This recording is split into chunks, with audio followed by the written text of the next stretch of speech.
You find yourself facing 8 individuals of uncertain identity. They could be your relatives, friends, or complete strangers, each adorned with an identity tag that denotes their role. However, this is of little consequence, as in the ensuing 9 days, you are to partake in a grim game with these individuals. The rules of this game are deceptively simple. You must kill a person named Lugio. Fortuitously, you are Lugio, which means you are now the target of the 8 people before you. In this game, each participant's lifespan is finite, and life itself serves as the currency of this competition. You possess merely 9 days of life, necessitating the acquisition of additional days through murder while simultaneously spending your lifespan to procure items of utility.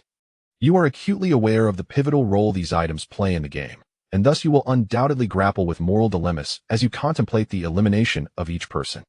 Before you, for they embody living currency. Your identity is your greatest asset in this game. It is imperative that you remain ever mindful of who you are. When your identity is revealed to the public, you will comprehend the depths of malevolence that exist in this world that lie in their quest to eliminate you. These individuals may resort to blackmailing your loved ones, subjecting them to inhumane torment, or even orchestrating their eternal disappearance from this realm. The boy who slays demons will inevitably become a demon himself, and the last remaining demon shall ascend as a savior. You will emerge as the final demon of this world, treading upon their shattered remains, stepping upon a carpet stained with blood, advancing toward the throne of victory in this game. Such victors bear a title. They are known as the 9 Kings. Chapter 1. The 9. Are we all present? Amidst the darkness, a young woman clad in a gown of pure black crystal emerges from the shadows.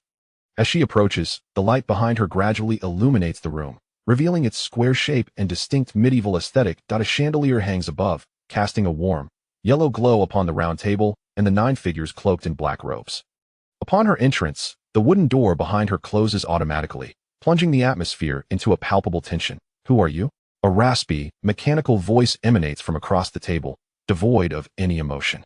Lugio wishes to respond, yet he is more astonished by the figure opposite him. Does that individual possess a device to alter their voice, or are they not human at all?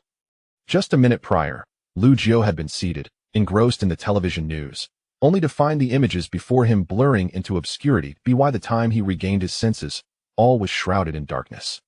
It was only when the woman in the black crystal gown appeared that he began to discern the scene before him. He was uncertain of his location, but he had long prepared himself for the possibility of being thrust into such a scenario. After all, since the first day of September, he had been experiencing peculiar hallucinations, such as perceiving his cup as a goblet of pure gold or mistaking his chair for a throne crafted from the same precious material. As time progressed, his hallucinations intensified, culminating in this vividly surreal experience on September 9th. Yet, the tactile sensation of the raw wooden table beneath his fingertips left him questioning whether he was ensnared in a dream or confronting reality. Who are you? Why have you brought us here? The mechanical voice from Lugio's side resounded again. Another mechanical voice? Am I the only human among them? As the surrounding individuals began to stir with unease, Lugio seized the opportunity to clear his throat, only to be startled to hear his own voice transformed into a mechanical tone. Upon reaching his ears, it appeared that the voices of all present had been deliberately manipulated. Contemplating the black robes enveloping these figures, Lugio surmised, perhaps they are concealing their identities. While he was puzzled as to why the woman sought to obscure their identities, he resolved to wait and observe the unfolding events. The woman stifled a laugh, her fair hands adorned with 2 large crystal rings reflecting an unusual radiance under the dim light. She slightly bent forward, her voice as frigid as an ice lotus blooming after snow. I apologize, my kings. Please forgive my rudeness. I am Eugene, the servant of the 99th seat, and I shall accompany you for an extended period. The individual opposite Lugio spoke once more, their voice still mechanical and devoid of warmth. Then why have you captured us? With that, the person abruptly stood, their black-sleeved hand reaching toward Eugene's neck, seemingly intent on lifting her. Yet, no matter how forcefully they tried, Eugene remained unyielding. In the next moment, she slowly raised her head, her eyes transforming into a crimson, otherworldly hue that exuded an overwhelming sense of madness. The assailant stumbled back, and several others who had intended to assist took their seats once more. I must clarify that before you compete for the 99th seat of the 9 Kings, you shall heed my words. The figure draped in black beside Lugio inquired. Compete? What do you mean? As Eugene noted the inquiry, the crimson in her eyes gradually dissipated, her tone softening. It's quite simple. With a gentle clap of her hands, a virtual screen materialized before Lu Jiu. Upon observation, he deduced that similar screens had also appeared before the others, though he could not see them. This indicated that the screen was exclusive to him, invisible to the rest. Lu Jiu shifted his gaze to his screen, puzzled to find only a countdown displayed, with nothing else present. 218:58:02. Is the countdown for 9 days? What will transpire when this countdown concludes? Are we required to undertake some task within these 9 days? Surrounding voices buzzed with speculation, ultimately fixating on Yujun. Yujun lightly tapped her lips with her fingertips, her gaze once again turning a fierce crimson. After 9 days. Of course, you will die. The room fell into a profound silence, as if no one could fathom that their lifespans dwindled to a mere 9 days. Lu Jiu himself found it hard to believe. At barely 20 years of age, how could he possibly be left with only 9 days to live? He neither indulged in late-night gaming marathons nor partook in smoking or drinking. Surely he was destined to live well into his 80s or 90s. Yet, Yujun's very existence defied all logic. What if her words held an unsettling truth? Lu Jiu could scarcely imagine how his parents would react upon learning the grim reality. You need only to understand that when your lifespan reaches 0, no means or abilities will avail you. Once the countdown expires, your souls will irrevocably perish. Hence, at all times, your lifespan remains one of your bargaining chips. At My Kings, you need not worry about the matter of lifespan. Historically, the 9 kings have lived in harmony with the heavens. Oh, I forgot, you are not yet 9 kings. Thus, I present 2 methods to aid you in gaining additional lifespan. First, murder. Typically, killing an ordinary person grants you 3 to 5 additional days of life, while eliminating a candidate for the 9 kings or a 9 king bestows upon you their entire lifespan. Of course, you are not yet capable of the latter, so you may consider attempting the former. Chapter 2. The long test. Complete my long-term trial. The difficulty of various trials may yield different durations. Some may span dozens to hundreds of days, while others may last merely a few minutes. However, these trials are obligations you must undertake. The trials will persist as long as the 9 kings remain absent. You may encounter numerous trials, or perhaps only a solitary one. Upon hearing Yuejuan's words, steeped in the ominous laws of the dark forest, many felt a shiver run down their spines. Only the black-robed figure who had just grasped Yuejuan appeared unfazed, scoffing. If killing candidates grants you longevity, then what of killing you? Yuejuan smiled, her eyes brimming with crimson madness. By all means, you may attempt it. Laughter erupted from her lips. Ultimately, the black-robed figure refrained from acting. Setting aside the question of ability, the previous system panel was beyond the reach of ordinary technology. It resembled a supernatural occurrence. Their frail bodies would likely succumb before they even had the chance to strike. Noticing the lack of resistance among the crowd, the crimson hue in Yuejuan's eyes gradually faded. Since the kings have listened attentively, I shall distribute identity tokens. From henceforth, refer to one another by these tokens. Remember, your identity is your greatest bargaining chip in the continuation of the 9 kings game. Should anyone discover your true identities, Yuejuan's voice grew increasingly frenzied. It shall certainly be most entertaining. Yuejuan clapped her hands, and before the 9 individuals appeared a golden chalice. Starting with the person closest to her, Yuejuan poured the deep red wine from a crimson bottle into each chalice in a clockwise manner. As she passed each individual, she produced a card that appeared out of thin air, placing it before each person, revealing their corresponding identity portraits. When she reached Lu Jiu, he was the last. The small chalice filled to the brim, reflecting the eerie glow of the dim light. On the card before Lu Jiu, a legendary creature emerged, a griffin, possessing the limbs of a lion yet adorned with the wings, head, and talons of an eagle. The griffin stood poised atop a jagged stone, set against the backdrop of a lifeless desert, exuding a sense of sharp danger, as if it might leap forth at any moment to slay. Henceforth, he was to embody the griffin. Lu Jiu noted that the individual who had earlier aimed to strike Yuejuan bore the title of tyrant. Did this imply a correlation between the identities and their holders? This thought flickered through Lu Jiu's mind. Kings, your identities are your greatest assets in continuing this game. It is prudent to keep them concealed, Yuejuan warned as the 99th seat's royal servant. Now, it is time to disclose the details of your first task. The initial task may be simple or arduous. You are merely required to kill 1 person. Yuejuan clapped her hands again, and 9 parchment scrolls descended before the 9 individuals. Filled with curiosity, Lu Jiu took the scroll, but upon a brief glance, his pupils constricted sharply. Name: Lu Jiu. Identity: student at Huichuan University. Time limit: 2/18/56. 12 Reward: 192 hours of lifespan, 8 days. Despite the simplicity of the introduction, Lu Jiu was now 100% certain that the target was indeed himself. Such a coincidence was improbable. There could only be one or two with the same name. The image of his own head being severed and his lifespan plundered flickered in his mind. Lu Jiu, are we 9 to kill just one person? The tyrant interjected, his tone laced with mockery. 9 against 1, and with 9 days to spare, do they not hold us in high regard? The priest beside Lu Jiu also chimed in. Yuejun chuckled lightly. Kings, the difficulty is for you to assess. I merely issue the tasks. At that moment, the sage seated beside Lu Jiu spoke up. If I recall correctly, Yuejun mentioned that the difficulty corresponds to the rewards. Killing an ordinary person would yield only 3 to 5 days of lifespan, not 8. Does this not imply that this person is not ordinary? The sage's observation received unanimous agreement. However, as he spoke, a realization struck him, prompting him to confirm with Yuejun. Is this reward available to all, or solely to the one who kills? To all. As long as this individual is slain, all participants in the killing will receive the rewards. A profound silence enveloped the room. Clearly, this task was not as straightforward as it appeared. The prospect of acquiring such substantial rewards suggested a corresponding level of challenge. Yet, Lu Jiu, the principal target, was left questioning his own worth. When had he become so valuable? Surely, any of these individuals could easily overpower him. Yet, that very thought reminded Lu Jiu that the difficulty would indeed correspond to the rewards, implying that the challenge of killing him must be minimal. However, what if there were additional obstacles? There might still be a twist in this matter. The tyrant sneered. Sage, are you afraid? If you are, there is no obligation to participate.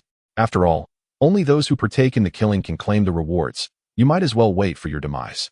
You, the sage, about to retort, paused as a thought crossed his mind, scoffing. I fear you may not even dare reveal your identity then. The tension in the air thickened, and Yuejun, sensing the moment had come, clapped her hands to silence the discourse. The 9 kings are born from a sea of blood. Only the victors may savor the taste of blood.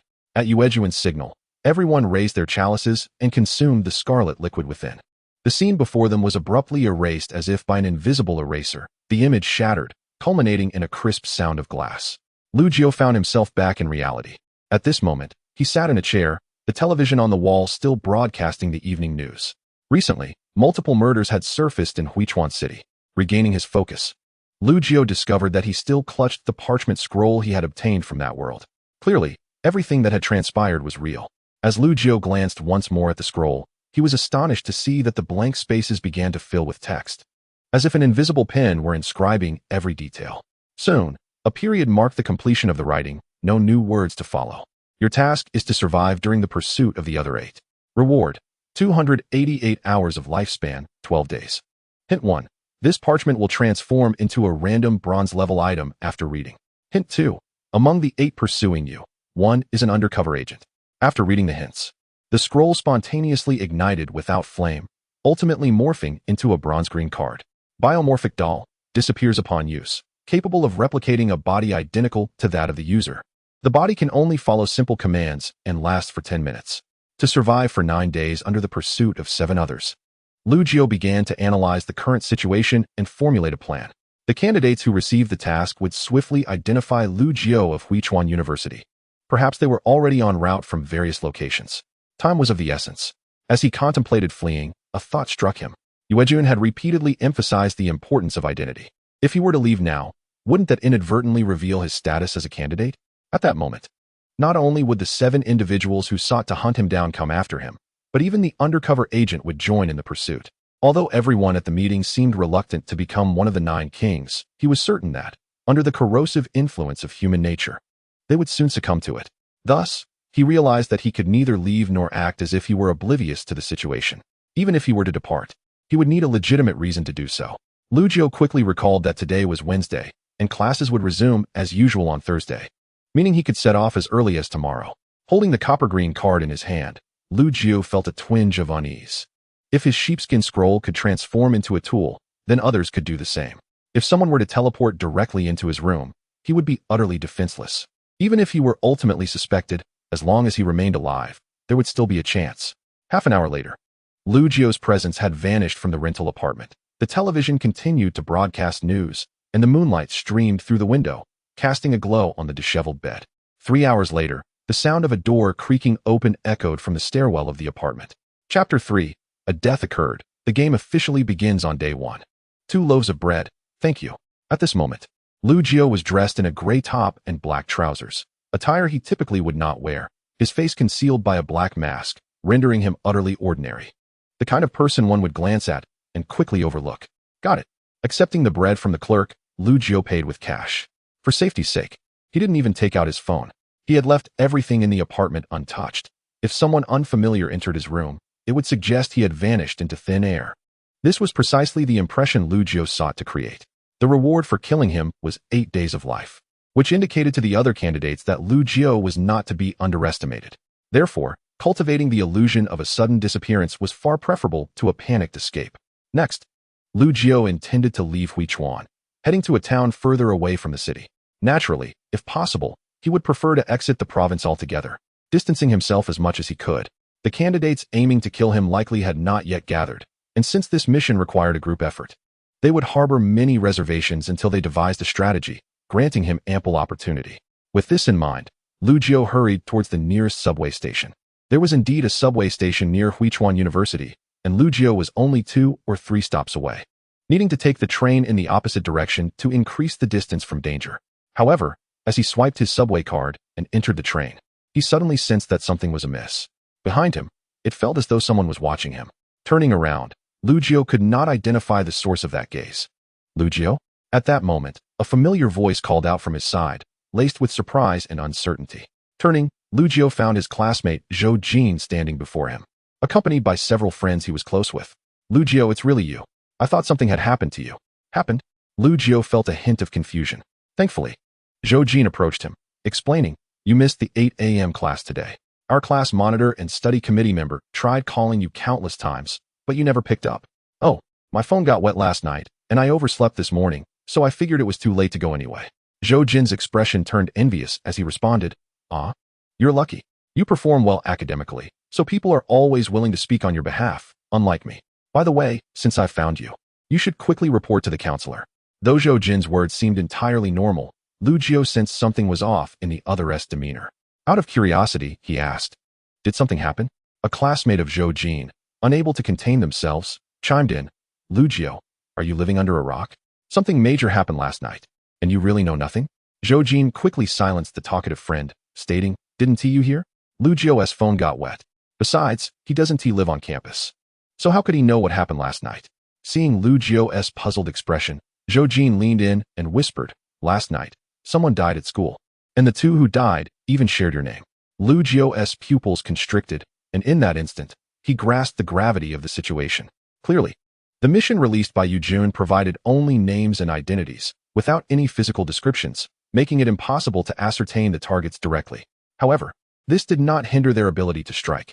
As long as all individuals named Lu Jiao at Huichuan University were dead, the mission would conclude. Moreover, this approach benefited the perpetrators in 2 ways. First, committing murder would grant them 3 to 5 days of life, making it a guaranteed profit. Second, acting preemptively would ensure that no one else participated in the operation, possibly allowing only the attacker to reap the rewards, while other candidates might end up with nothing. Consequently, those who failed to complete their tasks yet wished to survive would have no choice but to target innocent individuals. As they accumulated victims, their identities would inevitably be exposed, leading to law enforcement intervention. Has anyone seen the assailants? Lu Jiao pondered, aware that many students lived on campus, making it unlikely that no one had witnessed anything. Zhou Jin sighed. You wouldn't believe it, but no one actually saw anything. Both Lu Jiaos died in the academic building, which was empty at the time, and they perished in a blind spot of the surveillance cameras. It's puzzling. Why would 2 people with the same name go there in the dead of night, when they didn't even know each other? A thought stirred within Lu Jiao, and the system panel appeared before him. Below the countdown, a section labeled items was prominently displayed, showcasing a copper green card. Could this be a tool? If his item was one-time use, then according to the principle of equivalence, others' items must also be single-use, indicating that one of the 9 candidates had already employed their tool. Such a hasty action suggested that this person aimed to monopolize the rewards. Yet, without intelligence to support them, they likely underestimated his preference for solitude in a rental apartment rather than a dormitory with 6 others. With this realization, Lu Jiao sighed deeply, feeling the harshness of the game. For the sake of victory, everyone would resort to unscrupulous methods, and innocent bystanders would suffer. It seemed he had no choice but to win, defeat was not an option. Zhou Jin added, however, the law enforcement agency already has a suspect in mind, the perpetrator of the recent serial murders mentioned in the news. Lu Jiu had heard of it, but knowing the truth, he could say little, merely offering a few vague responses. If there is nothing else, I'll take my leave. As Lu Jiu turned to bid farewell, he once again felt that unsettling sensation of being watched. This was not good. Lu Jiu was now certain that someone was following him. However, the silver lining was that the tracking ability of this individual was not particularly strong, making them relatively easy to detect. Still, Lu Jiu felt a prick of concern. He had no idea who was tailing him or whether they possessed any tools. The only item in his possession was a figurine, which held little power. Should a confrontation arise, he would undoubtedly be outmatched. Gazing at the slowly opening doors of the subway, Lu Jiu hesitated. Outside the subway, he still had the option to flee if danger approached. However, in the crowded subway, Lu Jiu could hardly fathom the terrifying scenario of a murderer suddenly appearing. Gritting his teeth, he turned on his heel and dashed towards the stairs just as his right foot was about to touch the ground. Chapter 4. The Law of the Jungle. Without uttering a word, Lu Jiu removed his mask and sprinted up the stairs to the exit. His speed so remarkable that he nearly collided with Zhou Jin, who was coming down the escalator. Lu Jiu? Why did he come back down? Zhou Jin wondered, only to witness a young man in a suit and hood rush past him. The gust created by their frantic movements swept away Zhou Jin's bangs, obscuring his view as they vanished from sight. In a state of alarm, Lu Jiu swiped his subway card, bolting out of the station amid the astonished gazes of onlookers. He instinctively reached into his pocket, contemplating summoning a ride to escape the pursuing killer. Yet, the emptiness of his pocket reminded him that he had left his phone behind, fearing it would betray his location. At that moment, he wished he could move with such speed that it seemed as if he had left afterimages in his wake, especially as the killer drew ever closer. With no other option, Lu Jiu fled down a narrow path. In his daze, he glanced up and was struck by a vivid blue sign. After assessing his surroundings, a cruel smile crept onto his lips. If you intend to kill me, then I too can retaliate. The law of the jungle, the survival of the fittest, is something you must already comprehend. With that thought, Lu Jiu resolutely approached the blue sign. The path around him narrowed further, and the killer's expression grew increasingly grave. The moment of confrontation was at hand. Lu Jiu was seeking a suitable venue for a decisive showdown. After all, he was the hunter, and it seemed he was being underestimated. Yet the killer believed that wherever Lu Jiu fled, the instant he halted, he would strike without hesitation. 2 minutes later, Lu Jiu burst through the door, shouting at the startled young individuals inside, "Officer, someone is trying to kill me." The 5 plainclothes police officers in the security office sprang to their feet. For Lu Jiu's frantic demeanor was unmistakably genuine. Who? Where? A hooded man, several dozen meters away from the security office, scoffed at the scene before him. I seem to have overestimated you. He then lowered his hood and departed. As the feeling of being watched dissipated, Lu Jiu exhaled in relief. What on earth had transpired? When questioned by the plainclothes officers, Lu Jiu gasped for breath, recounting the words Zhou Jin had spoken that morning. Officer, that's the situation. 2 individuals sharing my name from my school have already been murdered, and I felt someone was watching me since I got up this morning. The leading officer's expression turned serious. Go get a drink of water, then come back here to make a statement. Oh, my surname is Qin. Just call me Officer Qin. After quenching his thirst, Lu Jiu anxiously inquired, Officer Qin, I feel my safety is severely threatened. Can I seek protection from the security office? Officer Qin pondered for a moment. First, come over and write down your account. Then we'll review the surveillance footage. All right. Relieved by Officer Qin's willingness to assist, Lu Jiu felt a slight easing of tension. The rules imposed no restrictions on methods, allowing him to survive the 9 days by any means necessary. Given Officer Qin's apparent intention to offer protection, his safety seemed to be significantly bolstered, prompting would-be assassins to reconsider their plans. At that moment, a girl clad in a blue-printed t-shirt and a white baseball cap emerged from a booth, greeting Lu Jiu with a cheerful hi. Her bright smile exuded warmth, and Lu Jiu, unable to resist, replied, "Hi."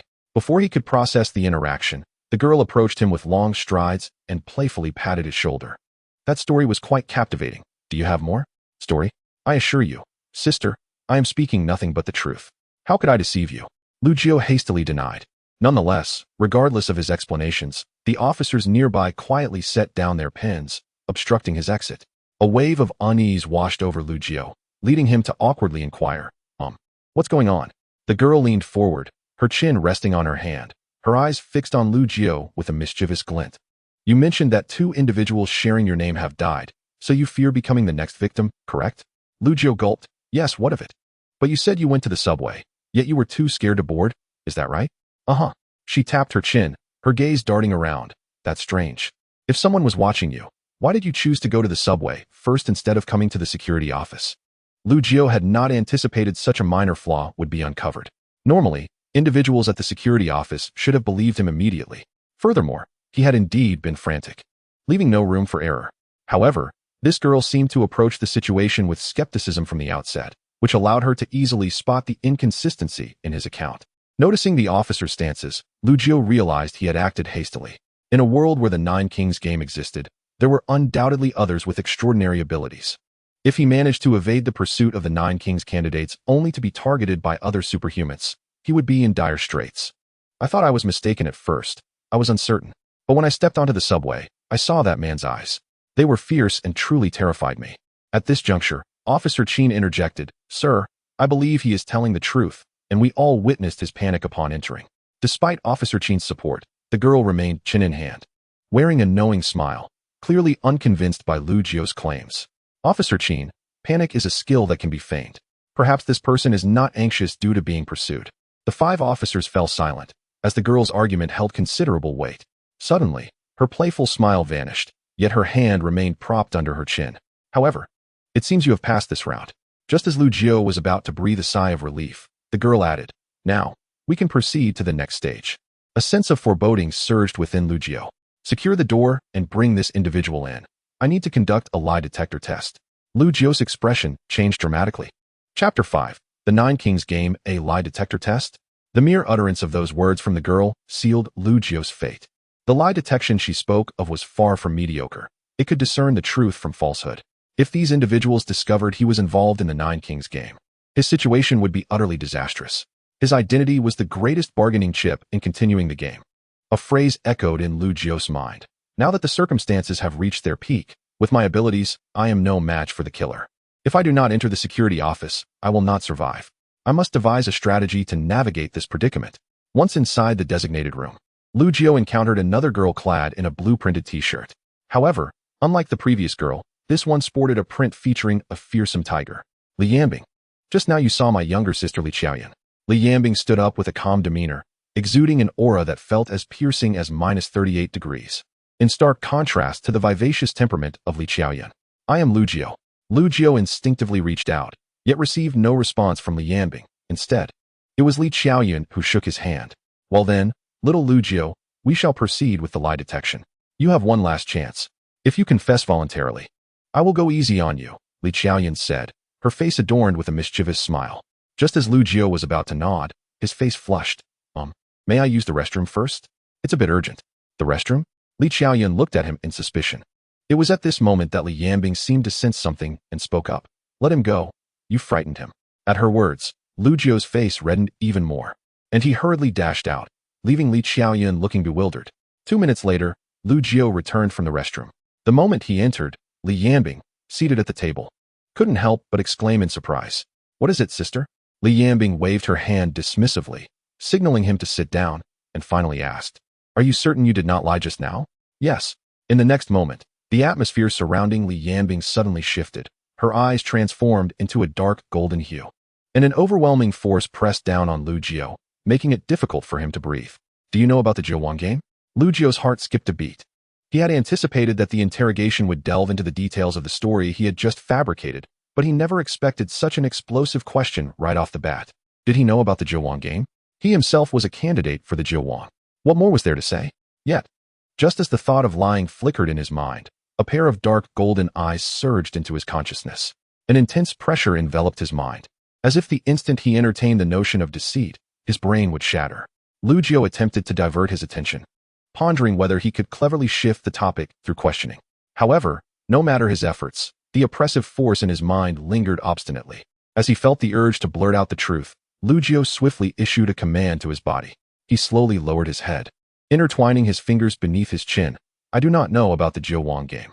At his words, both Li Qiaoyan and Li Yambing sighed in relief. Do you know about supernatural powers? Lu Jiu kept his head down, obscuring his expression. I do not know. Li Yambing furrowed her brows, seemingly unsettled by Lu Jiu's response, which diverged from her expectations. Did you lie in the story you just told? Lu Jio's body displayed signs of resistance, as if he were struggling against an unseen restraint. Yet, this all dissipated as Li Yambing intensified her mental pressure. I lied. Both Li Yambing and Li Qiaoyan perked up with interest, the latter revealing a cold smirk. Sister, I knew he was hiding something. Perhaps he is related to the recent string of murders. Once this matter is resolved, remember to treat me to the latest berry cream dumplings. You promised me that. Li Yambing did not respond, maintaining her mental pressure. Where did you lie? I did not discover the hidden assassin. I am afraid of the voices in my mind, which is why I came here. Voices in your mind? Li Yambing and Li Qiaoyan exchanged glances, the latter's relaxed demeanor vanishing, both clearly harboring doubts. Elaborate. Lu Jio resisted more vigorously. I have no evidence to prove someone wants to kill me. It is just that there are voices in my mind urging me to run. Or else I would be killed. As realization dawned upon both Li Qiaoyan and Li Yambing, their expressions turned serious. And Li Yambing's tone carried a hint of reproach. Such a significant matter. Why did you only mention it now? Upon hearing this, Lu Jio relinquished all resistance. I did not know how to articulate it. I feared being labeled a lunatic. Li Qiaoyan wore an expression of disbelief. Yet Li Yambing remained unfazed. Young men are often like this. Were you not the same? Li Qiaoyan slammed her hand on the table. Sister, what do you mean by that? Are you implying I am just as reckless as he is? Upon receiving a sharp glance from Li Yambing, Li Qiaoyan quickly stuck out her tongue. What do you know about that voice? Nothing. What is your opinion on the recent string of murders? I am merely following the news as it unfolds. After inquiring about Lu Jio's family background, Li Yambing rubbed her temples, realizing her abilities were nearing their limits. It seemed that this person might harbor valuable information, and they might truly need to protect him. However, as if recalling something, Li Yambing posed one final question. Aside from what has already been mentioned, since you entered, have you lied about anything else? Lu Jio's body fell into turmoil, and the expressions of the two women sharpened instantly. There is. Chapter 6. The Roundtable Conference. What is it? Lu Jio took a deep breath. His face tinged with crimson. I did not rush to the restroom due to urgency. Rather, I was feeling quite tense. The two women visibly stiffened at his admission. Li Qiaoyan adapted quickly, stifling a chuckle. So it was nerves. What exactly were you nervous about?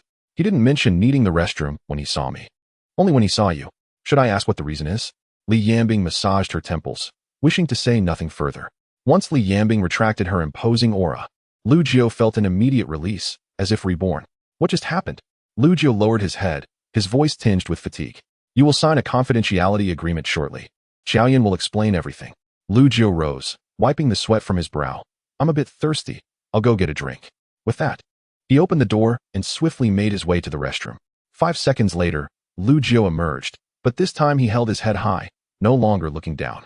Biological doll, disappears after use, can replicate a body identical to the user.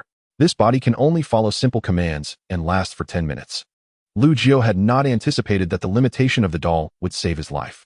Had it possessed even a modicum of awareness, it might have encountered trouble under Li Yambing's pressure. After signing the confidentiality agreement, Lu Jio finally voiced his curiosity. Were the abilities you used just now supernatural powers? I couldn't help but reveal what I had concealed.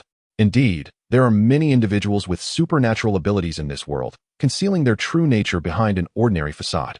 If I am not mistaken, the voice in your mind likely originates from a supernatural being, though I cannot discern whether it belongs to a dragon slayer or a monarch. This was the first time Lu Jio had heard the terms dragon slayer and monarch, piquing his interest. What are dragon slayers and monarchs? Li Qiaoyan displayed a proud expression. The former refers to people like me, powerful and charismatic. The latter are the filthy creatures that crawl through the sewers. Lu Jio pondered. So dragon slayers are good, while monarchs are bad. You could interpret it that way. Ahem. Monarchs hail from the Jiao Wang society. Individuals devoid of compassion. To survive, they would not hesitate to kill their own friends and family. In response to the malevolent organization known as Talonghui, which is backed by official state forces, the objective is to eradicate the monarchs of Jiawangui and the Jiawang itself. To elaborate, the monarch refers to a candidate for Jiawang. Li Qiaoyan added, of course, Talonghui and Jiawangui are merely two large organizations. There exist numerous other civilian superpower organizations, which need not concern you. You must simply relay all that you know to us, and we shall ensure your safety. Lu Jio concluded his words, feeling a sense of unreality permeate his thoughts. Had he truly entered the sanctuary of the law enforcement agency so effortlessly? He gazed at the throngs of people outside, an undercurrent of unease stirring within him. That night, Lu Jio, under the arrangements of the law enforcement agency, selected a place to reside. The room was equipped with all necessary amenities, including a specialized alarm system to alert his protectors in the event of danger. As he surveyed his surroundings, his unease intensified. His adversaries were the other 7 monarchs. If relying solely on this meager defensive capability, it would be tantamount to awaiting his demise. However, even if the law enforcement agency's strength was limited, he should survive the first day. Then, on the morrow, he would devise a plan to drag Longhui into the fray. If all went as anticipated, he should manage to endure the first 2 days, with the subsequent challenge being how to remain alive when the other monarchs arrived. He glanced at the clock. It struck 9 o'clock in the evening. Suddenly, a sense of familiarity washed over him as he beheld the time on the clock, and the scene before him began to overlap and shift. An invisible eraser seemed to erase the colors before him, followed by the sound of shattering glass as the image fragmented. A rustic round table, dim yellow lighting, and a pure golden goblet adorned the setting. The wooden door creaked open, and a woman named Yujun entered, the door closing automatically behind her. "Kings, we meet again." As someone attempted to speak, a voice interjected. "My attire has changed?" Lu Jiu lifted his head and, after surveying the room, was taken aback. Everyone's clothing had transformed. Even the sounds were no longer synthetic, but rather distinct human voices. They had all changed. What of himself? Lowering his gaze, he discovered his own attire had likewise altered. He now wore a black and gold robe, with 3 golden finger caps adorning his right hand and 5 rings of assorted gemstones on his left. Lu Jiu was astounded. Yet in the next moment, an inexplicable sensation surged within him, a foreboding feeling that someone was watching him, right beside him, across from him. He abruptly looked up, only to meet the gaze of the tyrant, cloaked in a crimson and gold robe, wielding a red-black longsword. It appeared he could easily sense the scrutiny of those around him, an ability conferred by the robe. As this realization dawned upon him, he felt a chilling pressure emanating from the tyrant, causing his heart to race in a manner that felt as though it were being constricted. "I possess power." The tyrant wields power. Everyone here possesses their unique abilities. To the side, a sage clad in a pure white scholar's robe, clutching a tome of magic, appeared exhilarated. "This is intriguing. It seems our identities have merged with those of the cards, granting us our respective abilities." The priest, donned in a deep blue robe and holding a cross, expressed concern. "But does this not mean our identities will be exposed?" At these words, the expressions of the assembled grew grim. If their identities were revealed due to their newfound powers, they would be left with no choice but to await death. At that moment, Yujun interjected. "Kings, your appearances have been altered by the cards. Your forms have been reshaped, ensuring your identities remain concealed. I neglected to mention that our round table meetings commence each night at 9 o'clock. In the beginning, the meetings will be frequent to expedite your acclimatization to this game." The sage, clad in scholarly attire, appeared exceptionally invigorated, perhaps inspired by the sudden acquisition of special abilities. "I have an idea. Are we not pursuing one called Lu Jiu? Could we not share intelligence?" Yujun did not refute him, but clarified the purpose of their gathering. "The reason for summoning the kings here is to convey a message. As for the sharing of intelligence, I lack the authority to decide. That power lies with the other kings. In other words, any subsequent developments concerning the kings would require the consensus of all present." The priest summarized. "So, any future processes necessitate unanimous agreement among the kings?" "Indeed." Yujun nodded slightly. "It is all at the discretion of the kings." "I object." A dark longsword was thrust firmly onto the round table, an overwhelming aura enveloping all present. At that moment, Lu Jiu experienced an odd sensation, as if locking eyes with the tyrant would lead to immediate obliteration. The tyrant, a man shrouded in bloodlust, wielded a mere glance that forced everyone back. If even one monarch opposed the sage's proposal, it would be swiftly nullified. If identity is the greatest bargaining chip, why should I share intelligence with you? Would that not be tantamount to seeking my own demise? The sage's face displayed a hint of trepidation, yet he steeled himself to explain. "You may choose not to share intelligence or provide false information. That is acceptable. I merely put forth a suggestion, for it could enhance our understanding of this world." Just as the tyrant prepared to speak again, the first person on Lu Jiu's right unexpectedly raised their hand, palm facing the tyrant, fingers curling tightly. In an instant, a surge of dark energy erupted from the tyrant, flooding his mind with overwhelming fear. His eyes appeared vacant, yet they fixated intently on the one who had acted. The individual's identity card read Yoguan, the sole one among them still clad in the original black robe. However, Yoguan had now removed his hood, donning a deep purple crown that captivated the heart and mind. "How noisy!" Yoguan smirked maniacally. I support the sage's proposal. If one cannot conceal their identity, what purpose is there in remaining here? You. The tyrant's bloodlust flared once more. Yet before he could exert his mental pressure, the priest's voice resonated with a blend of authority and sternness, her wooden cross firmly planted on the round table. In that instant, everyone felt a warm current flowing from their bodies to their limbs, an inexplicable sense of tranquility enveloping them, even pacifying the tyrant's rising fury. All eyes inadvertently turned towards the priest. This individual possesses formidable power. If the tyrant instills terror through the fear of authority, and Yoguan incites primal dread, the priest possesses the ability to eradicate these deeply rooted feelings entirely. In this state, none could wield their powers against one another. I too concur. Sharing intelligence may facilitate my own objectives. I have no objections. The decision lies with you. Many present voiced their agreement, leaving only Lu Jiao and the tyrant uncommitted. At that moment, the tyrant's gaze fell upon Lu Jiao, his expression fierce, as if ready to tear him apart for a single misstep. Yet, Lu Jiao found himself ensnared, with no way to proceed either way. Whether to share intelligence or not, it seemed neither option would yield favorable outcomes for him. If intelligence were truly shared, it would be exceedingly easy for others to pursue him. However, if intelligence is not shared, he would remain oblivious to the current state of these individuals. The very essence of the unknown is fraught with peril. Taking a deep breath, Lu Jiao ultimately made his decision. Chapter 7. Finding the undercover agent. I concur. Lu Jiao spoke slowly, immediately drawing the fierce gaze of the tyrant. Now, with 8 individuals in agreement, only the tyrant remained.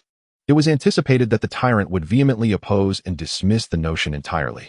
To everyone's astonishment, the tyrant smiled, spreading his arms and leaning back in a relaxed manner.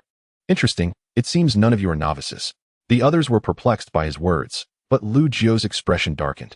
As expected, the tyrant continued. Just yesterday, after the roundtable meeting, I rushed to Lu Jiao's residence, only to find that he had vanished into thin air.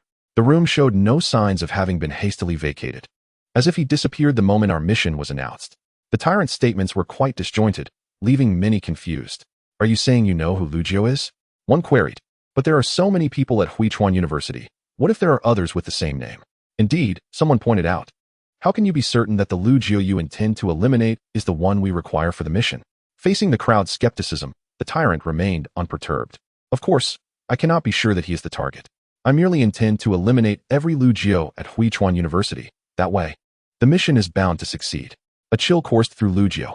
The tyrant was indeed the murderer of the other 2 Lu Jiaos. Moreover, it seemed that the adversary had already infiltrated his own abode. Lu Jiao had never anticipated the tyrant's efficiency in action. At that moment, he was grateful for his caution. Had he waited for a plausible excuse to leave until tomorrow, he might have met his end last night. As for the tyrant claiming he had come personally to eliminate him, Lu Jiao was skeptical. At most, it was a hired assassin. For the tyrant himself would never dare take such risks. A person with such capability and operational efficiency must possess extensive resources in reality, and this was a dire predicament. The priest retracted his crucifix. Are you implying that you were responsible for the deaths of the other 2 Lu Jiaos at Huichuan University last night? No. The tyrant shook his head. The reason I am confident that the person I killed was indeed the target is that I heard the news this morning. Wait, you didn't kill the other 2 Lu Jiaos? The priest seemed to have a realization, glancing around. Clearly, the other 2 Lu Jiaos were eliminated by others present, albeit mistakenly targeting the wrong individuals. With this thought, many felt a shiver run down their spines. Some had yet to arrive near Huichuan University and thus lacked the urgency of the mission. Now aware of the strong capability of those present, they recognized that if they were not careful, they might miss the opportunity to kill Lu Jiao altogether. If that happened, they would be unable to reap the rewards and could only extend their lives through murder. However, killing was a last resort, as it easily exposed one's identity. Many had already devised a plan. After this gathering concluded, they would act decisively to ensure they killed Lu Jiao before anyone else, thus revealing weaknesses in the others. Seeing that no one stepped forward to claim responsibility for the 2 Lu Jiaos, everyone felt no sense of discomfort. In this gathering, everyone was in their own camp, making it improbable for anyone to readily confess their actions. Noticing the silence among the crowd, the tyrant smirked. What I am saying is that I suspect there is an undercover agent among us. Otherwise, it would be impossible for someone to vanish so swiftly after the mission was announced. Ordinary individuals lack such capabilities. Only we, the superpowered participants of the Nine Kings game, possess such abilities. At that moment, Yuguan interjected, Fool, aside from those in the Nine Kings meeting, the Dragon Slayer Society also has superpowered individuals. In response to Yu Guan's mockery, the tyrant cast aside his usual brutality and appeared genuinely intrigued. Ah, it seems you know quite a bit. You are not one of the lower tiers. Humph. Yu Guan silently closed his mouth. It was evident to all that the tyrant had set a trap in his words. He was not truly ignorant of the Dragon Slayer Society, but feigned ignorance to gauge the other's understanding of this world. Clearly, Yu Guan had fallen into his snare. However, anyone could easily fall into such a trap, for the tyrant had previously left an impression of being reckless and thoughtless. Now, everyone had to reevaluate this individual. Just when all assumed Yu Guan must be feeling uncomfortable, he unexpectedly broke into an odd smile. If there's an undercover agent, why not do this? Let us share what we were all doing last night, shall we? Lu Jiu was taken aback. Yu Guan was seeking the undercover agent. However, a new suspicion quickly surfaced in his mind. Everyone was aware of Yu Guan's intentions. They could all claim to have been en route to Huichuan University. In that case, Yu Guan's counterattack would prove futile. No, this was also a trap. If he genuinely stated he was on his way, he would undoubtedly draw scrutiny. With everyone's lifespan dwindling to a mere 8 days, they would be highly invested in tasks that could extend their lives. And it was improbable they would lack knowledge of the mission. Furthermore, Yu Guan's timing in addressing this issue clearly indicated he was intent on uncovering the undercover agent. Those present were not foolish. Should they be identified as the undercover agent, their subsequent actions would certainly be thwarted. It was likely that everyone would strive to eliminate any suspicion of being an undercover agent, at least for the evening, as they needed to maintain their outward relationships. Lu Jiu never expected that instead of retaliating against the tyrant, Yu Guan would direct his attention toward everyone present. Since none of you seem inclined to object, I shall speak first. I have already engaged in combat with Lu Jiu and nearly killed him. What? You nearly killed him? Impossible. How could you be so swift? Not only was the tyrant astonished, but Lu Jiu too was taken aback. Nearly killed? How was he unaware of that? At this thought, Lu Jiu recalled the hooded figure tracking him that morning. Could it be that person was aligned with Yu Guan? Yet, that individual had never engaged him. They hadn't even touched him, so how could they have nearly killed him? Helpless, Lu Jiu could only conjure a somewhat humorous rationale. Perhaps the assassin's mission failed, and they exaggerated their achievements when reporting back? Seeing the astonishment on the faces of those present, Yu Guan's lips curled into a smirk. He turned to the tyrant. I encountered Lu Jiu at the subway station, but I was unprepared for his exceptional counter-surveillance abilities. Even with my tools, he managed to detect my position. Although I ultimately succeeded, I was taken aback by his cleverness, as he swiftly fled into the police station. I feared there were members of the Dragon Slayer Society inside, so I dared not approach. After all, those few officers would hardly pose a challenge for me. Chapter 8. I am not teaching you to deceive. Lu Jiu was somewhat bewildered. He used tools? The assassin utilized tools? If such reconnaissance abilities required tools, then the adversary was undoubtedly weak. He distinctly remembered making eye contact with the assassin with a mere turn of his head. How could such stealth be attributed to the use of tools? Whether the assassin could defeat him remained uncertain, but their stealth capabilities were certainly lacking. Lu Jiu's words to Yu Guan were understood implicitly, yet others perceived the situation differently. You implied that the opponent, despite your use of props, immediately detected you. However, instead of taking action against you, they opted to approach the Public Security Bureau instead. The sage's expression grew somewhat grim, suggesting that Lu Jiu's strength was likely more formidable than we had initially surmised. Furthermore, judging by the opponent's reaction, it appeared they recognized the futility of facing us alone. A sense of foreboding washed over everyone, not only due to Lu Jiu's capabilities, which surpassed those of ordinary individuals, but also because of the dragon-slaying society lurking behind the Public Security Bureau. The assembly comprised individuals who had only recently participated in the Nine Kings game. Lacking any substantial background, an encounter with the dragon-slaying society would likely spell certain doom. Without collaboration, they feared they would struggle to eliminate Lu Jiu. Amidst their astonishment, the crowd began to regard Yu Guan with newfound respect. Thus far, Yu Guan was the closest individual to having the means to eliminate Lu Jiu, and his demeanor suggested he was no easy opponent in reality. After Yu Guan spoke, his gaze shifted to those beside him. Under the scrutiny of the crowd, the sage awkwardly replied, I just set out last night and arrived at Huichuan University this morning. I inquired about certain matters there, but I hadn't anticipated your swift progress. The sage's response, as expected, drew the keen attention of both the tyrant and Yu Guan. It was typical not to have arrived yet, but if he failed to produce any results by tomorrow evening, he would undoubtedly be branded as an undercover agent. Swiftly, one by one, everyone began recounting the activities of the previous night, moving counterclockwise from the sage. Most had already reached Huichuan University and had taken reasonable actions. A few who had only arrived today could provide information unknown to others. Consequently, the initial speaker, the sage, found himself under suspicion from the group. Among so many, his contributions were the least substantial, lacking any effective information, leading many to suspect him as a spy. Once the priest concluded, it was Lu Jio's turn. Empowered by the griffin, Lu Jio was acutely aware of the gazes surrounding him, realizing he could not procrastinate any longer. Lu Jio deliberately elongated his speech, summarizing the statements of all present while seeking inconsistencies in their narratives. As Lu Jio, revealing his own information would be self-sabotage, yet remaining silent would arouse further suspicion. Hence, he resolved to disseminate false information, hoping to mislead them. However, this tactic bore significant risk. Should he be exposed, he would be unmasked as an undercover agent. Thus, he found himself at an impasse. At that moment, he welcomed the tyrant's interjection. "Griffin, I recall that you haven't spoken a word since earlier." Yu Guan, seated to the right, also chimed in ominously. "You wouldn't happen to be the undercover agent, would you?" As more skeptical gazes fell upon Lu Jio, he unexpectedly turned to everyone and countered, "Before I speak, I must confirm one matter. Is there truly no one here willing to acknowledge the deaths of the other two Lu Jios?" This was not a revelation of identity, after all. We were all here to eliminate Lu Jio. The crowd glanced around, but none responded. "Then, since it is so, I shall speak plainly.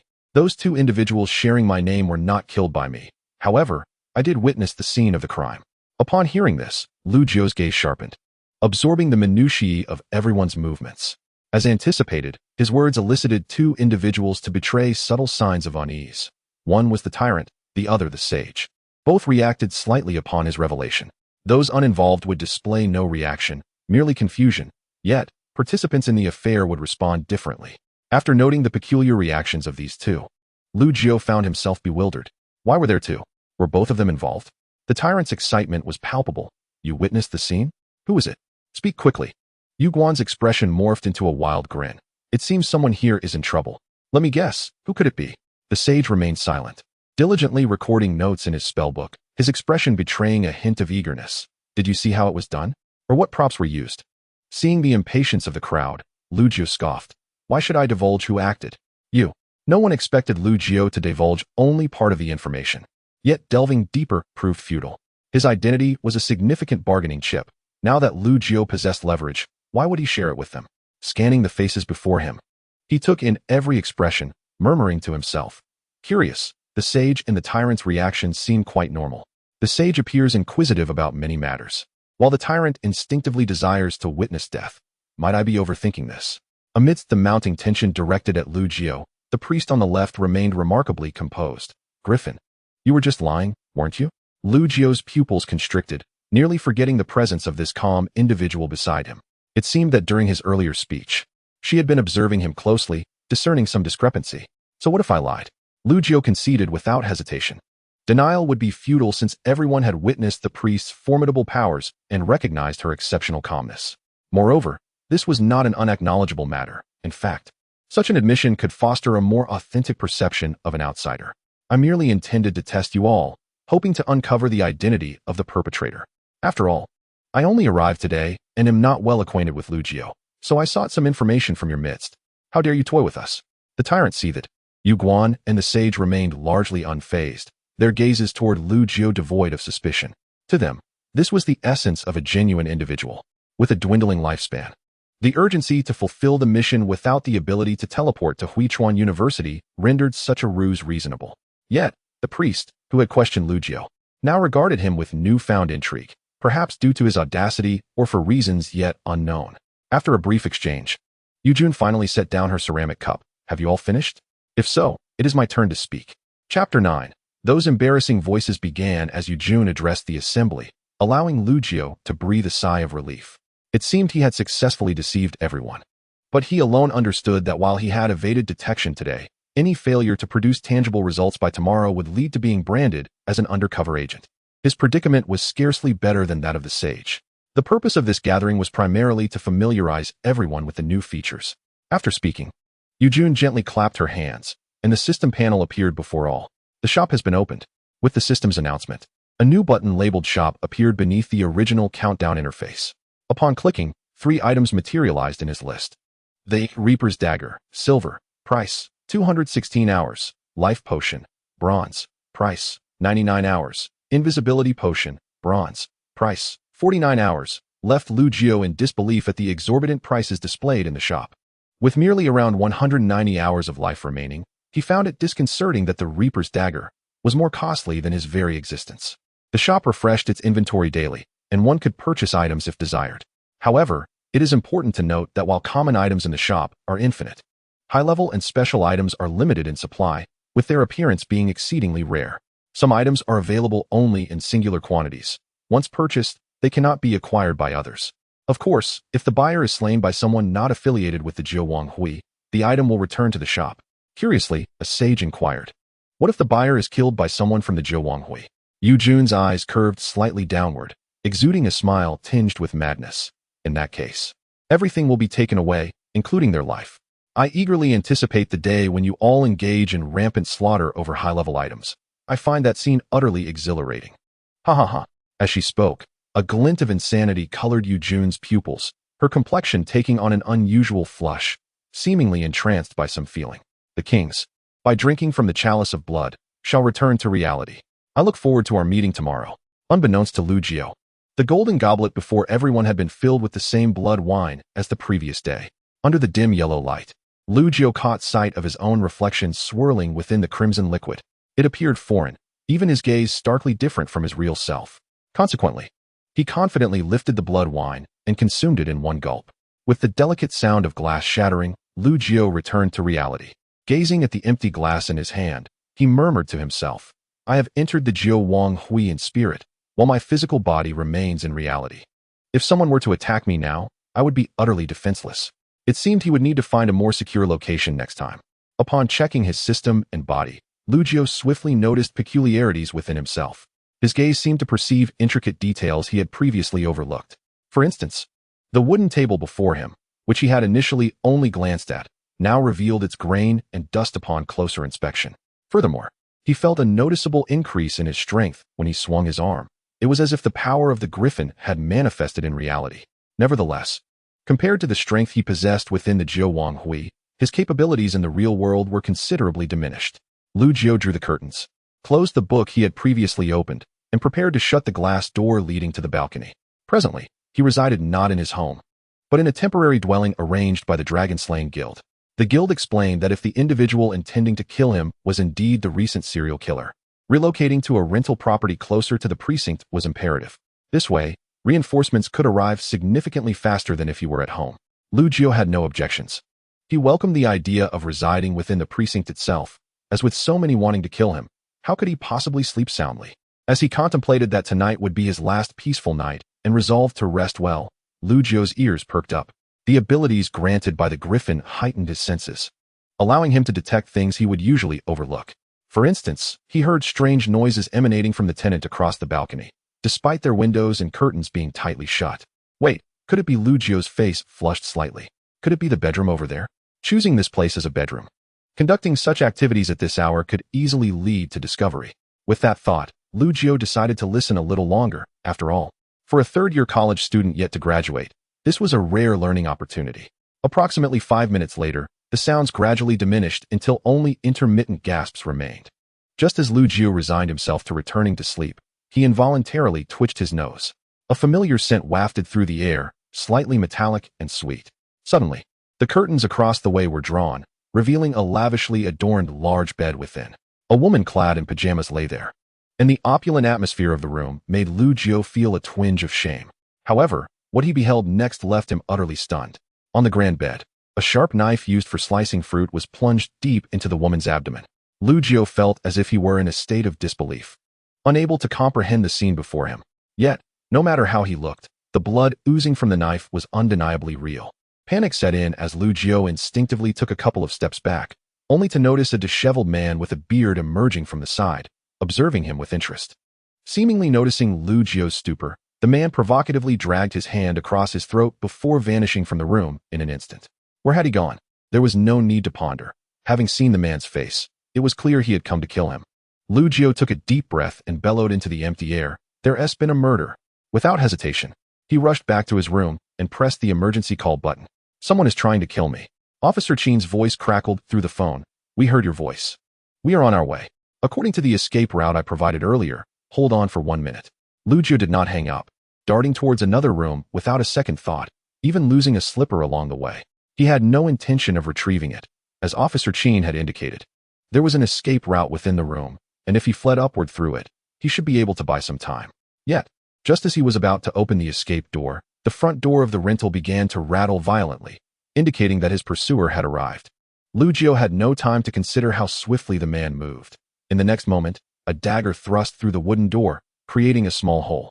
A single eye peered through the gap. Found you, little one. Chapter 10. Tracking bullets. With a click, the escape door swung open, and Lu Jiao dashed up the stairs, not daring to pause for even a moment. The strength of his pursuer was overwhelming.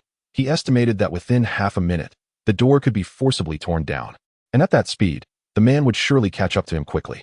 The decision not to run down the stairs was deliberate. He had already witnessed the terrifying speed of the unkempt man, who had almost instantaneously arrived at his door. Thus, Lu Jiao feared that if he descended, the man would traverse the distance effortlessly, leading to his imminent demise. The escape stairway was already narrow. If blocked, he would have no means to resist. However, the rooftop offered ample space for evasion. With the Griffin's powers bolstering him, perhaps he could indeed buy some time. Lu Jiao, what is the situation? We reached the ground floor. Lu Jiao, propelled by instinct, surged upwards. Not good. The door seems to have been breached. I think he has entered my room. What? That is not a normal person.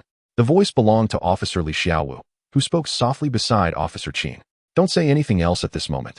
Officer Chen admonished sharply. The Dragon Slaying Guild's reinforcements are en route. Hold on for a bit longer. Just 30 seconds. We will be before you in 30 seconds. With that, Officer Chen urged the nearby officers to hasten. Let us go.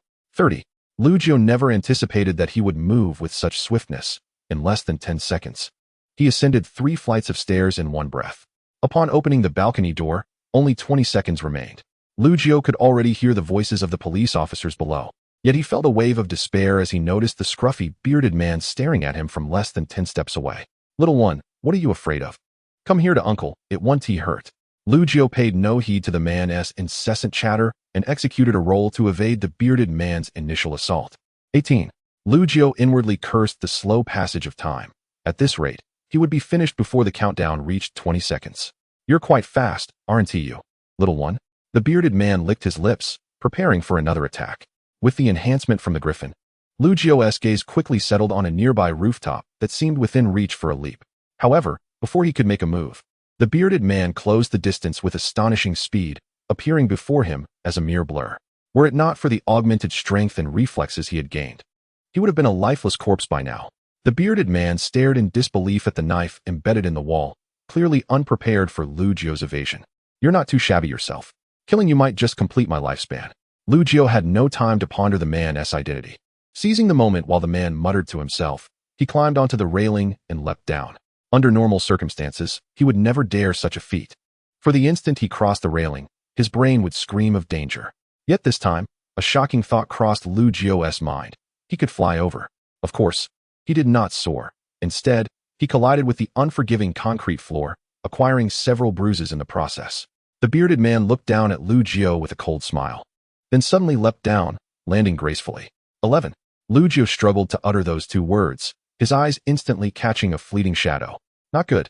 He barely managed to tilt his body, only to feel a knife pierce his shoulder. Too slow, little one. The bearded man's voice whispered like a demon in his ear, and Lu Jiao felt as though death was imminent. The speed was overwhelming, far beyond his realm of power. Without the Griffin's strength, he would have perished 100 times over. Lu Jiao summoned every ounce of his strength, pushing the man away. Not bad at all. Could you perhaps be one of the Zhuanghui? If so, I am quite curious about which faction you belong to. No, wait. As far as I know, Zhuanghui doesn't harbor anyone this week. The bearded man chuckled at the sight of the nearby police officers. You belong to the Zhuanghui. Yet I fail to understand why they would protect you. The bearded man began to laugh at his own musings. Could it be that you are a prodigy cultivated by the Zhuanghui? How delightful. I must kill you. He twirled his ornate knife, stepping closer to Lu Jiao, who was desperately seeking an escape. Unexpectedly, Lu Jiao halted and shouted behind the bearded man. The enemy is setting a trap. Prepare to close in. The bearded man paused, instinctively turning around. Is this a trap? Not good. My lifespan is insufficient to exchange for that weapon. If I truly encounter the Talonghui, I can only flee. Little did he expect that behind him lay nothing but emptiness. Damn it, you're wasting my time. By the time he regained his focus, Lu Jiao had already leapt from one rooftop to another. 5 seconds, the final 5 seconds. Just as the bearded man intended to jump across the rooftop as well. A gunshot shattered the tension in the air. Lu Jiao barely registered what had happened before the bearded man's small knife was already before his eyes. Gradually, the bearded man produced a round object from the blade. It was a bullet, deflected by the knife. Lu Jiao could scarcely fathom that a person's speed could surpass that of a bullet, nor could he comprehend where the bullet had originated. 3 gunshots rang out, and Lu Jiao could not discern the trajectory of the bullets aimed at the bearded man. Even more astonishing were the words the bearded man uttered next. Tracking bullets? Is this a gadget? Lu Jiao felt a stir of alarm. Were there still members of Zhuanghui nearby? 3, 2. As the bearded man contemplated swiftly eliminating Lu Jiao, the countdown reached 0, revealing Officer Qin and 4 police officers on the distant rooftop. Reinforcements had finally arrived, yet Lu Jiao showed no signs of relief. He had witnessed the bearded man's speed, and even if 100 Officer Qins arrived, the man would still slaughter them without hesitation. I remember you, the bearded man remarked, discarding the bullet from his knife. You are merely an ordinary person with a gadget. Therefore, what you possess is either a contaminated gadget held by the Talonghui or something bestowed upon you by a Zhuanghui member.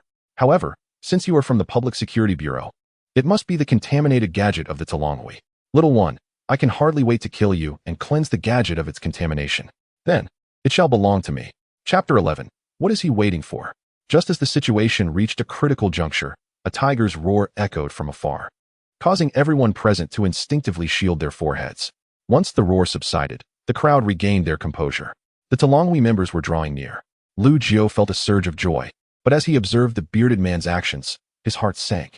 The bearded man showed no signs of being intimidated. Instead, he licked the blade, declaring, "You are too late.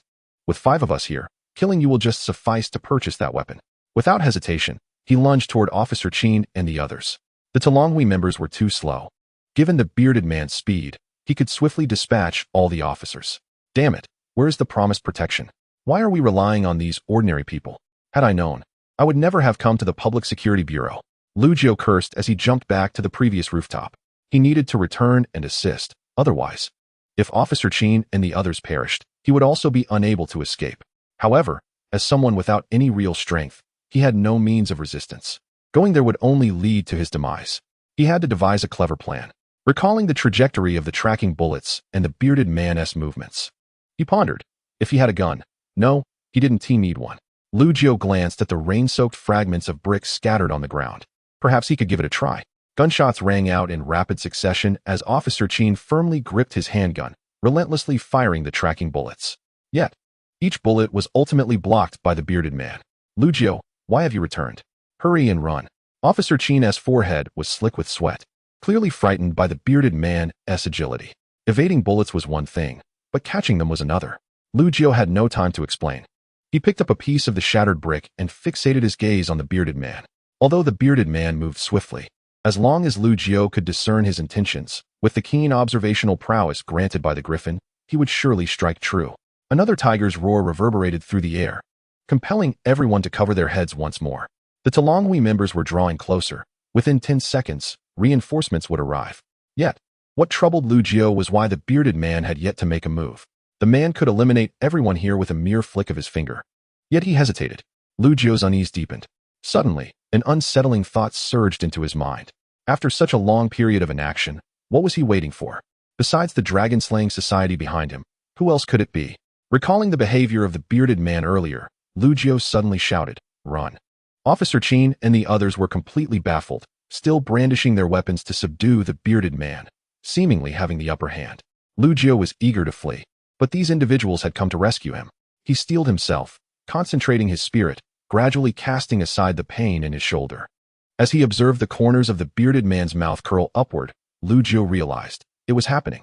In an instant, the bearded man, who had been desperately resisting just a second ago, vanished into thin air, and a shriek echoed from the side. Before anyone could react, another scream followed. Several officers were bewildered, not comprehending what had transpired. How could someone who was just subdued disappear in the blink of an eye? Officer Qin sensed something ominous and, in a frenzy, pulled the trigger, unleashing bullets recklessly. The cries of agony pierced the air. The following moment, a disheveled man with an eerie smile appeared before Officer Chin. Yet, Officer Chin displayed no fear, continuing to fire in a frenzy. Just as he resigned himself to fate, a dark object whizzed past him, accompanied by a look of astonishment on the bearded man's face. The bearded man's knife clattered to the ground. At that moment, the tracking bullets had already reached his back. Without a knife, could he possibly catch so many bullets barehanded? Impossible. The bearded man was doomed.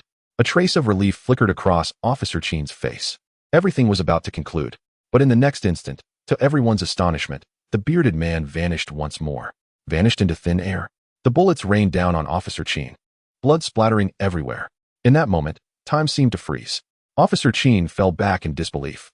The blood splattering around him suspended in the air for a brief moment before descending slowly to the ground. Watching his comrades fall beside him, Officer Chin's eyes widened in shock. He felt a pang of guilt towards his fallen comrades. Yet, I have no chance for redemption. With every ounce of strength, he roared, "Run!"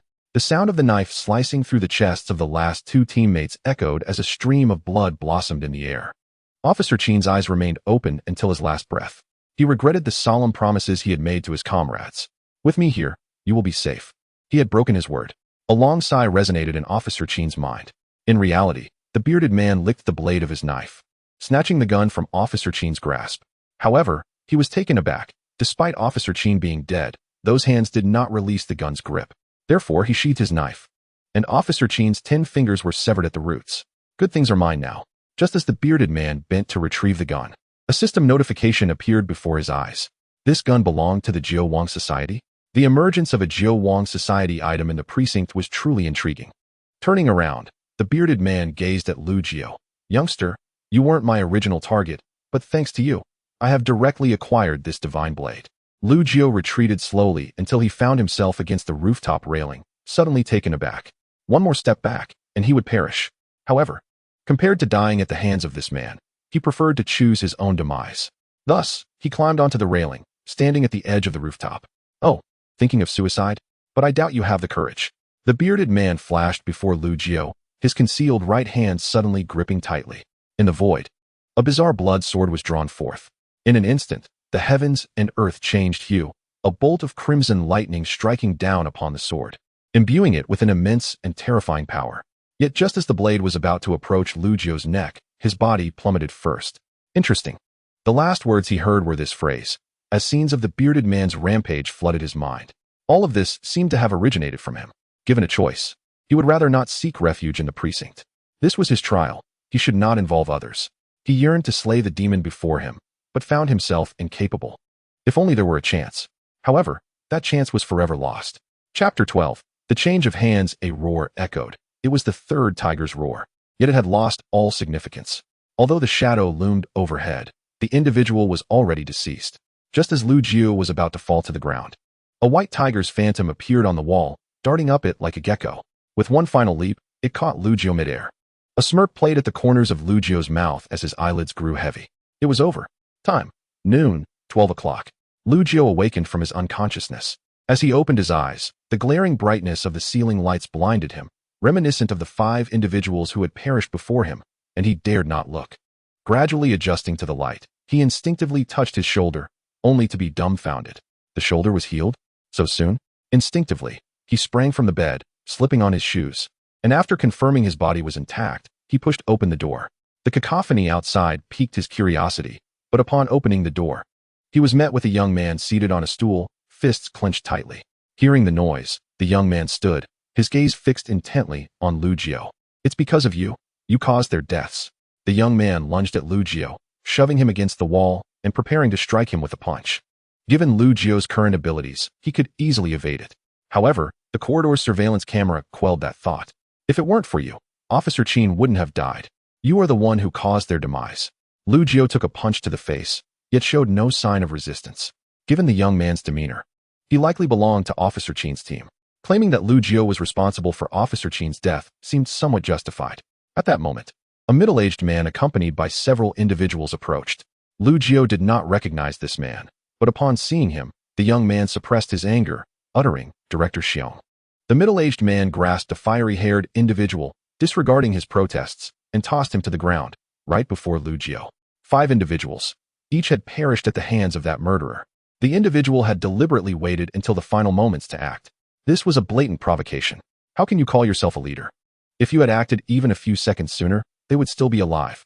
The red-haired individual, panic-stricken, glanced at Lu Jiao and immediately displayed a venomous expression. It's him. He is definitely the accomplice of that murderer. We simply didn't realize it was a trap at the time. Director Xiong yanked the red-haired individual by the collar, lifting him off the ground. Didn't he realize? If you had used your brain even a little, you wouldn't have been oblivious. That murderer has claimed so many lives. If it were that easy to catch him, would he still be thriving for so long? Moreover, didn't you all arrive at the scene in the end? How could you let him escape? The red-haired man argued vehemently, pointing at Lu Jiao. But why is it that out of the 5 security personnel, he is the only one who survived? At that moment, Li Yinbing stepped out from behind Steward Xiong. Lu Jiao was saved by me. This succinct statement implied that the individual was initially destined for death, merely snatched from the clutches of the Grim Reaper at the last moment. The red-haired man, however, remained unconvinced. Then why should we protect him? If we do not, Officer Qin and the others will. A slap resounded sharply against the young man's face. Have you forgotten what lies behind the dragon-slaying society? Our existence is to serve the people. Do you even hear what you are saying? Steward Xiong took several deep breaths, barely managing to suppress his anger. Someone will come tomorrow to handle the transfer paperwork. You may leave. On what grounds? In response, the red-haired man leapt up. I have made so many contributions to the dragon-slaying society, and now you wish to dismiss me over this incident? Another slap landed. Su Jian, do you have no shame? Are you seriously claiming this is your first offense? I am well aware of the things you have greedily amassed over the years, the petty actions you have undertaken in secret. I have merely turned a blind eye until now due to the lack of a suitable replacement. Now, there is someone stronger to take your place. The red-haired man appeared incredulous that anyone could succeed him. Who? Wen Yingxian. The red-haired man was taken aback, unable to fathom that it was this person. Although his qualifications were not as extensive, he had nearly disrupted a new position within the Jiao Wang Hui single-handedly. What do you think? Can this expert in capturing the Jiao Wang Hui replace you? Steward Xiong regarded the red-haired man with a cold smile. Meanwhile, Lu Jiao, who had been silently listening, felt a twitch in his eyelid. Lu Jiao, this situation is our fault. Li Qiaoyun emerged from behind Steward Xiong. Unlike Li Yinbing's icy demeanor, Li Qiaoyun's eyes glistened with tears. If we had arrived a little earlier, perhaps we could have, as she spoke. Li Qiaoyun became somewhat incoherent, collapsing into Li Yinbing's shoulder and weeping uncontrollably. You are Lu Jiao? Steward Xiong turned his gaze toward him, his expression softening. I apologize. I have deduced from the scene what you attempted to do. Although the outcome was not what we had hoped for. I thank you on behalf of Huichuan City. With that, Steward Xiong actually bowed slightly. The young man who had initially assaulted Lu Jiao stood frozen in shock. Why would Steward Xiong express gratitude to him? Could it be that Officer Qin's death was truly unrelated to him? If I am not mistaken, you could have escaped, correct? Steward Xiong inquired. Seeing Lu Jiao silent, he continued. It has not rained in several days, and the rooftop is dusty, making footprints easily discernible.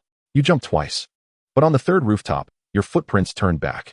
You intended to save them, am I correct? Upon hearing this, the young man was stunned. This individual had genuinely aimed to rescue Officer Qin? As a mere university student, how could he display such fearlessness? The young man recalled his previous outburst and what he had claimed to have done. Based on the traces at the scene, I believe you must have put up some resistance and successfully delayed them for a few seconds. At this, Lu Jiao gave a slight nod. Seeing Lu Jiao finally speak, Steward Xiong bowed his head once more. Thank you. Those few seconds you bought actually saved others. The people behind him also lowered their heads in unison. Thank you. Lu Jiao was somewhat perplexed by Steward Xiong's remarks. He had merely returned to save Officer Qin. How did it result in saving others? Chapter 13, Preparation. Steward Xiong explained. This was your first encounter with supernatural abilities. So you were unaware of the capabilities of the knife wielded by that murderer. Had you not delayed those few seconds, that killer could have used that knife to take dozens of lives. Lu Jiao was astonished. He had indeed felt the terrifying aura emanating from that knife upon first seeing it. However, the notion that it could have killed several more in just a few seconds seemed implausible. Yet, observing Steward Xiong's resolute demeanor, it was clear he was not jesting. The members of the Jiao Wang Hui are typically vengeful and unforgiving. If you choose to trust us again, we will extend our protection. Steward Xiong's words indicated his desire for Lu Jiao to regain faith in them. They were, after all, an official organization, and a breach of trust could jeopardize national interests. Steward Xiong believed Lu Jiao would let this matter slide, considering he had been targeted by the murderer. At that moment, the young man who had earlier assaulted Lu Jiu awkwardly stepped forward. I apologize. I was unaware of the circumstances. Lu Jiu cast a mild glance at the two before finally focusing on Steward Xiong. To both their surprise, Lu Jiu shook his head in an uncharacteristic manner. No, I have forfeited my right to your protection. I do not wish for anyone else to die because of me. With that, Lu Jiu turned and walked toward the corridor, leaving a bewildered Steward Xiong and the others behind. The young man bowed his head, his lips pressed tightly together, suddenly bowing deeply and exclaiming, I am sorry. Lu Jiu paused momentarily but soon continued forward. Had Steward Xiong known that Lu Jiu ultimately chose to take his own life rather than perish at the hands of the murderer, perhaps he would not have posed that question. Xiaobing, follow him. In place, Su Jian watched Lu Jiu's retreating figure, a flicker of resentment crossing his eyes. After leaving the hospital, Lu Jiu exhaled deeply. Departing from the protection of the security forces was a decision he had pondered thoroughly. He could not use others as shields in the face of the Jiuwang game he was about to confront. This mission appeared perilous, yet from another perspective, it presented him with an opportunity for growth. Since someone sought to kill him, he would retaliate. If death was ultimately his fate, Lu Jiu inhaled deeply. The scene of Officer Qin and the others being slain by the man with the beard vividly replaying in his mind. Then, let it be his fate. With this thought, Lu Jiu felt a sense of release. He sensed several pairs of eyes lurking in the shadows, evidently intent on taking his life. Previously, Lu Jiu might have been apprehensive, but now he felt an overwhelming desire to discover who was watching him from the darkness and eliminate them. The more he contemplated, the more feasible the plan appeared.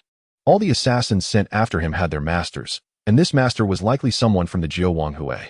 If he could trace their identity, it would allow him to eliminate one of the 7 who sought his life.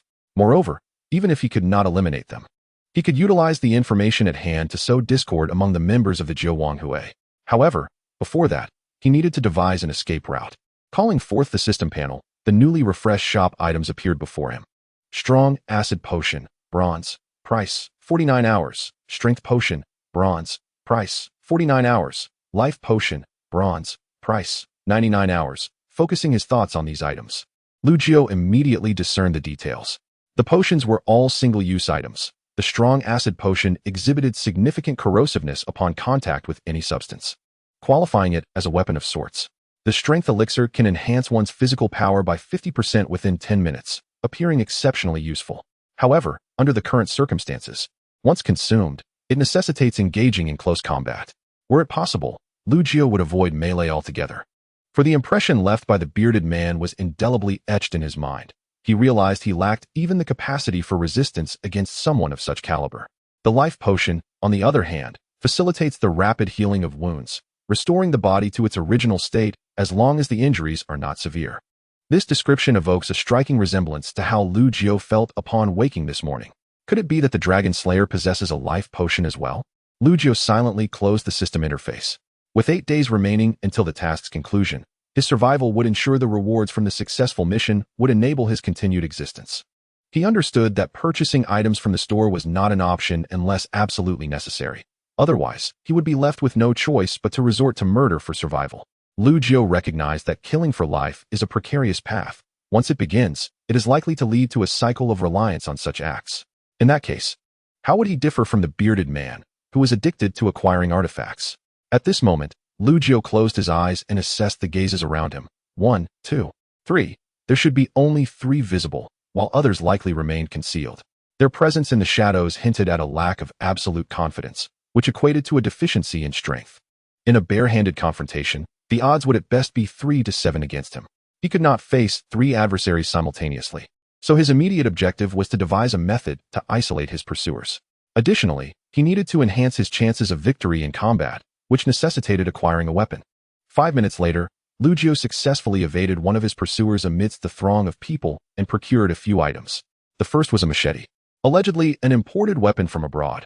Lu Jiu was not particularly knowledgeable about such matters, but it resembled a long knife ideal for slicing watermelons and appeared exceedingly sharp. Furthermore, he acquired 2 daggers, one hidden in his pocket and the other secured at his waist. This arrangement was intended to mislead his opponent into believing he possessed only 2 blades. When his adversary was momentarily distracted, he could swiftly draw the 3rd knife to subdue them. Mere weaponry was insufficient. Lu Jiu also purchased some small steel plates to conceal within his clothing, placing them strategically over the most vulnerable areas. He additionally acquired various protective items for his joints, regardless of their efficacy, as a precautionary measure. Consequently, Lu Jiu found his cash reserves dwindling, sufficient for only 1 or 2 days' sustenance. If he were to perish, the money on his person would undoubtedly be taken, so he deemed it wiser to exchange his funds for usable items. Once adequately prepared, he donned a long-sleeved shirt that concealed his more prominent features. Finally, he acquired a tactical backpack, a walking stick, and sunglasses, presenting himself as a hiker, albeit with a touch of incongruity. When Lu Jiu reappeared within the line of sight of the 2 pursuers, he startled them. They were bewildered by his intentions but resolved to follow him, awaiting the opportune moment to strike. However, as time passed, both individuals began to sense something amiss. Lu Jiu's trajectory increasingly veered towards more secluded areas, as if he genuinely intended to go hiking. Though perplexed by Lu Jiu's apparent nonchalance amidst a pursuit, the 2 were left astounded. As the path diverged further, the number of pursuers dwindled from 2 to 1, and that lone follower appeared to be on the verge of losing their way. At that moment, Lu Jiu turned into an alleyway that seemed to lead to a dead end. Chapter 14, the second phase. Lu Jiu glanced back to find an old acquaintance, the hooded man who had cornered him at the security station. The Zhuang Association seemed to recognize this identity. Without further contemplation, Lu Jiu understood that anyone able to follow him this far must possess formidable strength. Thus, he resolved to give his all. How do I get to Benbo village? What? The hooded man remained momentarily stunned, but before he could react, Lu Jiu's expression hardened as he swung the walking stick, striking him squarely on the forehead. Before he could fully comprehend the situation, the hooded man received several punches, causing blood to stream from his nostrils. This was not due to a lack of vigilance on the hooded man's part. He had been alert, but his focus was on the unfamiliar surroundings. Never anticipating that Lu Jiu would take the initiative. Before he could ascertain what was happening, Lu Jiu had already launched an assault, clearly having been aware of the man's movements. The experienced hooded man swiftly made a decision: flee. He needed to escape.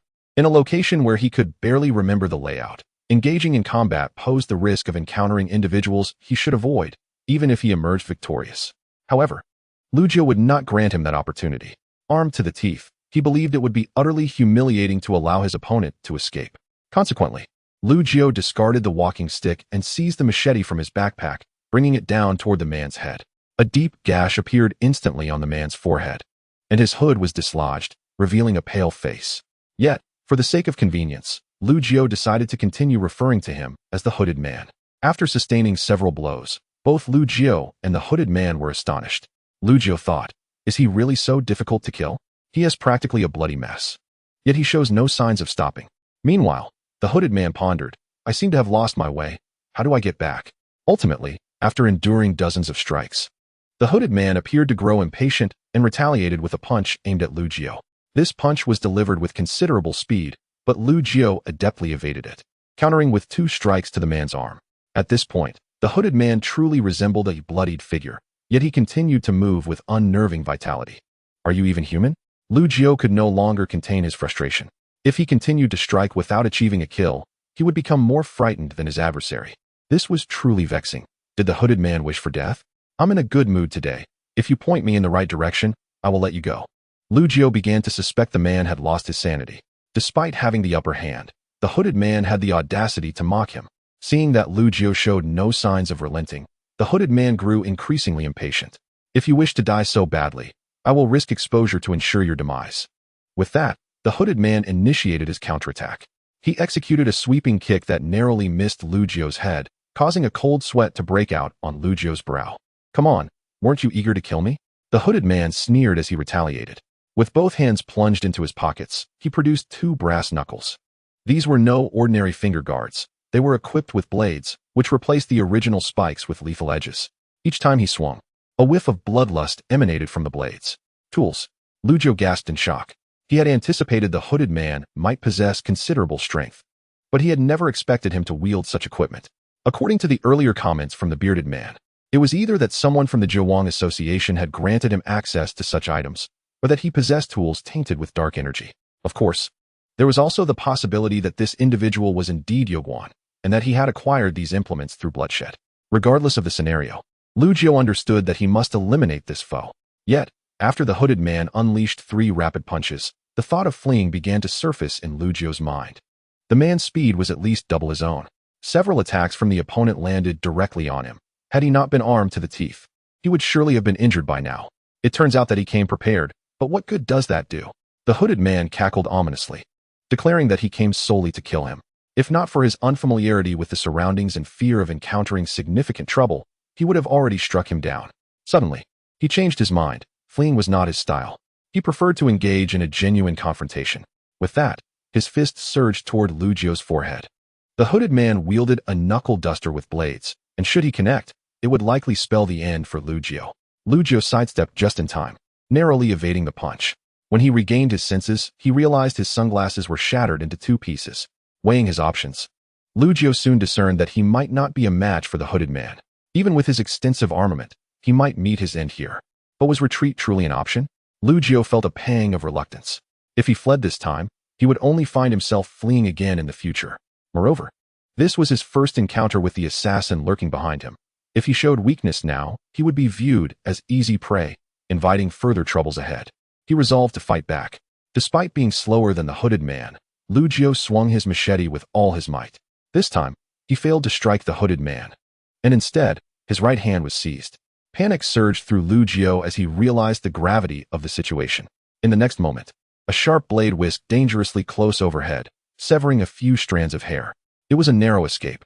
Before Lugio could react further, the hooded man delivered a swift kick, sending Lugio's machete clattering to the ground. Disarmed, Lugio retreated frantically, lacking the strength to confront the opponent head-on. His concern deepened as he noticed his machete lay perilously close to the hooded man. Should the man acquire it, his fate would be sealed. Fortunately, the hooded man possessed a weapon that would not increase his combat effectiveness. Rather, it would hinder his mobility. Seizing the moment, the hooded man swept Lugio's legs, toppling him, and immediately advanced. In a critical moment, Lugio managed to grasp the opponent's wrists, but the man's overwhelming strength nearly shattered his bones. It was over. The hooded man exerted force, pressing the blade against Lugio's throat. Confronting him head-on was futile. The opponent had bled profusely, yet remained alive. Even in this dire situation, Lugio maintained his composure, for his legs still held strength. With a vigorous push upward, he attempted to break free, but the hooded man's body remained unmoved. Desperation struck Lugio, and the only thought that surfaced was the small knife at his waist. In close combat, it was his only hope. With determination, Lugio rolled to narrowly avoid the hooded man's blade. The razor-sharp edge embedded itself into the ground, momentarily stuck. Seizing the opportunity, Lugio drew forth his small knife and charged at the hooded man. A sinister smile crept across the hooded man's lips. Did you think I was unaware of your hidden weapon? I have known about your small knife all along. Lugio's expression shifted dramatically as a kick sent his small knife flying, followed by the slow extraction of the embedded blade from the ground. Now, Lugio was devoid of all visible weapons, while the hooded man exhibited no signs of pain. Despite visible arteries, the man remained unyielding. The only strategy Lugio could conceive revolved around the opponent's neck. Without the brain's control, the body could only perform basic reflexes, leading Lugio to conclude that the neck was indeed the weak point, the junction between brain and body. However, his expression soon darkened as he observed the hooded man's knuckle duster seemingly growing stronger. The blood on the duster was almost visibly pulsating, and Lugio felt an overwhelming pressure. Could it be that the man's own blood enhanced the duster's capabilities? Indeed, the hooded man sneered. Your strength is commendable, but I am now commencing the second phase. Chapter 15, The Reaper's Knuckle Duster. The second phase? Lugio was taken aback. He had nearly faced death, and it was merely the first phase? In the next instant, the hooded man raised his hand, and Lugio felt an immense pressure. What was happening? Instinctively, he attempted to evade, but his chest erupted in a torrent of blood. He could not react in time. Lugio sought to resist, but pain shot through his thigh and abdomen, blood bursting forth. His chest, reinforced with steel plating, was cleaved open by the opponent's motion, and he remained oblivious to what had just transpired. Goodbye. The hooded man raised his hand again, this time targeting Lugio's head. Fortunately, Lugio, now aware from previous wounds, quickly ducked and rolled toward the hooded man. This maneuver was intentional. Should he allow the hooded man to continue wielding such a bizarre ability, victory would be impossible. Close combat might lead to defeat, but at least it offered a chance. Overconfident, the hooded man could no longer use his strange powers in close proximity, yet his speed had undeniably intensified. As the knuckle duster aimed for Lugio's back, he barely managed to take a step forward, causing his tactical pack to be split in two, along with a wound across his back. Seizing the opportunity, The hooded man lunged at Lu Jiao once more. This time, Lu Jiao had no capacity for resistance, no matter how hard he kicked. He couldn't fend off the hooded man. Just as the hooded man appeared to gain the upper hand, Lu Jiao revealed a triumphant smile. Before he could ponder further, he caught a glimpse of something rapidly approaching his head. Reacting with remarkable speed, he evaded the punch Lu Jiao threw, a mere ant attempting to shake a tree. Truly audacious. The hooded man's gaze drifted downward, soon locking onto a scene that instilled fear within him.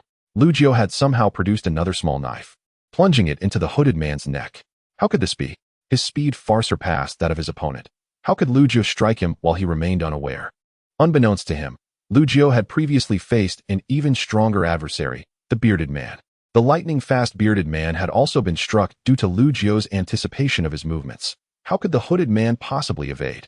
The hooded man trembled, seemingly struggling to articulate something, but Lu Jiao's small knife was suddenly thrust deeper, violently twisting within, causing extensive tissue damage and rendering the man incapable of resistance.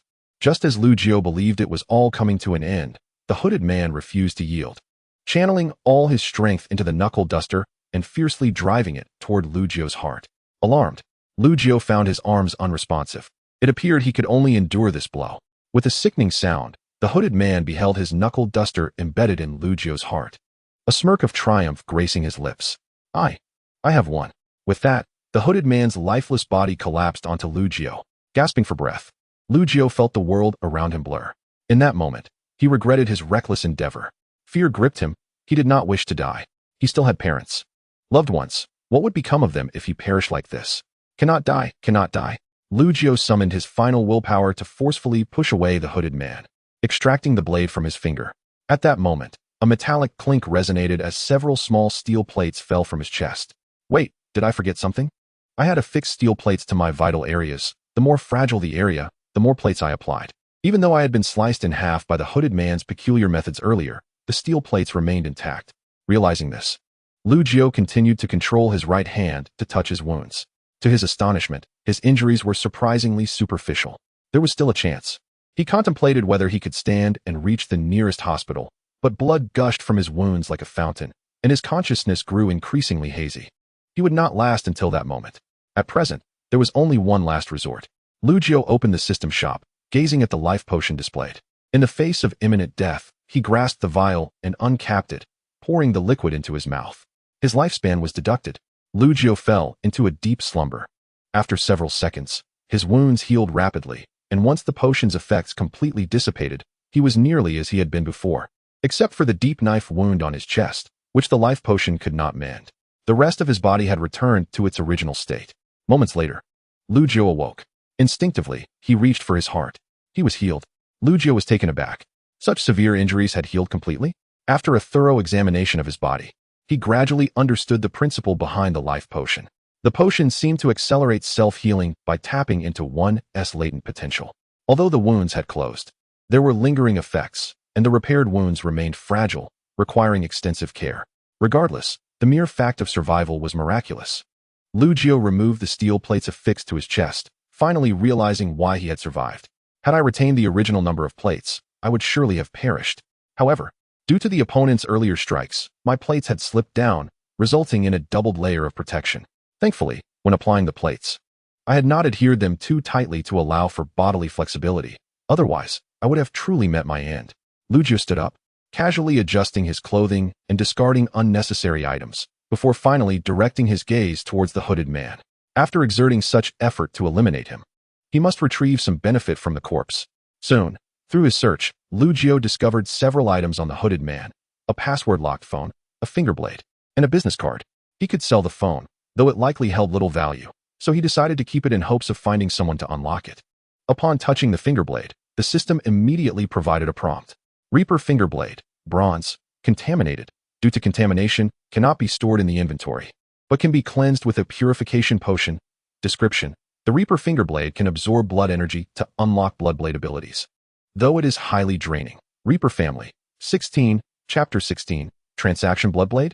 Lu Jiao quickly recalled the hooded man's earlier gesture. At that moment, he had not clearly seen what it was. It turned out to be a bloodblade, akin to a ranged sword energy. If the hooded man had managed to strike him a few more times, he would have certainly been done for. Reaper family, 16, set effect. Blood absorbed by the Reaper can slightly restore the user's various functions. Currently inactive. The Reaper family? Lucio suddenly remembered having seen a Reaper dagger in the shop, which must also belong to the Reaper family. However, it had been too expensive for him to purchase at the time, and he had lacked the determination to acquire it. Had he been more resolute and taken a few more lives, he might have obtained the silver-grade dagger, thus not facing such disadvantages in battle. Stowing away the fingerblade, Lucio focused on the business card found on the hooded man. September 12th, 11 p.m., East Street number 19, Sanchong, Yiqing. Besides this information, there was nothing else on the card, not even a description. September 12th seemed to be the day after tomorrow, likely a Saturday. East Street No. 19 was presumably an address he had previously walked past, though he recalled nothing particularly noteworthy about it. He wasn't too sure what use this information held, so he decided to keep it for now. After tidying up the scene and collecting the items, Lucio opened the system panel. He had purchased a life potion with 99 hours of his lifespan, but having killed a man, his lifespan should not have decreased significantly. Countdown, 74 hours, 3 minutes, 52 seconds. What? Lucio's pupils constricted sharply. Why hadn't my lifespan increased? A profound sense of unease washed over him. Hadn't Yujun said that killing would grant him lifespan? Why had he not received any? Lucio swallowed hard, his gaze fixated on the hooded man. He recalled how the hooded man had survived multiple strikes without dying. Could he possibly not be human? Lucio approached the hooded man's body cautiously, gradually flipping him over. When he beheld the man's melting face, he nearly retched. The hooded man's face was slowly dissolving like wax. Not only his face, but his entire body was disintegrating. Even the blood on the ground was gradually turning black and melting away. This was no longer a human form. This was beyond human. At that moment, a voice from behind interrupted Lucio's shock. He has been dead for some time. Lucio turned abruptly to find Li Yanbing standing there. In such a situation, it either meant that someone from the Nine Kings Association had acquired the relevant item, or that someone from the Dragon Slayer Society had awakened a similar ability to control corpses. Rather than listening to Li Yanbing's explanation, Lucio was more concerned about whether she had witnessed his battle. Previously, when he had evaded his pursuers, he had considered that there might be members of the Dragon Slayer Society among them, which was why he had taken many detours. But now that he saw that the one tracking him was Li Yanbing, he felt uncertain. This was the woman who had saved him on the rooftop. Her strength was formidable. Had he truly managed to shake her off?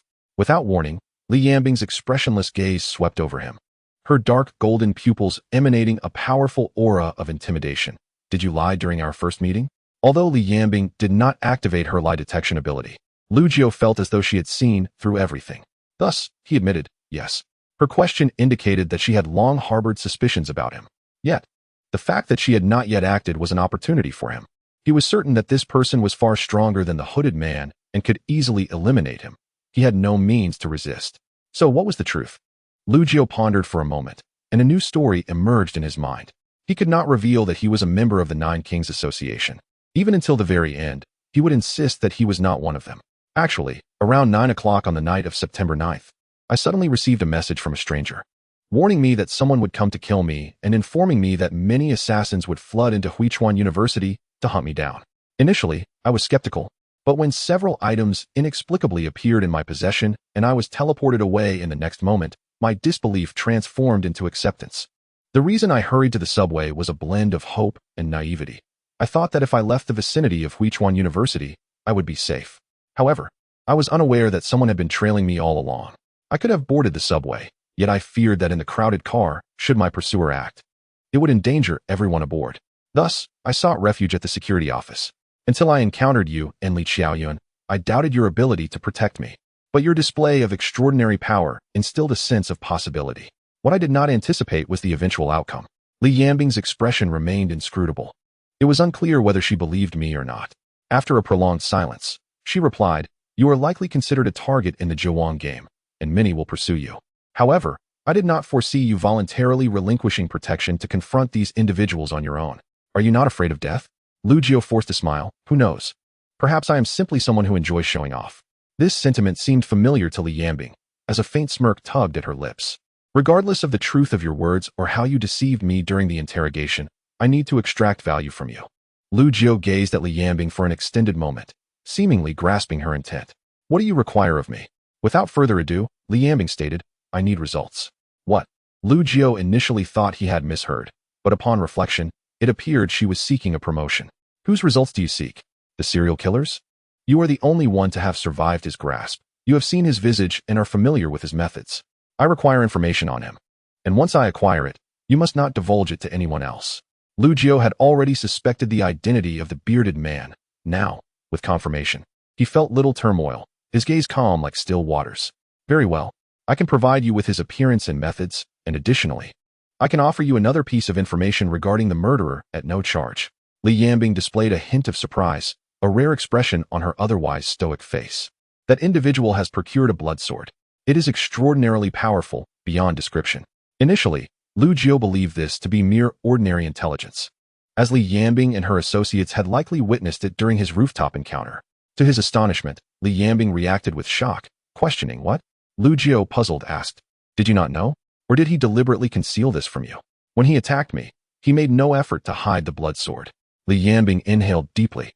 By the time we arrived, the murderer had vanished. The only reason I was able to save you was because of the mental mark I had placed on you. The closer I got, the more I could control that power. What? Lu Jiu felt a surge of frustration. He had thought reinforcements had arrived, only to realize that he had been saved by the very contingency left on him by the foe. Perhaps the murderer believed I was dead after I jumped, which is why he did not silence me. Lu Jiu felt a wave of relief wash over him. Had he not possessed such audacity at that moment, he would surely have perished. After discussing the matter briefly, Li Yambing remarked, "This information is crucial to me. In return, you may inquire about what you most urgently wish to know." Chapter 17. The stylish young man Lu Jiu had not expected Li Yambing to be so straightforward. So he posed the questions that had accumulated in his mind over the past few days. "I wish to understand the power structure of the Zhuang Society and the Tulong Society. Are the superhumans you speak of categorized?"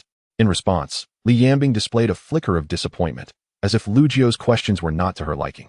"When we refer to superhumans, we predominantly mean those from the Tulong Society, as individuals from the Zhuang Society cannot awaken superpowers. All their abilities stem from tools. In other words, without their tools, they are merely ordinary people. Thus, theoretically, an 80-year-old man could defeat the strongest member of the Zhuang Society with a cane. The Zhuang Society grows stronger through continuous killings, while members of the Tulong Society can awaken their superpowers through resonance with dragons, which can be cultivated and enhanced repeatedly. Therefore, typically, individuals from the Tulong Society possess a superior foundation compared to those from the Zhuang Society. However, even a solid foundation proves futile, as the capabilities of the tools in the Zhuang game are exceedingly formidable. Consequently, once combat ensues, the outcome predominantly hinges on the strength of the tools, and the superpowers of the Tulong Society can be viewed merely as innate tools, lacking overwhelming effectiveness. Upon hearing this, Lu Jiu suddenly recalled his corresponding card. He had initially thought the griffin was his inherent attribute, but now it seemed that his abilities derived from that card. Regarding the categorization of superpowers, the official stance indeed recognizes such divisions. One category pertains to mental cultivation, like myself, while the other concerns physical training, exemplified by the bear steward you previously witnessed. Given the vast array of superpowers, some require both mental and physical cultivation. Thus, to delineate specifics, I cannot, as the official classification remains at these two broad categories. For reasons unknown, Lu Jiu recalled his encounter with the bearded man on the rooftop. At that moment, the bearded man had attempted to seize Officer Qin's gun, but had been unable. It seemed he had mentioned that there were members of the Zhuang Society within the Tulong Society. "You assert that members of the Zhuang Society cannot awaken superpowers. Is this certainty absolute? I mean, are there any exceptions?" "None," Li Yambing replied emphatically. "The Zhuang Society and the Tulong Society are fundamentally incompatible organizations. The Zhuang Society seeks to consolidate the abilities of all rulers through the selection of the 9 kings, while the Tulong Society identifies suitable superhumans to distribute power among them. The Zhuang Society thrives on extracting the lives of others, whereas the Tulong Society shares its own life force with others. This fundamental difference breeds contradiction. Furthermore, dragons exist within the Zhuang Society, hence the Tulong Society's nomenclature." After further discussion, Lu Jiu sensed that Li Yambing was consistently diverting the conversation, as if the current topics were of no interest to her. "I believe I have gathered sufficient information." Lu Jiu indicated his understanding. Unexpectedly, Li Yambing interjected, "What you just mentioned is rather basic. You could obtain similar information from anyone. Thus, allow me to provide you with an additional piece of intelligence." "Thank you. You heard while in the hospital, did you not? The individual named Wen Yingzhan is coming down. He should become familiar with Huichuan's affairs within a day or two." Lu Jiu was somewhat puzzled by her intentions, yet he remained attentive. Observing Lu Jio's bewilderment, Li Yanbing opened her mouth, seemingly wishing to elaborate, but ultimately refrained. How formidable is this Wen Yingzhan? What will happen upon his arrival? Upon Lu Jiao finally addressing the crux of the matter, Li Yanbing exhaled a sigh of relief. Feigning nonchalance as she replied, Wen Yingzhan is indeed quite powerful. It is rumored that he nearly dismantled a position within the Jiawang society, and this rumor holds truth. But why do you inquire? Oh, I was merely asking out of curiosity. Well, if there are no further matters, I shall take my leave. I advise against attempting to extract information about Wen Yingzhan from me. It would be of no benefit to you. Lu Jiao was left in a state of confusion. A sense of unease pervaded the atmosphere, juxtaposed with an inexplicable rationale. In a particular chamber, a dapper young man stirred from a time-worn bed, exhibiting an air of having engaged in some strenuous activity, despite having done nothing at all. His attire was undeniably fashionable, featuring unique cuts that many had yet to witness, complemented by an unconventional hairstyle. However, this sartorial elegance stood in stark contrast to the disorder that enveloped the room. Take, for instance, the table. Cluttered with over 30 containers of instant noodles, extending into the bathroom, surrounded by snack wrappers and empty beverage bottles. Most of the bottles were drained, while a few remained open, allowing airborne bacteria to proliferate within. A closer inspection revealed several bottles of iced tea.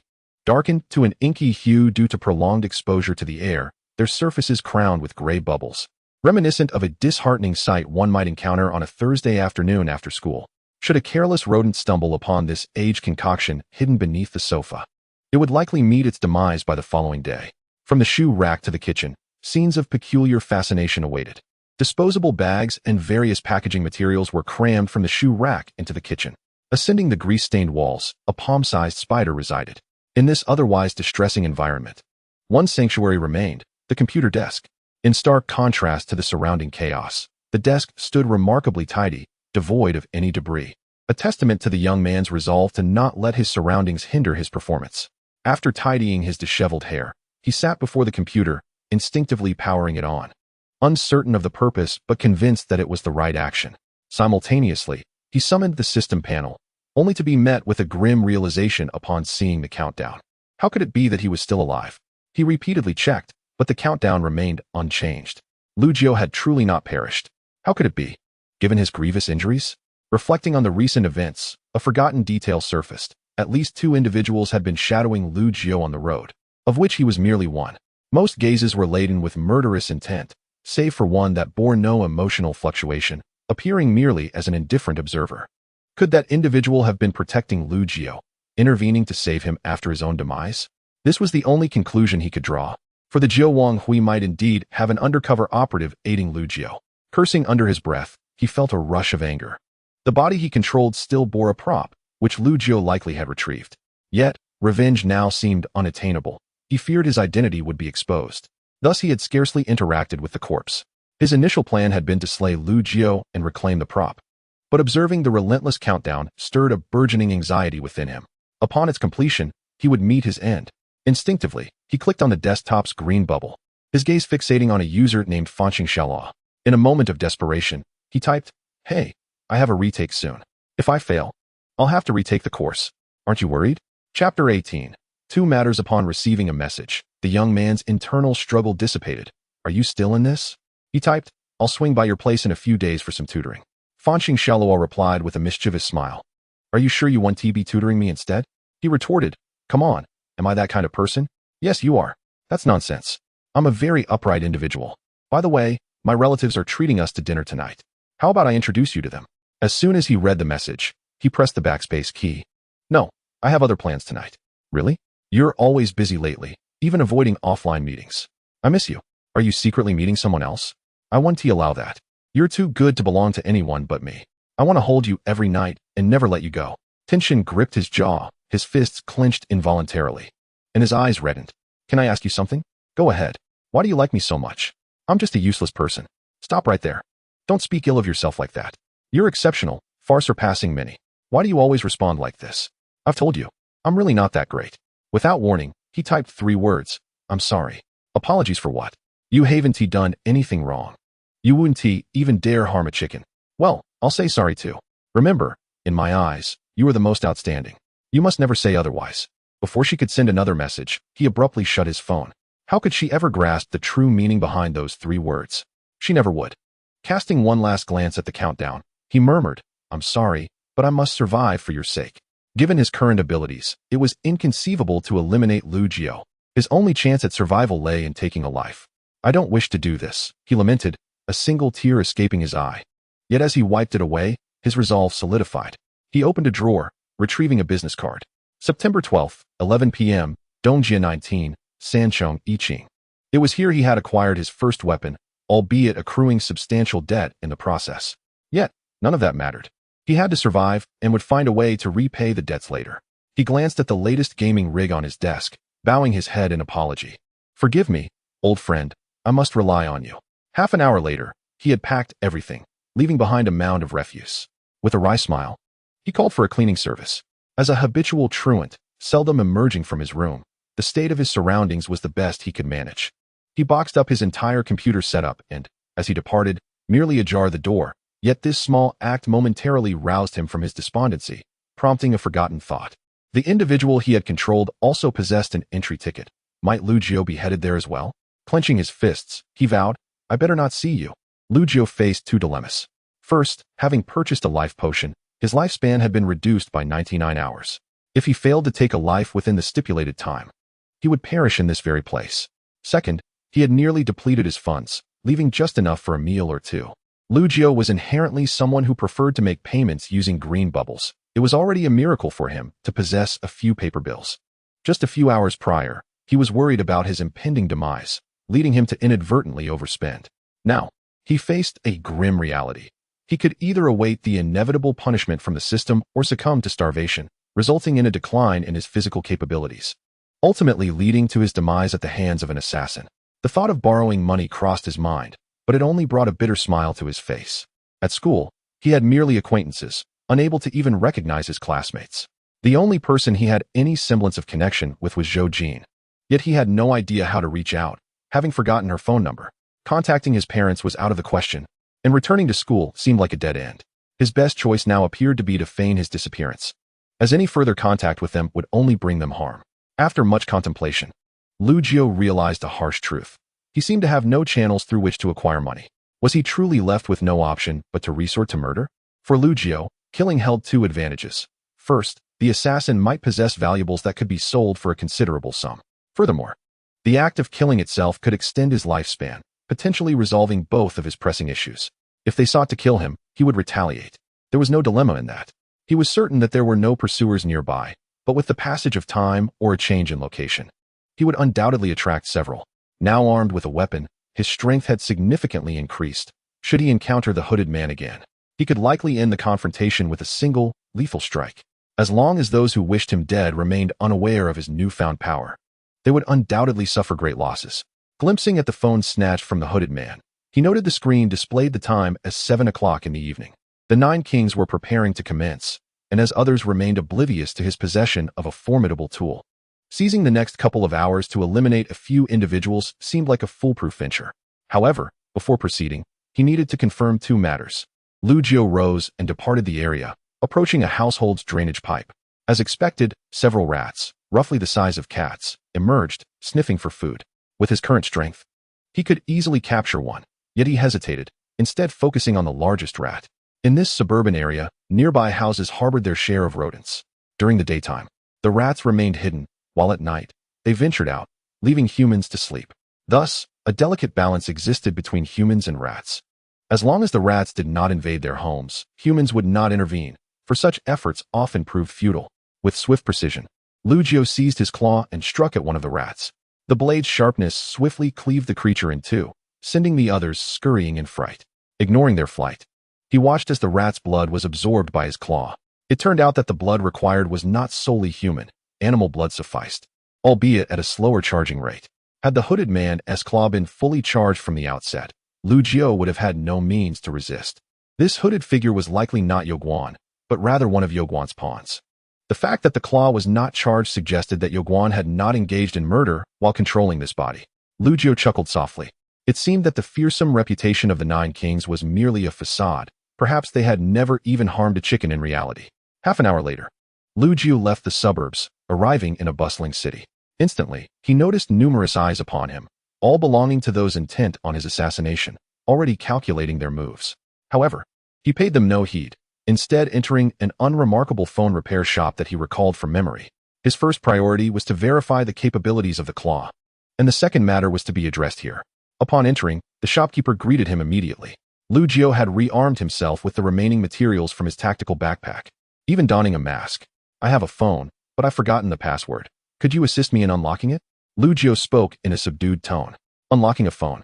The shopkeeper's expression remained unchanged as he opened a hidden door, stepping into the back room. It was a small, cramped space filled with various boxes, indicating it was a storeroom. "What phone is it? Let me see," the shopkeeper requested. After Lu Jiao handed it over, the shopkeeper glanced at it and said, "Since you're a new customer, I'll give you a friendly price, 900. How does that sound?" Lu Jiao's eyelids twitched. Producing even 50 was a challenge for him, yet the shopkeeper audaciously demanded 900. "Unlock it first. Once you've handled it, I'll pay you right away," Lu Jiao insisted. The shopkeeper scrutinized him. "I take risks in this line of work. You're not a regular, so payment up front is necessary." Lu Jiao feigned displeasure. "I was referred by an acquaintance. If you maintain this attitude, we can't proceed." It was a blatant lie. The shop's facade of phone repairs concealed a more dubious operation. Those living nearby were well aware that beneath its legitimate surface lay an illicit business. No one reported it. As the shopkeeper was known for his vindictiveness, anyone who dared to inform would likely face retaliation. "Then I want to assist you. We adhere to rules in this business. If those rules are broken, I would rather not take the job." Lu Jiao licked his lips, struggling to contain his impatience. "I urgently need to use it. Please unlock it so I can make a call. If you're worried about losing out, I'll give you 1,000 after it's resolved." The shopkeeper's eyes brightened. 1,000? You know how much we dread breaking rules. Make it 1,500. Deal. The shopkeeper rubbed his hands together, conceding to assist in unlocking it, but reiterated the need for payment. "Absolutely." 10 minutes later, the shopkeeper successfully unlocked the phone, exclaiming, "This phone is quite the treasure. Do you all use such devices in your line of work? No wonder it's hard to trace." Lu Jiao's eyes lit up. While he wasn't particularly tech-savvy, fearing the phone might be tracked, he avoided electronic devices. However, the shopkeeper's words hinted that this phone was less susceptible to being traced. "Thank you." Lu Jiao couldn't help but express his gratitude. The shopkeeper, confused, did not immediately hand over the unlocked phone, instead extending his hand for payment. Without waiting for the shopkeeper to finish, Lu Jiao snatched the phone and dashed out of the shop. The shopkeeper was momentarily stunned, failing to comprehend the situation. Lu Jiao's speed was astonishing. If not for the weight difference in his hand, he might have believed the phone was still with him. "Hey!" the shopkeeper shouted, giving chase. By the time he reached the shop's entrance, Lu Jiao had already put considerable distance between them, making it nearly impossible to catch up. "Damn it! You're really asking for trouble." As he spoke, the shopkeeper began dialing for assistance. Just then, a well-dressed gentleman approached him, inquiring, "Excuse me, have you seen a person approximately this tall?" With each word, the shopkeeper's expression grew increasingly peculiar. The man was none other than Lu Jiao, the very same individual he had just encountered. The proprietor chuckled inwardly, realizing that enemies had come knocking. Had the man paid him honestly moments ago, he might have been inclined to assist him. However, now he could only wish that the man would not come to regret his choices. Earlier, the same man had come to him to replace a phone screen. The man in the suit nodded, uttering no further words, and directly followed the path taken by Lu Jiao. Returning to his small shop, the proprietor closed the glass door and began dialing his brother. Regardless of whether this individual would be slain by his adversaries, he felt compelled to express his grievances. Just as he was about to press the call button, another visitor arrived at his shop. He instinctively closed his phone and inquired, "Here to replace a screen?" Unexpectedly, silence was his only response. "Not replacing a screen?" The proprietor looked up, puzzled, and found a girl standing before him, clad in a blue and white t-shirt adorned with a round-faced cat, and donning a white baseball cap. The girl rested her chin on her right hand, a mischievous smile playing on her lips as she produced an identification card. Upon seeing it, the proprietor's expression shifted dramatically. Was this from the Public Security Bureau? How had they traced him without any prior warning? For reasons unknown, he immediately recalled the masked man who had not paid. Although he possessed no evidence, his instincts told him that this situation stemmed from that individual. "Proprietor, we've received a report. It seems your establishment is not quite clean." Li Qiaoyun leaned her elbow against the glass counter, her gaze darting around. "How about you come with me for a bit?" Lu Jiao navigated through the crowd, the number of his pursuers dwindling behind him. Perhaps due to having lost them earlier, he noticed two individuals who consistently fell behind. Uncertain whether these two were assassins working in concert, he understood that the time had come to take action. As he ventured deeper into a dark alley, the footsteps behind him grew increasingly distinct. At that moment, Lucio calmly retrieved his recently unlocked phone, inserted a SIM card, and dialed a number. When the call connected, there was only silence on the other end, as if no one were there. Lowering his voice, Lucio stated, "I'm about to take action." Without waiting for a response, he ended the call and continued to the end of a dead-end alley, quietly awaiting the arrival of his pursuers. Within 10 seconds, a burly man emerged from the shadows. Upon realizing the dead end behind Lucio, he paused momentarily. However, his gaze swiftly hardened as he regarded Lucio. "So, you knew I was tailing you all along. You brought me here to find your grave, didn't you?"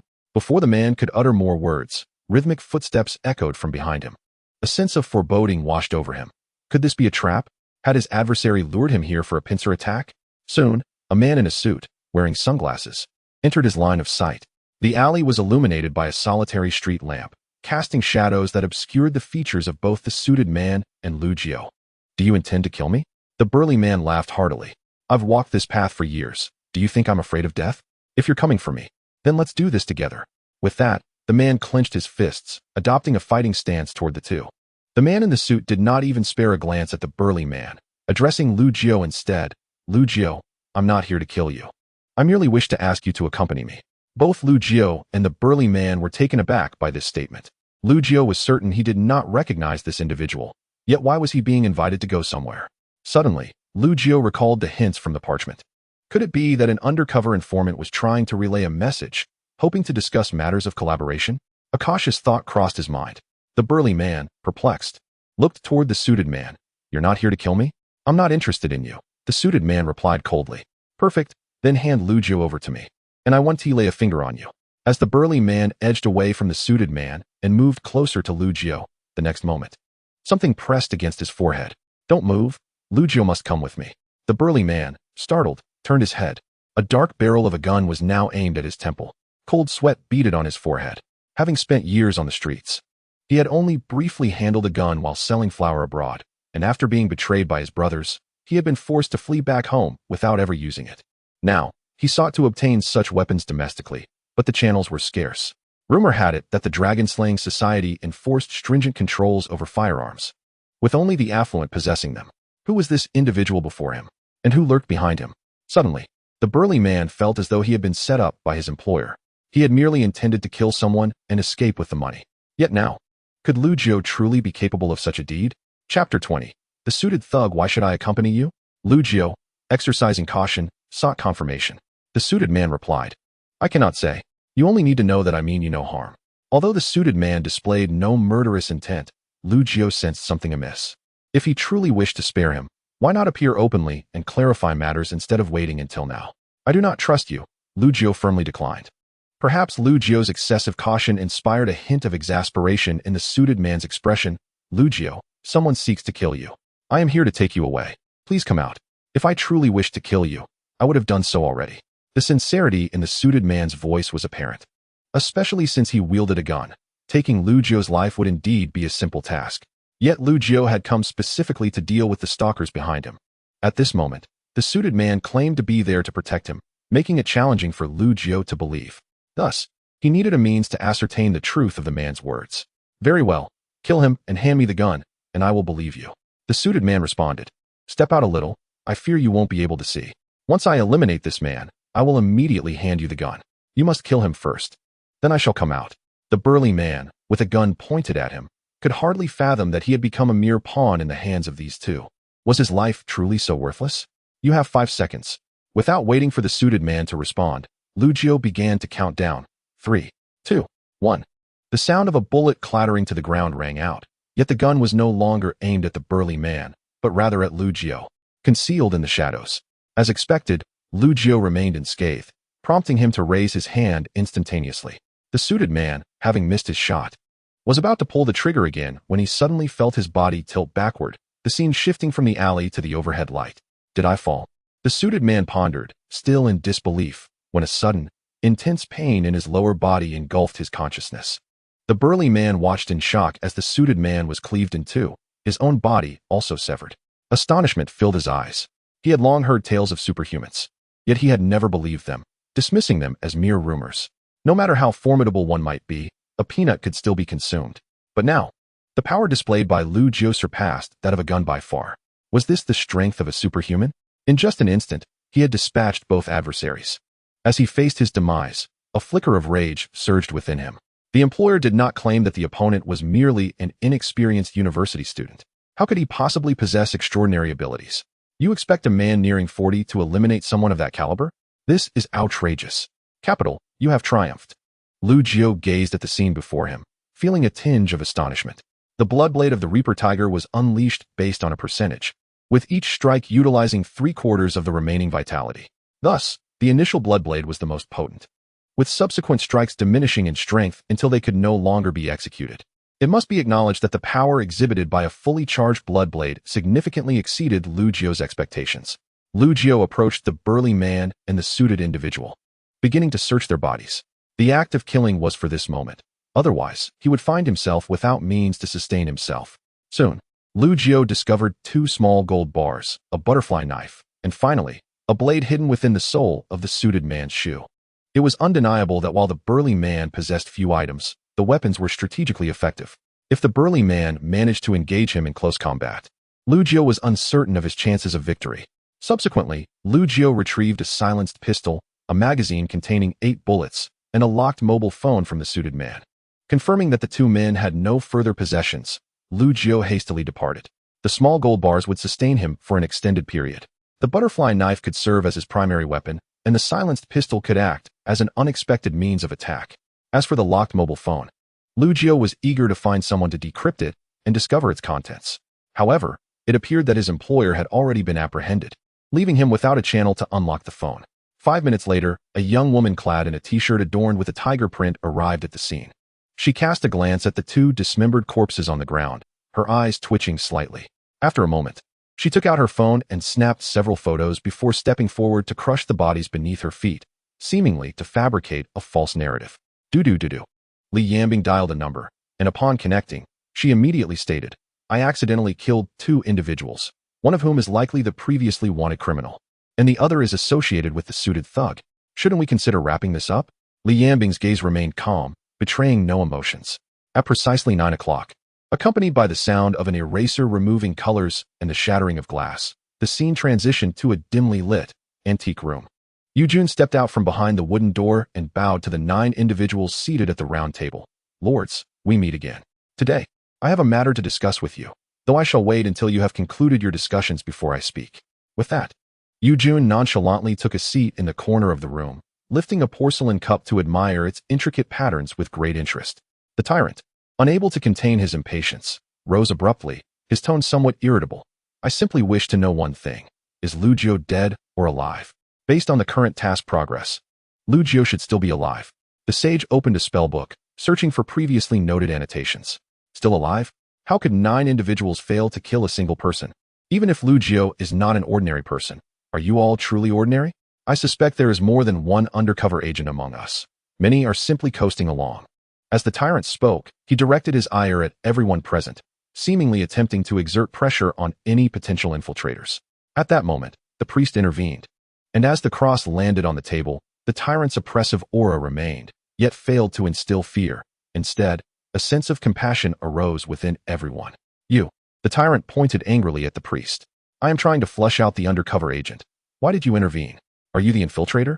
At this moment, Lu Jiu observed the various identities of those around him, and a thought suddenly emerged. With 9 individuals possessing 9 identities, their abilities seemed to contradict one another. Should the tyrant confront the priest, his powers would essentially nullify each other. Therefore, were the abilities of these 9 individuals in mutual balance? If Lu Jiu held this suspicion, then who was the priest's counter? And who countered him? Lu Jiu vaguely sensed the significance of this matter, without identifying his nemesis. Rashly revealing his abilities could lead to a fate akin to the tyrant's, suffering in silence. Tyrant, before you pressure us, have you forgotten that you are one of the 9? Your attempt to expose the infiltrator through intimidation is not inherently flawed. However, can you assure us that you are not the infiltrator? The sage scribbled with a quill, not even sparing the tyrant a glance. Indeed, my intervention was merely out of concern that you might be the true infiltrator, seeking to divert suspicion onto others, the priest added in agreement. Very well.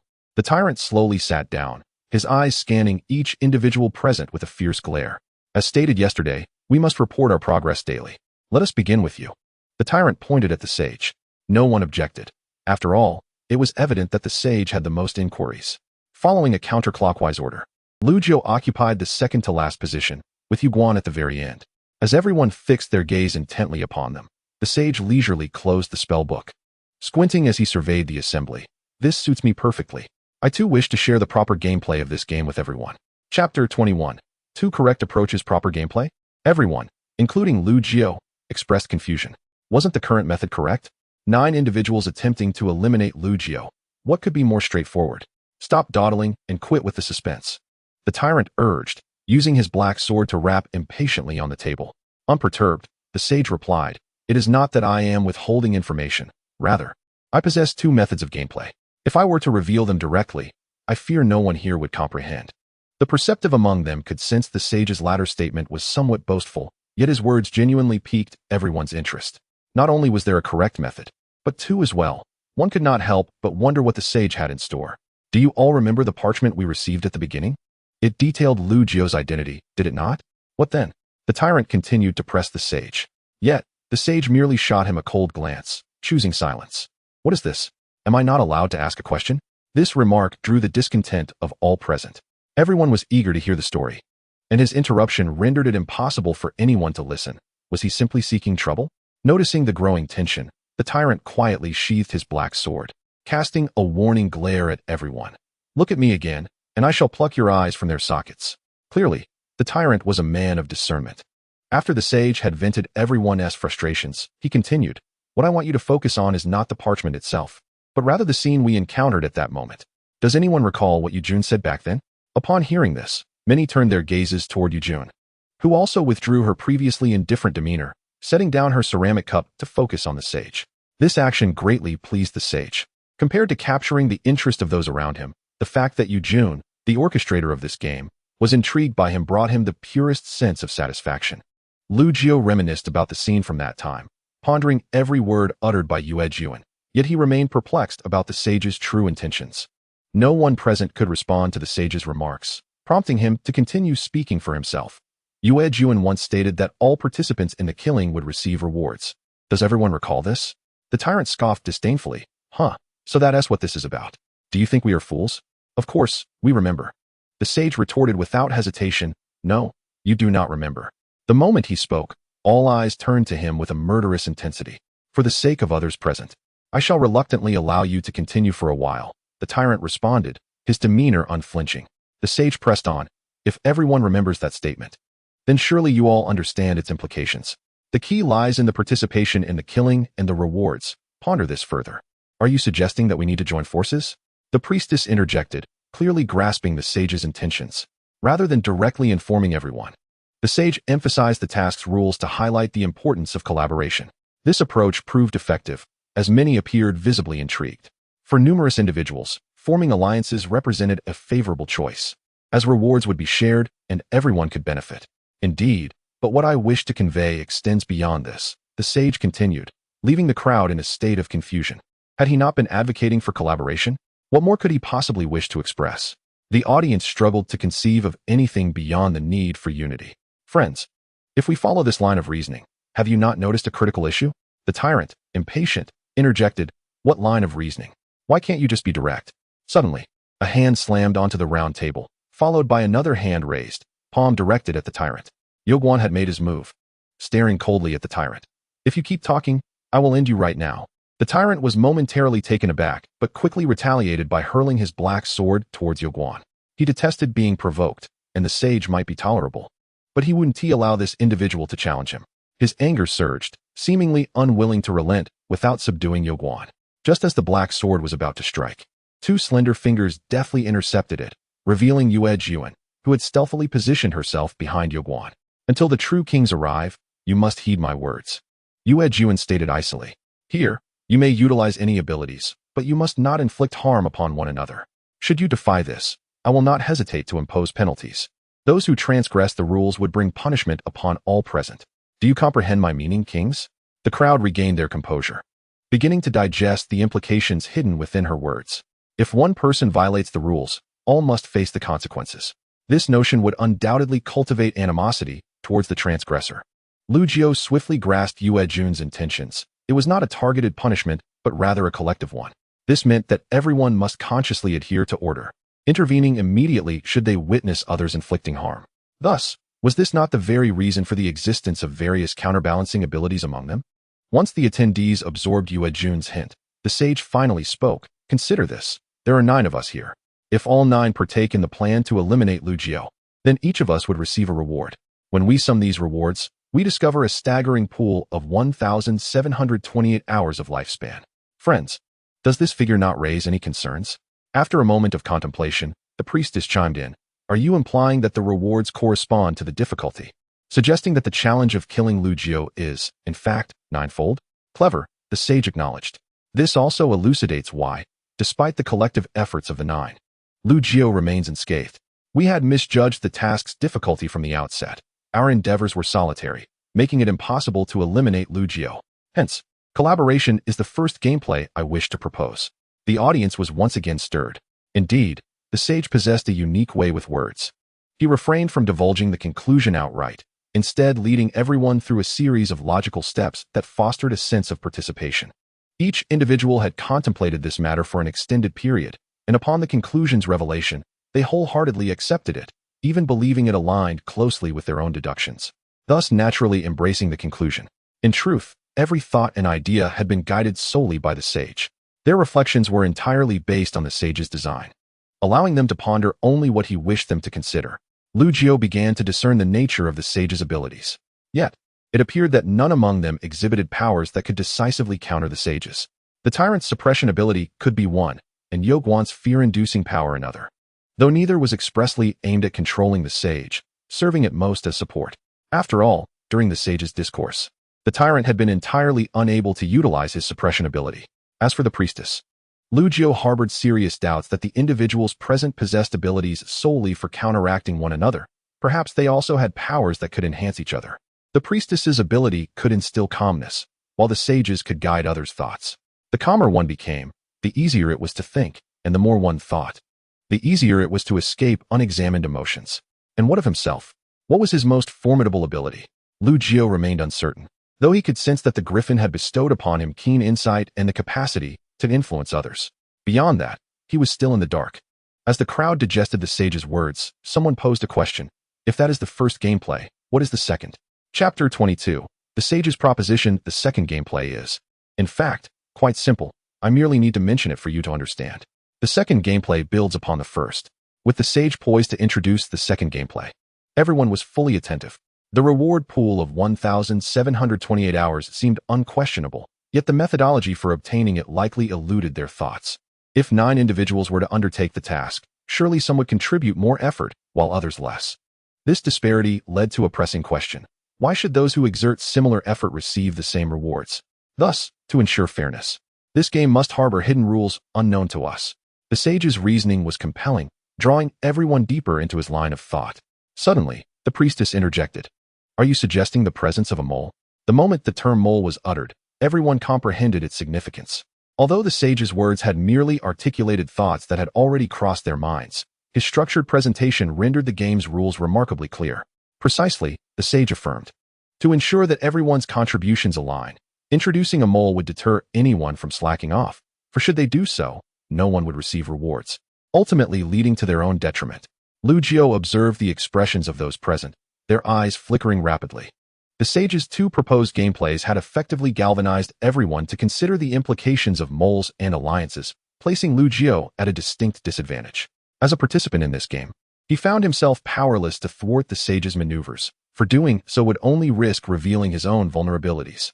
What type of gameplay do you believe this game should embody? Yoguan spoke with a tone devoid of strong emotion. The wise one met his gaze, countering with a question. What do you find enjoyable?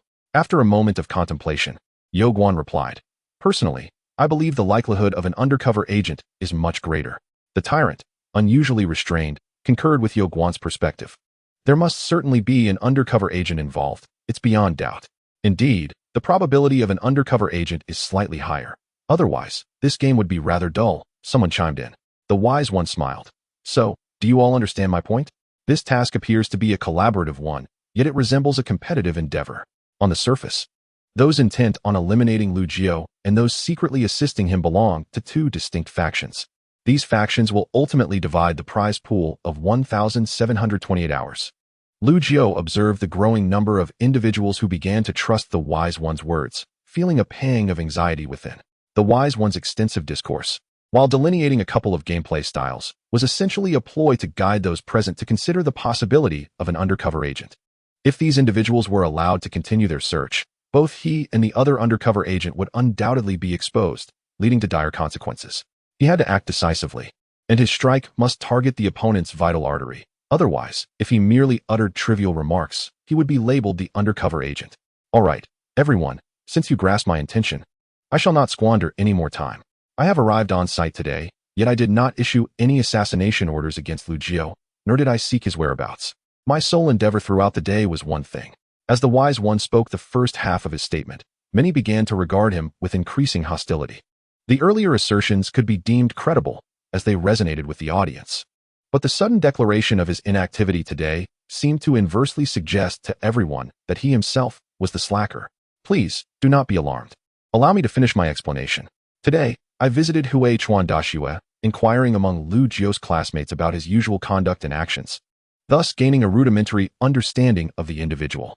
Lu Jiao's academic performance is commendable at Hui Chuan Dashue, yet he remains relatively obscure within the institution. This is partly due to his limited interaction with fellow students, and partly because he finds few individuals in university worth his regard.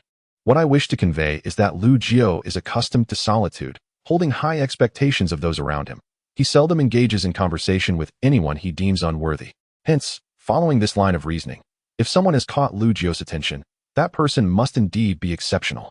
Coincidentally, I have managed to identify one or two such individuals. From their accounts, I have learned that Lu Jiao does not prioritize credits or academic performance. He values only one thing. If I can grasp this particular aspect that is significant to Lu Jiao, I would not need to pursue him. He would come to me willingly. Upon hearing this, everyone's curiosity was piqued once more, eager to discover what the Wise One would reveal. Lu Jiao himself was also intrigued, for he perceived that the Wise One's understanding of him was undoubtedly flawed. How others perceive him does not define his essence. Thus, the Wise One's deductions based on the perspectives of others were inherently misguided. The views of those around him were tainted by their own biases and did not reflect his true self.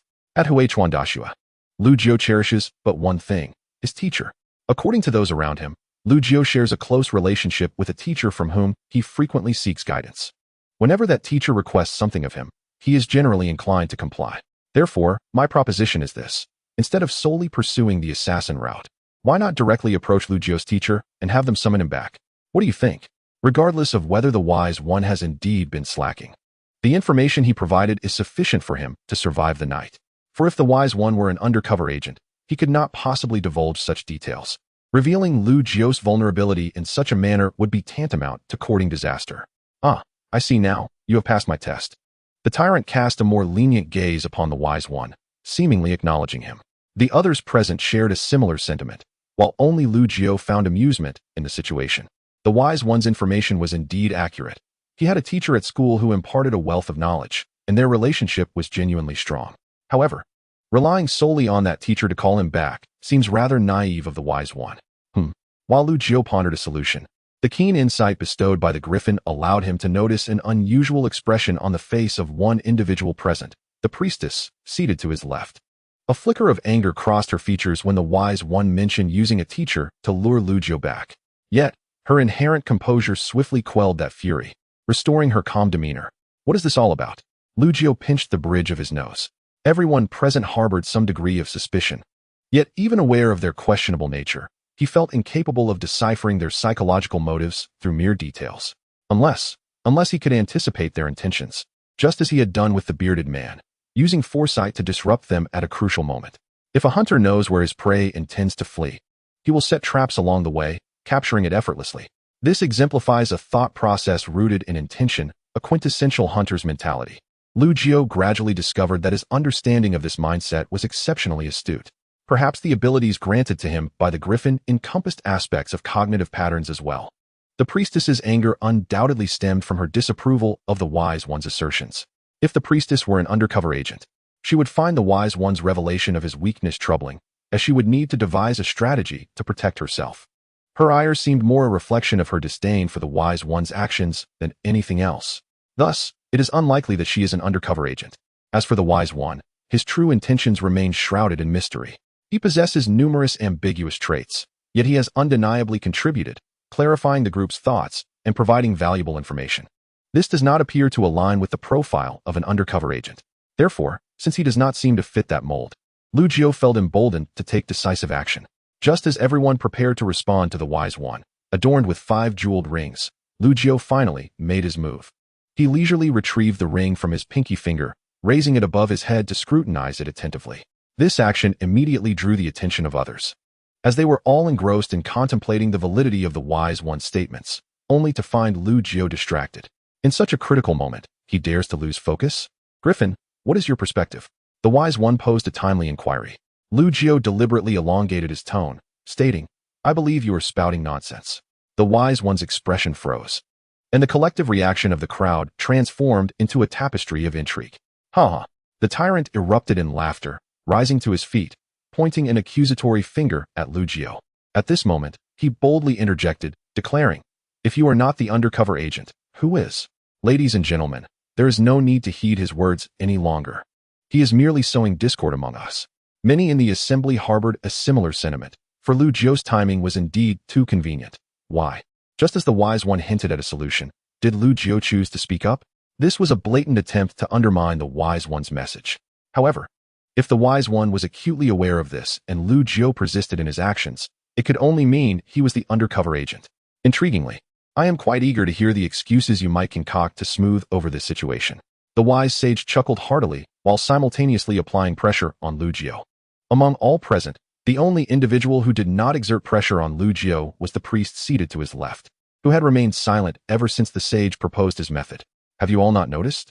Lu Jiu provided his own explanation, asserting that every statement made by the sage was from the perspective of one who is not an undercover agent. What if he were indeed the undercover? What then would his previous remarks signify? He offered a solution, leading everyone to subconsciously believe he was not the undercover agent, thereby causing the remaining 8 individuals to harbor mutual suspicions about one another. Consequently, rather than acting collectively against Lu Jiu, their distrust resulted in everyone searching for the undercover, leaving no one to take action. Do you not realize how grave the consequences of such a situation could be? The sage, exasperated, retorted, Griffin, when you say such things, could you first remove your own undercover identity? You are the undercover now. What you say is futile. Who would believe you? Indeed, although Lu Jiu's reasoning held some merit, the sage's words had already taken root in people's minds, rendering them difficult to shake. Unexpectedly, Lu Jiu smirked and unleashed his trump card. Well, since everyone believes I am the undercover, then I shall embrace that identity. After all, the strengths of both the undercover and non-undercover factions should be comparable. Thus, there must be at least 4 or 5 undercover agents present. My exposure is merely a stroke of bad luck. This statement, while seemingly a desperate measure, allowed the keen observers in attendance to perceive that Lu Jiu's self-deprecating remarks had inadvertently placed him in a position of power. The sage had previously scattered a multitude of incoherent statements to garner trust, yet Lu Jiu, with just a few phrases, prompted others to reassess the situation. The rationale was straightforward. There was no evidence to substantiate that Lu Jiu was the undercover agent, nor was there any proof that the sage was not. The trust in the sage's words stemmed solely from the persuasiveness of his speech. However, Lu Jiu's discourse was now even more compelling, not only turning the sage's assertions against him, but also leaving the sage speechless. According to the sage's perspective, if the reward pool were to be divided between 2 factions, the members of each faction should possess equivalent strength, with the victors claiming the rewards. Yet, the issue of equivalent strength posed a significant dilemma. With 9 individuals present, how could they maintain parity? It would inevitably result in a split, indicating that there were indeed 4 to 5 undercover agents. If the task truly operated under such conditions, what would be the point? The number of undercover agents surpassing the murderers would risk exposing one's own identity. Thus, the sage's words contained a flaw, which Lu Jiu seized upon, delivering a decisive blow. At this juncture, any attempt by the sage to salvage the situation would be futile. In fact, the more he tried to rectify it, the more likely he was to reveal vulnerabilities. Yu Jun also set aside her delicate exploration of the ceramic cup, regarding Lu Jiu with keen interest. The situation had taken an intriguing turn. The sage clenched his teeth, evidently taken aback by how easily Lu Jiu dismantled his scheme with just a couple of remarks, while the distrustful gazes from those around him left him feeling quite uncomfortable. After a lengthy pause, the sage appeared to have a revelation, sneering, "You are conflating concepts. Does equivalent strength necessarily equate to equal numbers? Why could it not be that one or two individuals possess powerful items and thus contend against the rest?" The pressure instantly shifted back to Lu Jiu. At that moment, upon hearing these words, Lu Jiu was nearly driven to a frenzy. He indeed wished to possess powerful items, as that would afford him the ability to resist. However, the reality was that he lacked any such items.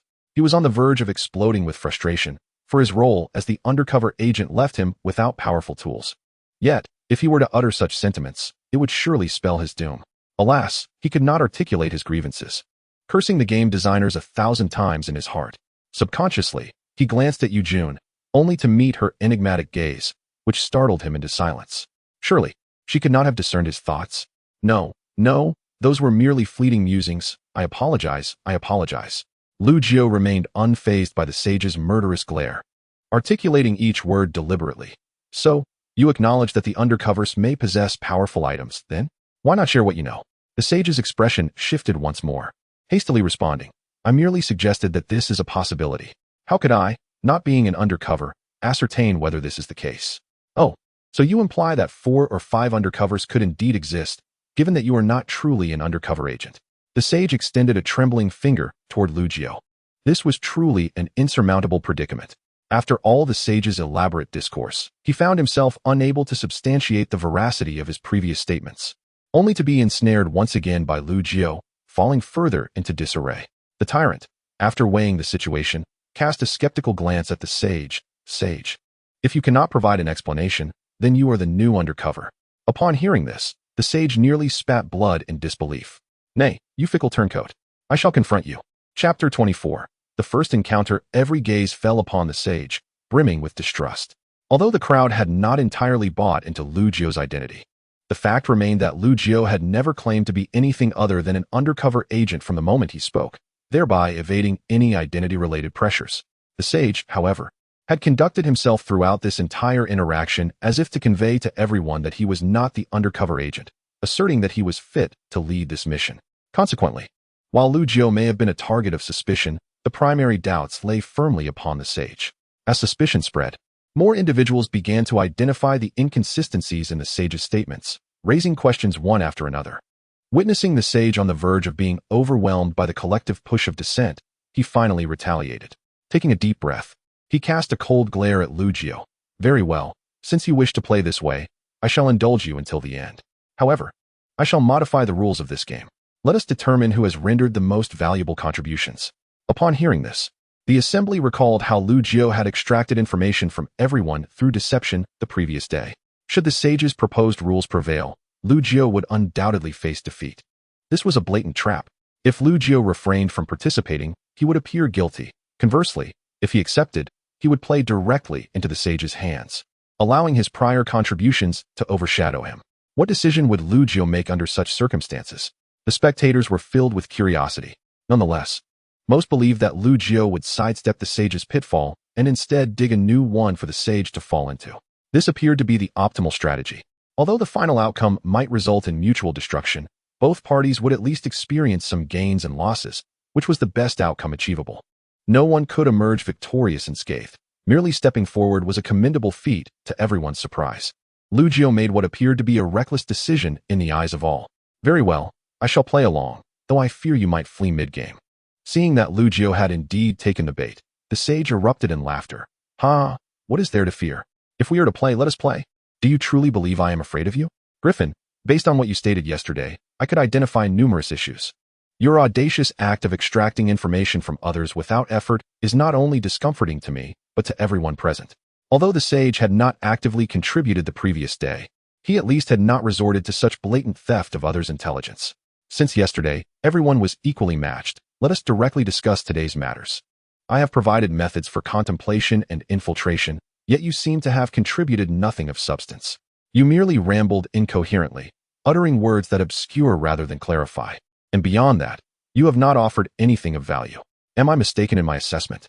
Clearly, Xianjia is genuinely intent on comparing contributions with Lu Jiao. From the current circumstances, if Lu Jiao dares to engage in such a comparison, he is surely destined for failure. For since yesterday, Lu Jiao has failed to present any advantageous information and has instead exploited the efforts of others. Thus, Lu Jiao's only chance for redemption lies in the inherent value of his actions today. Otherwise, he will undoubtedly fall short of Xianjia's contributions. Lu Jiao claimed he had only just arrived near Huichuan University yesterday, and within this single day, it is improbable that he could have accomplished anything noteworthy. Consequently, his defeat appears certain. Unexpectedly, Lu Jiao did not respond immediately. Instead, he surveyed the room. Do you want me to recount what I have done today? However, it seems it is not yet my turn. I am the second to last. Upon hearing this, many found it somewhat amusing. At such a critical moment, Lu Jiao's words seemed to indirectly signal to others that he wished to buy time. The more reluctant he was to disclose his intentions, the more problematic his situation appeared. No, you must speak now. I do not wish for you to once again emerge empty-handed as you did yesterday. Xianjia pressed on, evidently at odds with Lu Jiao. However, according to the order, I am not the next to speak, and you have no authority to dictate my turn.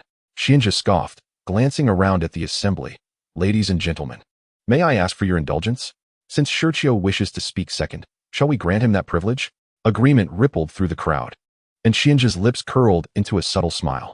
Yet, to his surprise, when it was time for the priest to voice his opinion, he remained silent, appearing to maintain neutrality. Priest, what is your stance? At this moment, you must align with us. Otherwise, you are as much a spy as Xiao. Tyrant seized the opportunity for retribution. Previously, his attempts to act had been thwarted by the priest, but now he finally had a chance to vent his frustrations. Or perhaps you are indeed the spy. Attempting to exonerate Xiao, Tyrant continued to incite the crowd's emotions, his oppressive aura gradually emanating. The priest, with vacant eyes, remained oblivious. While the surrounding individuals found it increasingly difficult to breathe under Tyrant's pressure, many struggled to remain upright against such force. Without the priest's support, fear of power and violence consumed everyone's hearts, making it nearly impossible to find solace. I am not a spy, yet I do not wish to declare my position. After a lengthy pause, the priest slightly regained composure, his gaze gaining a flicker of vitality. If you remain silent, you are a spy. Both Tyrant and Xianjia sought to apply pressure on the priest. Xianjia, puzzled, recalled how the priest had consistently stood for justice in recent days. Why now did he choose to oppose everyone? I have stated, I am not a spy. The priest, unusually agitated, clenched his hand around the cross, his knuckles paling, and his body trembled uncontrollably. Lu Jiao, standing beside the priest, sensed that her state was genuine, not feigned. She seemed to be experiencing an intense emotional upheaval. On the brink of tears, Lu Jiao, perplexed by the unfolding events, felt a pang of guilt as he realized the priest was under immense pressure due to his presence, and instinctively reached out to pat her shoulder. This gesture startled everyone, as they feared Lu Jiao might make a dangerous move, which would result in dire consequences for all. However, Lu Jiao merely gave the priest a gentle pat. Are you all right? This might have been the first instance of physical contact during the Zhuang meeting. Yet Lu Jiao remained oblivious. Chapter 25, Mao Tuesday. The priest's body trembled violently, and a few tear-sized droplets fell. Was she crying? Just as Lu Jiao was about to inquire further, the priest abruptly lifted her head, her mental energy suddenly focusing on Lu Jiao. Caught off guard, Lu Jiao was instantly ensnared by her mental control. In a daze, he glimpsed the sparkle of two pink hearts in the priest's eyes, which rippled outward like waves, continually exerting mental pressure upon him. What is this? Lu Jiao felt as though he were being controlled, a sensation from which he found it difficult to escape. Just as he felt himself succumbing to the expansion of the pink hearts, a sapphire ring on his left hand suddenly emitted a radiant glow, and an invisible barrier unfurled from the depths of his spirit, isolating the mental control from his consciousness. Simultaneously, the barrier extended around the priest, and after a brief moment of confusion, she regained her senses. As the two regained their bearings, their eyes met, and almost simultaneously, they averted their gazes. What just transpired? Lu Jiao's thoughts raced at the memory of the pink hearts with their mental control capabilities, sending a shiver through him. He quickly employed his insight to detect any anomalies among those present. Soon, his gaze landed on a pair of eyes radiating pink hearts. To his astonishment, those eyes met his own. Discovered, Lu Jiao decided to abandon pretense and directly addressed the frail-looking woman. The recent commotion had drawn everyone's attention to her. It was she who had executed the maneuver, directly controlling the priest and nearly ensnaring Xiao as well. What ability did she just employ? Mao Tuesday Lu Jiu identified her. At present, it seemed that most people posed no significant threat to him, yet Mao Tu was the exception. Her previous actions defied logic, and even his covert observations had not gone unnoticed. Lu Jiu had nearly placed her in the category of those capable of counteracting his abilities. Clearly, he had encountered someone who could neutralize his power. Not only had he been subdued, but the priest had also fallen under her influence. Thankfully, he had the sapphire ring to shield him from mental assault, while the priest was left entirely vulnerable. If Mao Tu were to silently control someone during the ongoing meeting, chaos would ensue.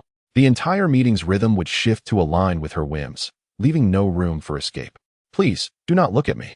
I merely wish to hear the results. I am not acting intentionally, Mao Tu pleaded, casting a pitiful glance at the assembly, while Lu Jiu furrowed his brow.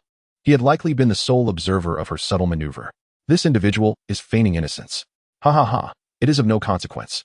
As long as you assist us in unmasking the spy, no one will blame you for your abilities, Xianjia chuckled. Tyrant, more direct, applauded enthusiastically. Wonderful, wonderful. With you here, we need not worry about someone wielding their veto power indefinitely. Tyrant's innuendo was unmistakable to all. Many exchanged glances between Tyrant and Mao Tu, a sense of foreboding washing over them. Before Mao Tu's arrival, Tyrant had relied on his suppression abilities to dominate others, but now, the priest had consistently nullified his efforts. However, after the arrival of Mao Tu, the priest must consider the mood of Mao Tu before attempting to purify everyone. This poses a significant challenge. Lu Jiu was uncertain about the consequences of Mao Tu's entrance, yet his instincts suggested that it would not bode well. Mao Tu's choice to not ally with him indicated an allegiance to the sage. Should he fail to sway the audience with his forthcoming speech, he would remain at a disadvantage, constantly overshadowed by others. At that moment, the priest spoke up. Griffin, thank you. Noticing Lu Jiu's worried expression, she added, I was momentarily distracted by other thoughts and lost my focus, but next time, she may not be able to control me. Her words finally alleviated some of his anxiety. Although the priest was certainly not an undercover agent, she could serve as a temporary ally. With her assistance, he at least possessed the capability to influence others rather than relying solely on his keen insight. Lu Jiu surveyed the room and scoffed. Since everyone is so eager to learn what information I can provide, I shall graciously oblige. Strangely, it seemed as if the sage had caught a glimpse of triumph on Lu Jiu's face in that fleeting moment. Lu Jiu languidly continued. The first piece of information I offer is that Lu Jiu is likely aware that someone is pursuing him, and he is preparing to strike back. Is that all? The tyrant did not hold back his derision. You don't need to tell me that. The moment Lu Jiu vanished, I already knew he sensed our presence. With Mao Tu backing him, the tyrant unleashed his full fury, monopolizing the conversation. Indeed, Griffin, this information seems rather trivial, the sage remarked with a smirk. Oh, is that so?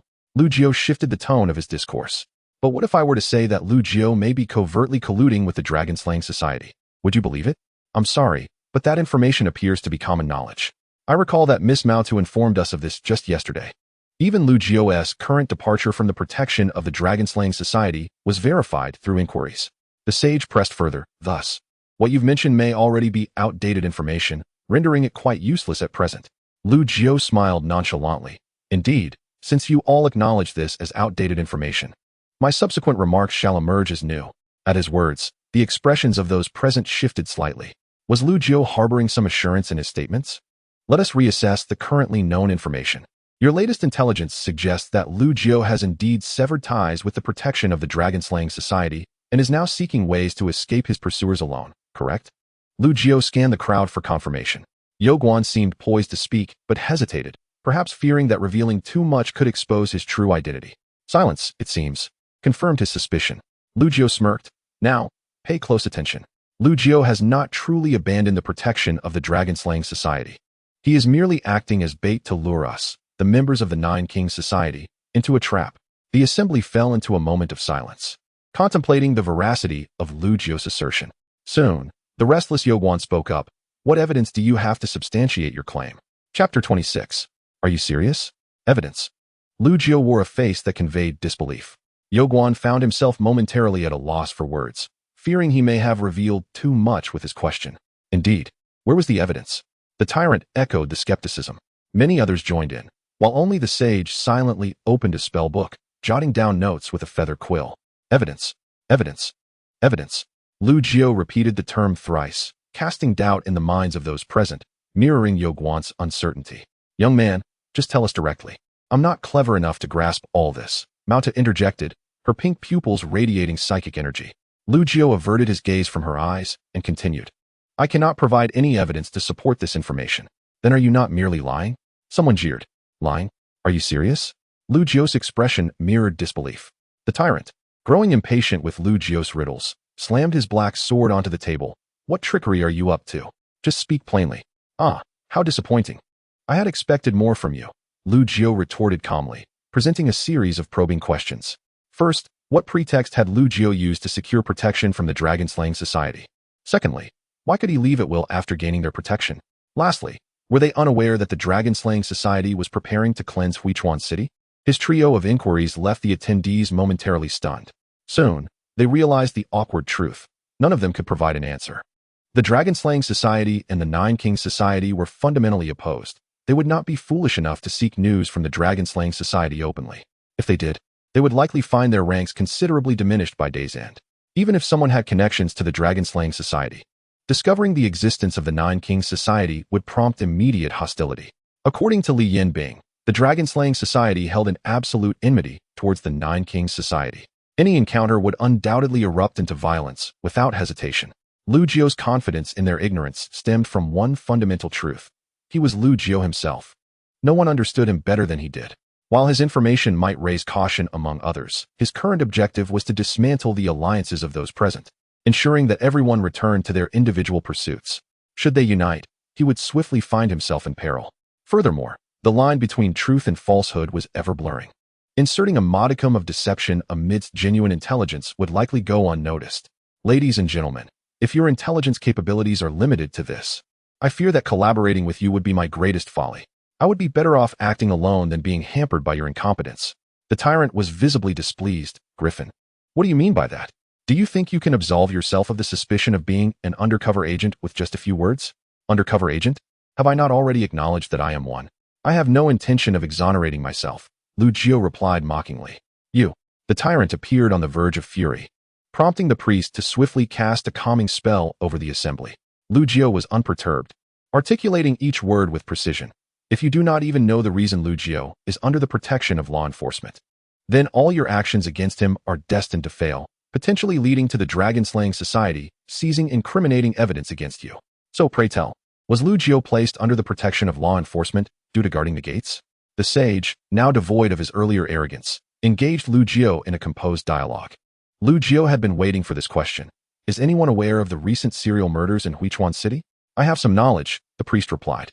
I heard that the perpetrator has been rampaging through Huichuan City for the past few months, committing mass murder and completely disregarding the law. At the time, I knew nothing. But it seems that the murderer in this case must also be connected to the Nine Kings Society. Lu Jiao smiled. Well then, that simplifies matters. I shall state it plainly. Lu Jiao sought the Dragon-Slaying Society as protection precisely because he was aware that he was being hunted by the Nine Kings Society. Do you have any evidence? Someone inquired. I do, but I cannot provide it. To my knowledge, Lu Jiao must possess items capable of countering the Nine Kings Society. Upon the utterance of these words, a sense of foreboding flickered through the minds of the majority present. Yo Guan, standing nearby, felt his pupils constrict. He could not fathom how the Shijiao had discerned that Lu Jiao possessed an artifact. In his estimation, only someone who had previously engaged with Lu Jiao could be aware of his extraordinary physical prowess. Could it be that Shijiao had also battled Lu Jiao? Everyone pondered this. Lu Jiao turned his gaze towards the tyrant, recalling his statement from yesterday that he had visited Lu Jiao's residence. Concluding from its arrangement that Lu Jiao had vanished into thin air. What means could induce such an inexplicable disappearance? An artifact? Upon hearing Lu Jiao reference the intelligence he had provided yesterday, the tyrant, unusually, responded to Lu Jiao's words. An artifact? The priest murmured these two words. It was impossible for an ordinary person to possess an artifact unless they were affiliated with the Jiao Hui or the Talong Hui. If Lu Jiao was associated with the Jiao Hui, he would undoubtedly be from a different faction. If not, it implied the involvement of an undercover operative. However, the likelihood of Lu Jiao having connections to the Jiao Hui was minimal, for if he did, he would not have sought out the Talong Hui, risking his own demise. Thus, Lu Jiao could only be linked to the Talong Hui. The priest helped the others present to untangle the identity of those behind Lu Jiao. Lu Jiao's sudden disappearance must have been facilitated by an artifact. Yet, Lu Jiao could not have been aware of the Jiao Hui's movements. He must be evading other pursuers. The priest then turned to the tyrant, suggesting that he had merely stumbled upon the incident of Lu Jio's disappearance, while the true pursuers were not from their ranks, but from another faction. Sure, Jio, you just mentioned the serial killer. Are you implying that the murderer has set their sights on Lu Jio? At the moment when Lu Jio sensed danger, he used the artifact from the Talong Hui to vanish from his residence. Coincidentally, at that moment, we received the task to eliminate Lu Jio. When the tyrant arrived, he found the residence deserted. Am I correct? Lu Jio had not anticipated the priest's sharp intellect, which had conjured an elaborate narrative. Although he was initially uncertain how to navigate this deception, he now seemed to grasp it. Indeed, your speculation is not without merit. Nevertheless, there are several flaws. First, why would the murderer target Lu Jio? Second, when did Lu Jio first establish contact with the Talong Hui? Chapter 27. Preliminary victory. Just when everyone assumed Lu Jio was about to provide answers, he shrugged his shoulders. Regrettably, I am not privy to that information. All I know is this much. A heavy silence enveloped the room. If Lu Jio's words were truthful, then the task had become exceedingly complex. The serial killer must belong to the Jiao Wang Hui and possess formidable strength. Now that this individual had fixated on Lu Jio, were they expected to seize Lu Jio from this person? With their novice status, how could they possibly contend against such a formidable foe? Furthermore, even if they excluded the murderer, the Talong Hui loomed large as an obstacle. What was the nature of Lu Jio's relationship with the Talong Hui? Did he possess any other artifacts? These matters remained unknown to those present. Even if some had heard whispers, they could not ascertain Lu Jio's current condition. In plain terms, this was merely the second day of the task. The attendees either hailed from other cities or were locals of Huichuan City. Yet, both groups were new to the Jiao Wang game. How could they unravel the intricacies of this world in just 2 days? Sure, Jiao, do you think I am so easily deceived by your fabricated tale? The sage closed his magical tome, casting a discerning glance at Lu Jio and the priest. You two are the undercover agents, seeking to obfuscate our perception through these two methods. Is that so? Lu Jio, unfazed, countered. Would you care to hear the evidence supporting my claims? The sage erupted in laughter. Evidence? You shall find none. You and the priest are comrades. And I wager the priest will surely echo your sentiments after your proclamation. Upon hearing this, many cast doubtful glances at the priest. During the voting process, it was only the priest who remained silent. Had it not been for Mao Tu's intervention, the priest would have utilized her veto power to quash everything. Lu Jio wasted no time, revealing a shocking revelation. I witnessed the murderer pursuing Lu Jio last night, around 9:19. 9:19? Sure, Jio's precise timing raised suspicions. Could he have truly been present at the scene? But 9:19 was shortly after the conclusion of the Jiao Wang Hui. Had Sure Jio been tailing Lu Jio since yesterday? Yet Lu Jio himself had stated he had only just arrived. How could one identify Lu Jio upon arrival and simultaneously witness him being pursued? Sure, Jio, you have finally slipped up. You only arrived at the scene yesterday. How could you have seen Lu Jio being pursued? Fool. Lu Jio retorted. Do you believe everything I say is absolute? Can you be certain that your words from yesterday were entirely truthful? What does that imply? A peculiar sensation coursed through the crowd. Lu Jio's assertion was not unfounded. Last night, everyone had, to varying degrees, told lies. If the sage aimed to implicate Sure Jio based on this angle, it was destined to fail. Ironically, Sure Jio had inadvertently revealed a truth. Did he already know that the sage had lied the previous night? Even the sage himself began to waver, contemplating whether he had overlooked something. Our lifespans are limited to mere days. Without resorting to murder, we shall perish when time elapses. Under such circumstances, no one would neglect their efforts, myself included. This sentiment, I believe, resonates with all present. Thus, in my view, everyone had indeed arrived at the scene yesterday and had gleaned some understanding of Lu Jio. Am I correct? No one contradicted him, tacitly accepting Lu Jio's assertion. However, if they accepted Lu Jio's words, then those who claimed to have just arrived yesterday were undoubtedly concealing information. Yet, there was little to be done, for the very nature of this task was rife with distrust. Since yesterday's intelligence was deemed unreliable, let us consider today's situation instead. Lu Jio's confidence in facing no rebuttal stemmed from having discerned through Sure Jio's perceptiveness that many present were indeed problematic. They sought to monopolize information, thus resorting to deceit. Consequently, these individuals feared that further scrutiny could yield adverse consequences. Conversely, Lu Jio's approach was cunning. He skillfully exploited the self-serving tendencies of others, compelling everyone to align with him on this matter. As long as there was support for this issue, the comparison of contributions with the sage would only necessitate today's input. Disregarding yesterday's. Very well. No objections. From this point forth, no one shall utter falsehoods. The sage remained silent, quietly recording notes in his magical tome. The issue at hand reverted to Shi Jiu's assertion of witnessing Lu Jiu being pursued by the murderer. Shi Jiu had provided an exact time. Was this a deliberate fabrication? Or did it indeed occur around 9:19? The reticent Yoguan suddenly spoke. Around 9:20, I observed a crimson flash of lightning from above. With this single statement, those who had witnessed the flash seemed to recall something. 9:20 was indeed close to 9:19, wasn't it? Does this not indirectly validate the words spoken by the lion griffin? That blood-red lightning emanated from a weapon. Its specific nature eludes my knowledge. As the opponent struck with remarkable swiftness, observing that Lu Jiu can articulate so clearly, the attendees have begun to believe, to varying degrees, in the veracity of Lu Jiu's claims. If Lu Jiu's assertions hold true, then the intelligence provided by the opponent seems sufficient to counter the information given by the sage. The sage's intelligence merely outlines methods to contend with Lu Jiu, without addressing the substantial risks involved in this process. Conversely, the intelligence Lu Jiu offers reveals the inherent dangers of their mission. The reward pool of 1,700 hours of lifespan is compelling enough to convince many that this assassin poses a significant obstacle to their objectives.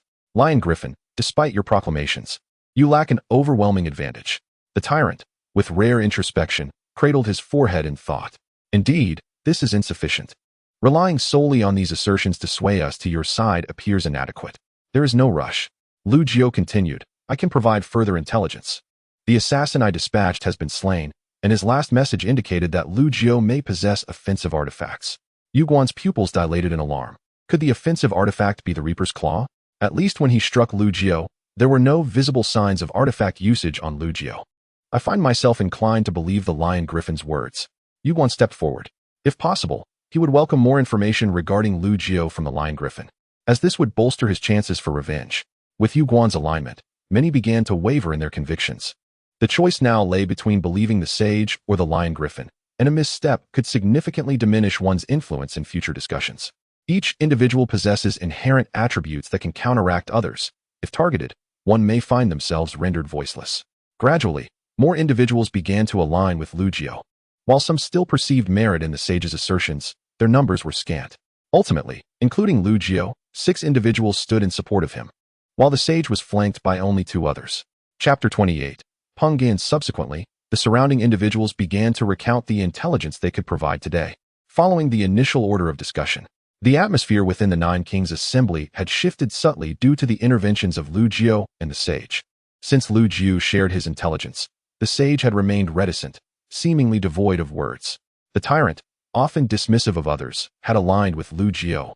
Yet he too spoke little, lost in contemplation. Following Lu Jiu's disruptions, the sage's intentions to collaborate with others in search of the infiltrator had faltered. Yet the infiltrator was now acknowledged by both parties.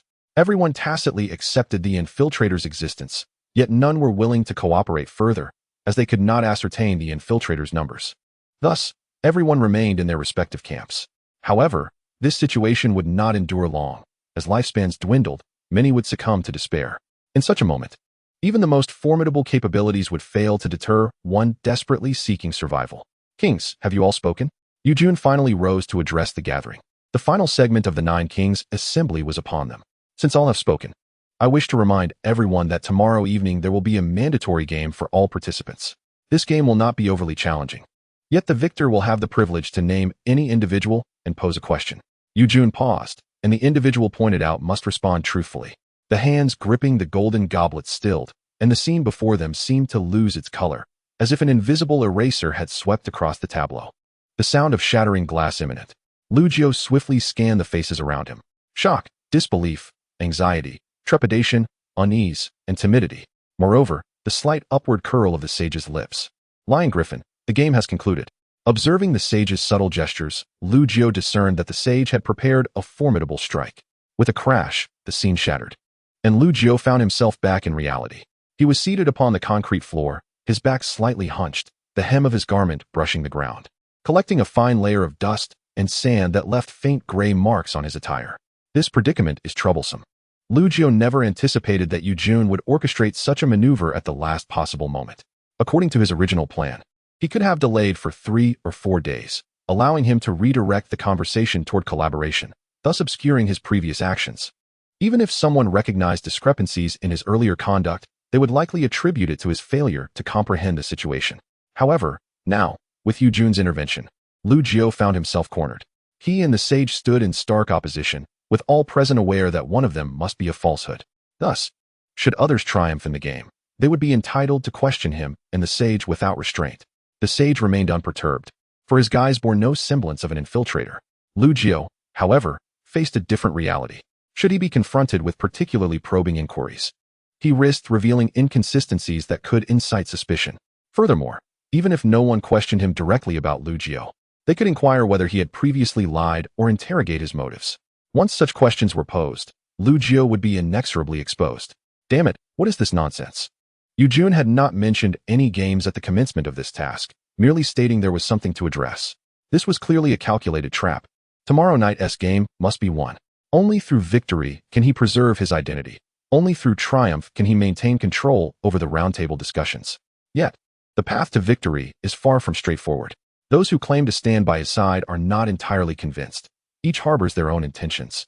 Should they secure victory in the game, he would undoubtedly be the first to be questioned, and at that moment, Lu Jiu shook his head, realizing the situation was becoming increasingly precarious.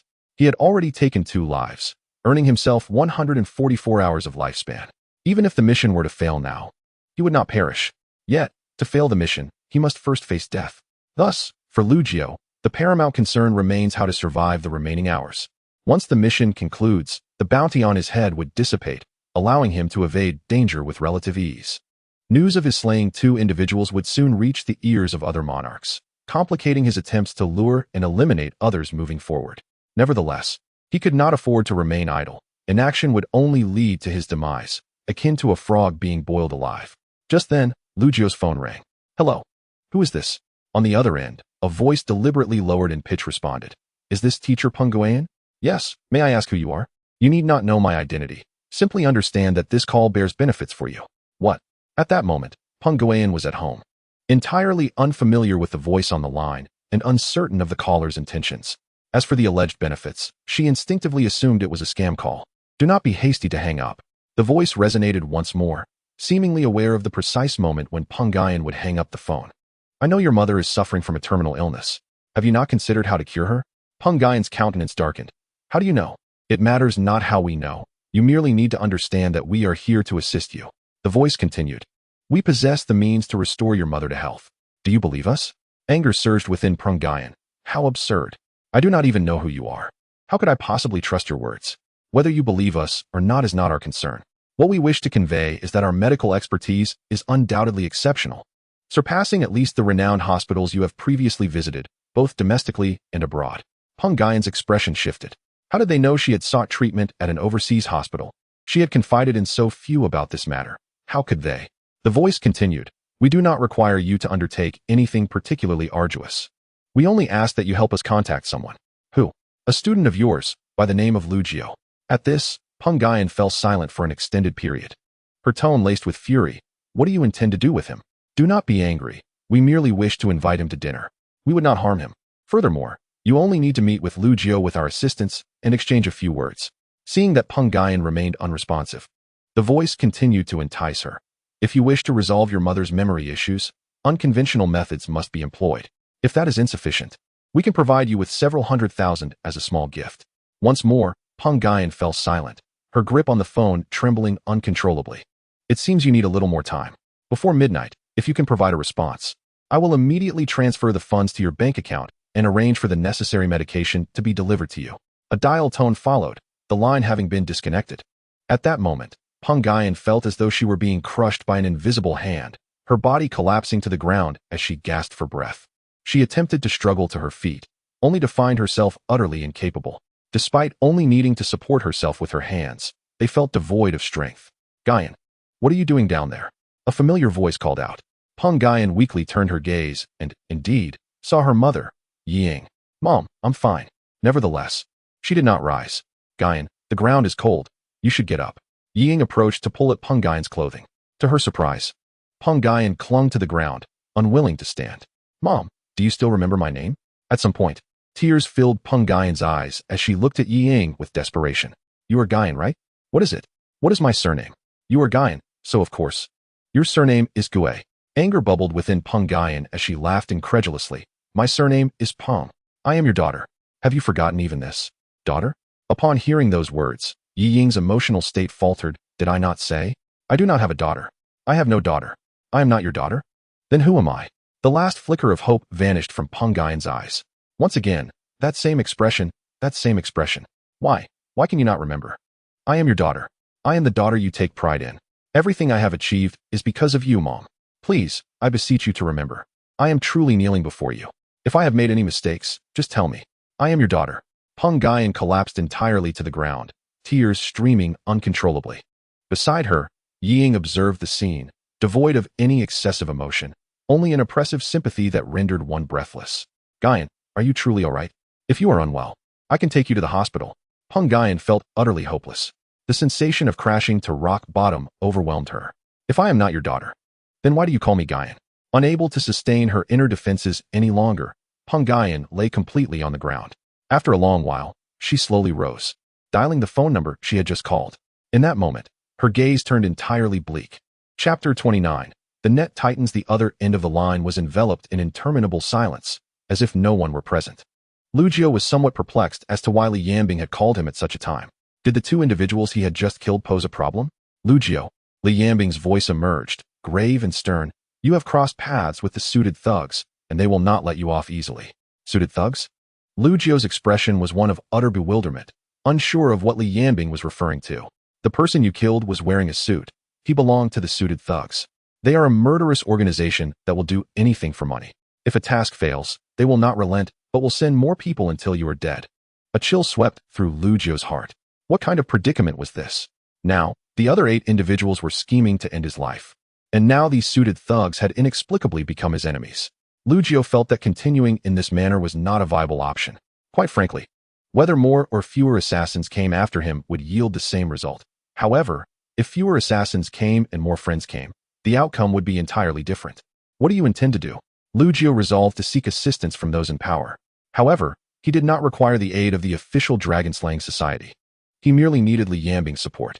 Li Yanbing dared to approach him, undoubtedly because she harbored ambitions of rising higher. Such a person would surely have some connections within the dragon-slaying society, which Lu Jiu found entirely credible. Thus, if possible, he hoped to reach a consensus with Li Yanbing on this matter. The dragon-slaying society held no fondness for the suited thugs. If given the opportunity, they would gladly eradicate them, for they cared not for order, nor did they comply with regulations. Of course, if he could take down the suited thugs, it would undoubtedly be a significant achievement.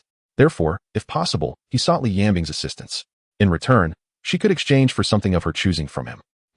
It would be better for you to handle this matter with your identity. If we directly intervene, it would only lead to major conflicts. Do you understand what I mean? Lu Jiu certainly understood. Even the formidable dragon-slaying society had matters they could not directly intervene in at such times. If they could employ a blade to handle the dirty work, the dragon-slaying society would be more than willing. However, the issue was that he did not seem to be a match for such individuals. Do I need to take action? I feel I cannot manage that. You need not do anything. You merely need to keep running. After all, I have discovered that fleeing is your forte. Lu Jiu felt a hint of embarrassment wash over him.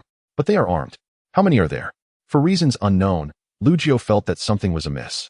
About 10 or so, not too many, just buy some time.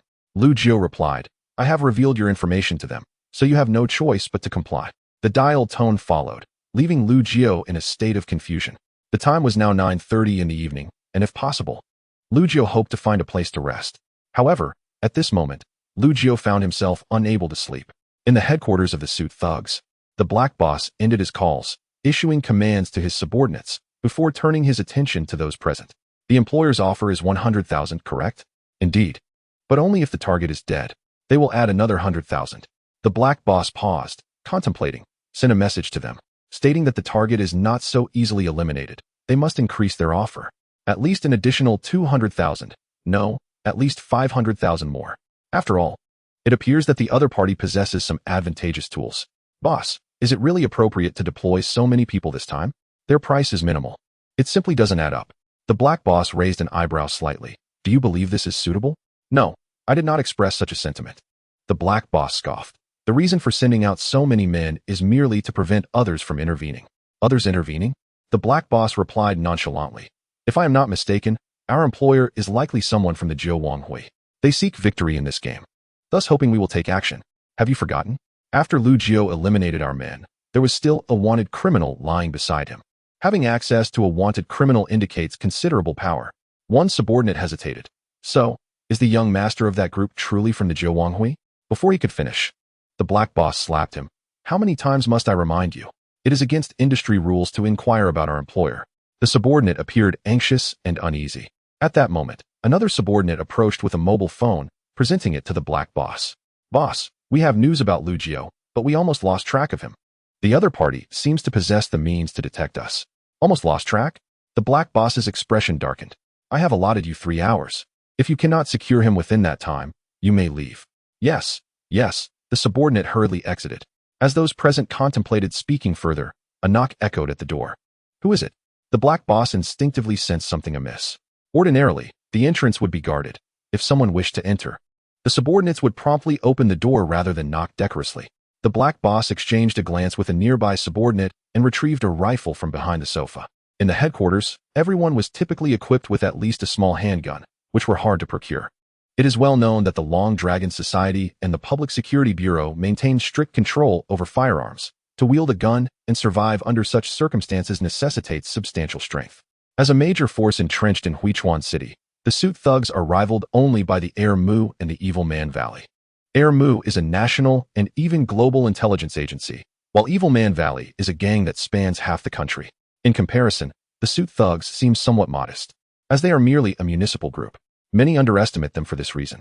However, in truth, their power in Huichuan City is hardly inferior to the other two forces and may even surpass them. This is solely because they have the means to acquire firearms. In this era where superpowers reign supreme, it may seem ludicrous to govern others with guns. Yet, in reality, the presence of firearms holds greater deterrent power than super abilities. After all, people trust guns, while the intangible nature of superpowers remains dubious. Before the subordinate could reach the door, it was abruptly pushed open from the outside. 2 women entered, clad in identical blue and white t-shirts and wearing matching baseball caps. The only distinction lay in the designs on their shirts. One featured a round-faced cat, while the other displayed a tiger. The black boss recognized the two and immediately lowered his weapon, attempting to engage in amicable discourse. Long Dragon Society. As an officially sanctioned organization with stringent gun control, the suit thugs must navigate around them. Ladies, what brings you here? The black boss maintained a degree of politeness. But as his gaze fell upon the blood pooling on the floor, his demeanor shifted. We're here to take you with us, Li Xiaoyan's light-hearted voice rang out. The black boss's expression altered, yet he remained composed. Ladies, what does this mean? We haven't engaged in any actions detrimental to the Long Dragon Society recently. Are you not concerned about disrupting the balance of power? The Air Mu, Evil Man Valley, and suit thugs wield a delicate balance of power in Huichuan City. Should one cease to exist, the equilibrium between the others would swiftly collapse. Conversely, as long as the 3 forces endure, they will maintain mutual restraint, thus sparing the Long Dragon Society from numerous troubles. Therefore, from the black boss's perspective, the actions of the 2 women were undoubtedly akin to shooting oneself in the foot. They need not have escalated to this point, yet they chose to do so. Who knows? Li Xiaoyan smirked mischievously. Perhaps your left foot crossing the threshold today has displeased us. Noticing a stir among those present, Li Xiaoyan cautioned, do not move. For our Huichuan City team is never limited to merely the 2 of us. No sooner had she spoken than, with a crash, a burly bald man wielding a sledgehammer burst through the window, delivering a powerful blow to the black boss's forehead. In an instant, the black boss saw stars and collapsed, utterly unaware of what had transpired. The others began firing wildly, but the bullets merely bounced off the bald man's body as if striking the hardest steel, producing only sparks. Drop your weapons, and we shall spare you. Otherwise, you will share the same fate as the suit thugs. Chapter 30. Silence. The following day at noon, Lu Jiao awoke feeling as if the world had collapsed around him. Just yesterday, he had taken a few lives, and today he was being pursued by a dozen well-dressed men. Damn it! Were it not for the swift resolution by the Long Dragon Society, he might have been utterly exhausted. Emerging from the roundtable meeting the previous evening, his powers had enhanced significantly. If he continued to maintain this rate of improvement, it would not be long before his insights became instinctual, allowing him to sense even the slightest disturbances around him. Lu Jiao groggily sat up from the floor, tousling his disheveled hair, and resolved to freshen up at the hotel. 10 minutes later, utilizing the special channels provided by the Long Dragon Society, He successfully checked into a hotel and promptly washed up. To be candid, although he had been in a frantic flight for his life the night before, the Long Dragon Society had dispatched personnel to monitor him, which deterred several capable individuals from making their move. Otherwise, had Lu Jiao had to confront them, he was uncertain of the outcome. Once everything was settled, Lu Jiao donned a strikingly different outfit from his usual attire. This ensemble, characterized by vibrant shades of blue and green, was undeniably eye-catching amid a crowd. His intention behind this change was to create a stark contrast with his previous clothing style. Previously, he favored muted gray tones. However, after being tracked over the past few days, it was likely that the assassins had grown immune to gray, allowing them to spot him even in a crowd. Thus, Lu Jiao opted for a radical departure from his previous choices, not only altering his clothing style, but also modifying some habitual gestures. Certainly, it is advisable to don a hat and sunglasses, ensuring that any casual observer would be unable to recognize me. At the very least, I should be afforded an hour to unwind. The relentless pursuit over the past few days has left Lu Jiao in a state of heightened tension. Even with the protection of the Talonghui, he never feels entirely secure.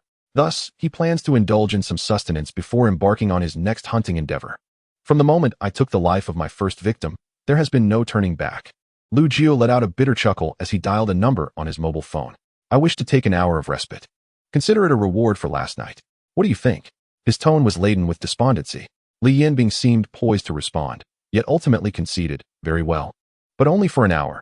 I cannot hinder so many from pursuing you. If you wish to survive, you must ultimately rely on yourself. At that moment, the call abruptly disconnected, as if something unforeseen had transpired. Taking a deep breath, he resolved to rest for an hour before resuming his relentless pursuit, curious to see what he might gain in exchange. Upon leaving the hotel, Lu Jiao indeed felt the gazes of those around him diminish significantly, as though he were now perceived as an ordinary individual. He exhaled in relief and made his way to the nearest restaurant in search of a satisfying meal. Upon entering, he hesitated momentarily. This establishment was a chain he had frequently visited with his instructor, and he had not anticipated such a coincidence. However, just as he pushed the door open, a familiar silhouette stood before him. What is this? Don't recognize me?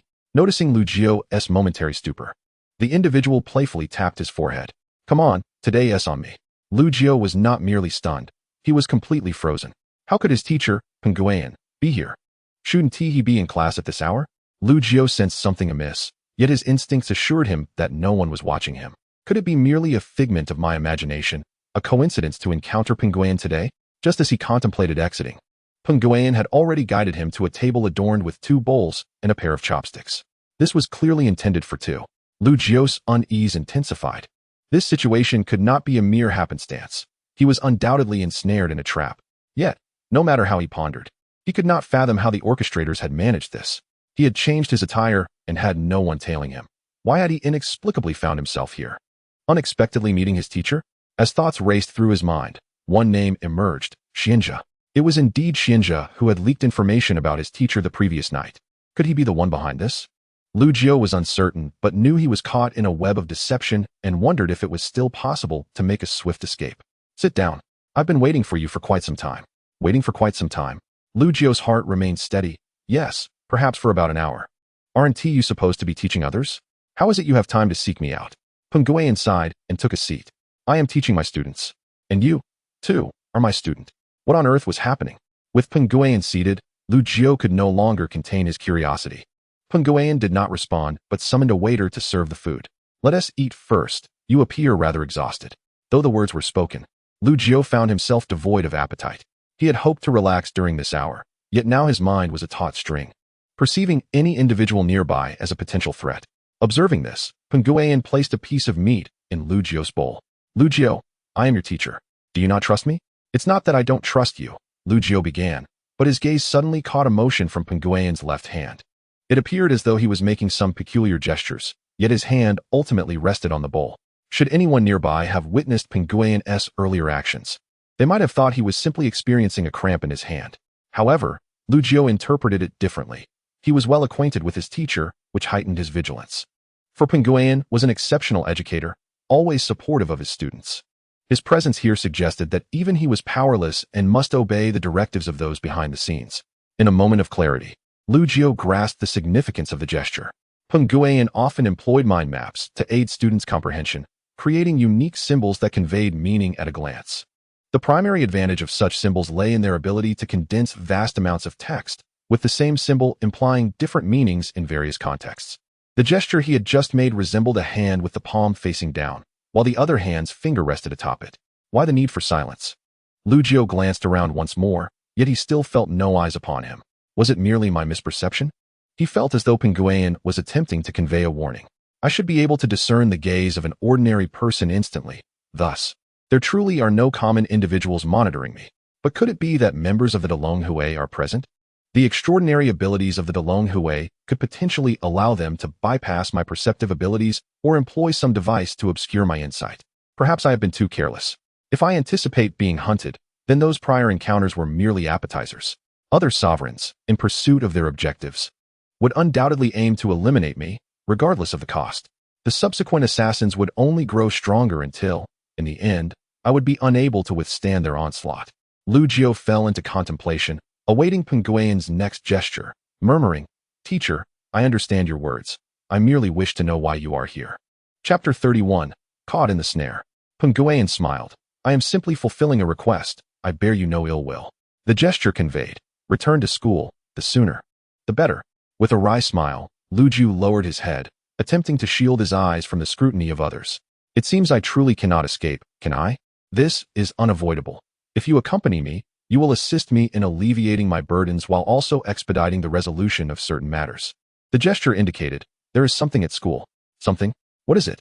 Penguin's gestures could only convey so much. Any further detail would necessitate verbal communication. Lu Jiu could not fathom why he needed to return to school for this something. Unless, of course, it was of utmost importance, implying that his situation would worsen if he did not return. "All right, let us eat. If you don't hurry, you may find it inopportune to do so later," Penguin urged. Lu Jiu felt overwhelmed. He struggled to comprehend Penguin's intentions, but feared that directly inquiring might attract unwanted attention. Soon, an idea struck him. He was not adept at utilizing Penguin's system of symbols, yet he excelled at optimizing existing resources. Thus, he adjusted the angle of his cup and the table to form a question mark. Penguin quickly grasped the implication, continuing to speak while discreetly signaling. "The item facilitates pursuit. This item aids in pursuit." Lu Jiu soon deciphered the general meaning. This item would assist those in the shadows in locating him. Lu Jiu instantly comprehended what Penguin desired him to do. He needed to return to Huichuan Dashua, locate the item that could aid the shadowy figure in finding him, and devise a means to either destroy or steal it. Only then could he hope to achieve a scenario devoid of surveillance. He pondered why, despite his prior concealment, he had still been discovered. There were 9 monarchs in total, 1 undercover, 1 himself, and 7 others. If these 7 had yet to commit murder, they would still possess at least 5 or 6 implements, capable of easily eliminating Lu Jiu. Consequently, his current objective was to lure these individuals into using their tools, thus leading to his own demise. It was reminiscent of his previous encounter with the hooded man. Yoguan must have manipulated the opponent's body while he directly destroyed the adversary's sole tool, forcing them to weaken their own lethality. Thus, those who lost their tools would be left with 2 choices. First, if they hailed from a prestigious lineage with substantial resources, they would likely remain unperturbed, issuing further assassination orders and allowing others to act on their behalf. Second, if lacking in wealth and unable to hire assassins, losing their tools would render them defenseless. In such circumstances, they would either strive to forge an alliance at the Round Table or resort to murder. However, should they choose to kill, their desire to eliminate Lu Jiu would significantly diminish, for once a murder was committed, they would survive past the 9th day without needing to confront him. Thus, taking a step back, going to Huichuan Dashua was imperative. It would allow him to dismantle the tools of other monarchs, ensnaring them in a moral quandary akin to his, while also offering him a semblance of reassurance. However, he was entirely ignorant of what this item was or where it could be found. After finishing his meal, Lu Jiu deliberately lingered for a moment before slowly rising. "Very well, teacher, I shall accompany you." Although he was unaware of Penguin's destination or how he intended to aid his escape, he believed it prudent to follow for the time being.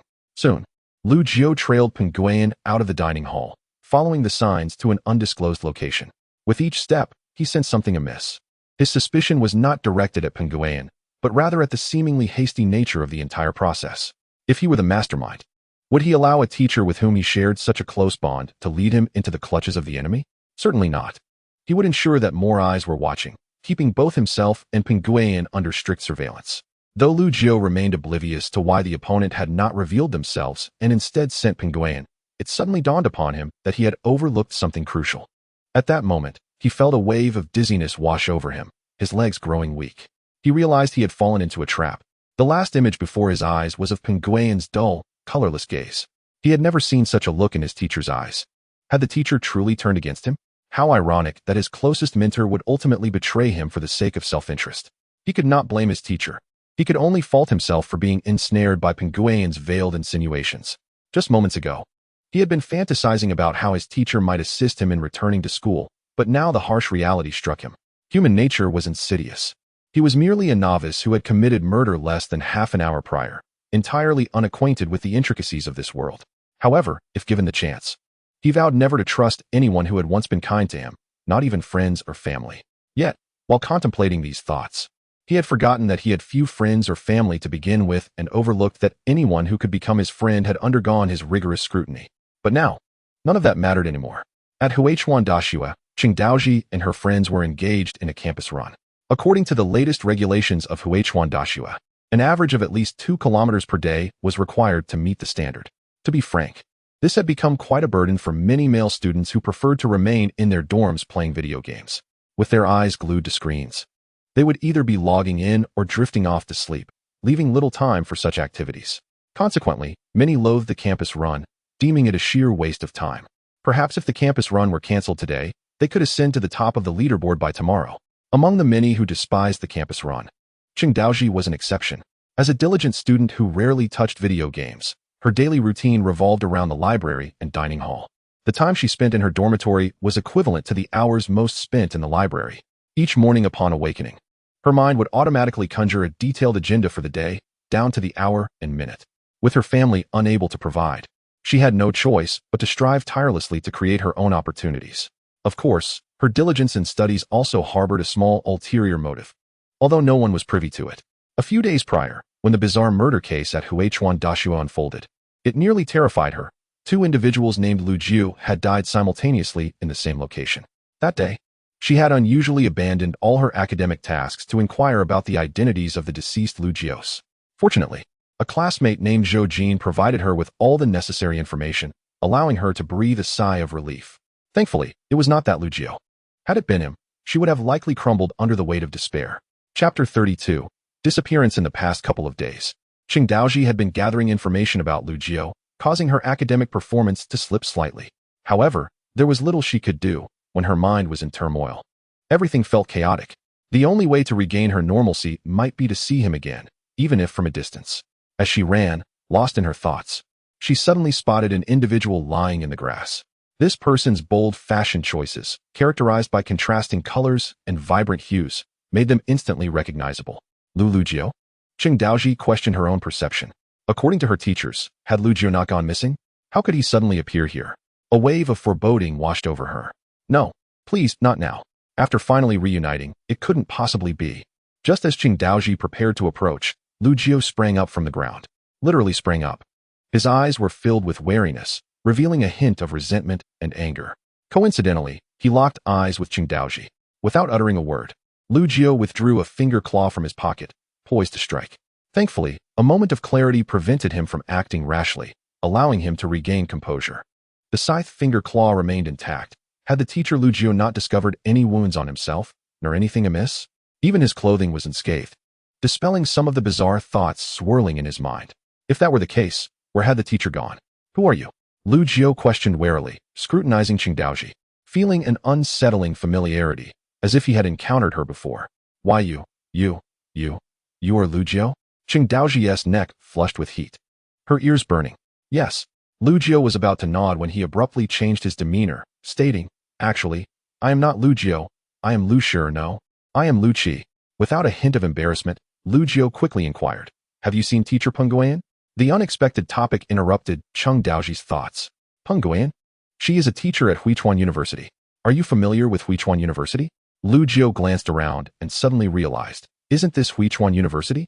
At that moment, he seemed to grasp the implications of teacher Peng's previous words, realizing he had wronged her. With a heavy sigh, Lu Jiu understood that his immediate task was to locate his teacher, as she was also under duress. If he did not intervene, she might suffer immensely. Lu Jiao, are you all right? Cheng Daoji asked with concern. I am not Lu Jiao. But you are Lu Jiao. I remember you. Lu Jiao scrutinized her once more. She seemed familiar yet unknown to him. He thought to himself, it appears my teacher is not here, and contacting her now may prove difficult. I should seek that object within Huichuan University, leaving the rest for the dragon-slaying guild to handle. To Lu Jiao, his inexplicable disappearance was likely linked to Li Yambing, who had not surfaced for some reason. Thus, he urgently needed to call and confirm with Li Yambing. Is there anything else? If not, I shall take my leave. Lu Jiao waved his hand, genuinely preparing to depart. Cheng Daoji had not anticipated that her first conversation with Lu Jiao would end so abruptly. This left her questioning whether she had made a mistake.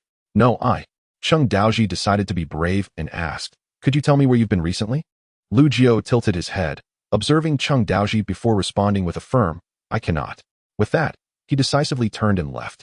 Standing there, Cheng Daoji felt her heart shatter. One moment of courage had resulted in a lifetime of reticence. She suddenly wondered if her inquiry had been too forward, or perhaps the fault lay with her for not being diligent enough. Gazing at Lu Jiao's retreating figure, her resolve strengthened. Yes, it must be so. Hello. I am at Huichuan University. Lu Jiao had no intention of lingering and spoke directly. Huichuan University? Are you joking? To his surprise, the voice on the other end, Li Yambing, sounded incredulous. Weren't you still at the restaurant? Lu Jiao suddenly realized the gravity of the situation. Upon glancing at the time, he noted that less than an hour and a half had passed since he entered the restaurant. The restaurant was several kilometers from Huichuan University. Walking was impossible. He must have either been given a ride or utilized some means of transportation. Teacher Peng was likely unaware of any such tools, suggesting he had been brought by someone whose whereabouts were now unknown. Regretting his hasty departure, Lu Jiao considered that the person who had first caught his eye might have much information to offer. Consequently, he returned, employing his keen insight to locate Cheng Daoji once more. Hey, Lu Jiao spoke calmly. Actually, I have something to discuss. I have been away from school for a few days, engaged in external study. As you know, university students should explore the world outside rather than confine themselves to academia. Thus, I thought it better to travel extensively than to merely read extensively, which is why my absence from school is quite normal. What do you think? Cheng Daoji had been so taken aback by Lu Jiao's return that she barely processed his words. Just moments ago, she had been pondering whether her lack of diligence had cost her Lu Jiao's recognition. She remembered first encountering him in the library, where he had seemingly devoted himself to his studies tirelessly. About a week later, a beam of light had streamed through the window, illuminating Lu Jiao's face, causing Cheng Daoji to become flustered. From then on, she made it a point to visit the library at the same time every day, hoping to study beside him. 2 years had passed before she finally stood before him. I also think so, Cheng Daoji stammered, her cheeks flushed and her demeanor somewhat frazzled. So, can you tell me how I ended up here? I mean, did someone bring me here? Is anyone there? Cheng Daoji's mind was racing. She was still processing Lu Jiao's mention of external study. She had never imagined that during his absence, he had been engaged in such pursuits. Where had he gone to study? Should she also venture out more often? To read extensively is not as enriching as to travel extensively, she mused. Did you hear what I said? Lu Jiao doubted whether his narrative lacked detail, rendering it implausible. Just as he contemplated adding more substance to his story, Cheng Daoji recalled. Yes, I remember seeing someone in white clothing and brown pants. I believe there was no one else apart from me. She gestured to describe the person's appearance. And the more Lu Jiao listened, the more familiar it became. Could this person be Zhou Jin? Lu Jiao was nearly certain Zhou Jin had been the one to bring him here. However, he could not comprehend why Zhou Jin was involved in this matter. All right, goodbye. After listening, Lu Jiao turned and left, his mind already conjuring images of where Zhou Jin might be. Hey, Cheng Daoji opened her mouth, wanting to retain him. But Lu Jiao moved too swiftly, vanishing from her sight in an instant. External study? Could it be that I might also? Lu Jiao indeed found Zhou Jin in the library and led him to a secluded area. Did you bring me here? Lu Jiao asked directly. Yes. Teacher Peng asked me to bring you. She mentioned you needed to find something and left a letter with me beforehand. Zhou Jin looked puzzled. But Lu Jiao, where have you been these past few days? You haven't attended class, and your grades might suffer. Lu Jiao accepted the envelope, disregarding the grades, and began reading. Lu Jiao, I have been threatened, which is why I needed to meet you. According to their instructions, I must deliver you to them. However, I am torn between my family and my students. Whatever choice I make seems wrong. Thus, I can only act as I have. The object you seek is in Zhao Xuehui's possession. You should prepare thoroughly before proceeding, as there are formidable individuals around Teacher Zhao. Furthermore, you must acquire this object.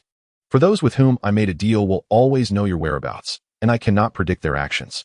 As Lu Jiao finished reading the letter, he suddenly realized something significant. It seemed that Teacher Peng was well informed.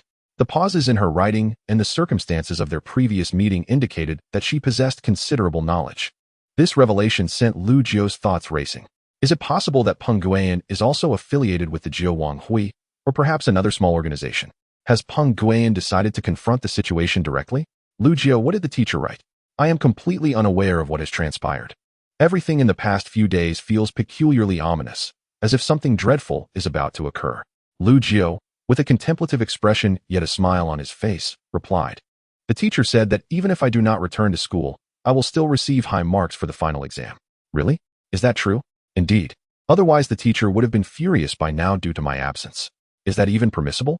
Lu Jiao did not linger on the topic for long. Where is teacher Zhao Xuehui? We might need to consult him regarding some issues. We have seldom seen teacher Zhao these past few days, but he should still be at school. We can find him with a little effort. Lu Jiao, do you have something to discuss with teacher Zhao? You haven't been secretly studying outside, have you? That wouldn't be good. Lu Jiao nodded helplessly. Yes, I'm studying. I happen to encounter some questions that I need to consult teacher Zhao about.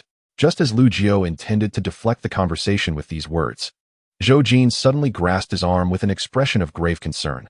Lu Jiao, what on earth has happened these past few days? Please tell me the truth. When I saw you at the subway station, I sensed something was amiss. You must have encountered some trouble. Lu Jiao, there are so many people at school, and very few friends I can confide in. Can you please be honest with me? This was the first time Lu Jiao had witnessed Zhou Jin's serious demeanor. He opened his mouth, seemingly wanting to say something. However, he ultimately let out a bitter laugh. Zhou Jin, I assure you, I have indeed gone out for research studies. Is that so? Zhou Jin's expression darkened slightly. Well, that is good. As he watched Lu Jiao gradually walk away, an inexplicable thought arose in Zhou Jin's mind. Lu Jiao might no longer be someone who walks the same path as him, perhaps not even a friend anymore. After finally finding a confidant, he suddenly felt them slipping away. In that moment, Zhou Jin felt an overwhelming emptiness, as if he were the only person left in the world. He seemed to have something he wanted to express, yet ultimately swallowed his words. The Irmu organization, renowned as one of the most formidable intelligence agencies in the nation and indeed the world, possesses unparalleled intelligence capabilities. Furthermore, the Irmu organization has gathered a majority of independent individuals, whose combat prowess ranks among the highest globally. The term independence merely refers to those who possess supernatural abilities or artifacts. Many of these independents may own 3 or 4, or even more, artifacts, yet lack an organizational backing. Offending any powerful faction could result in immediate peril. Thus, those who have departed from the Talonghui or suffered defeat in the Jiawang game often seek refuge within the Irmu organization, hoping it will serve as their support. It is no exaggeration to say that, aside from the Talonghui and the Jiawang Hui, the Irmu organization is fully capable of occupying the top position in terms of strength. Currently, at the Irmu branch in Huichuan City, an unexpected attack occurred last night against the Suit Gang, resulting in their entire hideout being wiped out, with even the gang's leader, He Laoda, captured alive. The abrupt dissolution of a large organization with nearly 1,000 members is likely to become a source of ridicule among others. However, the Irmu organization perceives the situation differently.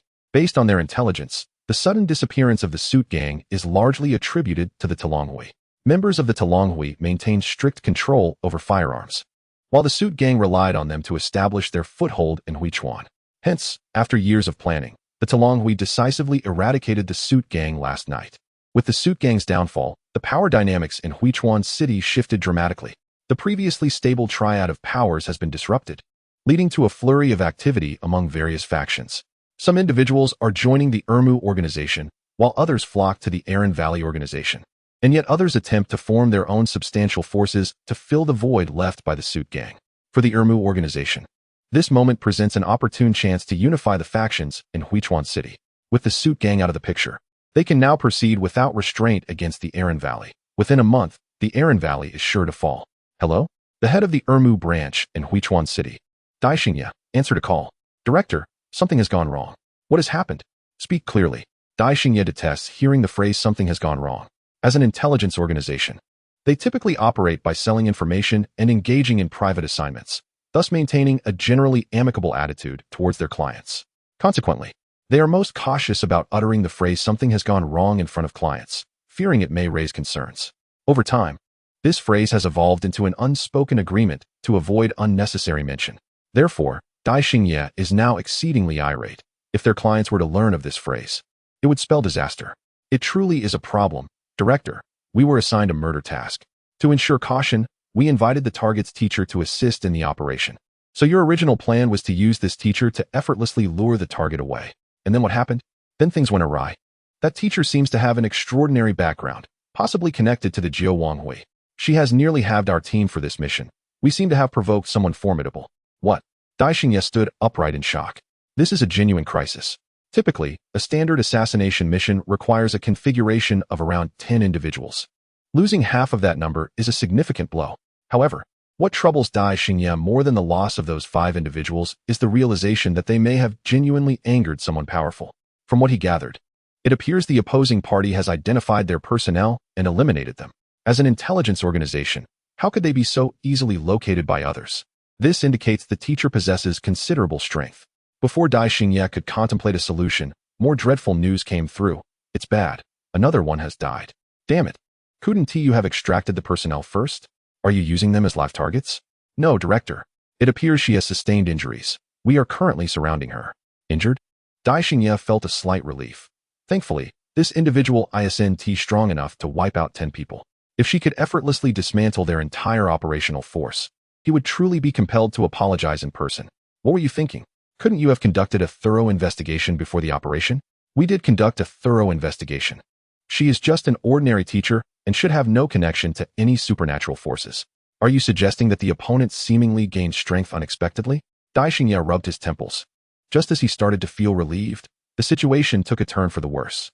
This scenario indicates that the individual in question is indeed from the Jiao Wanghui. Members of the Jiao Wanghui can enhance their abilities through murder. Now that they have lost 5 individuals, she may have already gained a slight advantage. We must capture her. Moreover, we need to minimize our losses. Dai Xingye issued commands. Didn't you say you have already taken her parents as hostages? Use them to threaten her. Furthermore, doesn't the target have friends and family? Bring her parents out. They will surely yield. But if the Talonghui finds out? The voice on the other end of the line trembled with apprehension. In the realm of the dragon-slaying society, Daxing continued, the employer's funds are limited. I cannot allocate more personnel to you. Otherwise, the losses would be too great for me to justify. Do you understand my point? Meanwhile, within the confines of the dragon-slaying society, the news of Li Yanbing subduing the suited thug had spread throughout the Huichuan city branch. Everyone harbored a degree of admiration for her. Since the emergence of the suited thug, no one had managed to vanquish him directly, yet Li Yanbing had accomplished this feat. It is noteworthy that Li Yanbing was not the captain. Her resources were quite limited. The mere thought of her defeating the suited thug under such circumstances left the members of the Huichuan city branch in awe. However, their enthusiasm waned upon realizing that when Yingzhan had already arrived in Huichuan city, and the handover procedures were nearly complete, many felt a tinge of regret. Had Su Jian not departed, Li Yanbing might have effortlessly ascended to his position and become the squad leader. Yet now, with Wen Yingzhan's arrival, Li Yanbing would remain forever overshadowed. Who was Li Yanbing? Wen Yingzhan was a young man in his early 20s, radiating youthful vigor. At such a tender age, he stood on the brink of securing a seat within the Jiao Wanghui, a feat that could only be described as extraordinary talent. Indeed, one might even label it as monstrous. Each seat within the Jiao Wanghui held its own profound significance. Even the newest seats were not easily discarded. As per the current knowledge of the dragon-slaying society, there were a total of 99 seats within the Jiao Wanghui, each presided over by a royal servant of elder-level combat strength. Wen Yingzhan was merely a captain-level figure, beneath whom were the stewards, and above them were the elders. The fact that he almost triumphed in a confrontation across such hierarchical divides was nothing short of astonishing. Despite some criticism directed at Wen Yingzhan for merely playing a cerebral role, how many dared to confront a royal servant directly? And how many could devise strategies that proved successful? Ultimately, he stood alone in that regard. At this juncture, within the Dragon-Slaying Society's office, Li Yanbing stepped forward to acknowledge her identity. Yes, but not entirely by myself. I received assistance from others. Wen Yingzhan suddenly fixed his gaze upon Li Yanbing's eyes. You must comprehend that acting against the suited thug at this moment would incite chaos in Huichuan City. Your actions reveal ulterior motives. Li Yanbing's pupils constricted. The realization that her intentions had been effortlessly discerned by Wen Yingzhan struck her. He had meticulously sifted through the documents in his possession, ensuring that no flaws were evident. Yet, he had identified the discrepancies. Fortunately, Wen Yingxian did not press her for words, but continued, "You aspire to be the squad leader. Yet my arrival has instilled a fear that I might disrupt your plans. Thus, you wish to create turmoil to dissuade me." Wen Yingxian elucidated Li Yanbing's motivations. "However, you need not worry. I am here to address the matter of the 99th seat. I have no interest in the position of squad leader, for I am already a designated steward. My request is that you prioritize the greater good. Once I depart, you will undoubtedly become the squad leader, and there is no need for us to strain our relationship." Wen Yingxian's words were pragmatic, devoid of circumlocution, yet each statement subtly targeted Li Yanbing's primary concerns. "You must understand that our dragon-slaying society lacks the number of elder-level combatants that the Jiao Wang Hui possesses. Below the stewards, we surpass the Jiao Wang Hui in numbers, enabling us to control the battlefield. However, when it comes to direct confrontations, we can only rely on the leader to suppress certain elders, stabilizing the situation. Unfortunately, our leader-level combatants are also scarce, and the dragon-slaying society can barely maintain equilibrium against the current Jiao Wang Hui. The emergence of the 99th seat and the addition of another elder-level combatant on the Jiao Wang Hui's side has put us at a disadvantage. For years, we have suppressed the Jiao Wang Hui's growth, preventing the emergence of new kings. Presently, there are only 3 kings in the Jiao Wang Hui, yet their strength is on par with us, who possess over a dozen leader-level combatants. Do you not find this alarming?" Wen Yingxian fixed his gaze upon Li Yanbing. "I trust that you, as a member of the dragon-slaying society, understand the choice that must be made at this juncture." After a lengthy pause, Li Yanbing relented, presenting a list. Those who can be mobilized are on this list. Wen Yingxian, however, displayed no signs of relief, instead furrowing his brow after glancing at the document. "This list appears incomplete." "Yes," Li Yanbing inhaled deeply, feeling the weight of his pressure. It was as if he knew everything. "But this is what Steward Xiong arranged. He hopes the remaining individuals will protect someone named Lu Jiao." Li Yanbing's deceit was swiftly uncovered. "I recall that Steward Xiong instructed you to go alone, not to utilize such a large number of people. This constitutes an abuse of public authority, does it not?" Li Yanbing fell silent. "Moreover, if my intuition serves me correctly, this Lu Jiao must harbor some secrets. You are safeguarding him, are you not?" As he spoke the last sentence, Wen Yingxian's tone turned chilling, as if he regarded Li Yanbing as a mere specter. Li Yanbing felt utterly outmatched, unable to even entertain the notion of confrontation. This individual was simply too formidable. Fortunately, Wen Yingxian extended a lifeline. "I am indifferent to whether Lu Jiao has any connection to the 99th seat. Regardless, I shall refrain from intervening for now, and you may still leverage this individual for certain tasks. I grant you 1 week to deal with him. Within that time frame, I will apprehend the recent serial killer. If Lu Jiao remains alive at that point, I shall not be lenient." Li Yanbing's face paled, her fists clenched tightly behind her back. A week's time. A killer had roamed free for months without capture. Yet when Yingxian asserted he needed merely a week, such confidence was terrifying. The current turmoil rendered the situation precarious, and with such assurance, it was inconceivable. Cursed be the fates. Had she known earlier, she would have escalated the chaos further. Now, every action she took was bound by Wen Yingxian's influence. If she could not compel him to withdraw, her cultivated strength would inevitably be subsumed by him.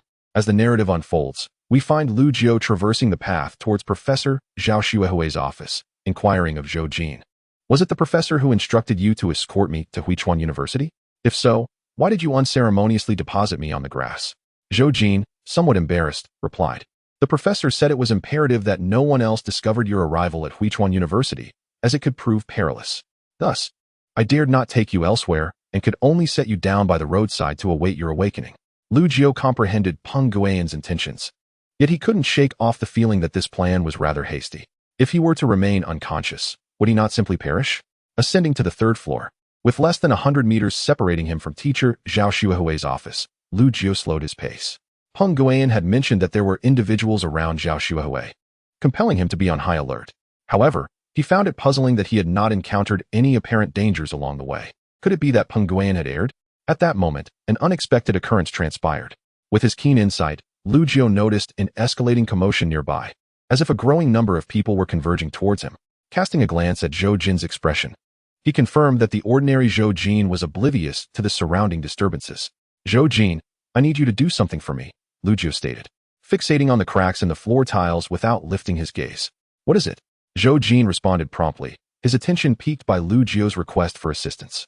Lu Jiao's right hand found his silenced pistol in his pocket, while his left hand brushed against a butterfly knife. Lowering his voice, he instructed, Go to the security office and report that I have spotted a thief. A thief? But there's no one here, Zhou Jin protested, peering around in vain for any signs of life in the corridor. Lu Jiu pressed on. Just inform the security and have them come here. Zhou Jin hesitated. Are you staying here then? Exactly. I'll remain here to gather evidence. If you want to be of help, make haste and return swiftly. All right, Zhou Jin acquiesced, despite uncertainty regarding the whereabouts of the alleged thief. Nevertheless, Lu Jiu's serious demeanor brooked no jest, prompting Zhou Jin, as a friend from their 2 years in university, to comply. Soon, Zhou Jin descended the stairs, allowing Lu Jiu to exhale deeply. In the next instant, he decisively drew his pistol and fired at a 39.5-degree angle upwards. A muffled groan echoed from above as a man clutched his chest and collapsed to the ground, disbelief etched on his face. How had Lu Jiu, without raising his gaze, managed to pinpoint his location? It was notable that the man was beneath the ceiling and obscured by a beam. How had Lu Jiu executed such a precise shot without lifting his head? Unperturbed, Lu Jiu murmured to himself, advance 3 steps, right window, depress 10 degrees. The sound of shattering glass accompanied a scream. Now take 5 steps, open the right window, depress 90 degrees. Step back 2 paces, left window, an elbow strike. Tilt left 3 degrees. Methodically, Lu Jiu fired in accordance with the details he had observed, the cries of anguish reverberating throughout the space. Throughout the ordeal, he maintained a relaxed demeanor, even casually manipulating the butterfly knife in his left hand as if it had come alive. He discharged 8 rounds, striking 7 targets, eliminating 5, while deliberately missing 1 to secure a captive. Lu Jiu's thirst for mere killing had transformed. Instead, preserving a life could aid him in locating the remaining members of the Jiu Wang Hui. Who sent you here? Lu Jiu's eyes turned frigid. With 8 bullets spent, he now found himself devoid of ammunition. If he could not extract something from these individuals, he felt he would suffer a significant loss. The man writhed in pain, his lips sealed tightly, refusing to divulge any information. As a professional, the assailant exhibited remarkable composure, yet high standards did not prevent Lu Jiu from employing lethal force. Lu Jiu paused with the butterfly knife, seizing the opportune moment to drive it into the man's palm. This action was not a conscious decision, but an instinctual response. In his mind, dealing with prey required swiftness and precision, lest it escape. The man's screams pierced the air, echoing throughout the teaching building. Damn it, Lu Jiu muttered, plunging the butterfly knife into the man's throat. If he wouldn't speak, then he would be silenced. Once the chaos subsided, Lu Jiu found himself momentarily stunned by his own efficiency. It was as if he had transformed into a different person compared to his former self. He recognized that this newfound proficiency would only intensify, allowing him to become increasingly cold-blooded over time, ultimately evolving into a hunter solely focused on pursuing prey. Devoid of any empathy, gazing at the lifeless bodies strewn about, an unsettling thought arose within him. Logically, these individuals should not have been on the list of those pursuing him. They were too feeble, as Li Yambing had stated. Such individuals were merely desperate souls willing to risk everything for a few thousand yuan. Perhaps they had noticed the bounty and acted impulsively, unaware of the actual circumstances surrounding him. Typically, such individuals were effectively intercepted by Li Yambing, and he had never encountered their kind directly. Could it be that something had gone awry on Li Yambing's end? Lu Jiu pondered this possibility, as he had yet to perceive any indications of the 2 Long Hui's presence nearby, as if they had suddenly chosen to withdraw. For safety, he dialed a phone number to succinctly report the situation, emphasizing that the individuals present might be fugitives. After a prolonged silence on the other end, a solitary phrase emerged. You are on your own. The line went dead. What? Lu Jiu was left in bewilderment. This was not merely a minor issue. It was a significant crisis. Previously, Li Yambing had abruptly ended a call when preoccupied, yet this time, she had been unwilling to elaborate, merely dismissing him. Such behavior was bound to provoke speculation. Lu Jiu ruminated, uncertain about the circumstances surrounding Li Yambing. Hadn't Wen Yingzhan been scheduled to arrive for the handover? Surely, she wouldn't be busy at this time. Why had the situation reversed? Was Wen Yingzhan's presence the catalyst for the shift? He recalled Li Yambing's earlier comments about the importance of performance. He had previously wondered why she seemed to disregard it, but now it became clear. Preserving one's position took precedence over performance. Without a position, what was the value of performance? Thus, contemplating from another angle, could it be that Li Yambing was now in a precarious situation? A sense of foreboding surged within Lu Jiu. While Li Yambing was present, the 2 Long Hui could protect him. If she departed, they might very well turn against him. Lu Jiu felt a pang of anxiety. The number of pursuers would only multiply, and now, His instincts warned him of various unsavory figures converging in his direction. Without the constraints of the Tu Long Hui, they no longer felt the need to maintain pretense. Lu Jiu promptly accessed the system panel, where a countdown displayed 513 hours, 21 minutes, and 43 seconds, approximately 21 days. The bounty of extended life he received from eliminating 5 individuals was substantial, yet regrettably, it would be squandered if he were to perish. After all, should he die, there would be no life left to spend. Life Potion, Bronze, Price, 99 hours. Invisibility Potion, Bronze, Price, 49 hours. Tactical Goggles, Bronze, Price, 155 hours. Today's shop remained disappointingly stocked with bronze-level items. Yet, Lu Jiu found himself with no alternative, proceeding to purchase all 3 items, thereby depleting the shop's inventory. Chapter 36. Zhou Jin disappeared. Countdown, 210 hours, 21 minutes, and 30 seconds, approximately 9 days. Having cleared the shop, Lu Jiu felt a wave of relief wash over him. For the first time, he experienced a sense of exhilaration within this store. The items available could reside in his inventory. Whatever he purchased, he possessed in abundance, without any concern for storage constraints. He had previously tested the efficacy of the Life Potion, which yielded remarkable results. As for the Invisibility Potion, a certain 4-character game unexpectedly crossed his mind. If the potion rendered only his body invisible while leaving his clothing visible, it would indeed spell disaster. He felt he may have acted a bit hastily. So he uncorked the glass vial and dabbed a bit on his tongue. In an instant, his form flickered in and out of visibility, resembling an item that had yet to be loaded. However, within the briefest of breaths, he returned to his normal state.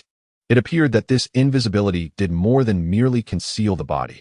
Its mechanism transformed everything associated with the individual into a state akin to being unloaded. Consequently, it seemed that after consuming the Invisibility Potion, as long as he remained silent, he would achieve true invisibility. This potion was rather impressive, he mused. Next came the Tactical Goggles, a piece of equipment. Tactical Goggles. Description: apart from basic protective capabilities, it serves no further purpose. Tactical Squad. 14. Set effect. Provides tactical enhancements to all tactical squad equipment. This effect requires time to charge. Activated. 4-piece set effect. Grants the wearer enhancements to physical capabilities, including speed and strength, equivalent to 100 of the wearer's attributes. Not activated, clearly. When viewed in isolation, the tactical goggles were merely a piece of junk equipment that could be stored in the system. However, when combined with the set effect, it transformed into a tactical instrument brimming with potential. He promptly retrieved it from the system and donned it over his eyes. The tactical effect of the goggles was to provide hidden weaponry. With his heightened perception, he discerned that 2 slender needles were concealed by the lenses, gradually charging over time. These needles could be released in critical moments, likely maintaining a range of around 5 meters. Beyond that distance, he was uncertain of the consequences. The effects of the tactical squad would only be beneficial when all 4 pieces were activated. After all, at that point, even if he were not wearing the tactical squad uniform, he would still benefit from the enhancements of the 4-piece set. After organizing his current belongings, he made his way directly to Zhao Xuehui's office. Through his senses, he perceived chaos within Zhao Xuehui's office, as if some item were obscuring his perception. He needed to approach the location personally to ascertain what lay within. Oddly, given the hour, the teacher should have been in the office. The lack of response to such commotion raised his apprehensions. Could something have gone awry? As his unease intensified, he arrived at Zhao Xuehui's office, where he found it impossible to glean any information from the exterior, necessitating a bold push through the door. The moment he did, a slender needle unexpectedly shot forth, aimed directly at his face. Even though he had anticipated an attack, he had not entered through the front door, and yet the needle maneuvered around to strike. Fortunately, he managed to evade this targeted assault by falling backward, and thanks to the protection of the goggles, the needle left no trace upon him. The office was bustling. Surely, someone had accessed it before. He could not fathom that Zhao Xuehui would place such important items here merely for convenience. He surely had his own intentions. Yet, if that were the case, why was Zhao Xuehui so certain that no one would come here? No matter how he pondered, the situation felt peculiar, compelling him to step inside and examine the scene. The interior of the office was much as he remembered, with no particularly striking features. One point of concern, however, was a mobile phone perched upon Zhao Xuehui's desk, its camera seemingly trained on an object on the surface, as if recording. He hurried over and soon spotted a small screen located beneath the phone. Breath Tracker. Description: allows for rough tracking of a target by consuming ambient energy. Caution: this item disrupts feng shui, and those nearby may suffer misfortune. You do not possess the rights to use this item, unable to collect.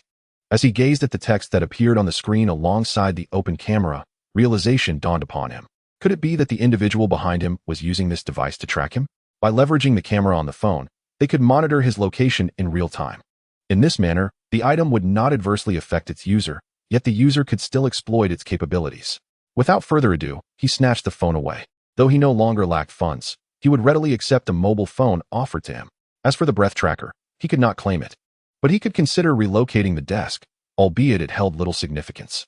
Without the aid of the camera, the individual would undoubtedly lose track of his whereabouts and would likely return in due course. All he needed to do was remain at Huichuan University, biding his time for the enemy to unwittingly walk into his trap. He pondered who the owner of this item might be.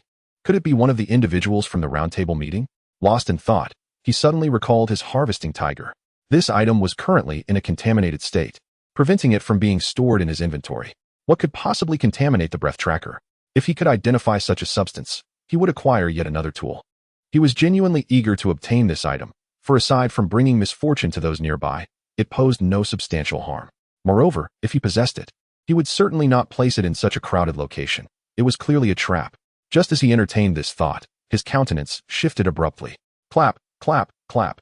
At that moment, applause resonated from outside the door, and Zhao Shuoe appeared in the doorway, accompanied by several guards. Ah, I wondered which thief had ventured into my domain.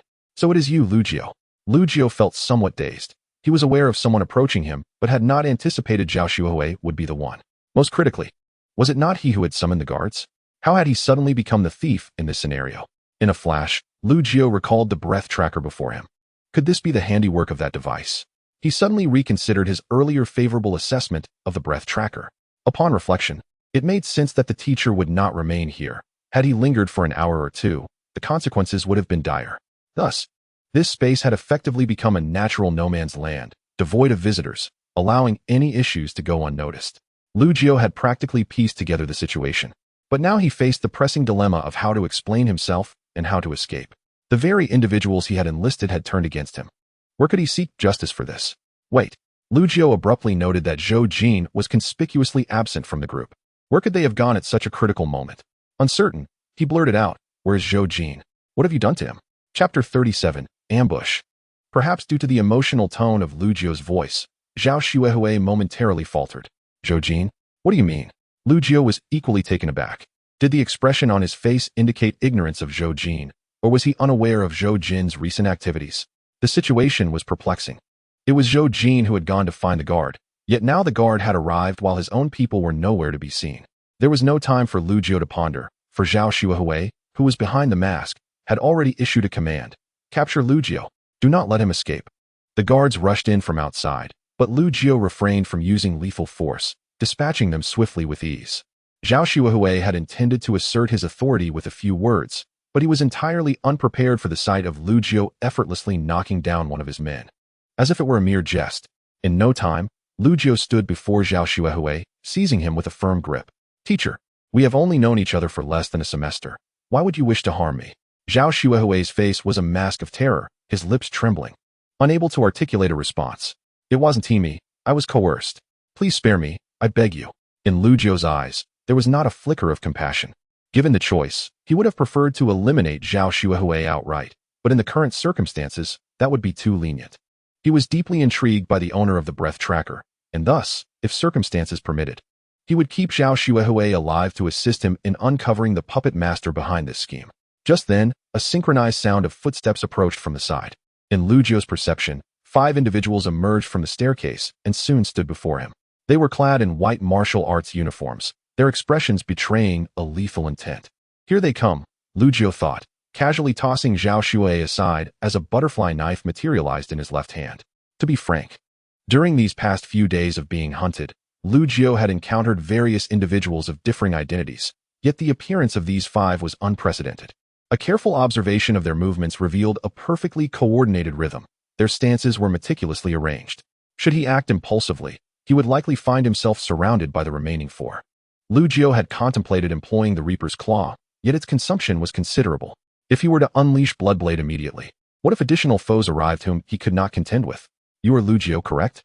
The leader, a man in his 30s, confirmed with a scrutinizing gaze. "Yes." I regret to inform you that someone has placed a bounty on your head. However, before we engage, we will introduce ourselves, he said with a slight smile. We hail from Evil Man Valley, the 5 talents of Bailu. In the next instant, the leader launched himself at Lu Jiao. Seemingly unfazed by the butterfly knife in his grasp, Lu Jiao immediately engaged in combat, finding that his opponent was not particularly formidable. At least, not under the current condition of his own physical prowess. Yet, Lu Jiao was puzzled as to why they had sent only one person to confront him. Did they not fear a potential mishap? Moreover, they must have known about his weapon. Why then were they so audacious? Soon, Lu Jiao understood. Each of the leader's strikes appeared weak and soft, yet upon contact, they unleashed tremendous force. The leader possessed supernatural abilities, and Lu Jiao's timely reflexes allowed him to create distance. This is troublesome. Each of these 5 possesses extraordinary powers. It seems I truly must consider fleeing. Without knowledge of the other S abilities, a reckless advance would be tantamount to courting death. Just as Lu Jiao was wholly absorbed in devising a strategy against the 5 before him, a profound sense of danger pricked at him from behind. Not good. Lu Jiao attempted to turn, but it was too late. Something hard pressed against his back, and a sharp pain surged through him, causing him to collapse to the ground. A stun baton. The guard behind him had somehow produced one and thrust it into his side. In Lu Jiao's recollection, hadn't he already incapacitated these guards? How could they possibly be revived? Suddenly, a cacophony of hurried footsteps echoed from the staircase. This time, not only Lu Jiao but also the others present were on high alert. Which faction was arriving now? Zhou Jin's figure materialized in view, and 2 uniformed guards rushed up wielding steel forks. Quickly, it's on the 3rd floor. There's a thief. Zhou Jin rubbed his eyes, thinking he had misperceived the scene. A thief? What is this bleeding corpse on the ground? And what of the 5 dressed in martial attire? Moreover, was that not Teacher Zhao? Why were guards accompanying him? What was happening? The guards behind Zhou Jin were utterly bewildered. Didn't you say there was a thief here? They stammered. Perhaps they had witnessed death before, but never had they encountered such a multitude of corpses. Were these individuals monsters? The bodies lay at their feet, yet their expressions remained unchanged. Monsters. Report. A serious incident has occurred. Call the police. There are dead bodies here. The security personnel shouted urgently into their walkie-talkie. Lu Jiao glanced at the guards in front of him and then at those behind him, suddenly grasping the situation. Zhou Jin must have been discovered while seeking help from the guards, prompting Zhao Xuehui to act first, aiming to apprehend him and pin the blame on Zhou Jin. Yet, Zhao Xuehui had not anticipated that Lu Jiao had undergone significant changes. Even a group of 5 or 6 guards together would likely be unable to capture him. However, if this were indeed the case, Lu Jiao found himself perplexed as to how the guard behind him had suddenly regained consciousness. Through his acute perception, Lu Jiao noticed something unusual about this particular guard. His eyes and movements were slightly quicker than those of an ordinary person, likely having feigned unconsciousness to lower Lu Jiao's guard. Only Zhao Xuehui and the 5 from Evil Man Valley seemed to be on the same team. With Lu Jiao suspecting they had different roles in this scheme, Zhao Xuehui was responsible for locating him, while Evil Man Valley was tasked with taking action. Mr. Zhao, we must leave at once, the leader of Evil Man Valley urged. Quickly, capture Lu Jiao. Zhao Xuehui pointed at Lu Jiao, his eyes still reflecting the fear he had just experienced. Capture? The leader scoffed.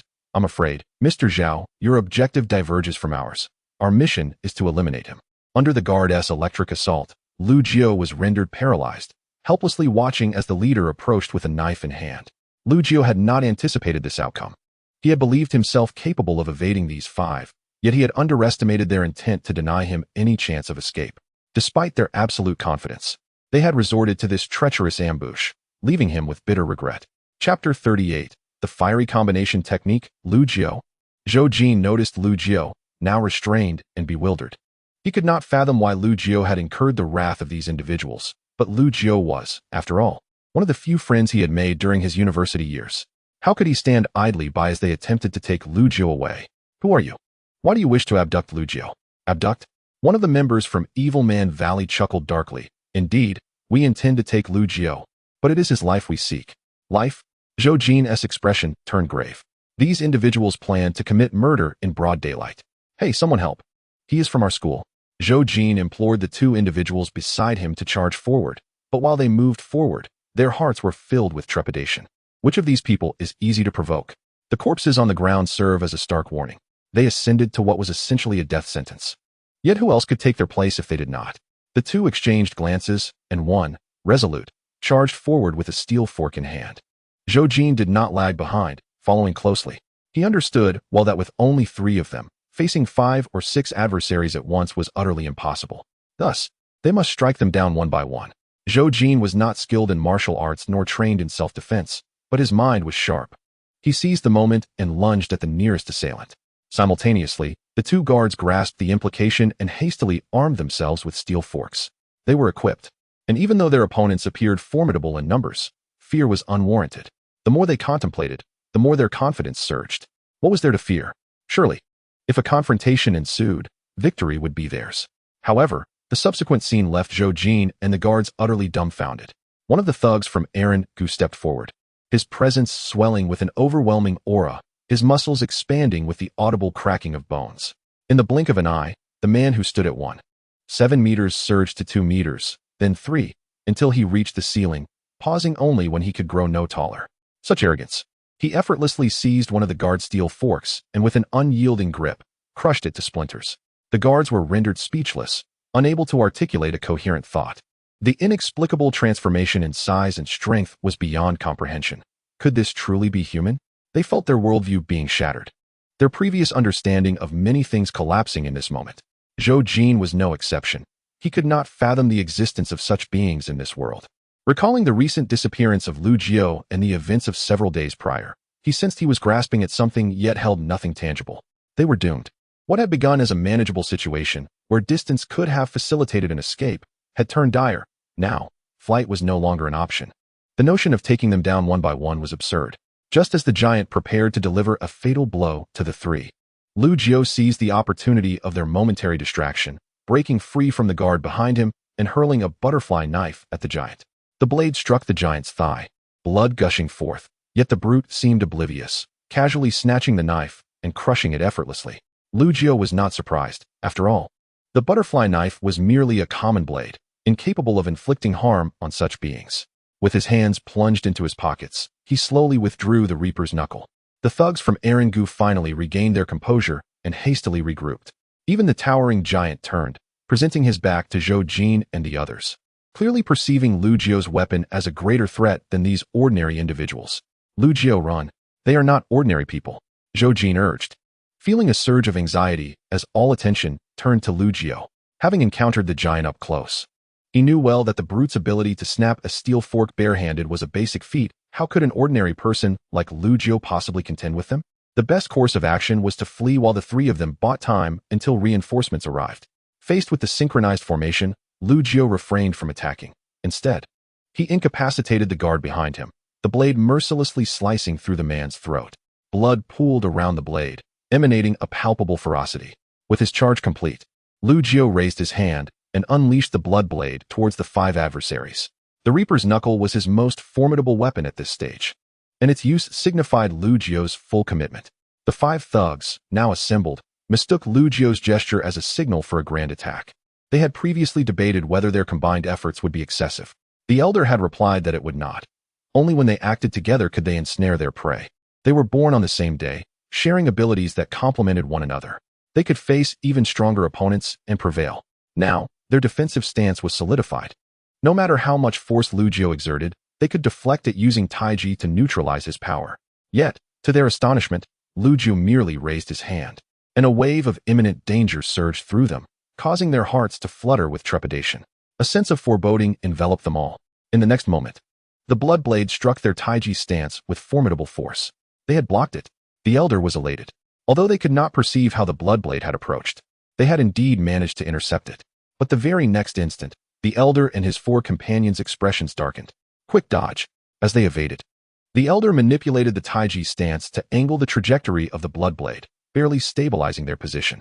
As the dust settled, the blood blade had cleaved a hole through a room large enough for a person to pass through. Lu Jiao lamented the missed opportunity. This was the first time since utilizing the blood blade that he had failed to make a decisive strike. Nevertheless, he remained undeterred. As a bronze-level weapon, its lethal potential was already a coveted artifact for many. Although he could unleash a powerful blood blade only once in a short span, the second would lack the same lethality. What now? Instead of fleeing amidst the rising dust, Lu Jiao remained, smirking at his opponents. He had already deployed his most potent weapon. Should they choose to unleash their full might against him, his chances of escape would be slim. Yet, Even if he had attempted to flee during the chaos, he would not have gotten far. In such a scenario, everyone would assume he had exhausted his trump card. And even a dog would urinate on his head. Lu Jiao could not run. He could not appear to be fleeing out of desperation, but needed to feign nonchalance. The five stared at Lu Jiao in disbelief. They could not fathom the magnitude of the power behind his previous strike. If they had taken it head-on, would they have been reduced to mere splinters like the cleaved space? In stark contrast, Zhou Jin, watching from a distance, was equally astounded. Chapter 39, Diary. Lu Jiao? Was this truly the Lu Jiao he knew? Just a week ago, Lu Jiao was a person adept at navigating circumstances. But today, had he lost his mind? Rather than evading the onslaught of five, he had countered. Not only that, but what was with that massive fissure? Had he gone insane? Was this really Lu Jiao? Recalling Lu Jiao's disappearance over the past few days, Zhou Jin began to form a daring hypothesis. Lu Jiao had explained his absence as participation in an external study program, and he had naively believed it. A person could not exhibit such strength unless they too had become a superhuman. This notion seemed absurd, yet it was unfolding before his eyes, leaving no room for disbelief. Downstairs, on the playground, and in various locations. At nearly the same moment, everyone heard a resounding roar, loud enough to alert them to something amiss. Could it be that something has exploded? Soon, rumors began to circulate throughout the dormitory area and among the student groups regarding the source of the explosion. What on earth? Did the school cesspit explode? It seemed to be coming from the direction of the teaching building. I was in the fourth teaching building. The sound of the explosion should have originated from the first teaching building, which housed numerous offices. So, did the teacher's office explode? Who planted the C4? An explosive device fell in Area A. Goodness, let us not take this lightly. Has anyone gone to verify what exactly exploded? Someone must have checked. The first teaching building typically has very few people, so it would take a while for anyone to arrive. Unbeknownst to those on social media, at that very moment, hundreds had gathered beneath the first teaching building, and the numbers were continually increasing. They had all witnessed the enormous crack on the building. Could it be that the school's shoddy construction would collapse today? No way. After all these years, why would it collapse today? Should we go take a look? Wait. Look over there. The crowd turned and soon saw 5 or 6 uniformed guards rushing towards the teaching building, their expressions exceedingly grave, as if they already knew what had transpired above. They were armed with anti-explosive forks. Could there be a threat on the upper floors? It must be so. If it were a collapse, they wouldn't dare go up. Does anyone have any information? I don't know, unclear. I heard there's a thief. Who heard that? What kind of thief would dare steal from the teaching building? I don't know. I only heard someone mention it. What the crowd failed to notice was the figure of a scholar, clad in a white robe and wearing glasses, standing among them. He was not a part of Huichuan University. He had arrived just 2 days prior. Seeing his scheme come to fruition, he stealthily slipped away from the crowd to a corner with fewer people, yet a clear view of the teaching building, and opened a grimoire. Strangely, the scholar did not start reading from the first page, but instead turned directly to the second page. Above the second page, a conspicuous line of text read, "Unless absolutely necessary, do not open the first page." The text on the second page stated, "I am not a member of Huichuan University. I hail from Zedong University, which is somewhat superior to Huichuan University. Zedong University is located at a considerable distance from here. My presence at Huichuan University is solely due to a recent academic exchange involving a few students from Zedong University. Fortunately, they selected me, the most capable among them. Thus, I had long been present at Huichuan University. On the night the Nine Kings game commenced, I made a decision I would never regret.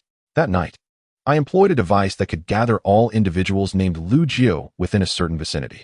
I killed 2, but to my surprise, neither was the Lu Jiao required for my mission.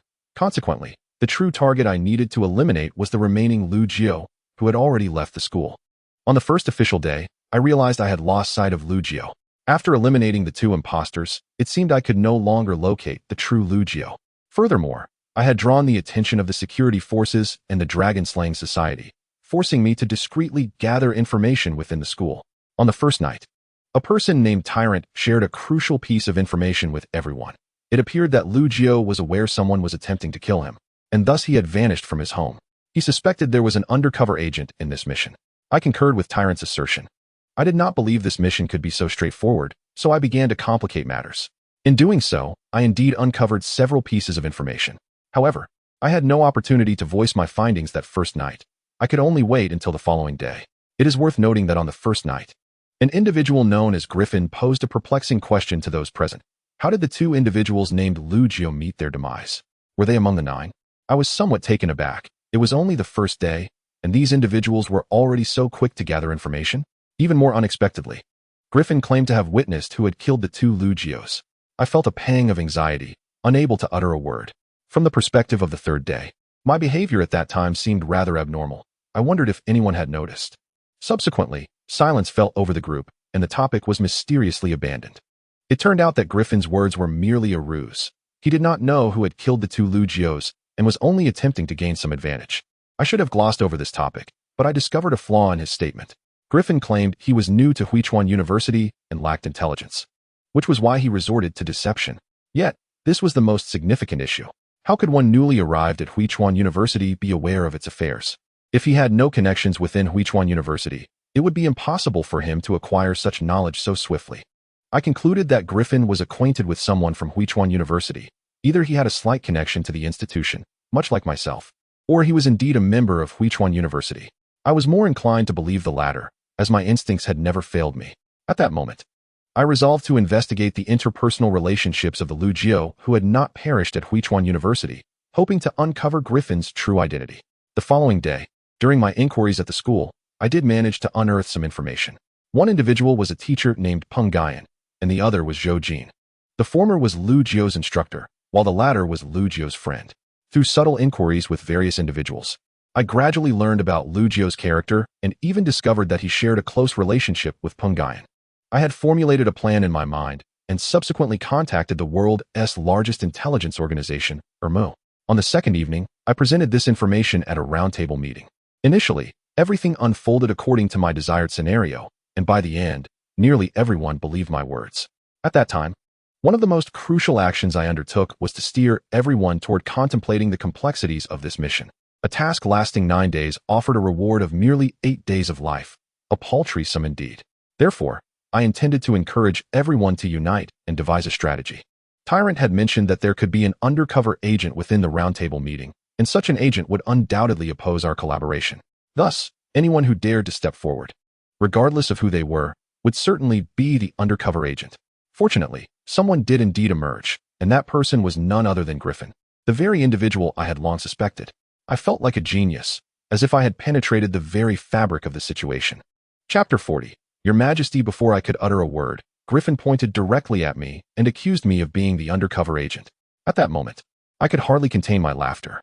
I was already 100% certain that he was the undercover agent. No amount of his talk could exonerate him from suspicion, only exposing his own shortcomings. However, to my surprise, Griffin indeed possessed some wit. While he could not absolve himself of my suspicions, he successfully diminished the doubts others held against him. A group of fools. How could they fail to perceive such an obvious issue and instead suspect me of being the undercover agent? Undeniably, Griffin was articulate. In just a few sentences, he nearly disrupted the carefully laid plans I had devised. Yet, this could not absolve him of the absurdity of his claims. Everything he said was pure nonsense. I did not wish to stoop to his level, as engaging with such a person would only diminish my own stature. As time progressed, I found myself unwilling to engage in further disputes with him. Instead, I merely desired to quietly document every detail. During this period, my expressions were meticulously managed, leading most to perceive me as being overly invested. In truth, I aimed to conceal some of the most crucial issues beneath this facade. Indeed, I was masking certain truths.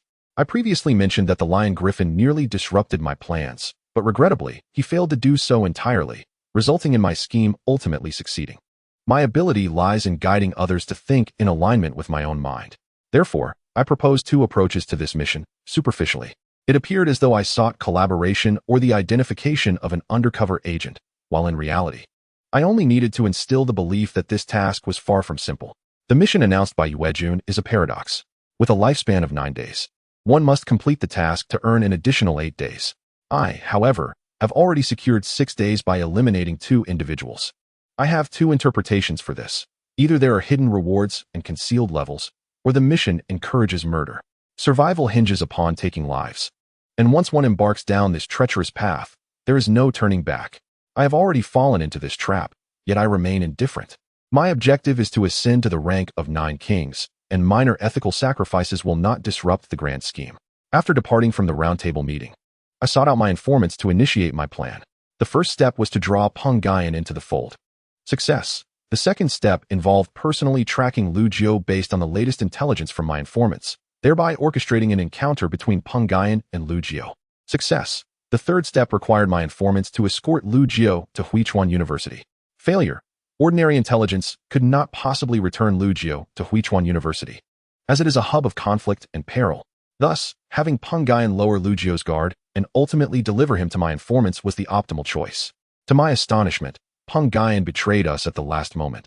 The bond between these two, mentor and disciple, truly evokes my envy. How splendid it would be to have such a teacher. The subsequent events unfolded in a manner I had not anticipated. Peng Guiyan turned out to be affiliated with the Nine Kings Society, directly eliminating several of my informants, diverting their attention, and leaving Lu Jiao vulnerable. I have now marked this teacher named Peng Guiyan as a significant figure of interest, suspecting she may also belong to the Jojo faction, potentially holding a position within the Round Table. Just as I contemplated abandoning this mission, a classmate named Zhou Jin inexplicably arrived in a car and returned Lu Jiao to Huichuan University. I was utterly bewildered, pondering whether fate was smiling upon me. Upon further observation, I discerned that Lu Jiao indeed had pressing matters that necessitated his return to Huichuan University. Clearly, my allies had exerted their influence. I must admit, fortune seems to favor my endeavors. Thus, while the third step appeared to fail, it had, in fact, succeeded. My arduous efforts to transport Lu Jiao to Huichuan University were not in vain, as I aimed to employ him as a pawn. I do not perceive myself as Lu Jiao's equal. His latest exploits include vanquishing a suit-clad thug and a wanted criminal. His prowess appears to have surged dramatically within mere days, compelling me to rely on the strength of others present at the Round Table. Do you recall the trap I laid the night following our initial meeting? I prompted everyone to recognize the complexity of this task. Those inexperienced in taking lives might still underestimate the ease with which life is lost, while those who have crossed that threshold will quickly realize the significant flaws within this mission promulgated by Yuejun. The 8-day lifespan reward may seem substantial, yet one can attain it simply by eliminating 3 individuals, rendering Yuejun's task unnecessary. Therefore, it is evident that Yuejun's mission harbors hidden rewards or mechanisms unknown to the masses. In summary, those who have taken lives will prioritize this task with greater seriousness, even taking to the field personally. This is the outcome I aim to achieve. I intend for these individuals to serve as my instruments, while I gradually unveil the identities of all involved. Now, a tremendous commotion erupted on the 3rd floor of the No. 1 teaching building at Huichuan University. I understood that Lu Jiao had taken decisive action against the hidden assassins. However, Lu Jiao remains oblivious to the fact that this is merely the beginning. The assassins are in front, while the employer lurks behind. Now, the employer is set to enter the fray to eliminate him, and escape is no longer an option. The text abruptly concludes here, followed by a small note: do not open before the 3rd night. The scholar, upon reaching this point, gently closed the tome of magic, a hint of a smile gracing his lips. I am indeed a genius. Thus far, all plans have unfolded as anticipated. I find myself eagerly anticipating tonight's game, pondering whether it will astonish me. An uncontainable excitement welled within me. In a 5-star hotel within Huichuan City, a modestly dressed, handsome young man sat upright in a chair, his table strewn with vital information regarding Huichuan City. Truth be told, he had little desire to involve himself directly, as doing so would expose him to risks. However, the events of recent days had been overwhelming, and he possessed ample evidence indicating that Yuejun's mission was far more complex than it initially appeared. In fact, since the announcement of the task, he had not given it much thought. Murder, after all, could be orchestrated with a mere phone call. Thus, he had only just arrived in Huichuan City today, as his prior statements at the Round Table had been entirely fabricated. Your Majesty, at that moment, a frail old man materialized within the room, promptly kneeling before the young man in submission. What is it? The youth had long since grown accustomed to such occurrences. It seemed that since acquiring the Tyrant card, he possessed an innate control over many, and this old man was merely a manifestation of the power derived from that card. Your Majesty, do you truly intend to proceed to Huichuan University? The elder's tone bore a hint of uncertainty, as if struggling to comprehend the young man's motives. Chapter 41. The Black Knight. The youth regarded the old man with a dispassionate gaze. Indeed, the elder sighed deeply. Your Majesty could send someone in your stead. Preserving your identity is paramount. The youth scoffed. Do you think I am unaware of the importance of identity? However, this issue transcends mere attendance. What do you mean? The elder was perplexed. Last night, the sage implied that this task harbors issues. It cannot be as straightforward as it seems. We may choose not to participate, and that is acceptable. There would be no danger. However, if we refrain this time, what are the next? And if we do not go then? What about the time after? Sooner or later, we must confront this, so it is wiser to address it now. Are you suggesting that I am destined to fail? The elder's expression shifted, hastily clarifying. I dare not imply such. It was merely an overstep on my part. No matter, the youth dismissed the elder's concern. His words laden with significance. This is, in fact, the sage's strategy. Regardless of the choice we ultimately make, we must visit the scene ourselves. If unforeseen circumstances arise, we will be better prepared. With a slight upward curve of his lips, the youth activated the system panel, and a suit of armor materialized around him. Helmet, armor, and gauntlets. Though not a single ensemble, its power approached that of a captain-level warrior. The Haikishur 35 trio set effect. Wearing this armor enhances one's defensive capabilities and resilience, granting an additional boost based on an original defense of 100, albeit reducing mobility by 20. If others have not exchanged their lifespan for anything, I believe they might suffer significant losses. The youth was not merely speaking nonsense. After donning the armor, he could contend with a dozen or even 20 adversaries without faltering. Furthermore, he had invested in seeking the expertise of a master in armor usage, inquiring about various techniques. It could be asserted that even if someone wore an identical suit to his, they would still struggle to withstand his assault. Have you investigated the matter I asked you about? The youth clenched his fist slightly, the sound of steel grinding evoking an oddly comforting sensation. Is your majesty referring to the suit thugs? I have unearthed the truth. Indeed, the suit thugs are indeed a faction of the Longslayer Society. But what? The youth's interest was piqued. However, during my investigation, I stumbled upon a peculiar issue. Last night, the suit thugs were missing some individuals who were regarded as the elite among them. At the time of the incident at the suit thugs' headquarters, these individuals were absent, having pursued others. Oh, the youth lightly tapped his fingers on the table, slowly articulating, Lugio, your majesty possesses a remarkable intellect. It is indeed the Lugio you intend to eliminate. The youth felt a tinge of disappointment. It was rather foreseeable, as Lugio harbored too many mysteries, and I cannot unravel them in a short span. I had hoped to rely on those at the round table, yet they are all astute individuals, leaving us to seek the truth on our own. Your majesty, I am not yet finished. A hint of pride flickered across the elder's face. I have also uncovered additional information that might prove intriguing. Oh, the elder narrated. 10 elite members of the suit thugs attempted to hunt down Lugio, but ultimately failed. That night, the suit thugs were also obliterated by the Longslayer Society. Yet, when the Longslayer Society conducted a head count, they discovered that 10 individuals seemed to be missing. The youth instantly became alert, realizing that this was information he had not previously heard within his family. He was astonished that the elder had managed to uncover it. Are you implying that these 10 individuals have vanished? Yes. Moreover, it appears that even the Longslayer Society is unaware of their whereabouts. The youth lowered his gaze in contemplation and, after a moment, remarked, when you first mentioned this matter, I instinctively thought these 10 individuals were undercover agents planted by the Longslayer Society within the suit thugs. However, upon further reflection, if they were indeed undercover, they should have remained and assisted the Longslayer Society in eliminating the suit thugs. Thus, I believe their disappearance is undoubtedly suspicious. Have you discovered anything else? The elder pondered for a moment before shaking his head. The youth proposed 2 theories. Either these 10 individuals possessed dual identities, one as an agent of the Longslayer Society embedded within the suit thugs, and the other as members of another faction, and their disappearance was to evade capture by the Longslayer Society, or they encountered an unforeseen incident, one that even the Longslayer Society could not clarify. At this juncture, the youth had a general understanding of the situation. It was likely the latter, which made it all the more intriguing. What could be so elusive that even the Longslayer Society could not uncover it? We must investigate. I have an instinct that there is more to this than meets the eye. Huichuan University, 3rd floor of Building 1. Lugio gazed intently at the 5 individuals before him, the sound of blaring sirens echoing closer by the minute. Unlike the previous encounter with Officer Chin, this response was astonishingly swift. It had only been 5 or 6 minutes since the sirens first sounded. Though the reason remained unclear, this was undoubtedly fortuitous for Lugio. He surmised that he could not overpower these 5 men and thus needed to buy time. To his surprise, you possess such formidable strength. The elder, visibly shaken, hastily checked on his companion's injuries, and upon confirming they were not grave, he slowly stated, however, if you believe you can frighten us off with such power, you may be overestimating yourself. Lugio was momentarily startled, but maintained an air of indifference. Am I scaring you? Do I look like someone who needs to frighten you?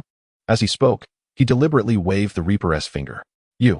The elder's eyes flickered rapidly, seemingly weighing his options. The employer's information could not be erroneous. Thus your sudden surge in power must be transient. The elder began to piece together the intelligence, for you remain unchanged. It is not your strength, but rather the tools you wield, correct? Realizing the elder had discerned his secret, anxiety gripped Lu Jio's heart, and he unconsciously stepped back. He had come to dismantle the aura tracker. Learning that the tracker had an owner meant that his mission had already failed, and prolonging the encounter held no value. He had two choices. Either make a bold move and topple the entire table to remove the tools or flee while they were still momentarily taken aback. Hoping to escape into the crowd where, with his keen perception, it would be nearly impossible for them to locate him. This seemed a viable plan. However, he suddenly recognized a critical oversight. If he fled, these individuals still possessed the aura trackers, rendering any escape futile. Thus, it appeared he had but one choice. Though easier said than done, even a couple of them would be more than he could handle, making this single option feel akin to courting death. Lu Jio fell into indecision when it struck him that the office's large table would certainly hinder any legitimate escape. After contemplating every angle, he concluded that he was cornered. Gentlemen, there is no need to wait. Lu Jio is merely bluffing. The elder, now fully aware, took a step forward, channeling his presence to corner Lu Jio. Simultaneously, Lu Jio sensed a chill down his spine, a palpable intent to kill locking onto him. Chapter 42. Price increase. Lu Jio abruptly turned, only to find that, unbeknownst to him, a man clad in training attire had inexplicably teleported behind him, a knife concealed within his sleeve. He fell back, his specially enhanced physique arching like a bridge, narrowly evading the strike. Lu Jio swiftly pivoted, channeling all his strength into his left leg. The knife-wielding man, originally intent on continuing his assault, was sent crashing into the wall, the sound of ribs colliding echoing in the air. This individual appeared physically weaker than anticipated. Lu Jio had presumed that each of the five would possess a robust physique akin to that of giants or the elder. Yet, it seemed that among them, there were those with lesser physical attributes. However, in terms of speed, the assailant was undeniably the fastest. The presence of others could easily compensate for the original disadvantage, and Lu Jio quickly grasped the adversary's tactics. Move quickly. A fireball hurtled towards Lu Jio's position, poised to obliterate him. Fortunately, Lu Jio's keen insight allowed him to evade it just in time, leaving behind a deep pit of ashes. Lu Jio suspected that if two more strikes were to land in that spot, the cement floor would collapse to the second level. Quickly, a voice commanded. In an instant, Lu Jio saw an individual darting towards him at an incredible speed. It was the elder. His speed had remarkably surged in mere moments. It was bad. You will die? The elder, taken aback, unleashed his power, transforming the essence of Tai Chi into a fluid yet formidable force that surged towards Lu Jio with remarkable speed. Cursed be the circumstances. Lu Jio raised a hand. His weapon, the Bloodblade of the Reaper, was swiftly drawn. However, this time, the blade's potency was diminished countless times compared to its initial strike. The true strength of the Bloodblade lay solely in its first thrust. If that could be thwarted, the subsequent strikes would surely be manageable. As anticipated, heavy footsteps echoed, and the giant charged towards the elder, bravely absorbing the blow with his own formidable physique. To everyone's astonishment, the blade merely grazed the giant's skin, leaving behind a wound of unknown depth, as the earlier destructive force had vanished entirely. The elder advanced, wielding the power of Tai Chi with precision. In that fleeting moment, Lu Jio felt his body oscillate between rigidity and elasticity, creating an overwhelming sensation of being ensnared yet unable to break free. He groaned softly as a tremendous force struck his outstretched arms, sending him spiraling backward, losing his balance. Before he could fully comprehend the situation, a blazing fireball hurtled toward him. Reluctantly, Lu Jio endured the pain coursing through him, forcing himself to rise and evade the fireball.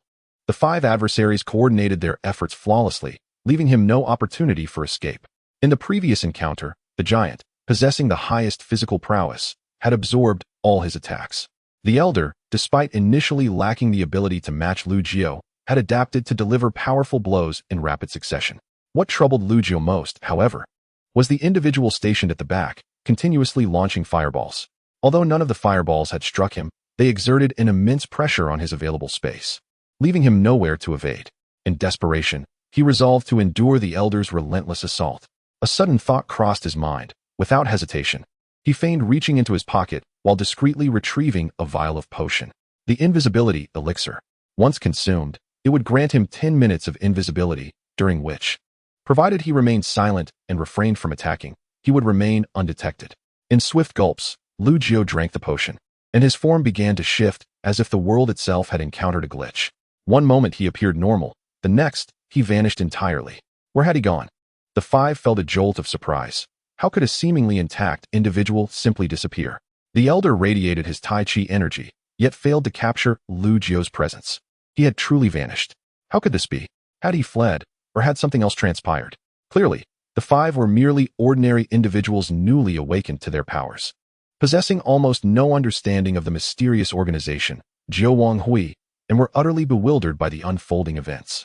Just as they stood in stunned silence, a piercing scream erupted from behind them.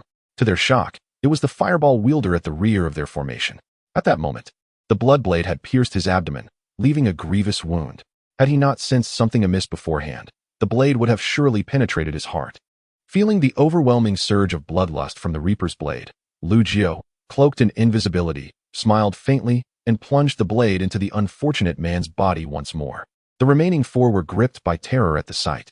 Though they could not see Lu Jiu, they heard the anguished cries of their comrade and witnessed fresh wounds erupting on his form.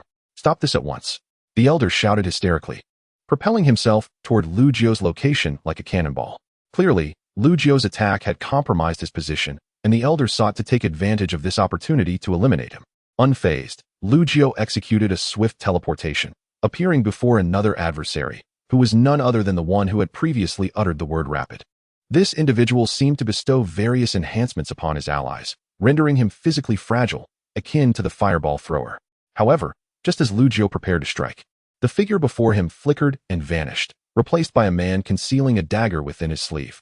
A swift exchange had occurred, switching their places. Lu Jiu's intended target had been the buff-giving individual, yet he now faced the speedster, the fastest among them. Unsurprisingly, his strike missed entirely. The opponent's speed was beyond his capacity to counter. Having successfully landed the initial ambush was already a feat. Realizing this, Lu Jiu no longer sought to engage further. He casually unleashed a blood blade upon the ground, leaving a distinct boundary, and swiftly distanced himself. It was over.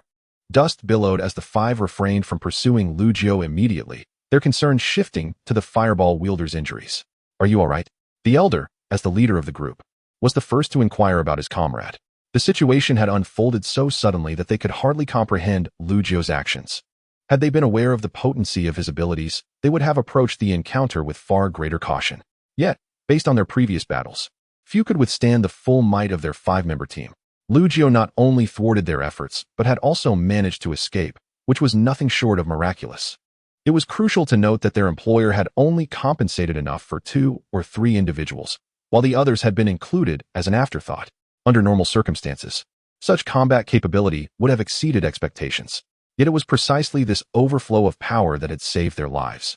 Their collective action as a 5-member unit had prevented any fatalities that day. One injury seemed the best possible outcome. "I'm fine," the fireball wielder gritted his teeth. In that fleeting moment, he had nearly believed his life was forfeit. Had it not been for the timely buff from the buff-giving ally, enhancing his speed significantly, he would have been unable to withstand Lu Jiu's assault. At this juncture, a burning sensation radiated from his abdomen, a vivid reminder of the moment the Reaper's blade had penetrated him. Fortunately, he sensed a slight drain of vitality at that critical moment, as though the weapon possessed a vampiric quality. "Should we continue the pursuit?" the fireball wielder proposed, suggesting that perhaps it would be wiser to retreat, for their opponent's strength was overwhelming, and they could not ascertain the extent of his arsenal. "If we press on recklessly, we may face dire consequences," he cautioned. The buff-giving ally bestowed a healing buff upon the fireball wielder, though his tone bore hints of dissatisfaction. "Indeed, his strength is formidable, but with my enhancements, any one of us can confront him directly. Moreover, with all 5 of us together." The giant, still bloodied, found his wounds healing rapidly, and after a brief moment, his injuries had nearly mended. The giant spoke in a low voice. "His blood blade is only strongest on the first strike. I can withstand the second. My speed is comparable to his."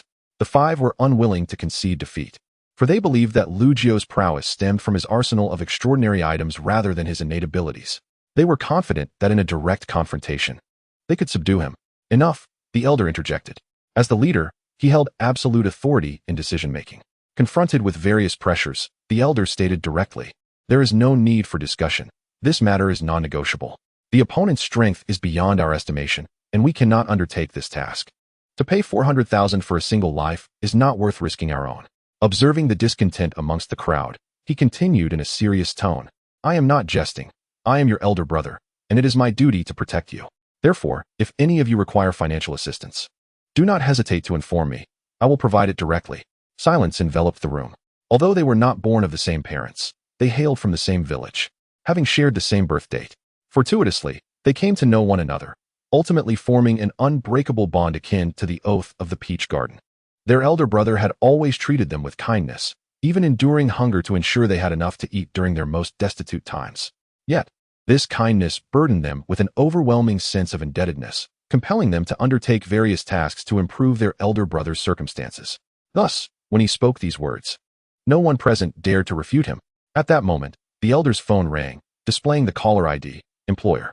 Without further ado, he dialed the number and activated the speakerphone.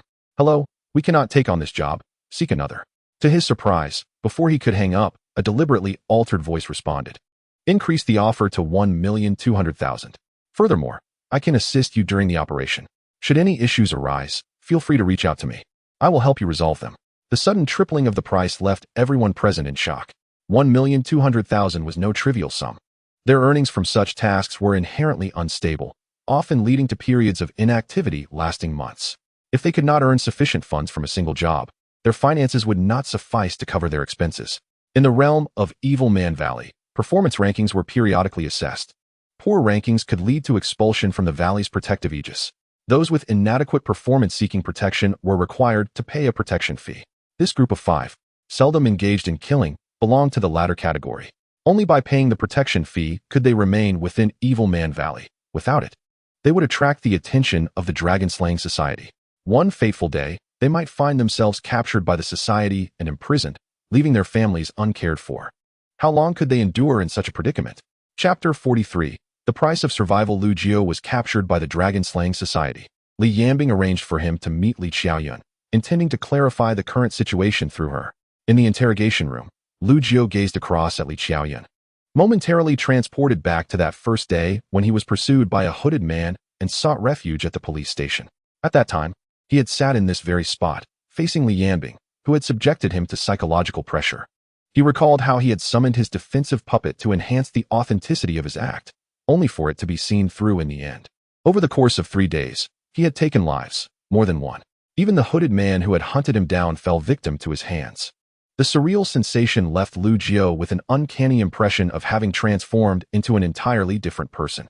Here we are again, Lu Jiu, Li Qiaoyun remarked, seated across from him, savoring a strawberry snow cone with an air of enjoyment. In an interrogation room, indulging in food was something only Li Qiaoyun could accomplish. Without Li Yambing's presence, she seemed emboldened to act in ways that were previously unthinkable. Hello, Lu Jiu replied, uncertain of what else to say. You are so cold.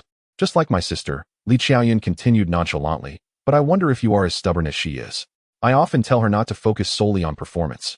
Yet she never listens. Now look where that has landed her, offending people and unable to extricate herself.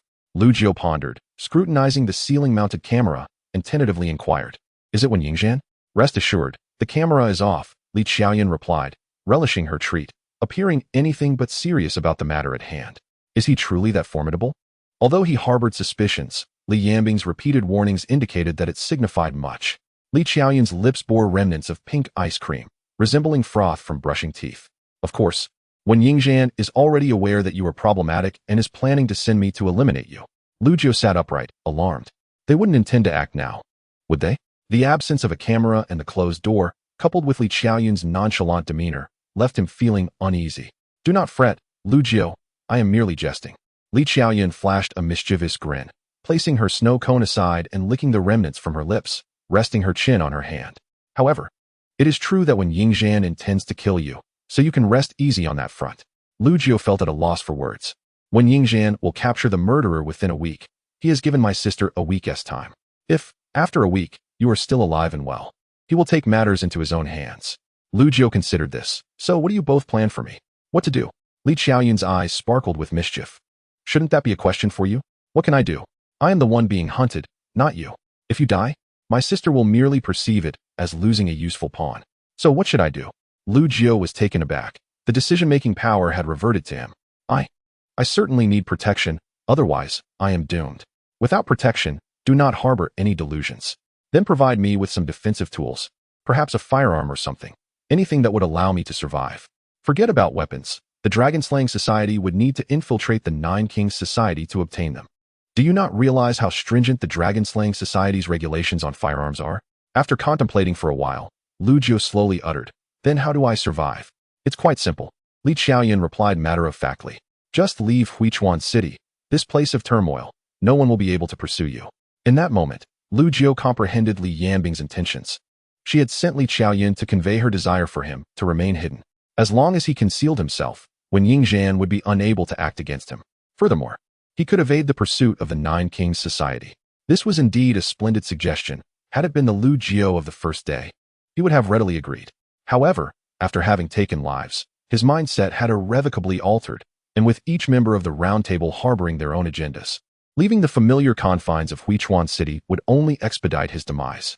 Moreover, with Evil Man Valley possessing a life-tracking device, fleeing would prove futile. Therefore, regardless of Li Yanbing's plans, he could not acquiesce to the notion of departure. "I am sorry, but I cannot agree to this. I have my reasons for remaining." Li Qiaoyan gazed at Lu Jiu for a moment before suddenly covering her face with a sigh. "I knew it. You and my sister share the same temperament. I truly..." As if struck by a thought, she chuckled to herself. "I wonder what would unfold if you were tasked with persuading my sister to cease her endeavors. Just imagining it brings a smile. Well, within reason, I will do my utmost to satisfy you. According to my sister's perspective, as long as you can provide her with sufficient value, she will ensure your safety. Even if when Yingzhan wishes to harm you, she will still protect you." Li Yanbing is indeed a very pragmatic individual. At the very least, her ability to offer such conditions indicates that she is not easily manipulated. During the 3 days, he has been under the protection of the Dragon-Slaying Society, which is largely due to Li Yanbing's influence. If this is an exchange of equivalent value, having traded previous intelligence for temporary protection, what will he offer in return for protection against Wen Yingzhan? Since you all have expressed your opinions, allow me to clarify mine. However, before I proceed, may I inquire if you are interested in the achievements of the Aran Valley? Li Qiaoyan expressed a flicker of curiosity at Lu Jiu's words. It depends on which individual from Aran Valley we are discussing. If they are ordinary, we would have little interest. Aran Valley is an underground organization. In ordinary positions, we would perish without lifting a finger due to various assignments. I am uncertain of their standing within Aran Valley, but their strength should be formidable. They? Li Qiaoyan's interest heightened further. Yes, 5 of them. What were they called again? The 5 beauties of Beilu. Li Qiaoyan's mouth fell open in astonishment. Are you referring to those 5 brothers? Do you intend to confront them? It seems so. If I do not take action, they will seek me out themselves. Li Qiaoyan stood and approached Lu Jiu, reaching out to touch his forehead. "Ah, you do not have a fever? What is the matter?" Li Qiaoyan shrugged. "Haha, you asked me what's wrong. I should be asking you. The combined strength of those 5 is at least 1/3 of our team's power. Even if my sister were to intervene, she would not possess the absolute power to defeat them head-on. So strong?" Li Qiaoyan covered her face, displaying a dizzy expression. "Brother, can you not be so stubborn when you are working? You really asked about their strength? Were you planning to charge in without my warning you?" Lu Jiu felt something amiss. Those 5 are strong, but they are not as outrageous as Li Qiaoyan claims. At least when faced directly, there are opportunities to exploit, albeit lacking sufficient tools. Li Qiaoyan raked her fingers through her hair. "I truly find it difficult to interact with you, much like my sister. Honestly, if those 5 do not disturb our work, we would already be grateful to the heavens and Buddha. Now, are you implying that you can turn around and kill them? Have you lost your mind?" Lu Jiu fell silent, aware of his own capabilities. He would not misjudge the strength of those 5. He could indeed attempt it, and there was nothing wrong in admitting so. However, as of now, Li Qiaoyan's stance indicates that those 5 can indeed pose a challenge, yet it may not be enough. Thus, Lu Jiu added, "You can relay this to your sister. If she believes this is insufficient, I can provide additional intelligence. For instance, regarding the Jiuwang Society." Chapter 44. A few days later, the Jiuwang Society? "You can provide information about the Jiuwang Society?" Li Qiaoyan was taken aback. "Indeed. I have been on the run for 2 or 3 days. I cannot be completely uninformed, can I? If possible, can I exchange this information? All right, I am somewhat skeptical. However, my sister is willing to believe. There is no helping it. Just give it to her when she requests it." After a lengthy internal dialogue, Li Qiaoyan finally sighed and placed some materials in front of Lu Jiu. "Never mind. I will discuss this with my sister. Here, this is for you from my sister. She said that as long as you can articulate it, she will certainly be able to fulfill it, so she will not take advantage of you. Lu Jiu picked up the materials and was astonished to see intelligence regarding Aran Valley and other organizational movements. He even came across some recent suspicious incidents discovered by the Dragon Slaying Society, including the bizarre disappearance of 10 suited thugs. This is a tremendous help. Lu Jiu exhaled deeply. With this intelligence in hand, he could concoct numerous narratives at the Jiu Wang Society meeting. However, he still needed to hold back some information, incorporating false intelligence to mislead others' perceptions. Lu Jiu, what is it? Li Qiaoyun shifted her chair to face Lu Jiu, lightly tapping him on the chin and revealing a soft smile. Oh, I forgot to mention one thing. I can provide you with a few days of assistance. Li Qiaoyun's first statement was clear, yet the latter part seemed hidden within clouds, soft and vague. Before Lu Jiu could inquire further, Li Qiaoyun had vanished from the interrogation room, taking the ice cream that was left on the table with her. So swift. Lu Jiu barely caught a glimpse of her movements, reflecting on how superhumans could enhance their physical capabilities through time, while those from the Jiu Wang Society relied solely on tools. From any perspective, the Jiu Wang Society appeared to be at a disadvantage. Yet, the reality was that the Jiu Wang Society was prevailing in its confrontations with the Dragon Slaying Society. Lu Jiu slowly rose and moved to the spot where Li Qiaoyun had just sat, picking up a small note with a phone number written on it. He murmured to himself, an exceptional hunter can ensnare prey several times stronger than themselves. If the Jiu Wang Society can achieve great feats despite a weak foundation, can I not do so as well? In the roundtable meeting, each individual possesses their own identity card and unique abilities. Yet, what would happen if one were to fully harness their potential? At this moment, the system screen displayed a countdown. The game is set to commence in 2 hours, 54 minutes, and 29 seconds. Preparations are underway, but before the start, I should contact Li Yanbing to ascertain her perspective. An hour later, Lu Jiu dialed the number. I am aware of what you mentioned. Li Yanbing suggested that if you have no pressing matters, you should directly consult Li Qiaoyun. Lu Jiu did not hesitate. I intend to return to Huichuan University. I will take action there. There was a prolonged silence on the other end, followed by a deep sigh. Do as you wish. Lu Jiu understood Li Yanbing's implication. Huichuan University is densely populated.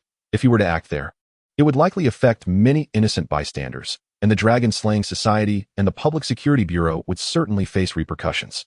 Lu Jiu recognized that acting at Huichuan University was not an ideal choice, yet it was the best solution he could devise at present. If his assumptions were correct, Huichuan University had become the epicenter of a vortex, drawing in various factions, including the Jiu Wang Society, the Dragon Slaying Society, and other formidable entities. Ultimately, the mission of the Jiu Wang Society had already entangled numerous forces, and others within Huichuan University had been ensnared by the Jiu Wang Society's tasks, their fates no longer resting in their own hands. And this was merely the beginning. As time progressed, the number of individuals would only increase. The strong survive, while the weak are inevitably eliminated. What is the current status? Have you found any leads on the murderer? Yes, both Wen Yingzhan and I have some leads. He will likely compete with me for them. Lu Jiu fell silent. The very fact that she used the word compete indicated that the relationship between Li Yanbing and Wen Yingzhan had deteriorated to a freezing point. However, the mention of that term also suggested that both Li Yanbing and Wen Yingzhan had a certain degree of confidence. Lu Jiu, let me remind you, the murderer's name is Jia Yu. He possesses a tool that allows him to alter his appearance at will. Lu Jiu's heart jolted. If he has a tool to change his appearance, could it be that someone nearby is impersonating Jia Yu? Heard it said that Jia Yu is a vengeful individual. The last time he failed to eliminate me, this time he will undoubtedly not let me escape. Lu Jiu felt a bit disoriented at present.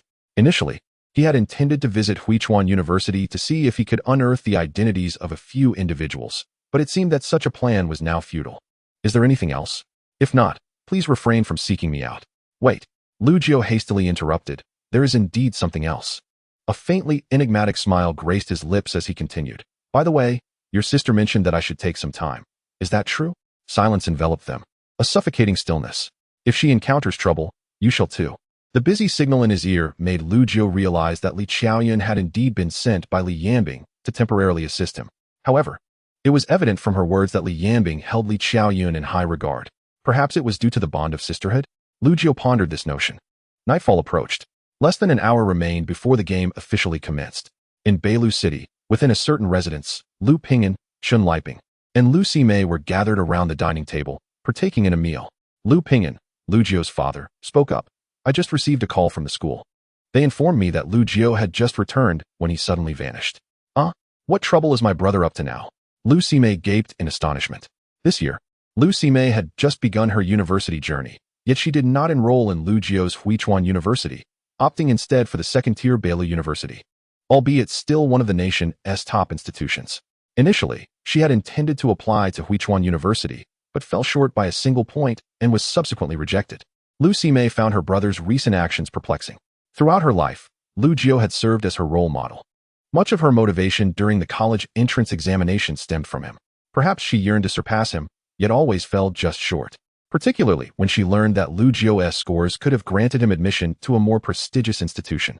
Yet he chose Huichuan University for reasons that left her feeling even more inadequate. The rationale behind Lu Jiao's university choice was not based on the national ranking of a particular subject. Rather, he considered which institution was suitable for commuting, as well as the affordability of nearby rental properties. He dismissed institutions like Zedong University, located in bustling areas, outright. Lu Jiao possessed a somewhat introverted disposition. This was the most candid appraisal Lu Ximei had of her elder brother. Thus, when Lu Jiao stirred up trouble in recent days, her initial reaction was one of disbelief. For he did not seem the type to engage in such behavior. I don't know. My advisor has been calling me incessantly these past few days. I wish to contact Lu Jiao, but his line is perpetually busy. Lu Pingyan's tone was laced with frustration. He could not comprehend why Lu Jiao could not remain as composed as Lu Ximei. Perhaps he has more pressing matters to attend to, Lu Ximei suggested awkwardly. She too had made numerous attempts to reach Lu Jiao, yet he did not answer, as if he had severed all ties with the world. Dear, this is unacceptable. If that child doesn't call us for a day, I cannot find peace. Should I make a trip to Huichuan? Chen Liping expressed her concern. You going to Huichuan? You can barely navigate a map. What if you get lost? What do you mean by that? If you don't wish to go, don't hinder those who do. Fine. You go ahead. I have work tomorrow. Can you not show any concern for the child? You merely sit there while I raise the children. Do you have no shame? I merely sit. If I don't earn money, how can this family survive?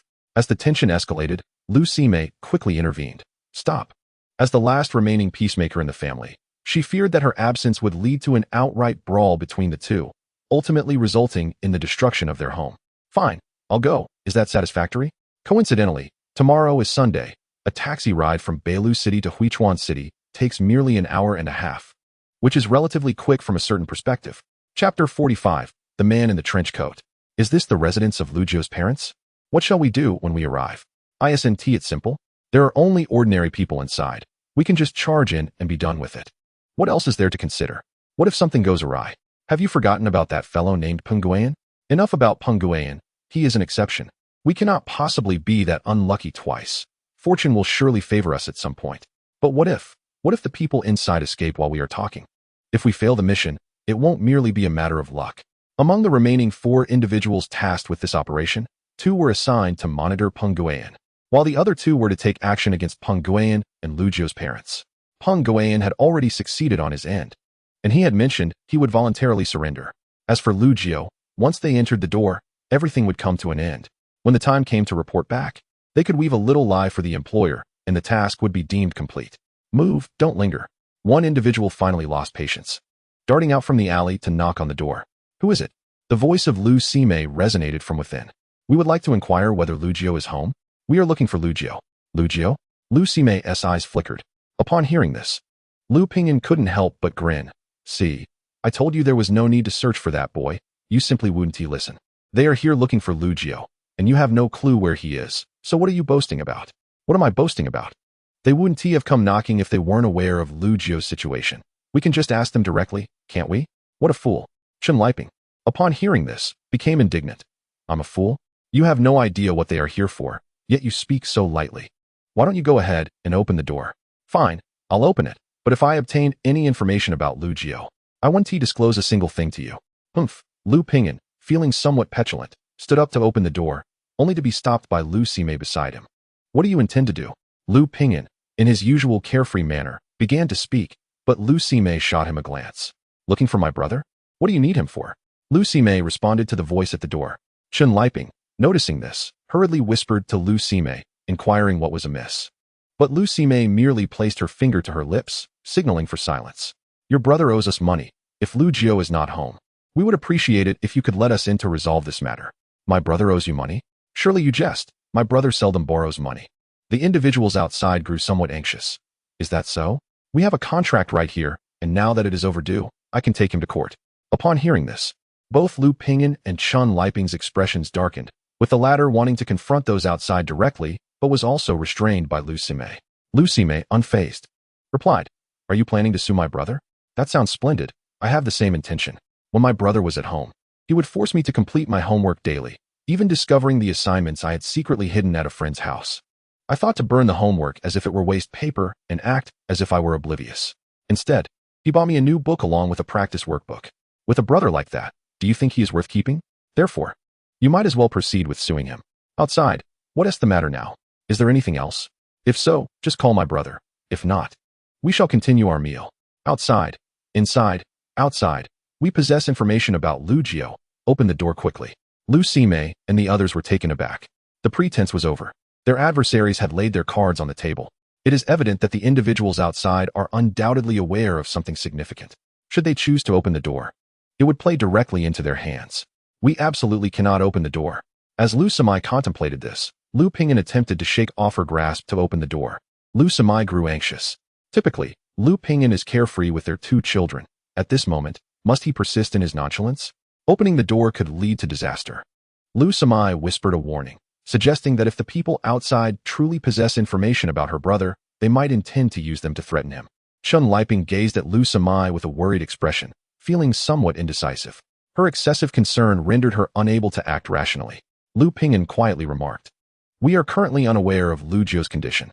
Are we to simply wait idly? What if Lu Jiao is in their grasp? What if something befalls him?" Lu Sime positioned herself protectively in front of Lu Pingyan, forming the shape of her lips to communicate, "Father, trust in brother just this once. He is quite capable. No matter how capable, he is still my son. How could I not know his strengths and weaknesses?" Ultimately, Lu Sime could not sway Lu Pingyan. With a forceful shove, he pushed her aside and opened the door. "We have opened the door. Where could Lu Jiao possibly be?" Lu Pingyan stood resolutely at the threshold, but was soon jostled aside by Lu Sime. If the adversaries intended to take them as hostages, he wouldn't be the first. He would not allow the ransom to be placed on his shoulders. However, what Lu Sime did not expect was that upon opening the door, there was no one outside. Indeed, no one. The previous sounds had vanished as if they were mere figments of the imagination. Just a moment ago, there was noise at the door, but in the next, it had been entirely erased. No one. Lu Pingyan stepped outside, surveying the surroundings, even calling out, "I am Lu Jiao's father. If you wish to capture someone, take me." There was no response. Truly, there was no one. Could it be that I miss him so dearly that I am hallucinating? Chun Liping sobbed to herself. Since Lu Jiao began high school, they could only see him 1 day a week. This situation persisted into university. They had hoped that after university, Lu Jiao would have more time to visit his parents, yet he remained as elusive as during high school. Recently, with such troubling events unfolding, how could a mother not be anxious? Unlike Lu Pingyan and Chun Liping, Lu Sime appeared remarkably composed at this moment. She exhibited no signs of panic, only a hint of confusion. Those witnessing Lu Sime's demeanor would be astounded, for her current appearance mirrored Lu Jiao's contemplative state, the sole difference perhaps being her gender. "It cannot be a hallucination," Lu Sime murmured to herself, illuminating her phone's flashlight towards the ground. Footprints. Indeed, there were footprints. Following the traces, she reached a bend, but her movement abruptly halted. The footprints had vanished, disappearing into thin air. How could they simply vanish? Lu Sime was perplexed, an urgent thought urging her to locate Lu Jiao, for perhaps he could elucidate what transpired. "Father, mother." Lu Sime fixed her gaze on the location where the footprints had disappeared and suddenly spoke. "Perhaps you should return to your grandparents' home or to Grandma and Grandpa's place for the next few days. Ideally, we should gather everyone together." "Sime? What is it? Should we call the police?" Chun Liping inquired. Lu Sime shook her head. It would be futile. Calling the police would be utterly useless. Lu Pingyan and Chun Liping were oblivious to Lu Sime's thoughts, yet upon observing her expression, they sensed an ominous premonition. "I wish to find my brother. You must pack your things now and depart. It is no longer safe here." "What do you mean?" Chun Liping was at a loss, while Lu Sime had already retreated to her room, busily gathering her belongings. On a certain high-rise building, a man clad in a trench coat, his features obscured by the fabric, silently observed all that transpired below. The moonlight radiated behind him, serving as his most splendid backdrop. The man slightly tilted his head, his azure eyes blending seamlessly with the night, yet contrasting with it. Those eyes resembled ominous orbs within the darkness, exuding a chilling indifference.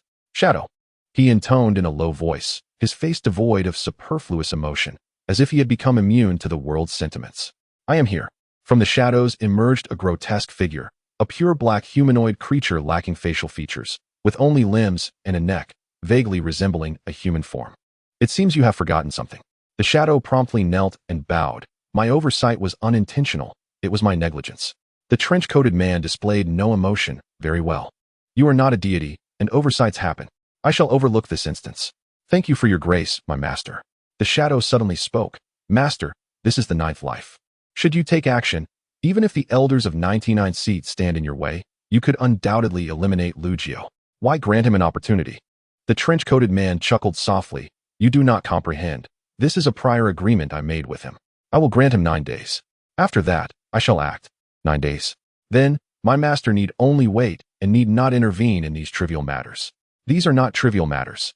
The trench-coated man revealed a rare smile. This remains our agreement. Even if one of us must ultimately perish, our families shall not be harmed. Anyone who threatens our families must meet their end. Yet, will this not expose your existence? After all, your strength has reached its zenith. The trench-coated man raised a hand to halt the shadow's continued words. I have never considered myself the strongest. There are always greater powers. Lugio exemplifies this. My master jested. You have slain him 8 times. How could he possibly be your opponent? The trench-coated man ceased his discourse, exhaling a heavy sigh. You do not understand. Only opponents recognize each other's true strength. Your experiences are still too few. You require further honing. This night, the trench-coated man abruptly changed the subject, sensing that something momentous would transpire. Lugio was likely to recall past events. I look forward to the despair you will feel when you remember everything, only to be slain by me. Chapter 46. The game rules. The game has commenced. Yuejun entered from outside, her crystalline gown radiating dazzling brilliance akin to precious gems. Yuejun was more resplendent than ever. Tonight's game appeared to be of great significance to her, prompting such a grand ceremony before all present monarchs. Kings, Yuejun slightly bowed. Congratulations. You are one step closer to becoming the true 9 kings. As a humble servant of the 99th seat, I am deeply honored. Yuejun gradually rose. I believe you all are prepared for the game we are about to play. However, before we begin, I must once more emphasize the importance of this game. It is not a mere pastime. The victor will not only compel another to utter absolute truths, but will also receive other rewards sufficient to transform you. Perhaps you are unaware of what these rewards entail, but I believe you will eagerly anticipate them after today.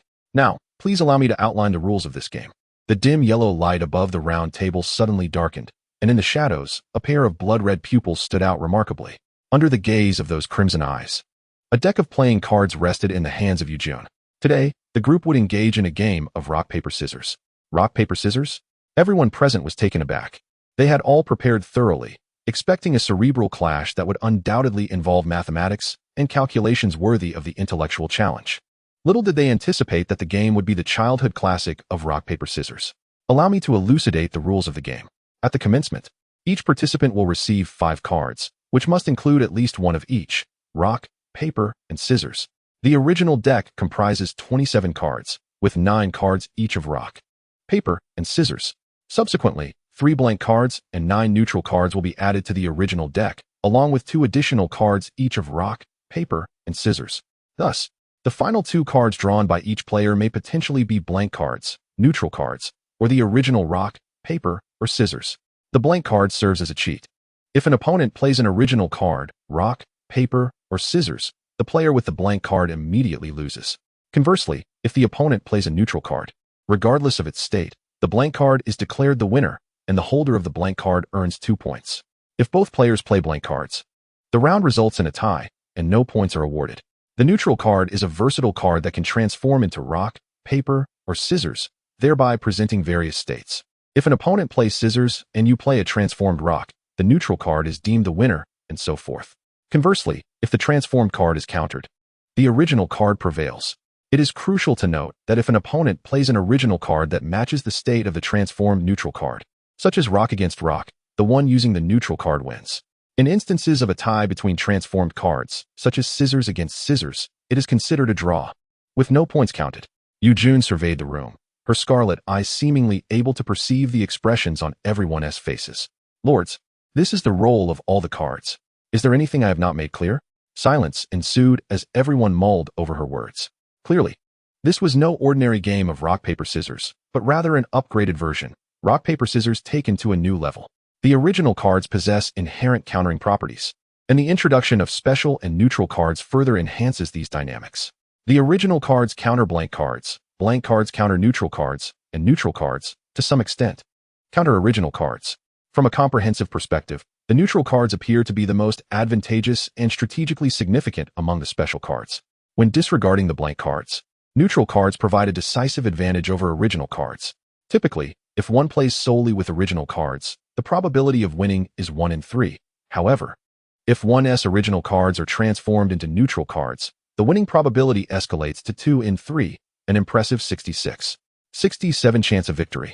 Nevertheless, the emergence of blank cards curtails the dominance of neutral cards. While blank cards are countered by original cards, recklessly playing a blank card often leads to defeat, as the quantity of original cards far exceeds that of blank cards. However, the destructive potential of blank cards surpasses that of neutral cards, as a blank card can directly consume a neutral card, yielding 2 points. Should a neutral card be devoured by a blank card, the holder of the neutral card would face humiliation among their peers. Although Yujun's introduction to the game sounded thoroughly engaging, some individuals recognized a significant flaw. This game is inherently unfair.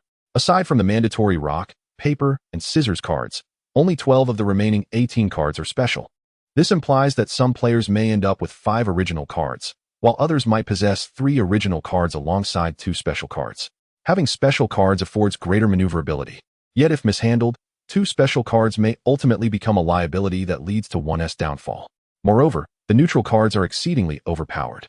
Holding 2 neutral cards can easily dominate the majority of original cards. Although there exists a risk of being countered by blank cards, the reality is that only 6 blank cards are in play. Even highly skilled players cannot be expected to hit both neutral cards with precision. Thus, this game, while incorporating an element of skill, is predominantly governed by luck. Those fortunate enough to have better luck will likely emerge victorious. With no further inquiries, we may proceed. Having grasped the game's rules, what follows regarding scoring? Yujun replied with a smile, patience, lords. For what I shall discuss next is of utmost importance and the matter of greatest concern, scoring and the tournament structure. In the first round, all players will be randomly assigned opponents for 3 games, culminating in a tally of points. In the second round, participants will be randomly grouped into 3s for a single game, followed by a score calculation. In the third round, the 4 players with the lowest scores will have the opportunity to select their opponents for the final showdown, concluding with a score tally. After the 3 rounds, final scores will be ranked. In the event of a tie, the player with the higher score from the first round will take precedence. Should scores remain tied after the first round, the second round will be considered, and so forth. If a tie persists, the 2 contenders will engage in a final duel. As the participants began to contemplate the feasibility of this tournament structure, Lu Jio's keen perception uncovered 2 inherent flaws. Without delay, he voiced, I have a question. With only 9 players present, how do we address the insufficient numbers in the first and third rounds? Upon Lu Jio's inquiry, all attention turned to Yujun, hoping for a reasonable resolution. Quite simple, Yujun responded, her eyes gleaming with excitement. If any player has no opponent in the first round, I shall take their place. The revelation elicited a wave of astonishment among the group. Competing directly against Yujun? As the arbiter, how could one possibly challenge her? Furthermore, isn't the number of cards fixed? How could she possess extra cards to compete with them? Fortunately, Yujun clarified, my cards do not count within your decks. I will hold 3 original cards, 1 neutral card, and 1 blank card. A collective sigh of relief escaped the group. They had yet to draw cards and were uncertain of their odds against Yujun, introducing an element of unpredictability from the outset. As for the third round, I shall not participate among the 9 players, for will have the authority to choose their opponents, while the remaining individual score will not be counted for the third round. What? Someone gasped. If Yujun's proposal were to be enacted, 1 player among the 9 would only have their scores from the first 2 rounds counted, with no points awarded for the final round. This scenario introduced further uncertainty into the match. Hence, there was no need to fret over low scores in the initial rounds, as there remained a chance for a comeback in the third round. Analyzing the situation, Lu Jio suddenly realized that while luck played a significant role in this game, it did not entirely dictate the outcome. There exists considerable operational potential. This is Lu Jio's comprehensive assessment. However, until one possesses the card, all actions remain mere conjecture. Perhaps once the card is obtained, everything will transform. Just as Lu Jiu believed no one would rise to pose further inquiries. The priest raised a hand. I need to confirm, is the game structured in this manner? Will there be alterations? Or might there be additional elements introduced? This question seemed to strike a chord with Yujun, who took a considerable time before responding with 7 words. Perhaps yes, perhaps no. Yujun's reply left everyone bewildered. What did perhaps yes, perhaps no signify? If a disadvantageous rule were introduced amidst a favorable situation, would that not spell disaster? Lu Jiu immediately recalled the previous night when he had successfully managed the situation, only for Yujun to unexpectedly join the game, thereby providing everyone with a means to discern truth from falsehood. I require a definitive answer. The tyrant's expression remained unchanged, despite facing Yujun. He did not relinquish his imposing presence. This requires the consensus of the other kings. What do you all think? I concur. The majority affirmed this proposal, as no one desired an unpredictable factor to influence the game. Yet unexpectedly, just as everyone believed randomness would be eliminated from this game, an unforeseen individual emerged. Wait, I disagree. In the darkness, while some possessed night vision, a few could only identify the speaker by voice. It was Yuguan. Randomness is a significant characteristic of this game, so why not push it to the extreme? Ladies and gentlemen, Yuguan began slowly. I understand the motivation behind everyone's desire to claim the first position is to ascertain whether the Lion Griffin or the Sage harbors any issues. Thus, if we allow just one individual to triumph, we can simply inquire of one of the two at that time. There is no necessity for everyone to secure the first place. Therefore, to enhance our understanding, we could make this game even more extraordinary. Moreover, Yujun has stated that additional rules may exist, but they are not guaranteed, so why not take a bold gamble? No one anticipated Yu Guan would voice his thoughts at this moment. To many, Yu Guan was akin to the tyrant, a madman who oscillated between erratic and rational behavior. However, it now appeared that Yu Guan could be entirely separated from the tyrant. The tyrant was a fool with a mind that fluctuated, while Yu Guan was simply a madman. The greater the storm, the more valuable the fish. Do none of you wish to rediscover the individuals present? How intriguing. This indeed could further reveal who the genius is. The sage remarked with a smile. The tyrant, unwilling to be outdone, retorted, then I am indifferent. Ultimately, I merely need to know which of you two has a problem. It is that simple. Since we have all agreed, let us proceed. The rules of the game shall remain unchanged. Is there any objection? Yujun confirmed one last time. No one responded, clearly in agreement with the rules. Now, at the very end, allow me to reiterate the rewards of this game. The first place earns the right to silence one individual for a divine revelation once. The second place receives a standard lifespan reward of a divine revelation once. The third place receives a divine revelation once. Now, let us distribute the cards. With a clap of her hands, Yujun created a sensation that left everyone feeling dizzy, as if they had been transported to another realm. The lights gradually illuminated, and Lu Jiu opened his eyes. Before him stood a small table, with an empty chair across from it. At that moment, he found himself in a narrow room devoid of windows or any superfluous furniture, save for a solitary lamp casting a dim yellow light from above, along with the table and chairs. Lu Jiu could not see his opponent, nor had he received his cards, which left him somewhat dazed, just as he contemplated whether to inquire. The door to the room swung open. A young woman clad in a pure black crystal gown and high heels entered. Her demeanor was poised and graceful, her every smile and frown igniting the imagination, as if merely gazing at her could occupy an entire day. She was strikingly beautiful. If she were to step outside, she would undoubtedly belong to the upper echelons of society. To label her as a socialite would be an affront, as she transcended ordinary class distinctions. The woman regarded the astonished Lu Jiu and spoke softly, "Your opponent, Wang, is me." Chapter 48. The information gap. Lu Jiu was taken aback. Though he had anticipated his luck might be poor, he never imagined it would be this dire. Competing against the game's arbiter, wasn't that doomed from the start? The game had been designed by the opponent, rendering him incapable of truly contending. Yujun inclined her body slightly. "Wang, may I take a seat?" Please do."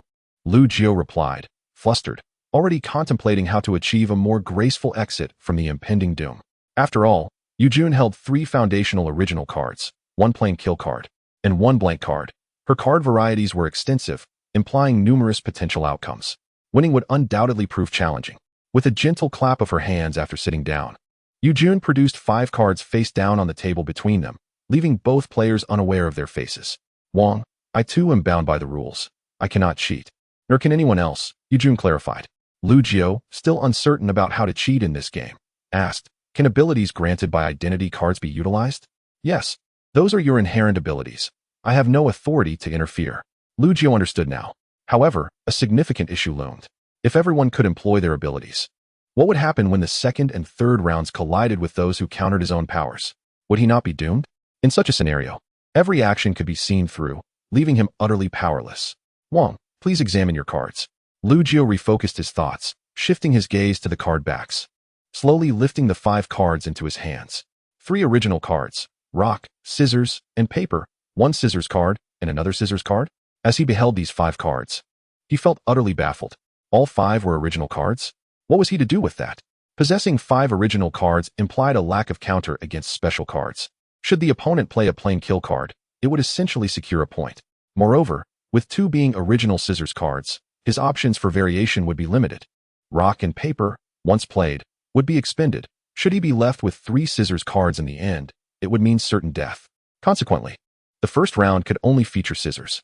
The excessive number of scissors necessitated that he utilize those which would inevitably restrict his own path first.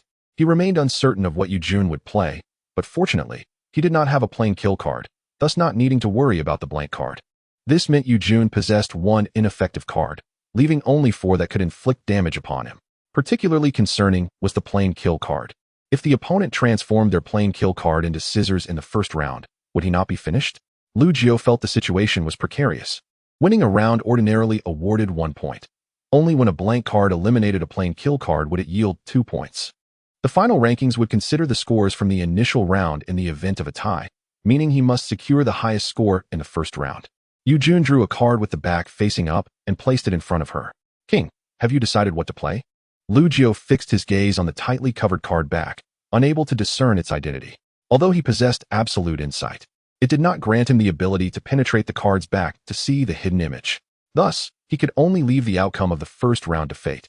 Lu Jiu took out a scissors card, positioning it face down like Yujun. Are you ready? Yujun inquired, confirming. I'm ready. At the same time, in the other 4 rooms, everyone placed their cards face down. Once Yujun announced to reveal the cards, all participants would turn theirs over. Reveal the cards. Upon hearing those words, Lu Jiu promptly flipped over his scissors card. A flicker of disappointment crossed his eyes as he glanced at the card in Yujun's hand. Rock crushes scissors. I lost the first round, Lu Jiu lamented. The original cards offered little room for variation, especially since he held 3 scissors cards. He was bound to play scissors in the first round. Losing was inevitable, and he felt powerless to change it. However, on the brighter side, his opponent had already played the only card that could counter him, the rock. The remaining cards would have little impact on him. Moreover, Yujun's cloth and scissors cards would not yield any advantages against him. Suddenly, an idea sparked in Lu Jiu's mind, leading to a tactical plan. In the first round, I played scissors. From Yujun's perspective, the probability of me playing scissors again in the second round decreases. With limited scissors cards, who would suspect I possess 3? Realizing this, Lu Jiu acknowledged that his hand was not without merit. If he could find a way to eliminate the equalizing cards, everything would fall into place. King, I won the first round. Yujun's eyes glimmered with a smile, devoid of condescension, instead radiating anticipation for what was to come. Meanwhile, in the other rooms, some expressed frustration while others reveled in victory. Winning the first round held significant importance for many. It often determined the trajectory of the subsequent rounds. Whether it exerted pressure on opponents or enabled the winner to predict the second card based on the first, the victor held a greater advantage. The second round was about to commence. Yujun's voice resonated throughout all rooms, prompting several players to place their cards on the table.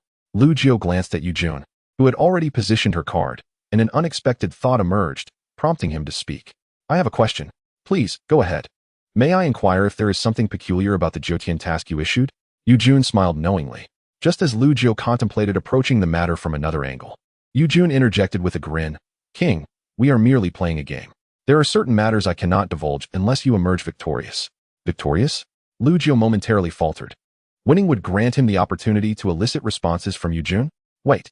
He suddenly recalled the rewards for the top 3 positions. The first place could designate someone to answer a question truthfully. This someone could include Yujun. Lu Jiu was astonished that the game had already set a trap concerning the rewards, rather than compelling others to answer questions. Having Yujun respond would be far more advantageous. Not only could he gain insight from the architect of the game, but wait. No. Lu Jiu quickly interjected. Why did you only say this to me? Why not to the others? Yujun's lips tightened, her eyes narrowing slightly, seemingly contemplating how absurd Lu Jio's query was. King, how can you be certain that the others are unaware of this? Lu Jio conceded, I was negligent. This reminder from Yujun prompted Lu Jio to recall how she had repeatedly asked if anyone had questions about the game rules. At that moment, no one had responded, leading him to nearly believe everyone was informed. In retrospect, there could be ill-intentioned individuals among the crowd, aware of the reward's discrepancies, yet choosing to remain silent. They aimed to exploit the information gap, but Lu Jio's luck had both favored and hindered him, encountering the game's arbiter while also extracting information from Yujun. If no one asked, Yujun would assume that everyone knew. Thus, when he posed the question, it would not violate any rules since she had already defaulted to the notion that everyone was aware, and he was merely reiterating a previous question for confirmation. Lu Jio never anticipated that Yujun was also adept at navigating loopholes in the rules. Had he not spoken up, he might have overlooked this matter entirely. This minor incident prompted Lu Jio to begin searching for loopholes within the game rules. If a loophole existed, his chances of victory would significantly increase. With 2 rounds of competition remaining, Lu Jio decided to buy some time, needing to confirm more with Yujun. After all, if no one asked Yujun questions, she would assume that others fully understood the game rules. Thus, by asking one more question, he would possess an additional piece of information, leaving the others at a disadvantage. Chapter 49. New Game Rules. Lu Jio never imagined that after being assigned to Yujun, he would find unexpected fortune amid adversity. Even if he failed to score any points in all 3 rounds, he could potentially leverage the information gap to outmaneuver others. Ultimately, in the final round, those with lower scores held the advantage, allowing him to select any opponent for the duel. With this realization, Lu Jio seemed to uncover something that had eluded everyone else, prompting him to ask directly, if I finish last, can I choose the second-to-last person to duel with me? Yes. Then if I select the second-to-last person, what happens to their priority choice? Yujun's eyes twitched slightly as she scrutinized Lu Jio, seemingly seeing through his intentions. It would be forfeited. So the second-to-last person's priority choice would be nullified? Yes, that is one way to interpret it. Lu Jio chuckled inwardly, considering the rewards. Only the top 3 could receive benefits. If his score were relatively low, he would find ways to pull competitive individuals down with him. Even if he did not secure first place, he could prevent those not aligned with him from achieving victory. King, are you ready? Yujun prompted. Clearly. The other participants had already prepared. Only Lu Jio remained. Without hesitation, he placed his scissors card before him once more. He held 3 scissors cards in total. His opponent had played 1 rock, thus consuming 1, leaving only blank cards, equalizing cards, and 2 original cards. The options capable of countering scissors had diminished considerably. Moreover, no one would believe his luck could be so peculiar, possessing 3 scissors among 5 cards. Therefore, as long as he played scissors in all 3 rounds, he would undoubtedly score a point. While everyone contemplated the strategies involving original and special cards, Lu Jio returned to simplicity, relying solely on chance. This was not due to a lack of desire to strategize, but rather because he lacked the resources to do so. Even if one employs various methods to enhance their odds of winning, it ultimately remains merely a probability. Who can predict the cards that the opponent will play? Even if one can somewhat anticipate the opponent's rhythm of play, who can assert with certainty that the opponent's rhythm is not a facade? Thus, simplifying the matter, one merely needs to retain the element of change. Are we all prepared for the second round of card flipping? Yuejun takes the initiative to speak. Simultaneously, all participants reveal their cards, the inscriptions visible to all. As the second round commences, the number of players utilizing neutral cards significantly increases, with many even resorting to blank cards. Meanwhile, facing Lu Jio, Yuejun also employs a neutral card. Neutral card, scissors. Lu Jio is utterly taken aback, discovering that his own scissors have been countered. Furthermore, they were countered by a neutral card. Lu Jio's mind races as he quickly organizes the recent results, attempting to decipher Yuejun's intentions. Yuejun's choice of rock in the first round likely served as a probe, yet he did not anticipate it would directly counter his scissors. Having won the first round, Yuejun deduces that Lu Jio may make a change in the second round. The potential changes are primarily 2, either rock or paper. Generally speaking, since Yuejun played rock in the first round, Lu Jio should ideally play paper to counter Yuejun's rock. This is a strategy even children grasp. However, the complexity of the situation has escalated, leading Yuejun to suspect that Lu Jio might opt for paper, prompting her to transform her choice into scissors. This represents a counter-strategy. Mastering such counter-strategies allows anyone, from the eldest to the youngest in kindergarten, to outmaneuver their opponents. As for Yuejun's use of a neutral card, it likely stems from her concern that Lu Jio would remain unchanged, thus missing an opportunity to capitalize on her advantage. Yuejun sets their cards aside, a subtle smile gracing her lips. King, I have won again. You are quite impressive, Lu Jiu remarks casually, not expecting Yuejun to rise and bow to him in gratitude for his praise. While Lu Jiu has gleaned Yuejun's general thought process, it bears no significance on the broader outcome. This is because he cannot ascertain whether Yuejun is feigning or acting deliberately. Thus, Lu Jiu is unable to devise a reasonable response for the third round, relying solely on chance. Having lost 2 rounds, should he fail in the final round, his opportunity for a comeback would be extinguished. As it stands, competing against Yuejun has proven to be a challenge with far more losses than victories. Yet, the fervent desire to win begins to consume Lu Jiu. Should he not emerge victorious in the third round, he would be left with no option but to return home to till the soil, devoid of any opportunity. Should he alter his strategy? What if Yuejun revels in counter-strategies? If he employs a counter-strategy to her counter-strategy, could that not lead him to victory over Yuejun? But what if Yuejun anticipates his counter-strategy and retaliates with a counter-strategy? Lu Jiu feels his mind spiraling in confusion. After a moment, he finds himself unable to maintain composure. This is merely a game of rock, paper, scissors. He has been embroiled in self-competition for so long. A game of rock, paper, scissors fundamentally hinges on luck. Losing is beyond his control, and winning is merely serendipity. Leaving no room for tactical maneuvering, Lu Jiu gazes at the 3 original cards in his hand, momentarily silent. What can he do? He feels despair. At this juncture, the most prudent course of action for Lu Jiu is to continue playing scissors. It is improbable that anyone would predict he would play scissors 3 times in succession. What are the odds of that? Not only must 3 of his 5 cards be scissors, but he must also choose to remain unchanged amidst layers of self-competition. Such a scenario is absurd. The third round is about to commence. Yuejun smiles alluringly.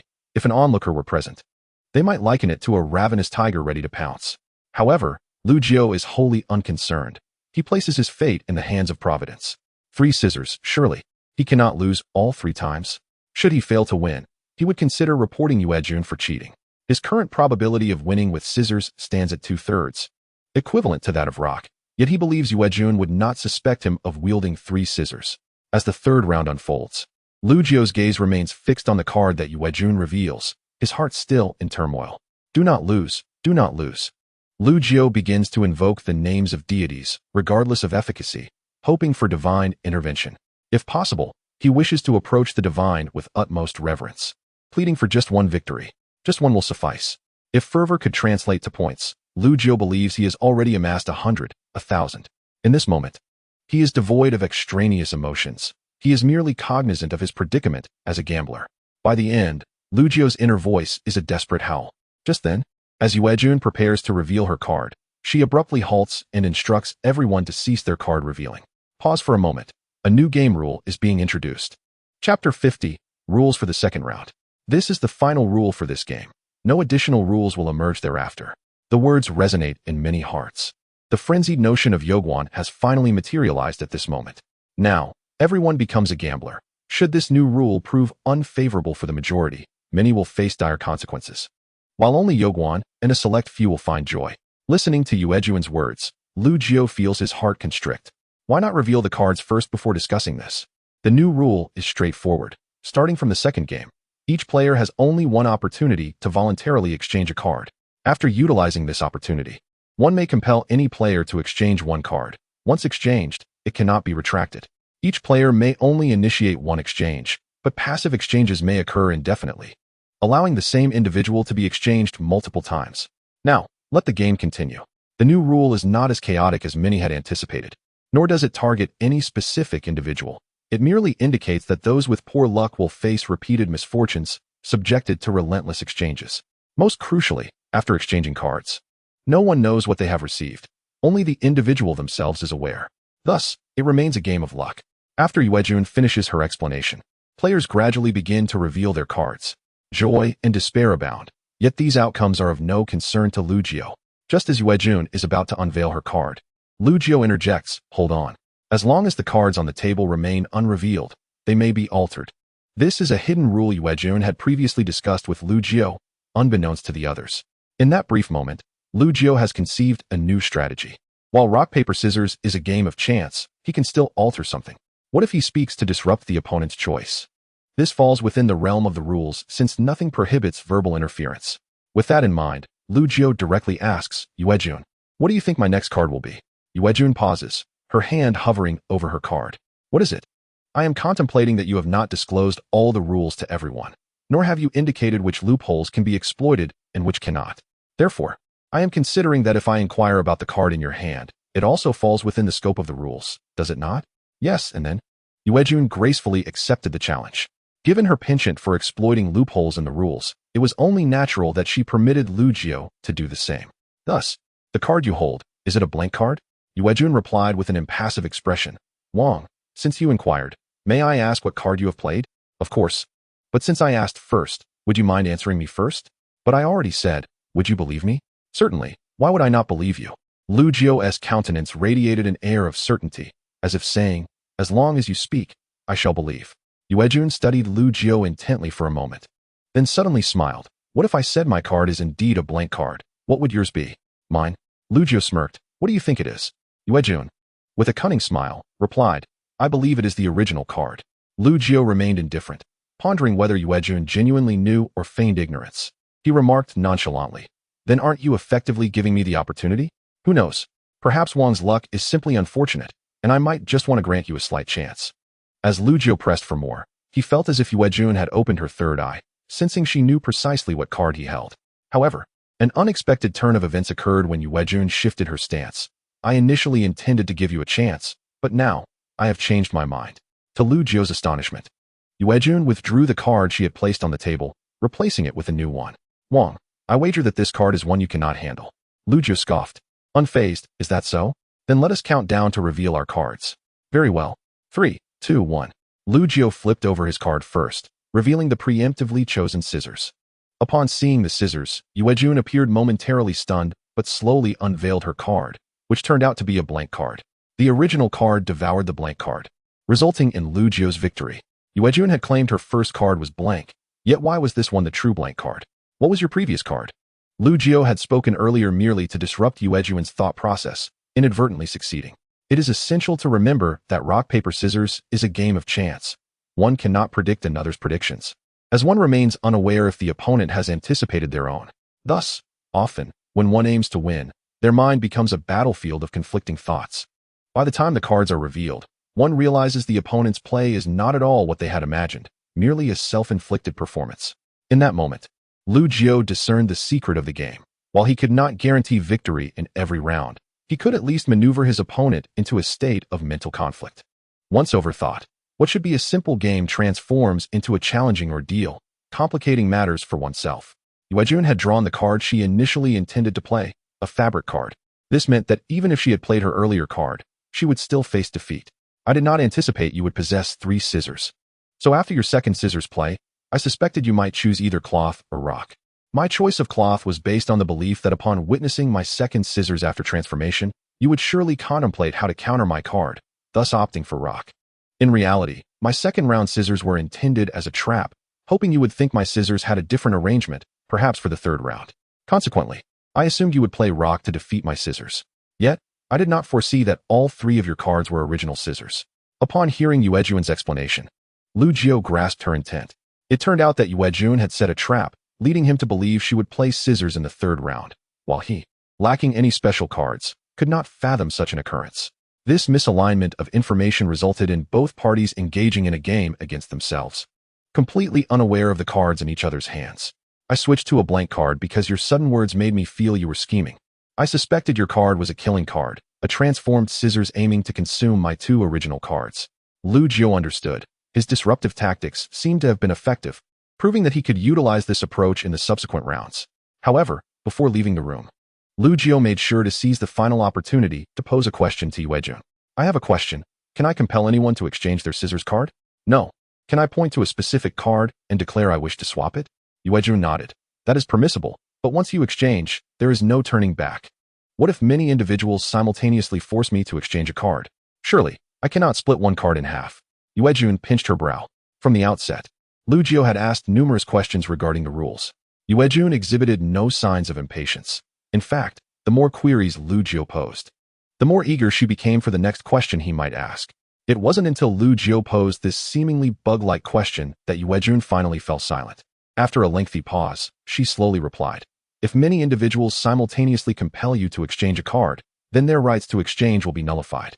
You need not exchange with any of them."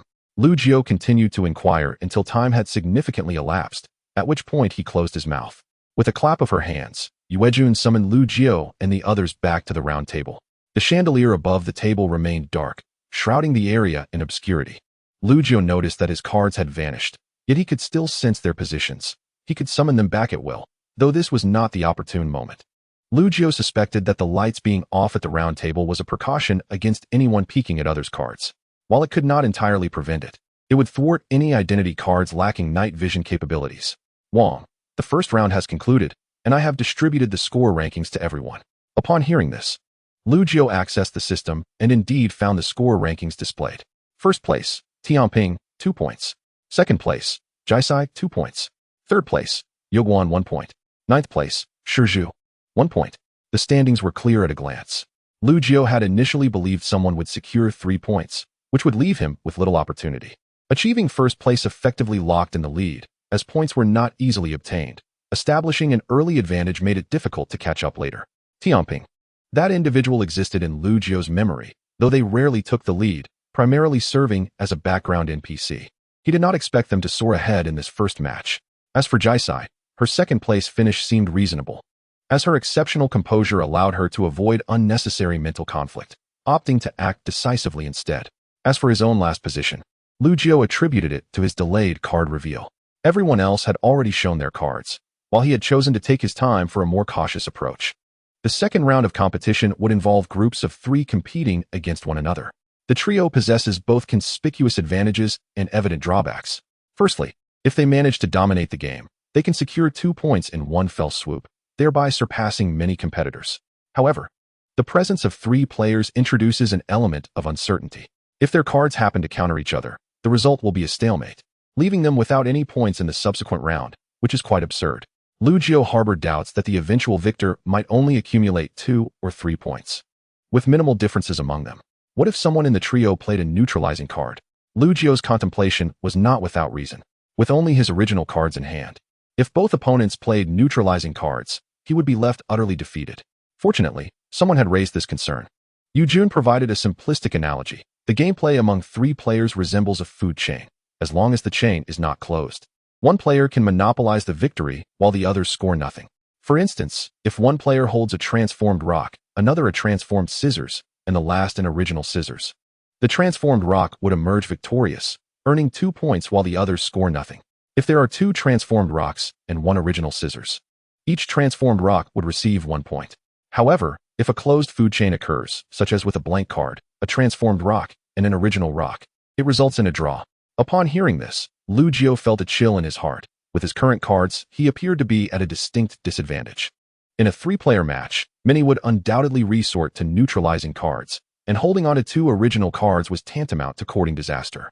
Although some might act contrarily by playing blank cards, the question remained, how many blank cards were there? There were only 3 blank cards. How many players could utilize them?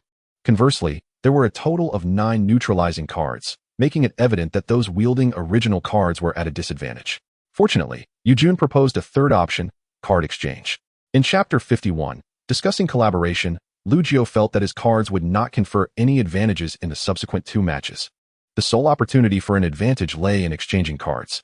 Whoever exchanged with him would incur a significant loss. Lu Jiu was now in a position where he had nothing to lose. If provoked, he could retaliate fiercely. However, the prospect of exchanging cards to obtain special cards had never crossed his mind, as he believed he already possessed the highest quantity of original cards on site, while the remaining players likely concealed special cards to varying extents. Before the third round officially commences, I will grant you a period for discussion, Yuejun announced. During this time, you may converse freely, but once the time elapses, the game will resume without delay. With that, Yuejun lightly tapped her staff, illuminating the round table with a warm, yellow glow that spread into every corner. The simplicity of the ambience evoked thoughts of afternoon sunlight and the serenity following rain. This rare tranquility was palpable, as no one spoke.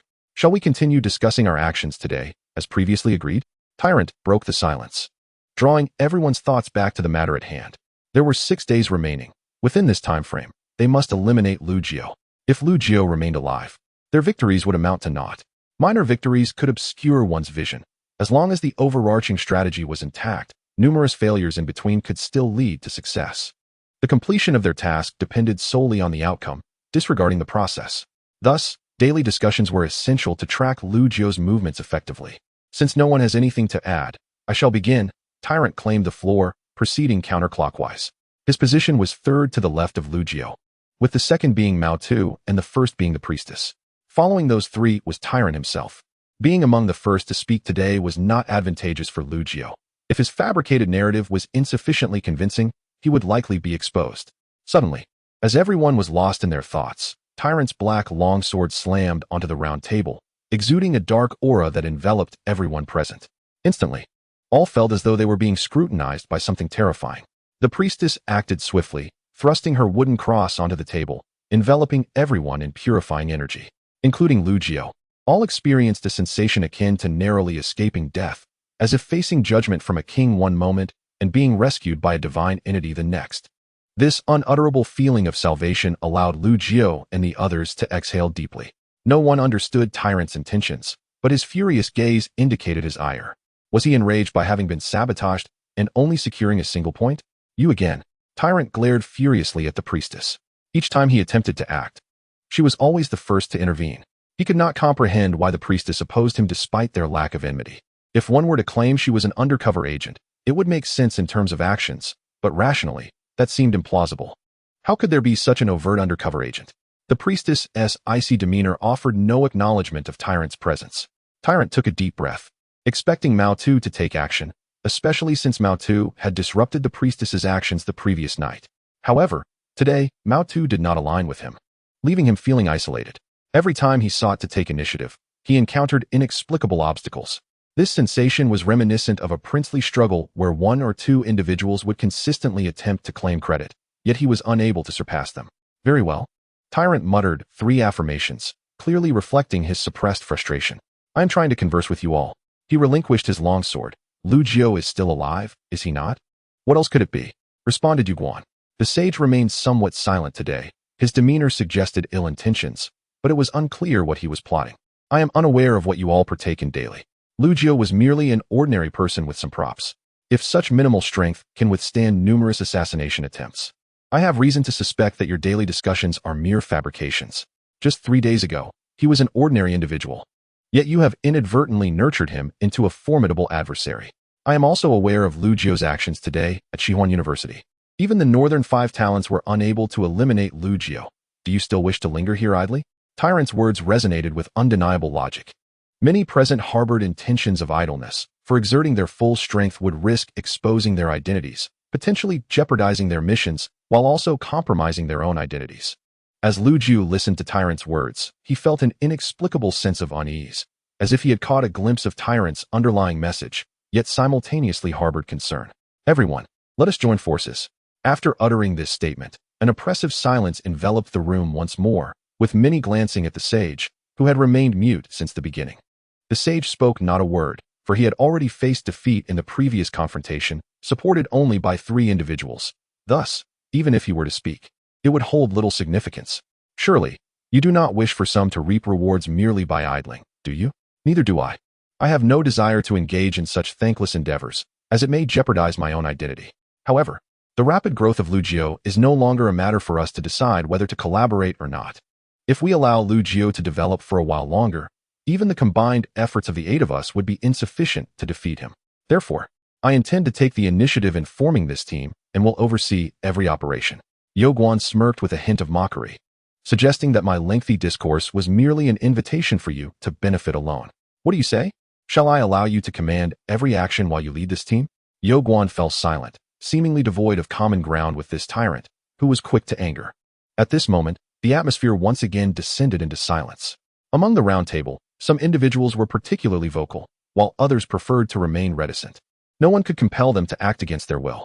It had already been stated yesterday that even if we formed a team, it would be futile, as there could be moles within our ranks capable of unraveling the entire plan.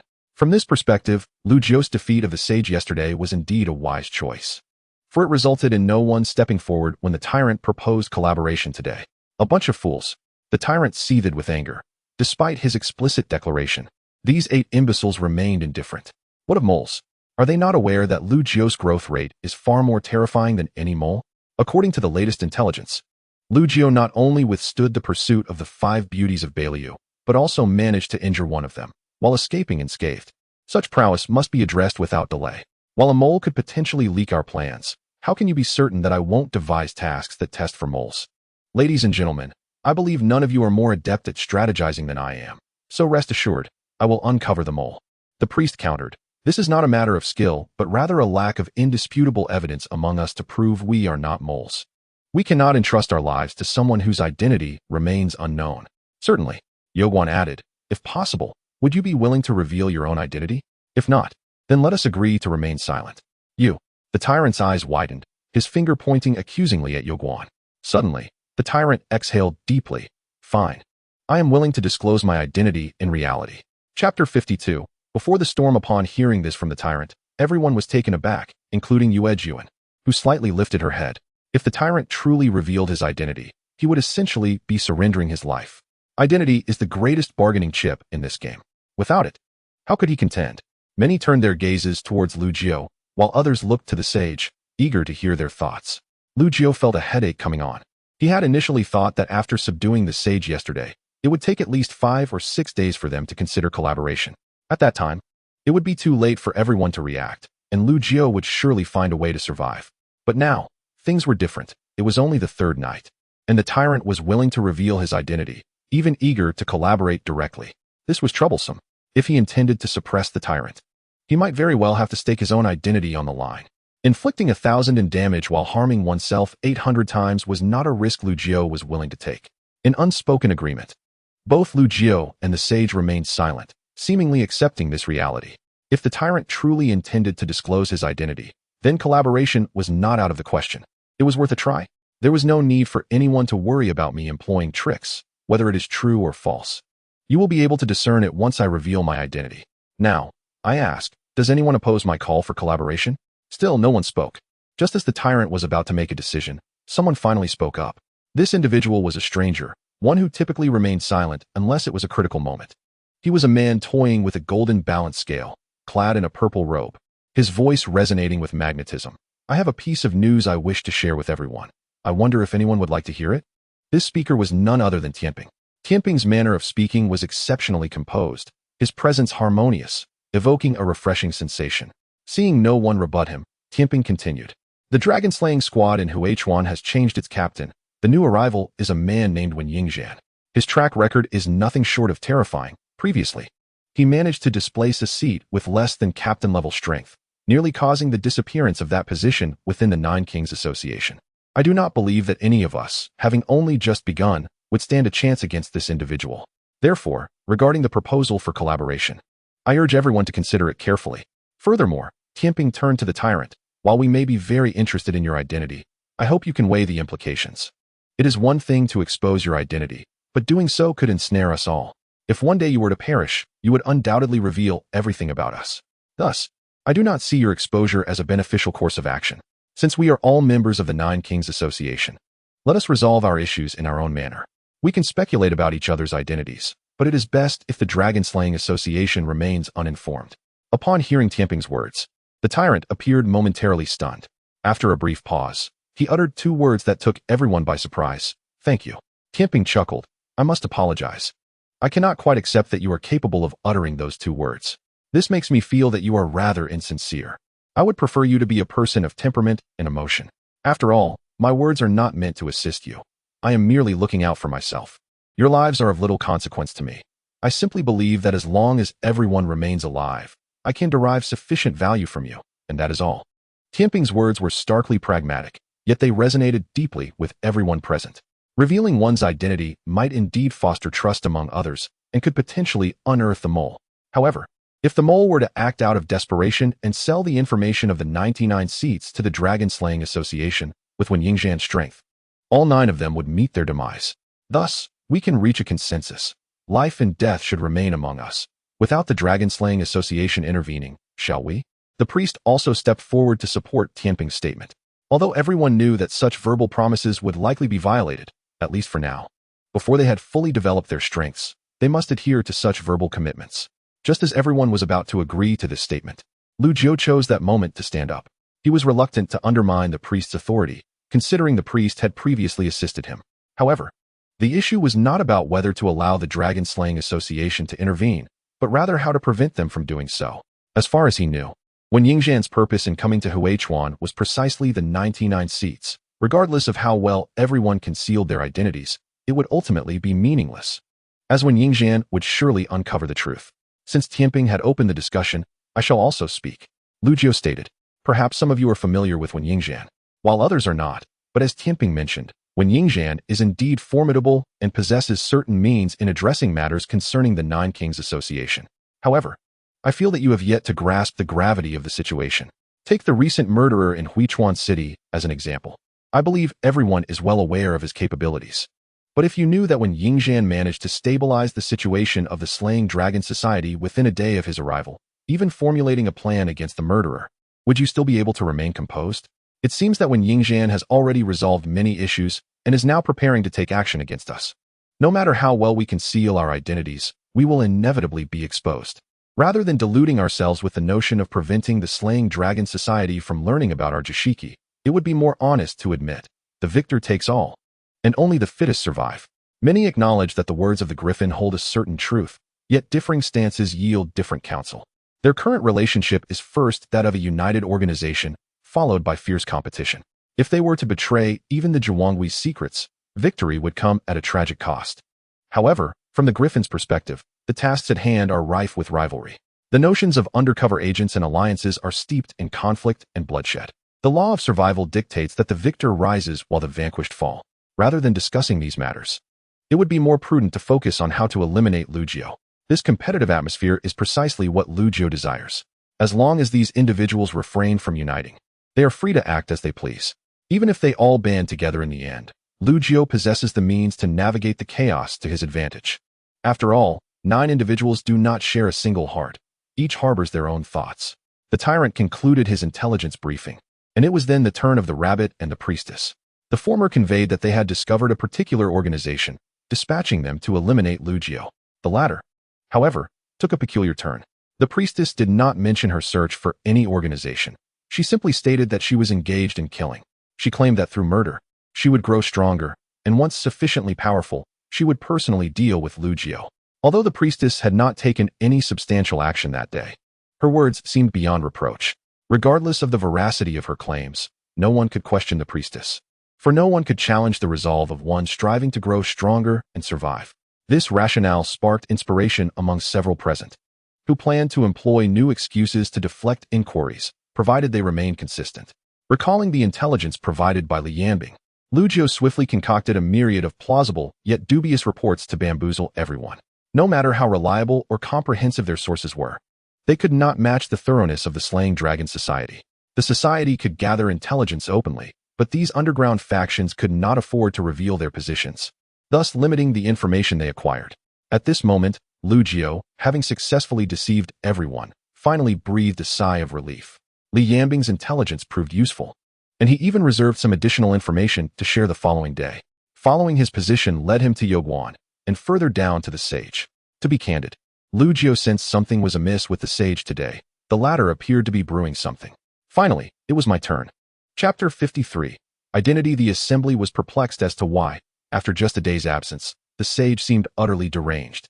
Just yesterday, he had engaged in a spirited exchange with the Griffin, yet today, upon their meeting, he appeared as a fool. The sage's increasing madness prompted someone to consider forcibly calming him. Regardless of what the sage was up to, his maniacal laughter incited an uncontrollable urge to silence him with a slap. What do you wish to convey? Even the tyrant, who usually feared nothing and challenged everything, found himself at a loss for words. The rabbit's eyes sparkled with pink hearts, expanding outward in an attempt to bring the sage under control.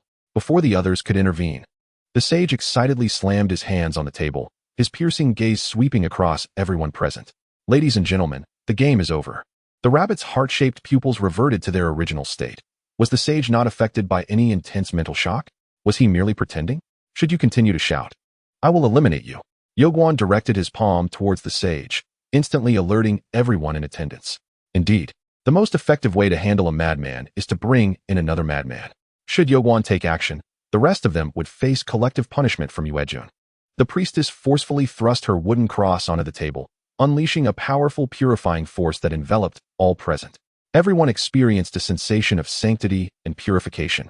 Yet when it reached the sage, the priestess's brow furrowed slightly. Absolutely composed, he had not succumbed to madness? Neither the priestess nor the rabbit could sway the sage's emotions. All feedback indicated that he remained sane. What was the sage's intent in feigning such a state? For reasons unknown, as the sage erupted into maniacal laughter, Lu Jiu felt a flicker of unease in his heart, sensing that something unfortunate was about to transpire. The game is over, do you not realize this?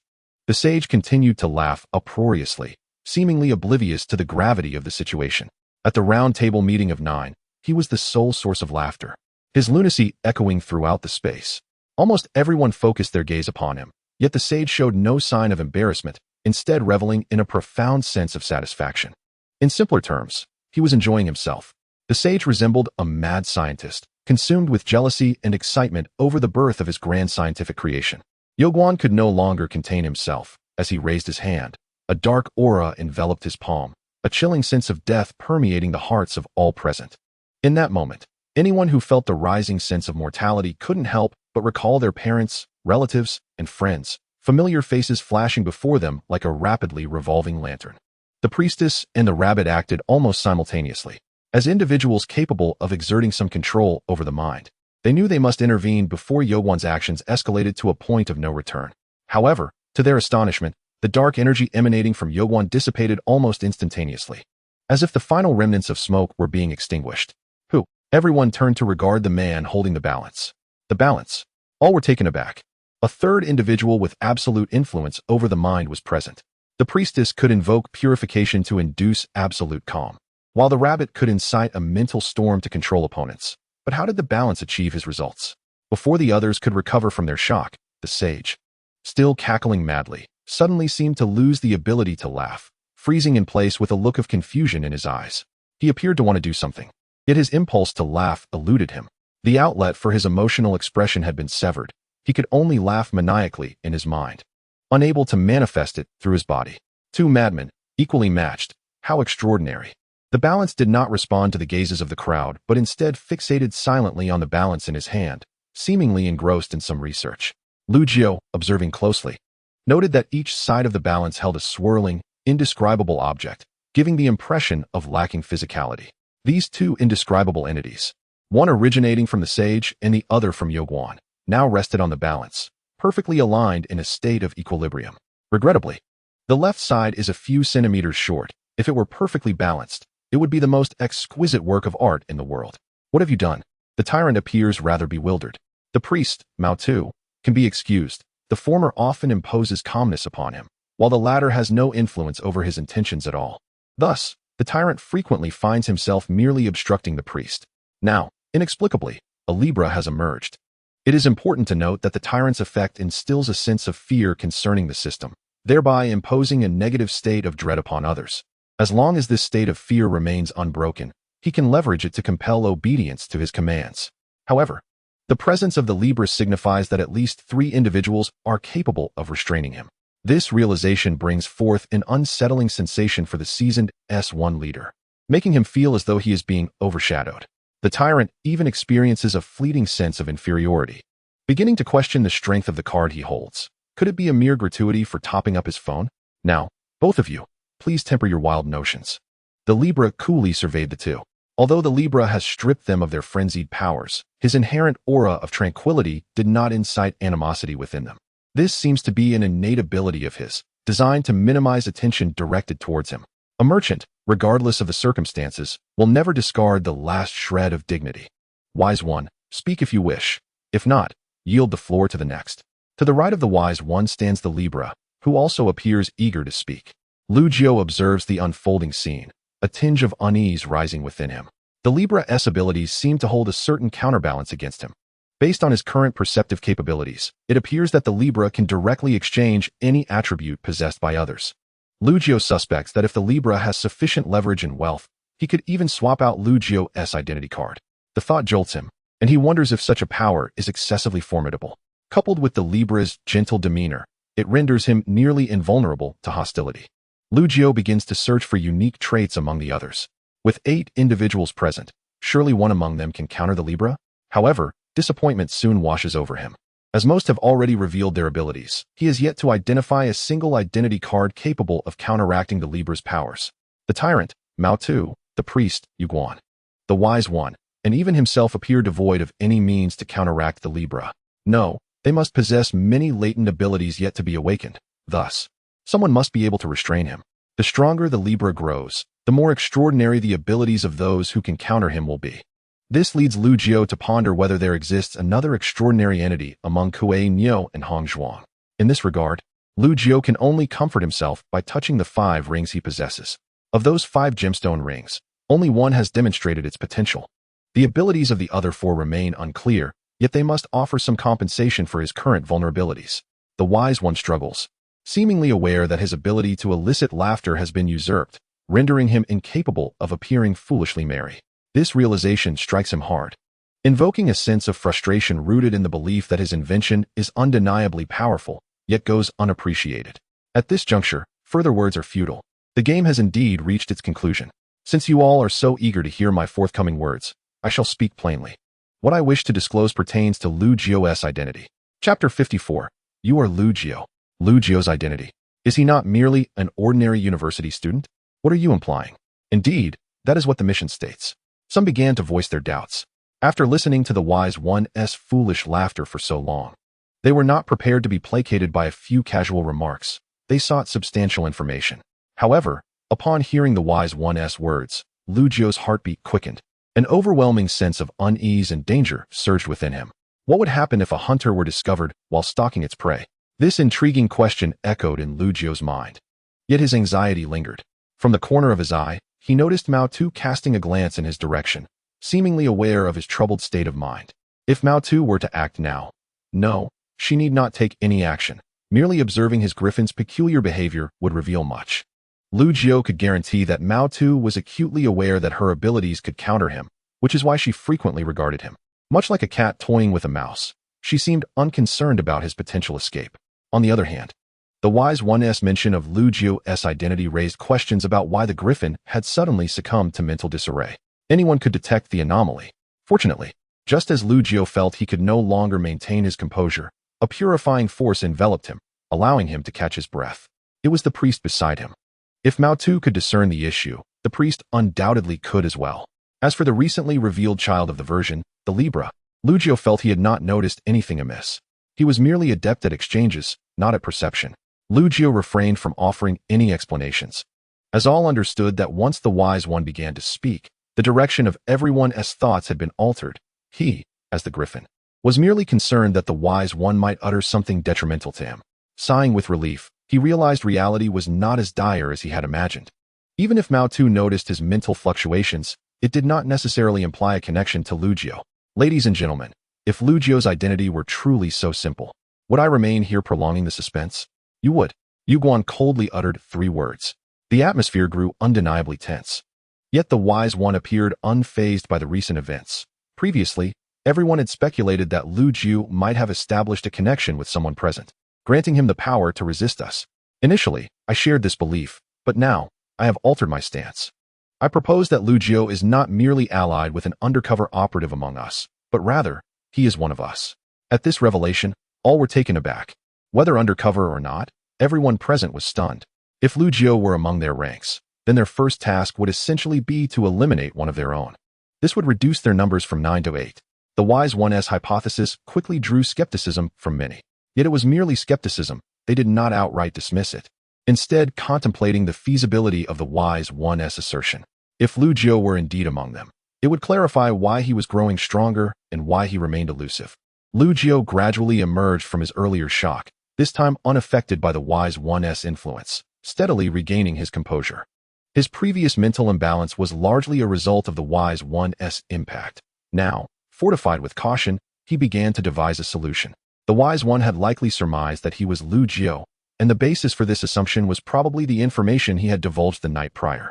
To dethrone the wise one, he had been compelled to share some rather dubious intelligence. Such information would be difficult for the inattentive to discern. They would merely perceive the Griffin's sources as remarkably broad. However, if placed in the hands of a sage who is intent on his destruction, the situation would be entirely different.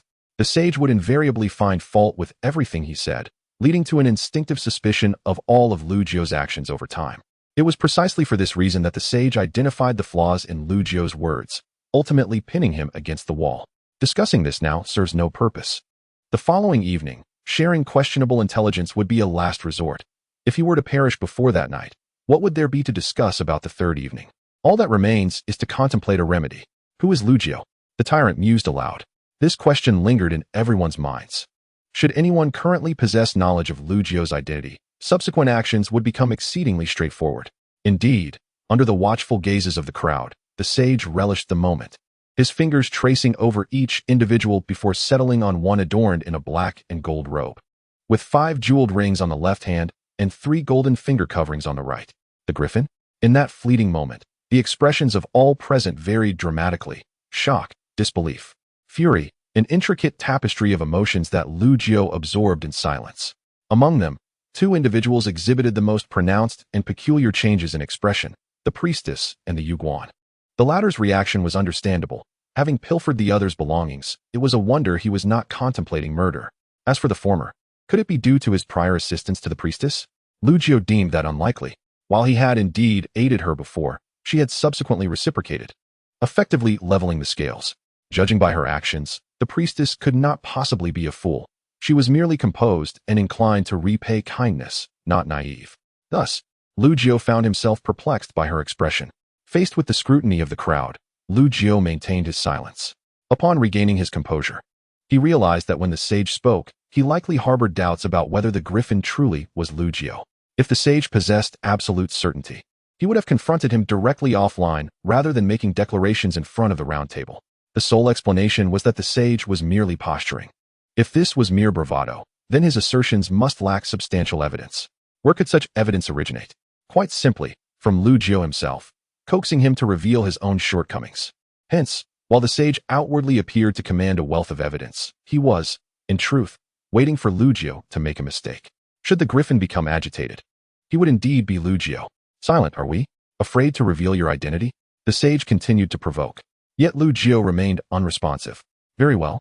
Since we have a suspect, allow me to extract the truth from him, the tyrant declared nonchalantly. The tyrant's greatest strength lay in his ability to suppress through absolute control of power, instilling fear in his adversaries. This fear was systemic.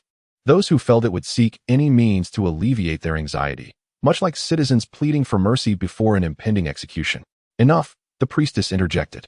If I permit you to inquire this time, will you not use the same excuse to extract the identities of others next time? The tyrant scoffed. Next time is a matter for another day.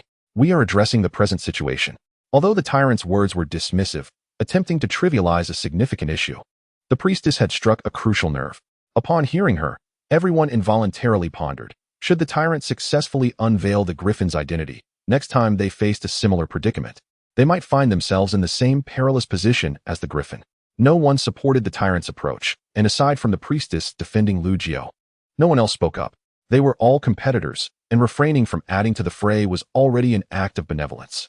Lu Jio's eyes, akin to daggers, were difficult to interpret. If he were indeed Lu Jio, many identities present should already be known to him, or at least be under suspicion. As a shrewd merchant, Tian Cheng remained neutral, positioned centrally to alert both parties. Targeting the Griffin was acceptable, but caution was warranted. If the Griffin truly was Lu Jio, his revelation would implicate everyone. What began as an attempt to expose Lu Jio might inadvertently reveal everyone's identities, leading to chaos. Chapter 55. The Calculations of the Heart. Clearly, the sage, who had initiated the verbal assault, failed to consider this aspect, letting out a disdainful huff, evidently irritated by Tian Cheng's interruption. Everyone should follow their own path. For Tian Cheng to audaciously interject and assume a role as the mediator was unwelcome. He would not heed Tian Cheng's counsel, instead adding him to his list of grievances. Griffin, do you have anything to say? The sage demanded, pointing accusatorily at Lu Jio. Me? Lu Jio feigned contemplation, then let out a cold chuckle. What could I possibly say? Upon uttering this, many assumed Lu Jio had resigned himself to his fate. Those with unconventional thoughts even speculated that their own identities might soon be exposed, beginning to seek solutions. Huh, you have nothing to say, do you? Griffin, you are Lu Jio. What nonsense about being an undercover agent. You've been obstructing everyone from the start, intent on opposing me. If you aren't Lugio, then who is? It was likely that he could not fathom that his own words would ultimately lead to his downfall. Last night, when you shared that intelligence, I began to harbor doubts. Your information was too peculiar, so much so that I suspected you were right beside Lugio. Your descriptions and insights regarding the dragon-slaying society surpassed those of anyone else here. I believe only someone in contact with Lugio could possess such intelligence. Am I correct? Everyone, you heard how the Griffin articulated his information. Reflect carefully. Wasn't Lugio's intelligence more useful than ours, more official, more formal? The sage meticulously laid out each of Lugio's alleged transgressions, aiming to convince everyone that he was well prepared.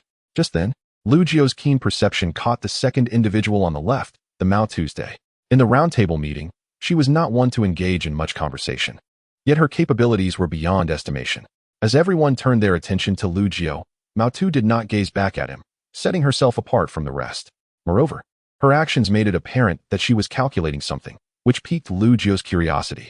Soon, Mao Tu noticed Lugio's gaze, and to his surprise, she met his eyes without hesitation, even winking at him playfully.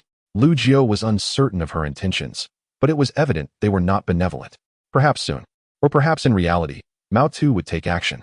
Amidst the growing suspicions surrounding him, Lugio remained unmoved, neither offering explanations nor casting blame, maintaining his silence. Ultimately, when the sage had finished his tirade, seemingly intent on sealing Lugio's fate, Lugio finally spoke, his words leaving everyone bewildered. I, too, find this rather amusing. I pondered over the reason behind your loud laughter, only to find it was merely vacuous chatter. Since the moment you launched your verbal assault upon me, I have been inundated with inquiries. If you truly knew I was Lugio, would you dare to reveal it here? Wouldn't it be simpler to eliminate me offline? To declare it now, are you attempting to flaunt your prowess? If you possessed irrefutable evidence of my identity, you would not be engaging in this dialogue. Your current actions merely aim to deceive me. Alas, I am not Lugio. The genuine Lugio exists elsewhere. If the sage wishes to uncover Lugio at the round table, they should align with the sentiments of others. What everyone lacks is merely a target for suspicion. By assisting in rekindling doubt among the group, we may ultimately find ourselves in a situation where everyone is deemed Lugio. Are you suggesting that others are Lugio?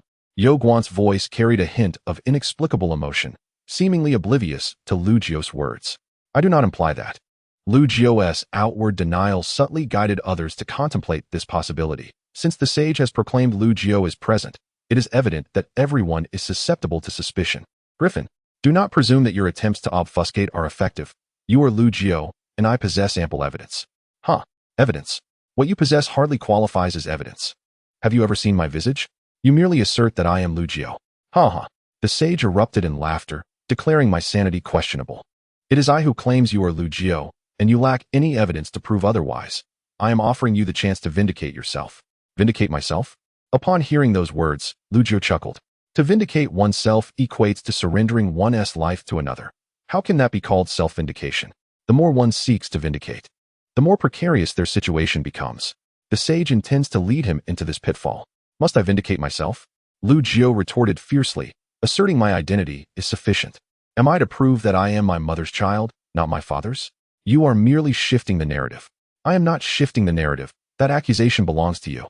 Do not assume your nonsensical ramblings will find credence. The others are not fools. Your little scheme has long been uncovered. Indeed, the others are not fools. You have not even shed your guise as an infiltrator, yet you claim I am Lugio? Are you not merely desperate to retaliate against me?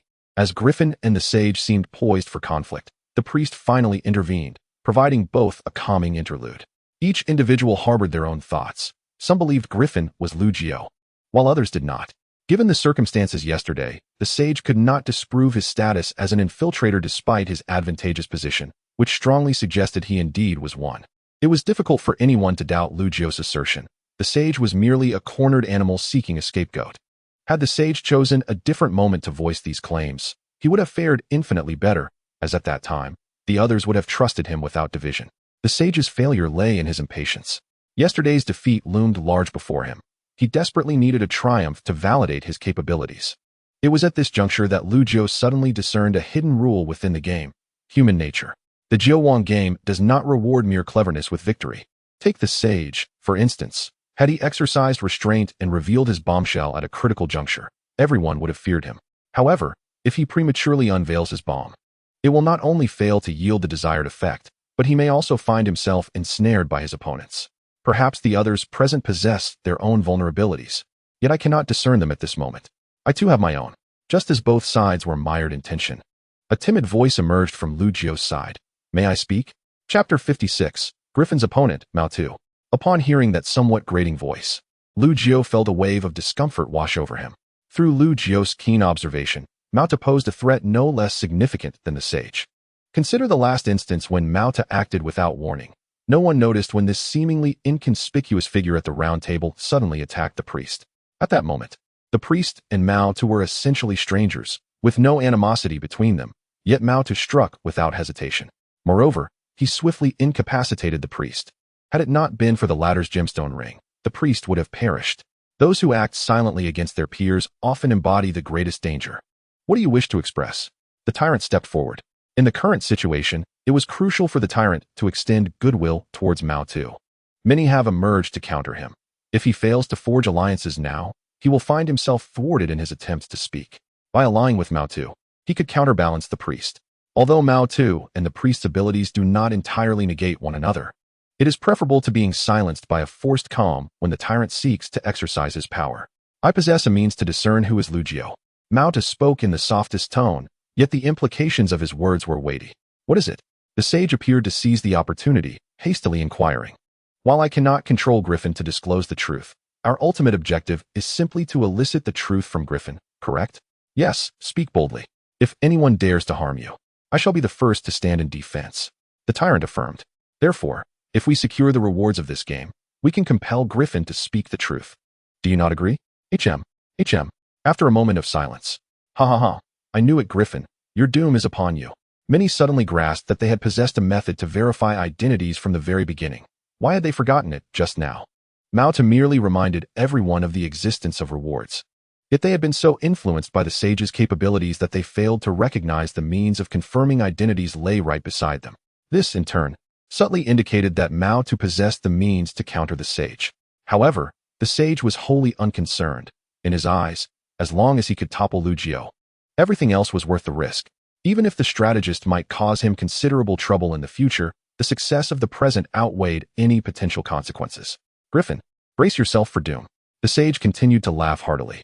Yo Guan's expression grew increasingly complex, as if he foresaw Lu Jio's defeat and the revelation of his true identity. If Griffin is indeed Lu Jio, he would find it unbearable, likely wallowing in self-deprecation for 2 hours. Conversely, if Griffin is not Lu Jio, he would still struggle to accept the reality of being outmaneuvered by someone not associated with the Jiao Wang society. Yo Guan wrestled with inner turmoil, the profound sense of self-deprecation causing him considerable distress. At that moment, Yue Jiuan, who had been toying with a porcelain cup, finally set it aside and rose slowly. Kings, it is time for us to enter the next round of competition. If there is anything else to discuss, now is the time to speak. Yue Jiuan spoke gently. Everyone, as the second round is about to commence, let us proceed as follows. The sage's eyes sparkled with excitement as he concocted a splendid plan. I shall not vie for the first position. I shall relinquish it as soon as anyone approaches me, eager to claim the top spot. Ultimately, whoever secures the first position will be tasked with inquiring about the identity of the griffin. This time, no one dared to refute him, not even the priest. The priest had already done all he could. If Lu Jio could not overcome this challenge, it would be futile to bring in 100 others to assist him. I have no objections. Apart from an initial display of fury, the tyrant maintained a remarkably calm demeanor throughout the ensuing discussions, indicating that he had devised his own strategy. This plan could function seamlessly even in the absence of others. I too have no issues. The assembly acquiesced to the sage's proposition, transforming Lu Jio's subsequent adversaries from a select few to all present monarchs. Thus, before we commence, does anyone wish to exchange cards? If so, let us begin. I shall wait until you complete your exchanges before initiating the next round of competition. Monarchs, should you choose not to exchange cards at this moment, you may do so once the contest has commenced. The opportunity to swap cards remains available throughout the competition as long as you possess it. Lu Jio exhaled a sigh of relief. At the very least, he could still trade cards, ensuring he had at least a modicum of opportunity. The chance to exchange cards must yield a favorable outcome for any hope of a comeback. Monarchs, are you prepared? We are about to begin. Yu Jun gently clapped her hands, extinguishing the lights around the round table, plunging the room into darkness. Thus, we shall proceed to the random grouping. No sooner had she spoken than Lu Jiu felt a wave of dizziness wash over him. Before he could fully register the sensation, he opened his eyes to find himself in a room with two others. He looked up to see Mao Tu and Tian Cheng. These were his opponents. What a surprise to see you here. Mao Tu's lips curled into a slight smile, though it faltered as if she feared it might convey an inappropriate impression, causing her cheeks to blush subtly. I didn't expect this either. Tian Cheng began to fiddle with his scales, wearing an air of indifference. Griffin, everyone is suspicious of you now. You must feel quite anxious. You currently sit at the bottom of the leaderboard, while I hold the first position. It seems implausible for you to surpass me, but should I wish it, you might just do so. Therefore, if victory is your desire, perhaps you would consider my terms. Mao Tu chimed in. Indeed, we harbor no ill will. If you wish to win, we can certainly assist you. Lu Jiu cautiously fingered the 5 gemstone rings on his left hand, feigning contemplation while his mind brimmed with vigilance. Both individuals here possessed the ability to influence his psyche, and he could rely on only one ring for protection. If they joined forces, his fate would be sealed.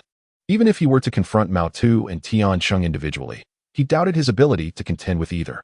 With both of them present, Lu Jiu suspected he was but a fish on the chopping block, at their mercy to decide his victory or defeat. So, you could grant me the points for the second round? Lu Jiu asked, feigning ignorance. Of course, Mao Tu replied, her enthusiasm tempered by a glance of apology toward Tian Cheng, as if concerned about overstepping her bounds. It matters not, as long as the payment is satisfactory. I would even claim to be Lu Jiu. Lu Jiu lightly tapped the table, a sudden smile gracing his lips. If I truly were Lu Jiu, I might just entertain your proposal, but alas, I am not. Tian Cheng, intrigued, raised his gaze to re-evaluate Lu Jiu, lost in thought before returning to his scales. Mao Tu expressed her disappointment. If we cannot be friends, then we must be foes. Yet I truly do not wish to harm you.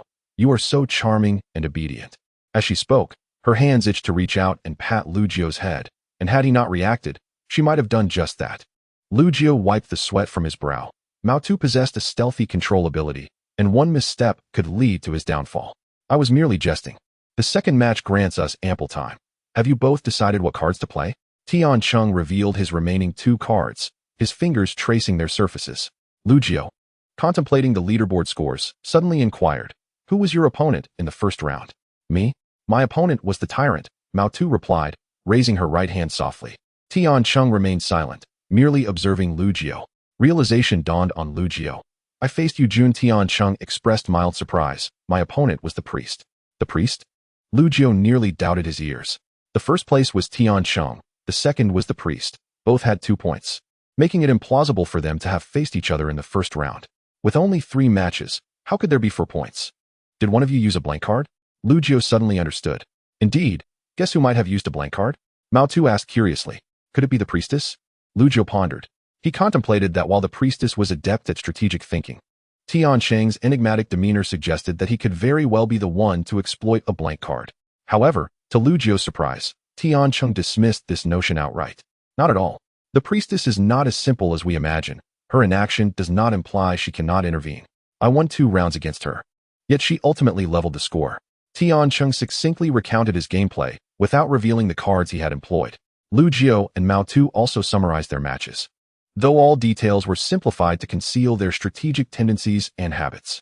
Mao Tu's match against the tyrant resulted in 1 victory each, culminating in a draw with identical cards. Similarly, Lu Jiu could discern no discernible patterns in their card play, rendering his attempts to glean insights into their strategies futile. At this juncture, it appeared that the only course was to draw cards and play. If there is nothing further to discuss, let us proceed swiftly, Tian Cheng declared, placing a card upon the table. Lu Jiu quickly calculated the win probabilities of all cards. Excluding the priestess's blank card, there remained 2 blank cards. Assuming there were indeed 2 blank cards still in play, the likelihood of anyone utilizing a blank card in this 3-player setting appeared slim. The chances of a blank card being countered were significant. In a larger group, the probability of original cards appearing increased. Thus, it was highly likely that no blank cards would be played in the second round. What remained would be a contest between the draw cards and original cards. The current scenario dictated that whoever played a draw card would emerge victorious. Lu Jiu possessed no draw cards, only 2 original ones.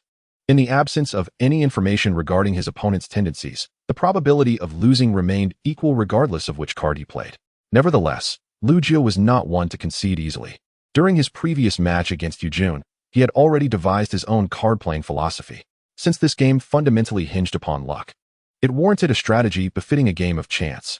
Although the two individuals before him expressed a desire to see him win, the disparity between words and actions was indeed vast. It is absolutely certain that these two individuals would be unwilling to relinquish their scores. The rewards for the top three possess a commonality: the divine enlightenment reward.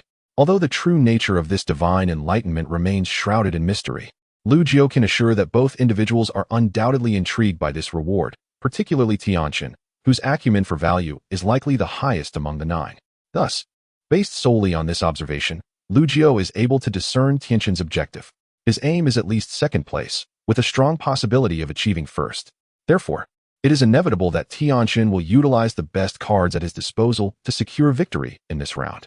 Securing 2 points in this round would solidify first place. It is unlikely that Tianqin fabricated his account of the confrontation with the priest, as the truth can be easily verified by simply inquiring with the priest. Moreover, from the perspective of the onlookers, he and the priest appear to have maintained a closer rapport. The blank card has consumed the equal kill card, indicating that Tianqin originally possessed an equal kill card. Consequently, Tianqin's hand now comprises 4 cards, 1 equal kill card, 3 original cards, and 1 unknown. The unknown card could manifest in 3 possible forms. However, statistically, the equal kill card holds the highest probability. Hence, after thorough analysis, Lu Jiu is approximately 80 to 90 certain that Tianqin's card is indeed the equal kill card. With this thought, Lu Jiu couldn't help but smile. It is likely that Tianqin did not anticipate that the card he presented would be directly exchanged by Lu Jiu. Chapter 57. The card exchange. Lu Jiu did not immediately propose a card exchange. Presenting such a proposal at this moment would be futile, as both opponents still retain the opportunity to exchange cards. Should he act first, they would simply reverse the exchange. Thus, to secure victory in the second round, the key lies in exhausting both players' opportunities to exchange cards. This way, when he wishes to exchange, neither of them will be able to counteract. Dear sirs, I have a statement that I am uncertain whether to voice, Lu Jiu began. What is it? Tianqin responded, somewhat bewildered. Lu Jiu's demeanor shifted unexpectedly, leaving both individuals momentarily at a loss. Brother Griffin, please do speak. We are all ears, Mao Tu timidly urged, glancing at Tianqin as if fearful of speaking out of turn. Naturally, Tianqin did not dwell on the matter and consented to let Lu Jiu continue. I suspect both of you aspire to claim first place, am I correct? Well, if you wish to take first place, by all means, do so. And do not concern yourself with me. Mao Tu hastily waved her hands. Tianqin, intrigued, inquired, are you suggesting a transaction? Transactions are certainly in order. However, I believe the initiative for the transaction should come from you, rather than me, Lu Jiu remarked. The two exchanged puzzled glances. It was evident to any discerning observer that Griffin was in a precarious position, with many questioning his identity. At this juncture, it was Griffin who was most anxious, not the two of them. They had no connection to Lu Jiu's identity, thus no one would target them. Under these circumstances, it was clear that the two maintained the upper hand, while Griffin was the one in a vulnerable position seeking assistance. Yet, the reality was that Griffin had audaciously suggested that they should be the ones to propose a transaction, thereby flipping the power dynamics in his favor. This left both individuals utterly confounded, even prompting them to question Lu Jiu's mental state. Ahem, Griffin, while your current predicament is far from ideal, I believe it is essential for you to maintain composure. Only then can we engage in meaningful negotiation. You are the one under suspicion, and you should be more aware of that than we are. Tianqin initially intended to convey only the first sentiment, but added an extra line out of concern that Lu Jiu might not grasp the gravity of the situation. I understand, but I do not require first place. It is you who truly needs it, Lu Jiu asserted confidently. I am not Lu Jiu. Presently, individuals are eager to validate my identity through the reward for first place, and I welcome such endeavors. Consider this. If you were in my position and you were not Lu Jiu, would the most prudent course of action not be to allow others to verify? I do desire the reward, yet I do not need to claim first place. You may take that honor. I merely wish to navigate this competition to garner greater benefits. Upon hearing this, Tianqin found the statement oddly familiar. Had he not uttered something similar before? Why did it feel as though the words had not even warmed in his grasp before they found their way to Lu Jiu? Nevertheless, Griffin's assertions bore some merit. Just moments ago, both he and Mao Tu had based their remarks on the assumption that Griffin was indeed Lu Jiu. If Griffin were not Lu Jiu, then his best strategy would indeed be to bide his time and await the opponent's strike. The more Tianqin pondered, the more he sensed a dissonance. It was he who sought to extract greater value from this contest. Yet Lu Jio's words made him feel as though his business had been usurped. Most critically, Lu Jio was entirely correct. Tianxin genuinely desired to secure first place. What do you propose? The two turned their gazes toward Lu Jio, skeptical that he could conjure anything remarkable at this juncture. Are you not aware of the card exchange? Lu Jio questioned, as if it were the most natural thing in the world. You likely did not anticipate that the exchange could commence immediately following the conclusion of the first round, so your cards should have been significantly depleted by now, correct? The two remained silent, seemingly acquiescing to Lu Jio's assessment. Lu Jio pressed on. What I wish to convey is that what is most needed in this round is the equal kill card. Essentially, possessing this card will secure victory. And I just happen to have one. Do you require it? Both individuals were tempted, yet Lu Jio noted that Mao Tu appeared even more eager than Tianxin. Her desire for victory in the second round palpable. Lu Jio surmised that Mao Tu's cards had likely been significantly exhausted in the first match, prompting her need for fresh cards to replenish her hand. Moreover, Mao Tu's circumstances mirrored his own. Her cards were likely poor, and anyone exchanging with her would suffer a loss, thus explaining her desperation for Lu Jio's card. Even if she ultimately realized she had been deceived, she would incur no loss. With Mao Tu seemingly aware of the card types, only Tianxin remained in the dark. As a shrewd businessman, Tianxin's caution led him to suspect a ruse. Yet, the allure of profit proved too potent for him to resist. Lu Jio chuckled softly. Tianxin, what are you still hesitating for? Just as Lu Jio believed Tianxin would succumb to temptation, the latter exhaled deeply. I apologize, but my current score stands at 2 points. With such a considerable advantage, is it prudent to take this risk? What if the card you provide us is flawed? Indeed, Lu Jio replied nonchalantly, continuing to fan the flames of persuasion. You are well aware of your substantial advantage, but have you considered that this advantage could vanish after Mao Tu exchanges her cards? You may lose the second round and subsequently be forced to forfeit the third, wherein one individual will have no opponent, left only to watch as those around him surpass him, powerless to act. Despite Lu Jio's myriad temptations, Tianxin remained steadfast, his vigilance at an all-time high. Lu Jio, undeterred, scrutinized Tianxin's face and scoffed. Furthermore, have you not forgotten something? What? Tianxin inquired, his suspicion reignited, uncertain of Lu Jio's next move. The foremost position compels an individual to utter the absolute truth. If the foremost position belongs to another rather than oneself, and that individual inquires about your identity, you too must respond truthfully, correct? This assertion struck at the heart of Tianxin like a dagger. The foremost position grants anyone the ability to speak the truth. If it does not question Lu Jio's true identity, but instead inquires about his own, what then? No, the opportunity must be firmly seized in one's own grasp. From this perspective, Shiyu, in your endeavor to preserve your identity, you too aspire to claim the foremost position. Your words are a tangled web of contradictions. Thus you are surely employing deceit. I shall not be deceived. It matters not. Your desire to win is your own concern. I will commence the countdown in 3 seconds. If either of you wishes to exchange cards, you must submit your request to me. As the countdown began, Mao Tu's eyes gleamed with determination, fixated on the cards in Lu Jio's hand, as if yearning to snatch them away. Tianxin's gaze was equally locked onto the card Lu Jio revealed, his mounting agitation reverberating within him. With a score of 2 points already, the risk was unwarranted. With 2 points, even if he lost the final round, he would retain the privilege of selecting his opponent first. No, losing is inconceivable. In the second round, victory is assured. There is no need for an exchange. I wish to exchange. Upon uttering those words, a message appeared on Lu Jio's screen. Due to simultaneous exchange requests from 2 individuals, the request is invalid. A glimmer of triumph flickered within Lu Jio. Tianxin had failed to guard his thoughts. Regardless of his outward resistance to the exchange, his inner self was drawn to profit. This revelation of Shiyu's keen insight served as the finest feedback for Lu Jio. Furthermore, he correctly deduced that both individuals had opted to exchange cards prematurely. Excellent. At this moment, the second round of battle was now under his control. Meanwhile, Mao Tu and Tianxin stared in disbelief at their screens. Due to simultaneous exchange requests sent to another, the request is invalid. What does this mean? A sense of foreboding surged within Tianxin, and he suddenly felt regret. Mao Tu, although somewhat confused, did not exhibit the same dramatic change in expression. She seemed to have accepted the outcome the moment it appeared. Tianxin glared at Lu Jio, his face contorted with rage. At that moment, he realized he had been outmaneuvered by Lu Jio. Both individuals had sent simultaneous exchange requests. This rule had never been disclosed by Yuejuan. How did Lu Jio come to know it? As the arbiter of the rules, could Yuejuan truly favor a single individual? If that were the case, who could possibly defeat Lu Jiu? In his fit of anger, Tianqing overlooked a crucial detail, yet Mao Tu caught it.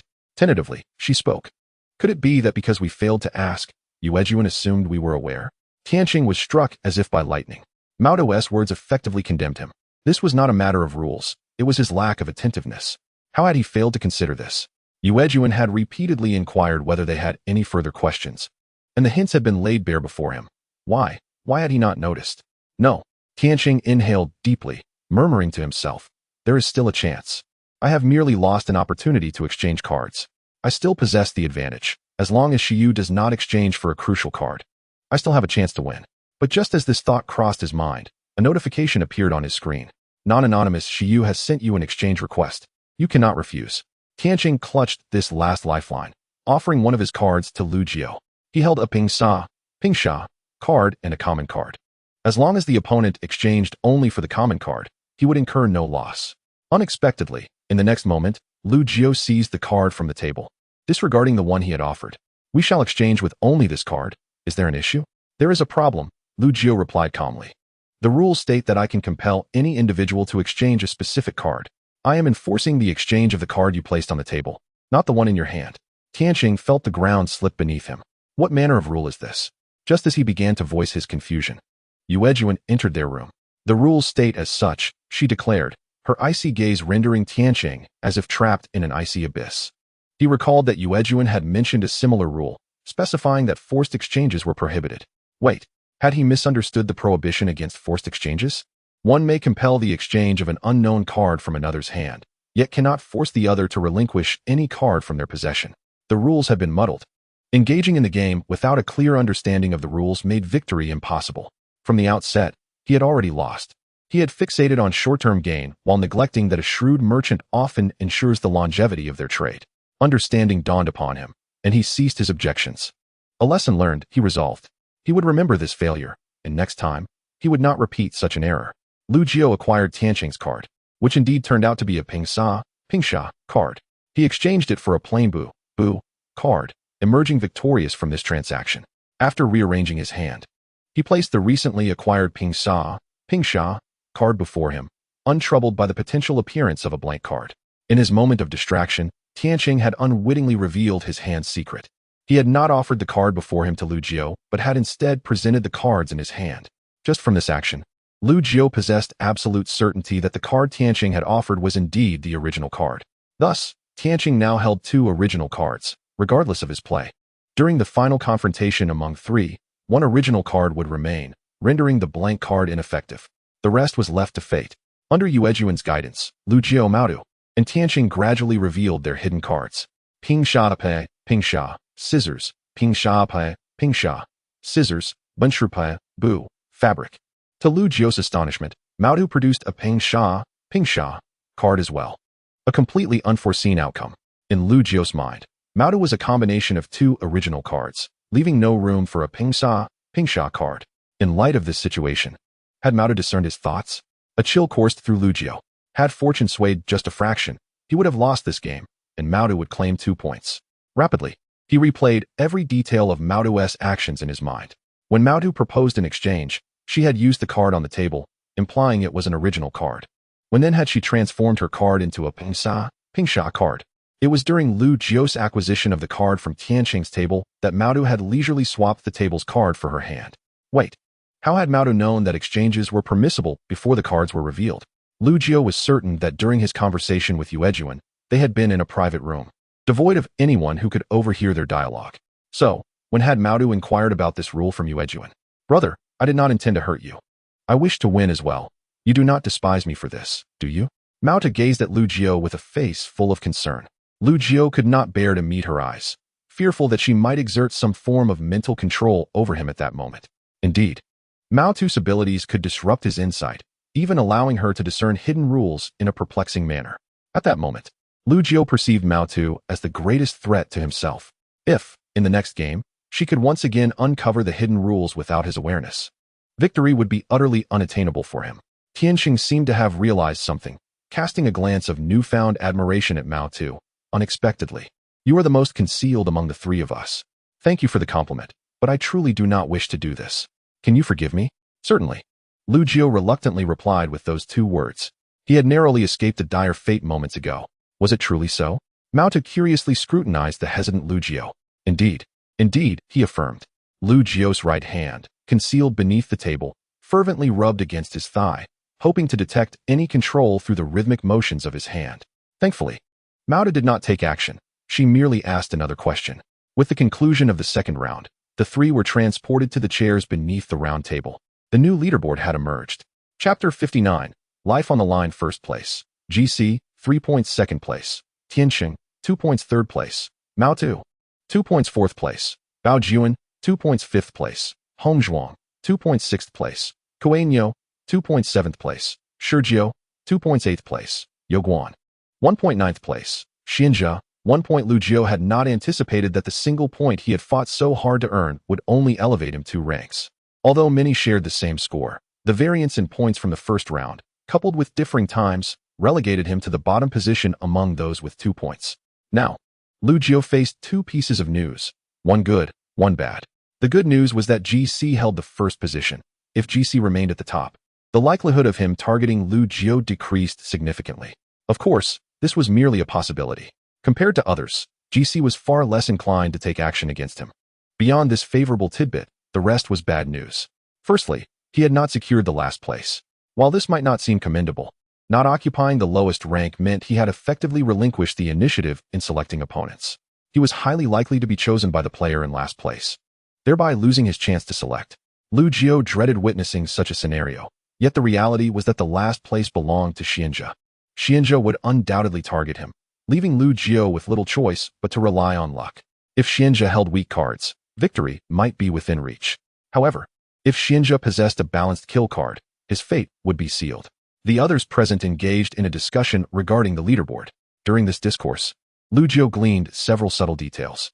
Firstly, Yoguan, Hong Zhuang, and Kuei Niu formed one group, while Xianjia, Bao Juan, and GC constituted another. Yoguan lost to Hong Zhuang and Kuei Niu, earning only 1 point. Similarly, Xianjia lost to Bao Juan and GC, also netting a single point. Secondly, in the second match, Yoguan employed a blank card, intending to counter a balanced kill card, but unexpectedly, both opponents utilized their original cards, effectively countering Yoguan.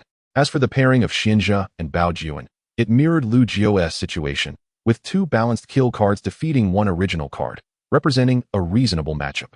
Finally, and most crucially, 3 blank cards had been utilized, 2 in the first round and 1 in the second. Currently, no blank cards remained. The opportunity for a comeback via blank cards had vanished. After a brief pause, Xianjia spoke. It appears that everyone's scores are commendable. Xianjia's gaze, somewhat enigmatic, drifted toward Lu Jiu, leaving others to ponder its implications. Shijio expressed astonishment. How could he possibly secure a point? Bao Juan appeared equally incredulous, for in his view, Tianqing was quite a formidable adversary, and Mao Tu was no less so. Under such dual constraints, how could Lu Jiu have managed to earn a point from them? Even more astonishing to Bao Juan was the fact that this point had been wrested from the enigmatic Tianqing. Bao Juan was deeply curious about what had transpired, but with 9 players present, he suspected that no one would disclose the events. Yoguan also seemed taken aback, staring at his nearly bottom-ranked score, and fell into silence. No one knew what thoughts occupied his mind. They merely assumed his silence was habitual. Soon after, under the scrutiny of all, Xianjia turned to Yue Juan. I would like to inquire, as we have now reached the 3rd round, if we may request a private tactical discussion? You wish to organize strategies among yourselves? Yue Juan appeared intrigued, yet swiftly responded, that was outside my considerations. You should consult the others. Xianjia's proposal required the consent of the other sovereigns, prompting his gaze to sweep across the group. I have no objections. By the final round, everyone will only have 1 card left. If one cannot strive for something, the 3rd round would be rendered meaningless. Certainly. After a moment of contemplation, Tianqing, Yoguan, and others expressed their agreement, save for Lu Jiu, who remained silent. He was uncertain of Xianjia's intentions, but he resolved to oppose anything Xianjia sought to pursue. Lu Jiu mused, discuss tactics? I am left with but 1 worthless card. Should I provide you with strategies, what purpose would it serve? I am unaware if these individuals have exchanged cards. If they were to trade cards under the pretense of transparency, my defeat would be inevitable. Lu Jiu scoffed. It is the final round. Tactics are unnecessary, are they not? If strategies were relevant, they would have been employed in the preceding 5 rounds, rather than at this juncture. Who could fail to suspect your true intentions? Lu Jiu's words evidently did not garner the agreement of others present. Most attendees were eager to vie for the top position, discussing strategies to yield concessions to one another and thus gain points. This seemed to be the prevailing thought among them. Once everyone's scores converged, an ultimate showdown would ensue. This approach bore numerous advantages. Firstly, it fostered the formation of small factions to aid subsequent tasks. Secondly, it eliminated dissenters, consolidating rankings within their group, creating a beneficial cycle. Lu Jiu understood all too well that such tendencies must not be allowed to fester. Otherwise, whatever he uttered in the roundtable meeting would be of no consequence, as 1 or 2 factions would undoubtedly rise to challenge him. Unexpectedly, Xianzhe exhibited no concern, as if he were already aware of Lu Jiu's intentions, and thus stated with a grin, "I wish to provide everyone with an opportunity for dialogue, both to aid in striving for the top and to discuss tactics to address Shurjiu." Lu Jiu was momentarily taken aback.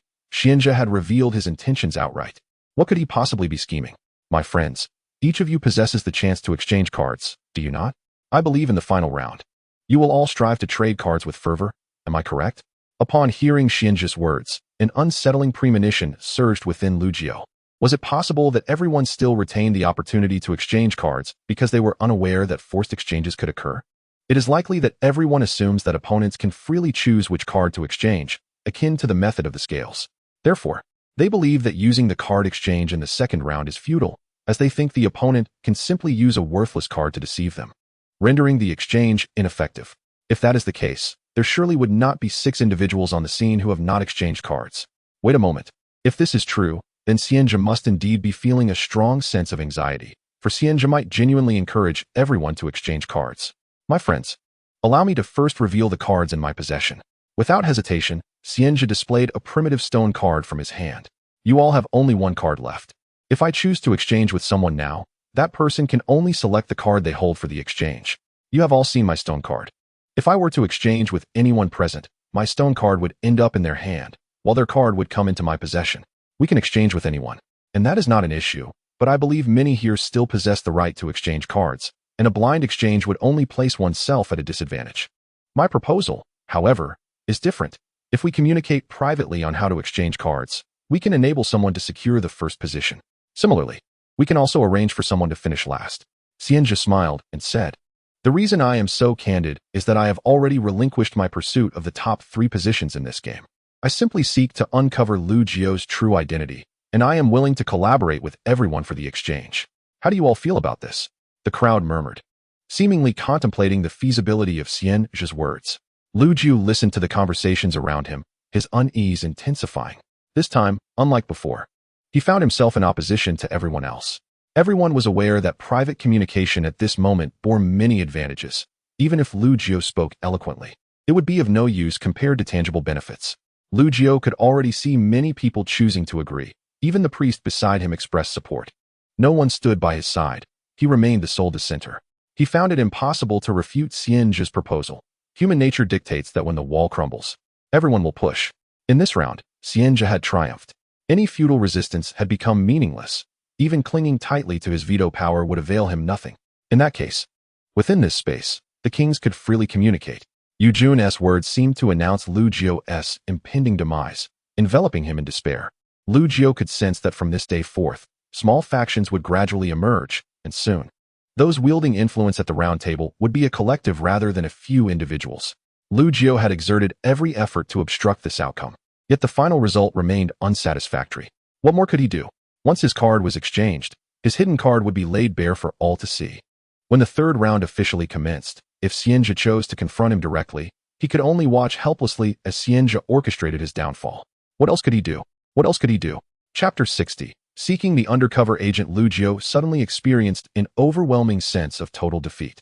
All the arrangements he had made, all the victories he had secured, now seemed meaningless. He had once thought to rely on hidden rules to achieve victory in the first round, and had reveled in his cunning schemes during the second. But now, what significance did those earlier wins hold? He would still lose in the 3rd round. And this loss rendered all his previous victories a mere farce. A farce. It was as if all his earlier triumphs were but a charity bestowed by his opponents, intended to keep him at the table until the final slaughter. There was no opportunity left. observing those around him beginning to move and engage in conversation. Lu Jiu understood that his demise would come once their discussions concluded. At that moment, his identity would be revealed. Everyone would know that Shi Jiu was indeed Lu Jiu, and all would recall the events that had transpired, realizing he had been lying all along. Everyone would rally behind Xianjia, who would surely find him in reality and eliminate him. He had no chance to resist, only to watch as 8 individuals approached to claim his head. No matter how many were willing to follow him on the path ahead, in the end, he would be left with only himself. He was his sole companion. No one could be relied upon. 3 days had passed since the inception of the Nine Kings game. Yet the experiences Lu Jiu had undergone felt as if they could fill 3 years. The subtle and insidious reshaping of his inner self was the true architect of his gradual descent into despair. Was he still the same person who, 3 days ago, watched the evening news? Was he still the one who constantly thought of his parents and relatives, hoping to journey through life alongside them?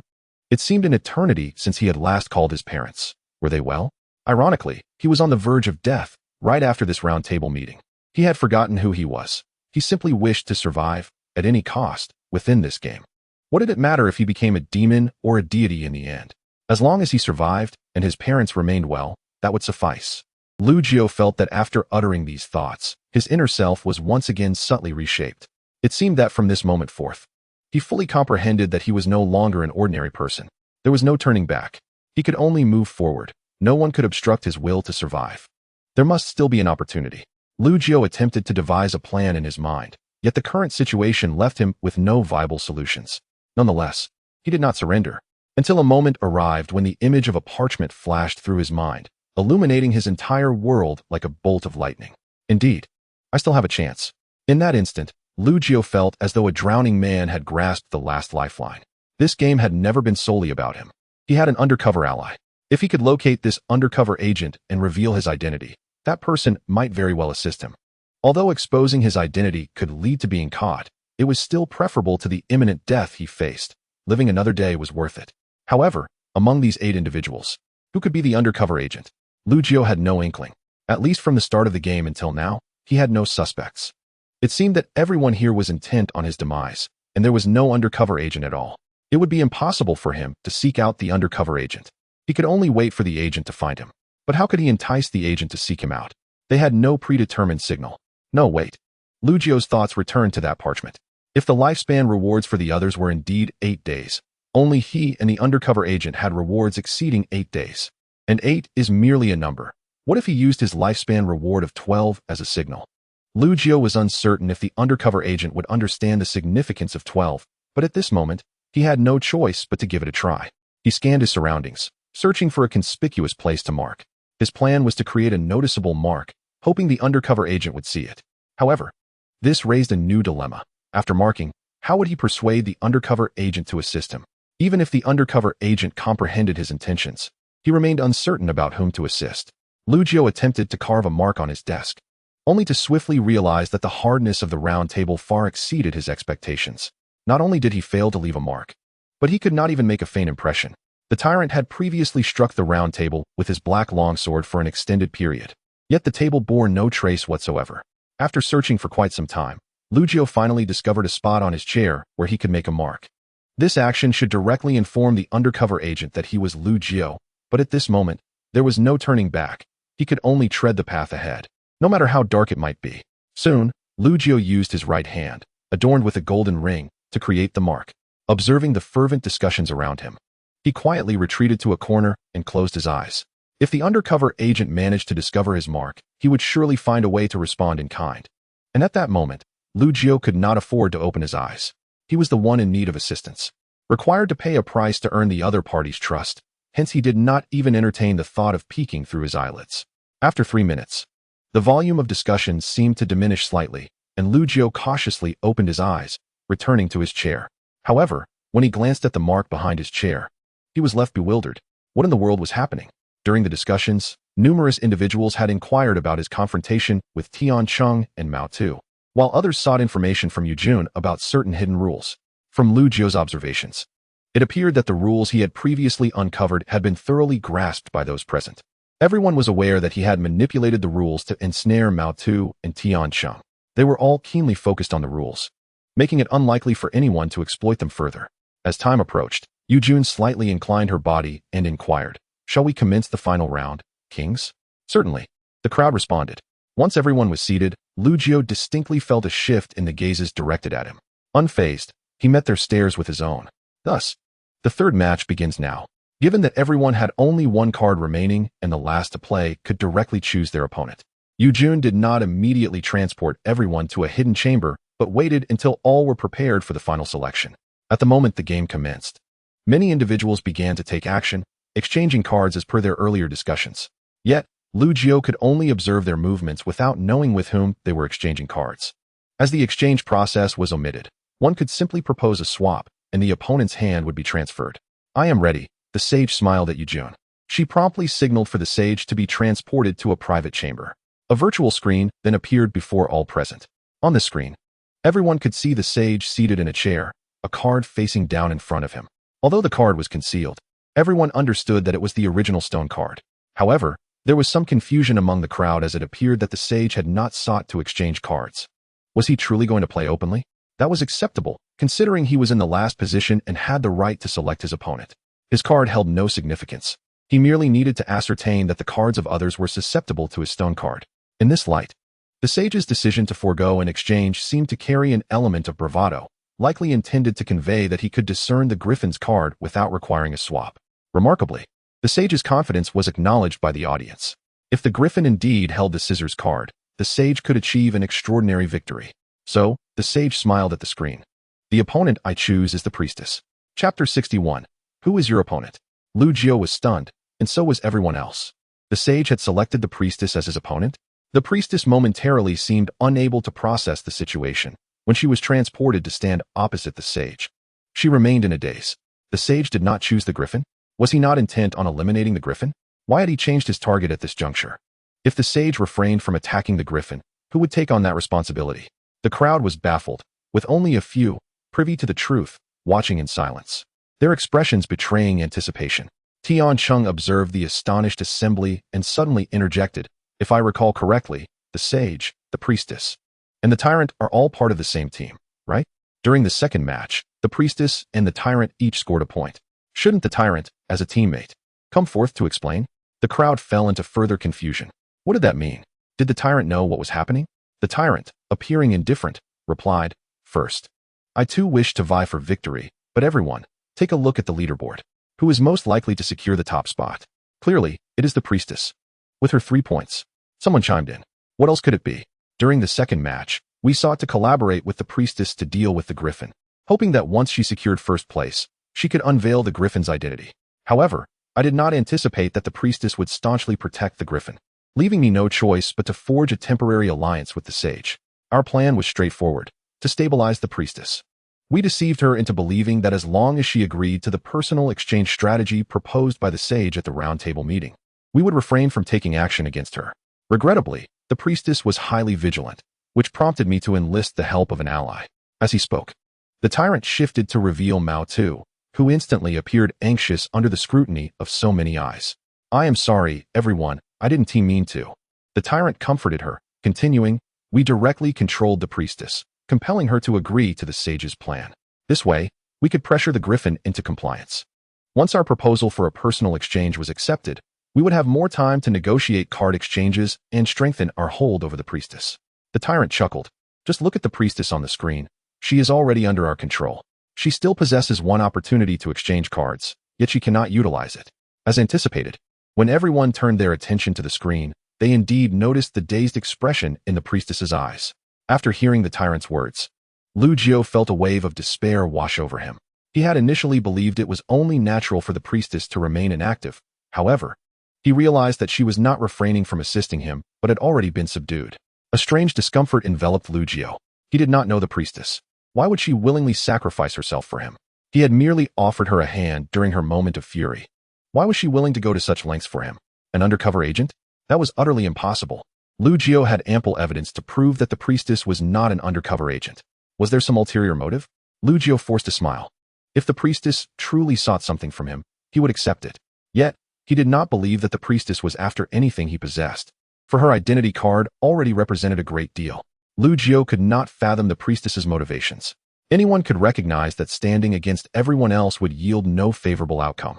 Yet she chose to act nonetheless. The sensation of having someone stand by his side, even when opposed by the world, was something he had only ever felt with his parents. But the priestess was not his parent. How could this be? Lu Jiu understood that after today, his debt to the priestess would only continue to grow. A stranger, whom I have only known for 3 days, is willing to go to such lengths for me. I can only hope that she has some ulterior motive. Otherwise, I, Lu Jiu, have to suppress the feelings welling within me. On the screen, the priest, in a daze, places a card on the table. It is the original card, scissors. The sage, observing this, lets out a sneer and silently reveals the rock card in his hand. Rock defeats scissors. The game is over. The sage emerges victorious. At the moment those 4 words resonate in the air, the priest appears to be jolted awake. Yet, when she sees the card in front of her and the mocking expression of the sage, she is rendered utterly bewildered. Witnessing this expression, I, Lu Jiu, am filled with a myriad of complex emotions. In that instant, having seen the priest's face, I have completely come to trust her. This is the instinct bestowed upon me by the Griffin card. The priest indeed harbors no selfish motives. There is no hint of calculation in her expression. A person I have known for merely 3 days is willing to risk suspicion to save me. I'm sorry. The priest whispers gently in my ear as she is teleported back. I grit my teeth, struggling to utter 3 words. Why?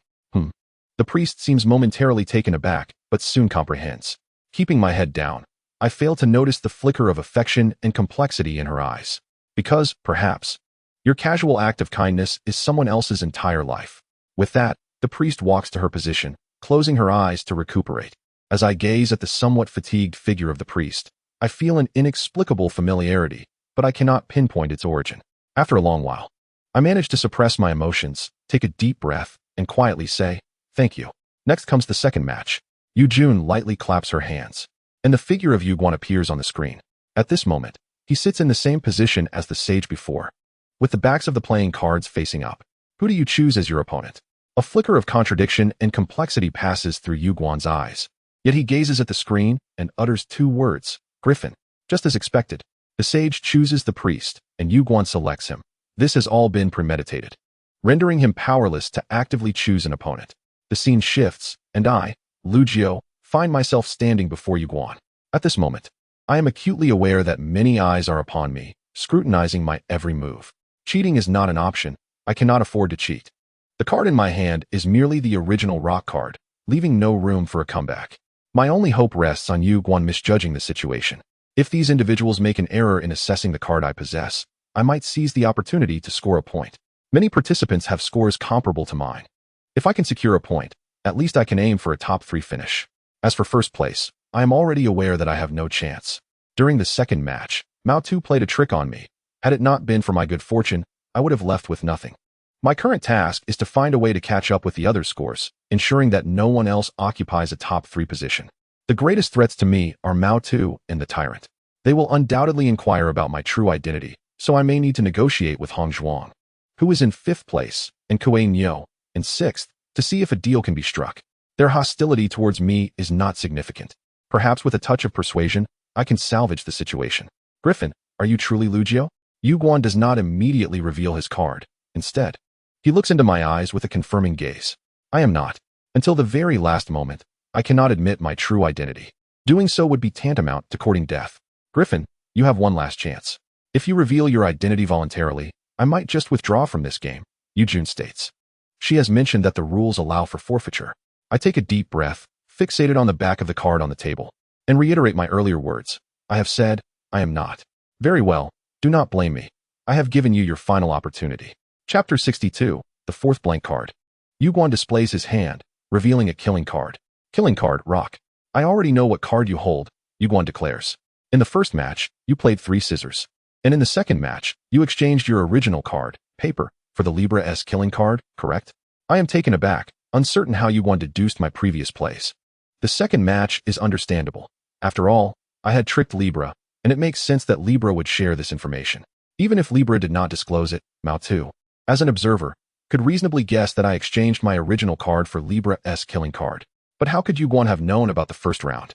I feel a pang of regret. Had I known I could inquire about my previous plays from Yu Jun, I would have been more cautious. However, discussing it now is pointless. You have already lost, Griffin, Yu Guan states emphatically. Through our card exchange, I have obtained a card that is capable of defeating you. The reason it has transformed into rock is that I know your card is also rock. Griffin, you have no chances left. Reveal your card. Outside the screen, everyone watches the expression on Griffin's face. They understand that everything has come to an end. Perhaps it was already decided when Mao2 tricked me. Griffin cannot win. He can only cling to a final semblance of dignity in pursuit of a top 3 finish. However, that is unattainable, as the rankings have already been largely established. No matter his efforts, it would be in vain. After this match, Griffin will not only lose his identity but also the rewards, becoming the biggest loser of this contest. On the screen, Griffin slowly rises, his right hand trembling as he clutches the card.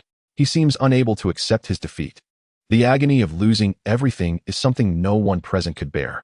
Ladies and gentlemen, after the competition concludes, I will distribute the rewards as previously discussed. What do you all think? The sage, already aware of the outcome, turns to speak with those who had just engaged in transactions. No objections, the crowd responds in unison. After today, we must find a way to unite against Lu Jiao. Since Lu Jiao is Griffin, it means there are many matters we can no longer discuss at the roundtable meeting. We may need an offline communication method. While the sage's words are quite logical, they provoke considerable resistance among the crowd. Offline communication poses a risk of exposing identities.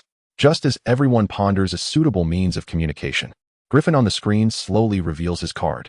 Yet, the moment everyone sees Griffin's card, they doubt their own eyes. The card Griffin reveals is not an original card. It is, in fact, a blank card. How is this possible? Impossible. Absolutely impossible. With a loud bang, Yuguan abruptly stands, his pupils trembling violently, as if his hands can hardly steady themselves against the table. Yujun cannot be lying, nor can Libra. The details of the second match are corroborated by both Mao2 and Libra. Thus it stands that Griffin's previous 4 cards must have been 3 original scissors cards and 1 original paper card exchanged for Libra's killing card. Since these 4 cards pose no issues, the last card of Shurho must be the original stone card, for Yuejun mentioned that each individual fundamentally possesses 3 original cards, namely scissors, stone, and cloth. Shurho has not utilized the original stone card, thus it is undoubtedly his final card. Yet, where has this card vanished? In the second match, Shurho has already exercised his opportunity to exchange cards and even exploited a bug that prevented Tianqin and Maodu from swapping cards. Consequently, Shurho has no chance for a forced card exchange remaining. This leaves only one possibility. Someone exchanged cards with Shurho prior to the match, and this individual possesses a blank card. It is inconceivable that Yoguan's mind is in turmoil. I have used 1 blank card.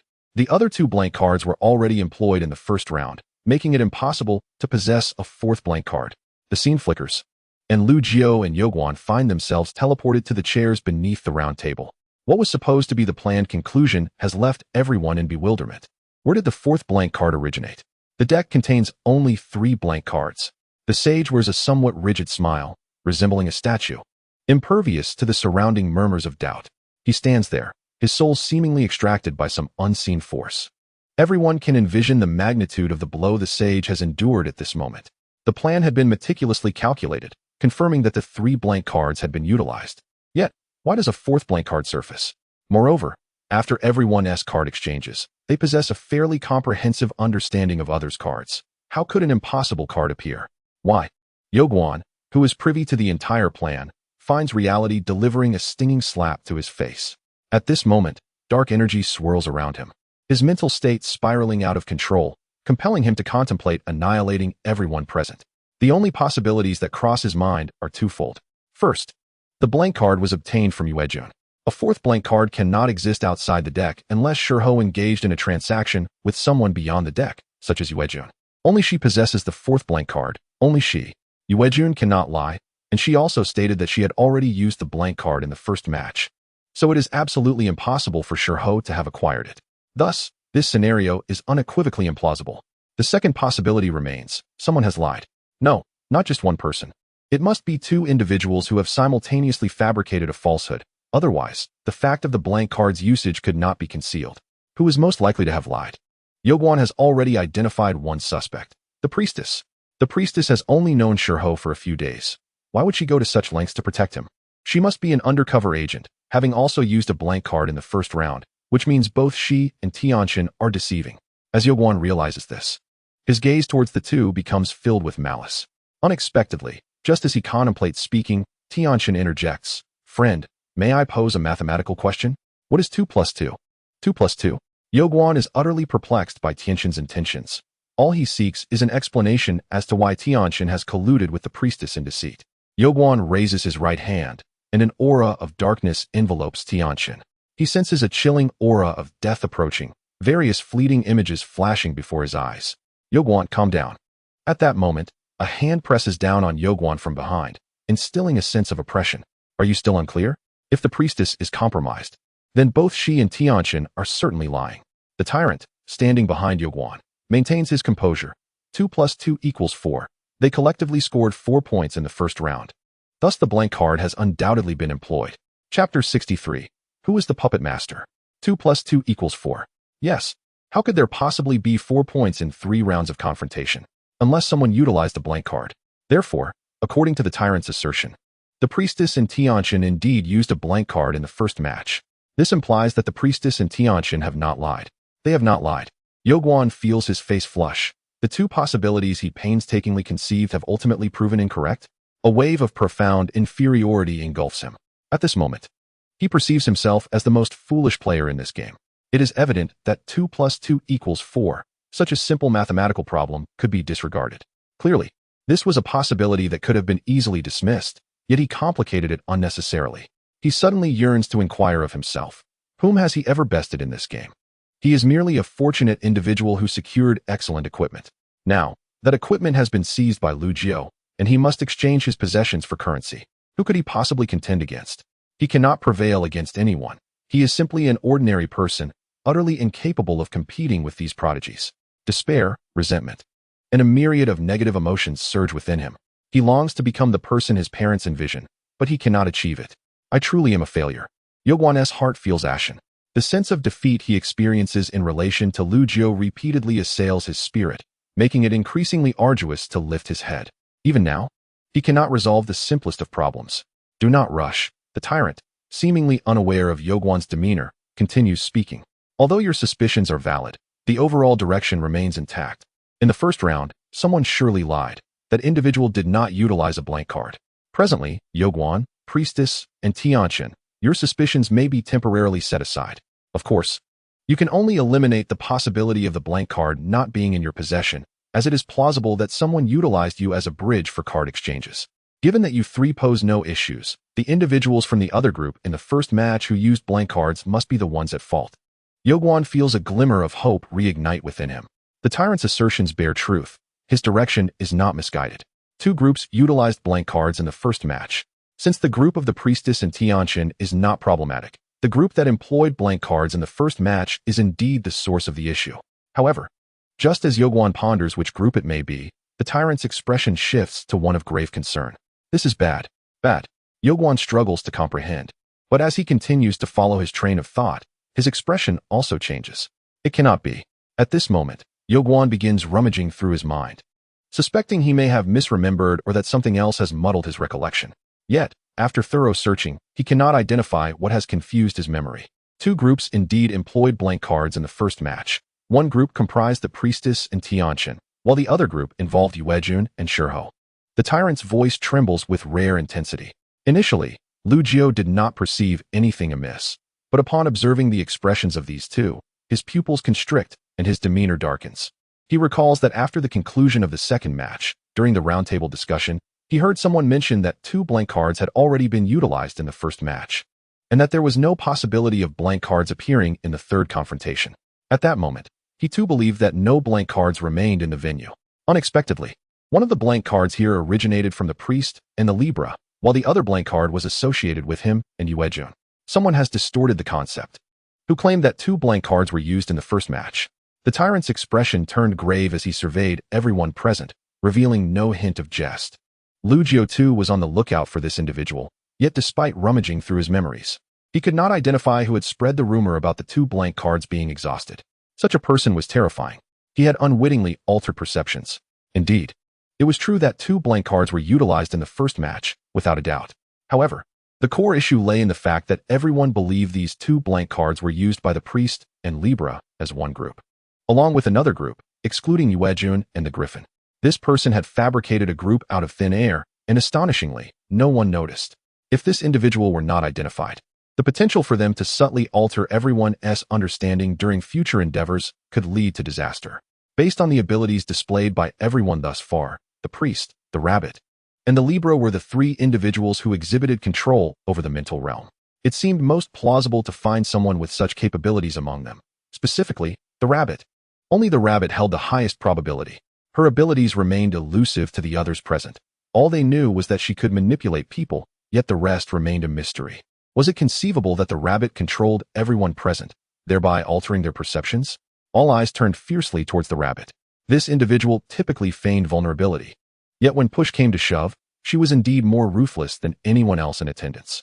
It's not me, I swear. Who could have imagined that a mere glance would reduce the rabbit to tears?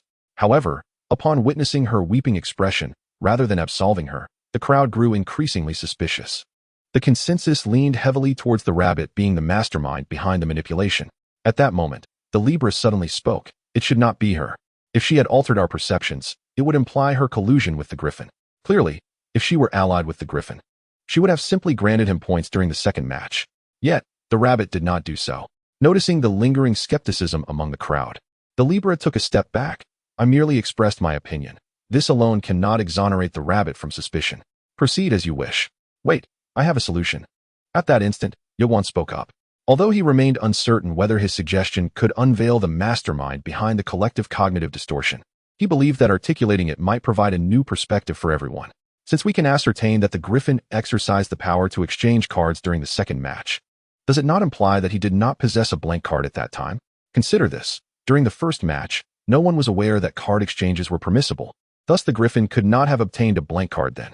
In the second match, while everyone was aware of the possibility of exchanging cards, nobody knew about the existing bug. Only the Griffin was cognizant of it. The Griffin employed this bug because he lacked favorable cards. Therefore, it stands to reason that he did not acquire a blank card until around the commencement of the third match. At that moment, the sage had proposed the freedom to move about for tactical discussions, which suggests that the Griffin likely engaged in a transaction then. Can anyone recall whether the Griffin exchanged cards with someone? Upon uttering these words, a flash of realization struck everyone. Indeed, Yogwan had articulated a compelling argument. If the Griffin possessed a blank card in the second round, he would have no need to exploit a bug to score points. Thus, if we narrow the time frame of the Griffin acquiring the blank card to just before the final match, identifying the mastermind becomes significantly easier. Chapter 64, Missing a Card? Everyone was electrified, convinced they had grasped the crux of the matter. However, what transpired next plunged all present into silence. After thorough inquiries, they ultimately unearthed a harsh reality. The Griffin had not engaged in conversation with anyone. Each individual had their own group, leaving the Griffin utterly solitary throughout. This reality made it impossible to pinpoint the individual. Could it be that the Griffin secretly exchanged cards with another person? After all, no physical actions are required for card exchanges. All transactions occur within the system. The tyrant ventured his perspective. At that moment, he appeared more composed than ever, a stark contrast to his previous demeanor. Yet herein lay the quandary. How could an exchange occur without any communication? Amidst the fervent discussions, the priest approached the Griffin and remarked, I am astonished that you managed to deceive us all. Lu Jiu himself was uncertain about the unfolding events, yet he understood what must be done. Since the undercover agent had revealed themselves, he needed to protect their identity at all costs, ensuring no one discovered their true allegiance. Well done. Curiously, the priest did not probe further. He merely offered a silent commendation before saying nothing more. The priest's sense of boundaries left Lu Jiu feeling somewhat disoriented. However, this was fortuitous, as it extricated Lu Jiu from his dilemma. I have an idea. Just as the debate reached a fever pitch, Yogwan proposed another notion. Have we forgotten something? We can confirm that the Griffin originally possessed the primitive stone card. Thus, whoever exchanged cards with him must have held the primitive stone card. By mapping out the network of card exchanges among everyone, we can ascertain to whom the blank card originally belonged. The tyrant quickly responded, yes, this approach is the simplest. Any exchange must leave a trace. Yet, before the excitement could fully take hold, a new issue arose. It appeared that the stone cards left behind from the third match were not merely one or two, but rather a considerable quantity. If that were the case, this method may prove futile. Let us proceed with the match, the tyrant decisively declared. At this juncture, further discussion held little value. If another blank card were to surface unexpectedly, it would overwhelm everyone's cognitive processing. Debating the ownership of the blank cards was currently pointless. What was essential was to document the cards each individual had played. The unforeseen emergence of the Griffin rendered the subsequent matches rather tedious. When everyone revealed their cards, no thoughts of victory occupied their minds. Instead, they pondered who the elusive mastermind could be. As for winning or losing, no one cared any longer. Their excitement was palpable. The thrill of uncovering the mastermind surpassed any reward they could receive. Soon, the new leaderboard emerged. First place, Griffin, 4 points. Second place, Priest, 3 points. Third place, Rabbit, 3 points. Fourth place, Hongzhuang, 3 points. Fifth place, Libra, 2 points. Sixth place, Tyrant, 2 points. Seventh place, Kuainyo, 2 points. Eighth place, Sage, 2 points. Ninth place, Yoguan, 1 point. The current leaderboard was final. All individuals with equal scores had already undergone a conclusive ranking contest, solidifying the immutability of this leaderboard. In the competition, Kuainyo and Tianping were defeated by Mao Tu and Hongzhuang respectively, while the final contender, the Tyrant, received a bye, leaving his score unchanged. There is no doubt about the Griffin's first-place status. After all, who could have anticipated that his last card would turn out to be a blank? As for the last place, Yu Guan, he had little desire to gaze upon this ranking. Even when it was revealed, he merely cast a fleeting glance, avoiding any prolonged scrutiny. Being in the last position filled him with profound embarrassment.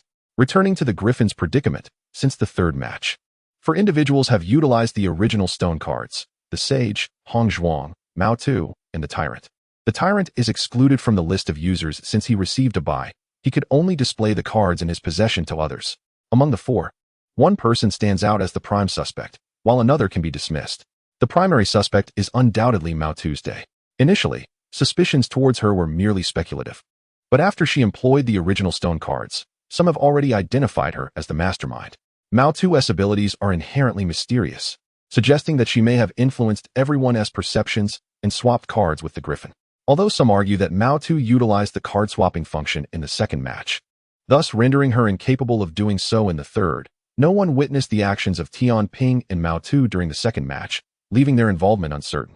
Consequently, suspicions cast upon Mao Tu inevitably extend to Tianping, especially since Tianping had previously defended Mao Tu, albeit with a slight retreat at the end, which does not absolve him of the fact that he supported her. The individual who can be ruled out is the Sage. Before revealing his original stone card, he had already shown it to the Tyrant and the Priest during the second round. His original stone card, presented while proposing the freedom of movement before the third round, also raised no issues. Thus, the remaining suspects are narrowed down to 3. Hongzhuang, who is not well known among the group, leading to a moderate level of suspicion.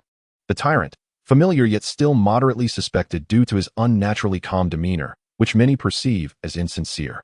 Notably, both Hongzhuang and the Tyrant possess evidence to substantiate the origins of their cards. Hongzhuang obtained her original stone card by trading with Tianping, while the Tyrant acquired his from Kuainyo. Furthermore, Kuainyo's stone card originated from Yu Guan, who, in turn, received it from the Priest. The sequence of events unfolded as follows. The Priest initially possessed the stone card. Yu Guan held the scissors card. Kuainyo had the kill card. And the Tyrant started with the scissors card. Initially, the Priest was subdued, allowing Yu Guan to directly exchange the scissors for the Priest's stone card. The Priest offered no resistance and continued with the scissors until defeated by the Sage. Subsequently, Yu Guan aimed to defeat the Griffin and needed to obtain the kill card to do so. Thus, through communication with Kuainyo, the latter willingly exchanged the kill card for Yu Guan. At this juncture, the stone card appeared in Kuainyo's possession. The Tyrant then exchanged his scissors card for Kuainyo's. The entire process forms a coherent logical chain. Although 4 individuals were involved in the exchanges, they were in a competitive relationship, resulting in their awareness of each other's actions only at this stage. On the other hand, Hongzhuang proactively exchanged with Tianping, trading her scissors for Tianping's stone card. Consequently, both Hongzhuang and the Tyrant's possession of stones is underpinned by a rigorous logical chain, implying no discrepancies. Thus, the only remaining suspect is Mao Tu, whose stone card has become exceedingly dubious. Suddenly, Tianping interjected, his expression grave. "What's amiss?" Yu Guan inquired. "The numbers don't add up. I believe someone is lying." Tianping, keenly attuned to numerical discrepancies, pinpointed a significant issue. "I will identify those who originally held the stone cards: the Griffin, the Sage, the Priest, myself, and Mao Tuesday." Then, during the match, those who possessed the stone cards were the Sage, Mao Tu, the Tyrant, and Hongzhuang. Originally, 5 individuals held stone cards. Why are there only 4 remaining when it comes time to reveal them? The room fell silent. Indeed, if the logic presented by the tyrant and Hong Zhuang is sound, it is impossible for the number of stone card holders to diminish from 5 to 4 post-exchange. That additional stone card cannot simply have vanished. Thus, the logic presented by Hong Zhuang and the tyrant must contain flaws. Someone is indeed lying. Upon Tian Ping's revelation, all prior suspicions were thrown into disarray. Originally, the focus of suspicion rested on the few individuals currently holding stone cards. Now, however, the scope of suspicion has broadened to encompass everyone within the card exchange network. The more people are excluded, the clearer the identity of the mastermind becomes. Yet the current situation merely serves to amplify the suspicions surrounding the true orchestrator. Everyone felt a sense of frustration. They had been searching for the mastermind for so long only to end up suspecting those closest to them. Observing the others in attendance, they oscillated between identifying one as the mastermind and then another. While it is theoretically possible to deduce the true culprit through rigorous reasoning, it is likely that the day would slip away before they reached any conclusions. All right, Kings, do you have any further questions regarding the rankings? Yujun interjected, evidently seeking to advance the proceedings of the roundtable meeting. If everyone remains fixated on uncovering the mastermind, we may as well forego sleep tonight and stay here. I have a question. At this moment, Lu Jiu stood up, drawing the attention of all present. They were now acutely aware that they had been ensnared in a trap set by the Griffin. Every action taken by the Griffin would now be scrutinized for deeper implications. Is it truly impossible to cheat in this match? Yujun replied, indeed, cheating is not an option in this match. The expressions of the crowd darkened. A significant issue loomed before them. It was evident that someone had aided the Griffin, yet they were utterly incapable of identifying this individual. Time was running short, and they could only return to reality to ponder the potential suspect. This was indeed a predicament. As a party directly involved, Lu Jiu felt acutely aware of the complexity of the situation. The individual altering perceptions could be an undercover operative or not. It entirely depended on their grasp of the situation and judgment. During his previous quest for assistance from the undercover agent, he had kept his eyes closed and refrained from employing any duplicity. He understood that the more cunning he appeared, the less likely the operative would assist him, thus demonstrating his sincerity. Now that the game has concluded, he still needed to locate the operative, at the very least. Identifying them would afford him greater leverage in the game. Upon returning to reality, he must prioritize resolving this issue and ascertain the identity of the mastermind who aided him. Even in the absence of tangible evidence, I must possess a suspect. Presently, the undercover agent and I share the same objective. Given the complexity of this mission, the likelihood of being eliminated outright is minimal. At the very least, I must wait until the task reveals its true nature before the adversary might reconsider their stance. Yet, I cannot entrust my life to the mercy of my enemies. Yuejun sensed the lingering confusion among the group and continued, the purpose of this game is deliberate. I permit the kings to utilize their abilities, hoping they will gain mastery over their own powers, which is essential for facing the challenges ahead. Clearing her throat, she added, Kings, please pardon my audacity and caprice. There is something I wish to express. Yuejun's sudden shift in demeanor left many in attendance bewildered, uncertain of her intentions. However, a few keen observers had already discerned the underlying implications of her words. With the tacit approval of the 9 present, Yuejun pressed on. Originally, tonight was designated for a meeting. We were to confer with the monarchs of the 96th, 97th, and 98th seats. Yet, due to my personal motives regarding the kings, I have postponed this meeting until tomorrow evening. I beg your forgiveness. Tomorrow evening? Could it be that something significant will transpire during the meeting? Inquired the priest. The assembly, having shifted their focus from the recent Griffin incident, now felt the weight of Yuejun's unprecedented demeanor, suggesting that something monumental was at stake. Indeed, you are correct, she affirmed. This meeting serves as a test. The monarchs of the 96th, 97th, and 98th seats will present challenges to the kings, who must decipher their riddles or face punishment.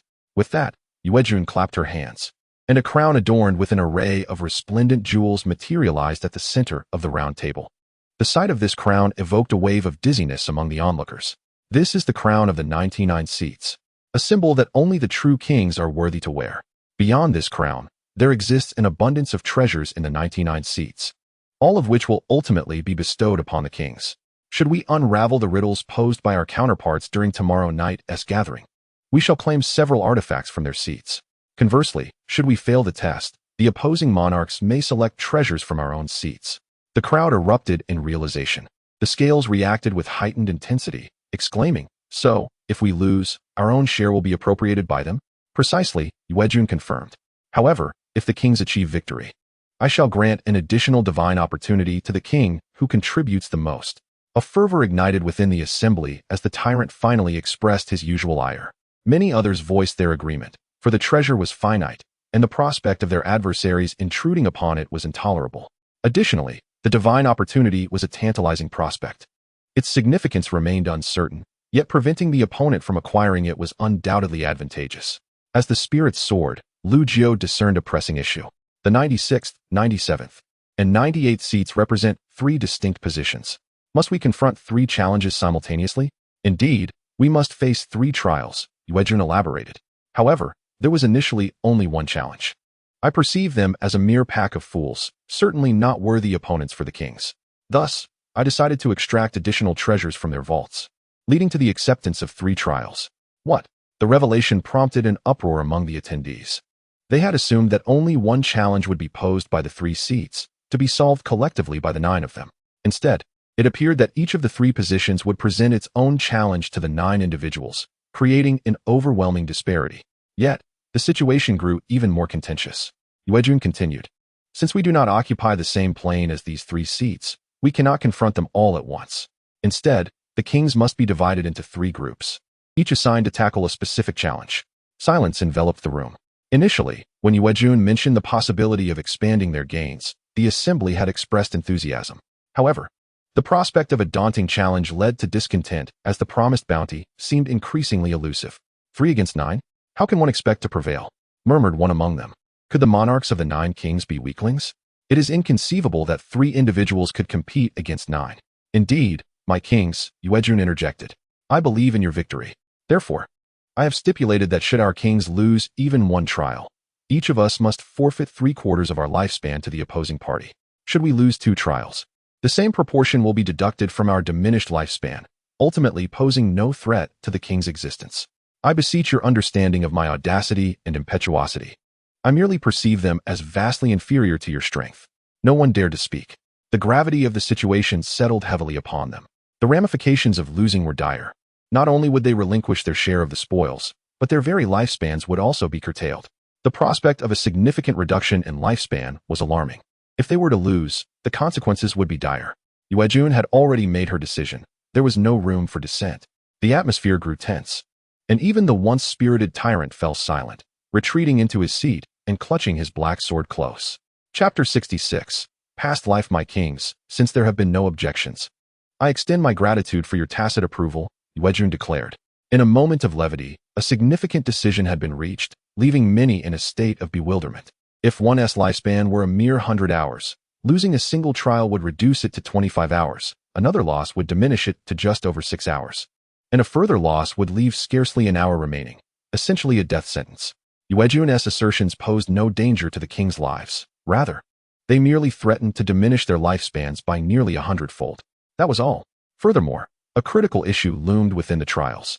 Should they fail even one, their ability to procure artifacts would wane, and their growth potential would suffer drastically, potentially leading to their demise at the hands of the dragon-slaying society.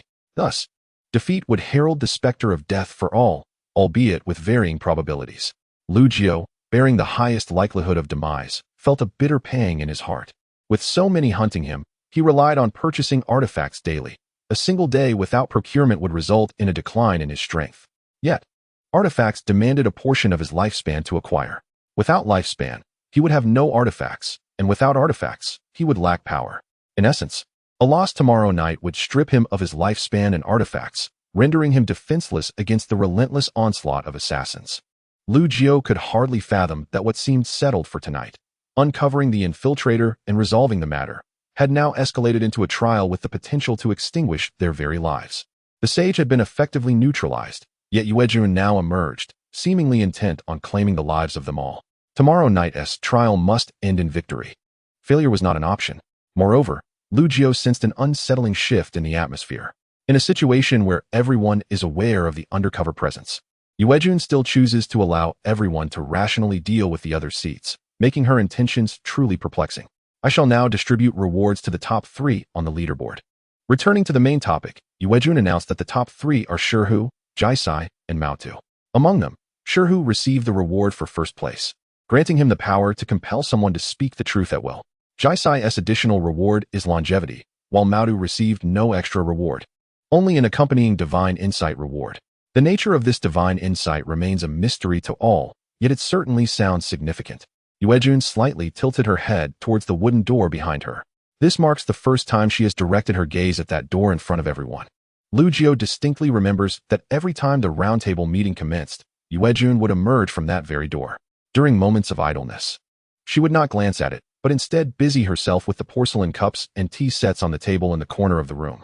Prior to the commencement of the game, I had mentioned that this round of rewards is something everyone covets, though presently, they remain unaware of its true significance. Now, I shall speak plainly. The kings have once lost a considerable amount of memories. What I perceive of you all are merely fragments. You have forgotten who you are and your former identities, and divine insight may assist you in recalling certain things. The tyrant appeared slightly taken aback. Divine insight? We have lost a segment of memory? What are you implying? It seems that our mere presence here is extraordinary, Jisai summarized. Indeed, from the outset until now, Yuejun has not divulged why we have been invited to this game. Yogwan concurred. Tianping, stroking the scales in his hand, jested. Perhaps it is the peculiar whim of a certain dignitary, wishing to summon us here for a performance. However, I am curious as to why we, as performers, receive no remuneration? Hee, big brother, you are truly humorous, Mao chimed in. As more individuals expressed their opinions, even the sage, whose heart was filled with the weight of failure, eventually spoke, and it was Lu Jiao's turn. I pondered about the previous life. Lu Jiao offered his conjecture. Since Yuejun stated that we have lost a vital memory, yet our current memories remain intact, it must pertain to a previous existence. The notion of a previous life is intriguing, Jisai remarked, affirming this perspective. At the very least, my identity card indicates that a previous life is indeed possible. Perhaps it is the divine that has gathered the 9 of us here. But why us and not others? Yogwan mused, chin in hand, the deep purple crown atop his head faintly glowing. Clearly, this question remains unanswered, and all eyes turned back to Yuejun for assistance. Yuejun met their gazes. Her expression tinged with nostalgia, that is due to a promise. Just as everyone was about to inquire further, Yuejun suddenly sealed her lips. No more shall be said. At this stage, I can only disclose so much. In the future, should you have the opportunity for divine insight, perhaps amidst the shattered fragments of memory, you will glimpse your former selves. Maybe then, you will comprehend who you truly are and the purpose behind this game. Only by understanding the ultimate objective of this game can you avoid losing yourselves within it. In the end, Yuejun revealed nothing further, leaving many feeling somewhat disheartened.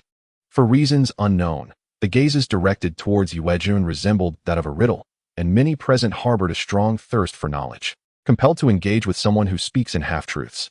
Yet, there is little to be done as she is the architect of the game's rules. As Tianping stated, they are merely here to act, fulfilling their roles without uttering anything more. Well then, kings, I have elucidated the purpose of divine insight. Upon consuming the blood wine before you and returning to reality, you will automatically undergo a divine insight. Yuejun then turned her attention to Lu Jiao. My king, whom would you like to inquire about? A sense of trepidation washed over everyone. It is undeniable that Lu Jiao now wields the power of life and death over them all. Everyone must heed his words. The choice of whom to question rests entirely in his hands, and who would dare oppose him at this moment? Hold on. At that moment, the sage, overwhelmed by his defeats, spoke up. His eyes were clouded, as if besieged by countless adversaries. Yet, he had not relinquished his desire to challenge Lu Jiao. He was determined to make one last stand. Perhaps unknown to all, the sage had also suffered a complete loss in this game. Like Shirhu, he had orchestrated numerous schemes, hoping to overthrow Shirhu this very night. Yet now, Shirhu stood unscathed while he had become a mere shell of himself. Henceforth, whatever he says will be hard for anyone to believe. In this game, people only trust the strong and disregard the weak. Currently, everyone only knows that the sage's plans were thwarted by an unknown blank card, unaware of how he had driven Shirhu to the brink. Shirhu, should you wish to prove you are not Lu Jiao, you must utilize this opportunity for questioning upon yourself. Do not forget, even if you emerge victorious, you still cannot escape the possibility of being the undercover agent. The sage's reminder sparked reactions among the crowd. This questioning opportunity need not be directed at others. It could be applied to oneself.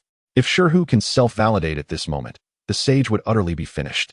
The following day, people may not rush to deal with Lu Jiao, but rather ponder how to eliminate the sage first, as he holds the information of all. If he and Lu Jiu were to conspire, the outcome remains uncertain. However, while the sage's suggestion was sound, not a single individual voiced agreement. Everyone understood the current predicament. Shirhu wielded the power of life and death. To oppose him now would be tantamount to declaring one's own death wish. It is likely that Shirhu would gladly grant that wish. Lu Jiu smiled. At this juncture, he no longer needed to regard the sage. He had already established sufficient authority in the roundtable meeting. Anyone daring to act against him must think twice. Thus, Lu Jiu directly inquired of Yuejun. I am not utilizing this questioning opportunity. I merely wish to ask if it can be deferred to a later occasion. Yuejun displayed no extraneous emotion. Certainly, that is the freedom of a king. Very well then. Lu Jiu's lips curled into a smirk, a playful menace hidden within his smile. I shall defer this opportunity for questioning to the next time. I trust no one has an objection. Deferring the opportunity to the next time is entirely Lu Jiu's prerogative. Yet he felt compelled to reiterate it before everyone, reminding them that a sword of Damocles still looms above them. Anyone daring to prance about before him must consider whether they possess the strength to do so. I am indifferent, the tyrant remarked, brandishing a black long sword against the round table, utterly unconcerned. Shirhu, dear brother, wouldn't he harm me, would he? Mao feigned an innocent expression. Soon, Lu Jiu observed the expressions of all present. Whether it was a mere illusion or not, he sensed that a few individuals appeared entirely unconcerned about their identities being exposed. He found it peculiar, as identity revelation almost invariably equated to death. Could it be that these individuals are merely feigning their composure? Lu Jiu continued to sense something amiss. Yet he meticulously noted this peculiar feeling.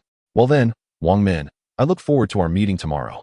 An invisible eraser began to obscure the colors of the scene, and Lu Jiu's final glance fell upon the empty golden goblet before him. The crisp sound of shattering glass abruptly pulled Lu Jiu back to reality. Chapter 67. To Huichuan. To kill a man. Beilu City. Within a ride-hailing vehicle, Lu Sime gazed at her phone, mentally calculating the time.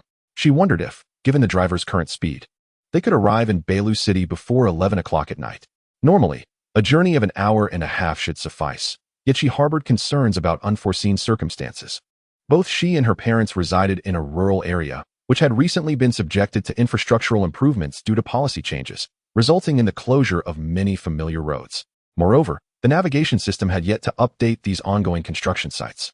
Thus, the ride-hailing vehicle was at risk of unexpectedly entering a dead end, prompting her to estimate an additional half-hour for safety. Venturing out alone at night posed significant danger for a young woman, which was precisely why Lu Sime had originally chosen to visit Huichuan City on a Saturday rather than today. If it were not for the bizarre incident that had transpired, she would have preferred to avoid this risk, despite having learned Taekwondo, Tai Chi, and various combat techniques at the age of 16, winning numerous national and provincial championships. She had secured a second prize at the national level and 2 provincial prizes, including those from Yingshan Province and Shijin Province, in Beilu City and Huichuan City. Among 5 municipal regions within Yingshan Province, she had garnered several commendable accolades. Furthermore, she was an invited member of the Beilu University Martial Arts Club, a member of the Beilu City Martial Arts Association, and served as a mentor in various primary and secondary schools. However, these titles held little significance for Lu Sime, as no amount of accolades could surpass the prowess of her brother, Lu Jiu. He frequently teased her, suggesting that anyone who sought her hand in marriage would need to tread carefully, for she might have hidden funds today and end up suspended from the ceiling tomorrow. Darling, this isn't a playground, Lu Sime mused, feeling that her most cherished title was merely Lu Jiu's acknowledgement. All right, I concede that I cannot best you. Work hard. I will await you at Huichuan University. The more she contemplated, the tighter her grip on her phone became, her fingertips paling from the exertion. Ultimately, she fell short by a mere point and missed the acceptance to Huichuan University. Suddenly, the driver slammed on the brakes, causing Lu Sime to lurch forward into the seat ahead. What happened? She was grateful to have followed her brother's example and fastened her seatbelt, preventing her body from being propelled forward. In rural areas, the populace was generally reluctant to wear seatbelts, which had ingrained a dangerous mentality over time. Fortunately, Lu Jiu had set a positive example, consistently reminding her to buckle up, thereby allowing her to escape this predicament. Lu Sime leaned forward, peering into the front seat to ascertain the driver's condition. Upon witnessing the disastrous state of the vehicle ahead, she experienced a momentary lapse in composure. A car accident had occurred. The driver's head rested against the deflated airbag, his fate uncertain. The windshield threatened to shatter into sizable fragments. Thankfully, the glass remained intact. Bang! Outside, indistinct figures appeared to be striking the vehicle. What was happening? This marked the first time Lucy May encountered such a situation in her life. Who were these individuals? Had they caused the accident? Realizing this, she swiftly unfastened her seatbelt and opened the car door. Well, what do we have here, a little sister? The leading man, cigarette in mouth, disheveled hair framing a gaunt face that evoked the image of a weasel, exhaled smoke that wafted towards Lucy May, prompting her to cover her mouth instinctively. Do you think this is our territory? The man's accomplice, uninterested in her words, advanced and kicked at her. To his surprise, Lucy May skillfully evaded the kick, seizing his leg and exploiting his unstable stance to gain control over him. What the hell? The henchman was bewildered. Had this woman truly proven so formidable from a mere kick? TCH. The man remained unfazed, seemingly indifferent to Lucy May's display of strength. Sister, do you understand? Once you step into my territory, you belong to me. Lucy May's mind raced as she suddenly recalled a detail from her past. Due to her penchant for emulating her brother, she had developed a habit of watching the evening news. She remembered a report from a few days prior regarding a series of accidents in a certain area of Beilu City, suspected to be man-made. With law enforcement actively investigating and showing preliminary progress, Lucy May felt an overwhelming sense of impending misfortune. If she could not devise a solution to deal with these individuals today, she might very well become the next item of interest for law enforcement. Naturally, confronting them seemed feasible. They were unarmed, merely 5 or 6 in number. As Master Yi had proclaimed, he could handle 10 alone. So it was reasonable for her to manage 5. However, the next scene that unfolded left Lucy May utterly flabbergasted, as from the shadows emerged not a dozen, but nearly 30 figures. So many.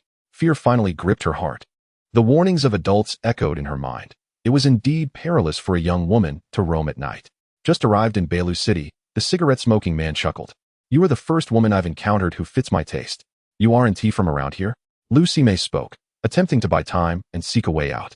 The crowd had encircled them tightly, and a direct escape seemed implausible. Is there any other option? No options here. With this many people, how could one hope to escape? Of course, we are merely passing through Beilu City. In a few days, we intend to head to Huichuan to kill a man. The man's eyes betrayed no hint of remorse as he spoke of murder, as if it were the most mundane of matters. Murder in Huichuan?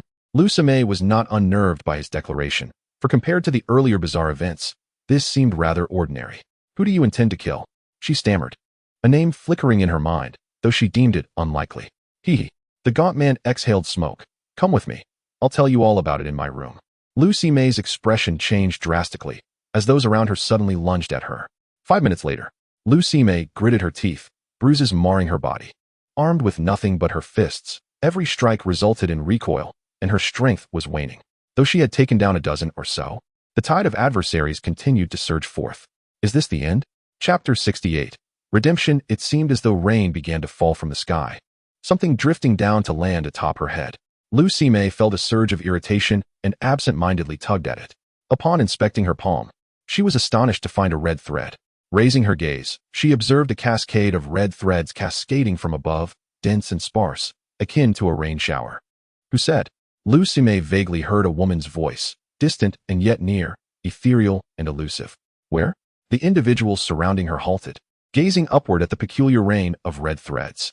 Who said? That voice echoed again, causing even the emaciated man to involuntarily raise his head. High above, in the lofty heights, there appeared to be a crimson dot. The red thread seemed to cascade down from that very point. Could it be a person? A figure clad in red? Lucy May felt an unusual shift in her thought process, instinctively rationalizing the bizarre sight before her. Quite intriguing. The slender man stretched his limbs, seemingly signaling the impending occurrence. Who said? That ethereal voice resonated once more. From the heights of over 20 stories, the figure in red suddenly leapt into the air. Everyone was taken aback. Over 20 stories high, had that person lost their mind? Surely, a fall from such a height would be fatal. Who said? The voice abruptly transformed, becoming resolute and no longer ethereal. Who said? That women are inferior to men? The vast expanse of crimson thread swirled, converging towards the silhouette above.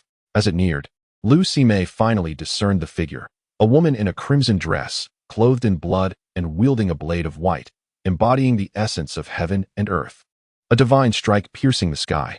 Suddenly, the myriad of red threads took on form, sharp as swords, aiming at each person's throat. Amidst the crowd, Lucy May awaited her demise in silence.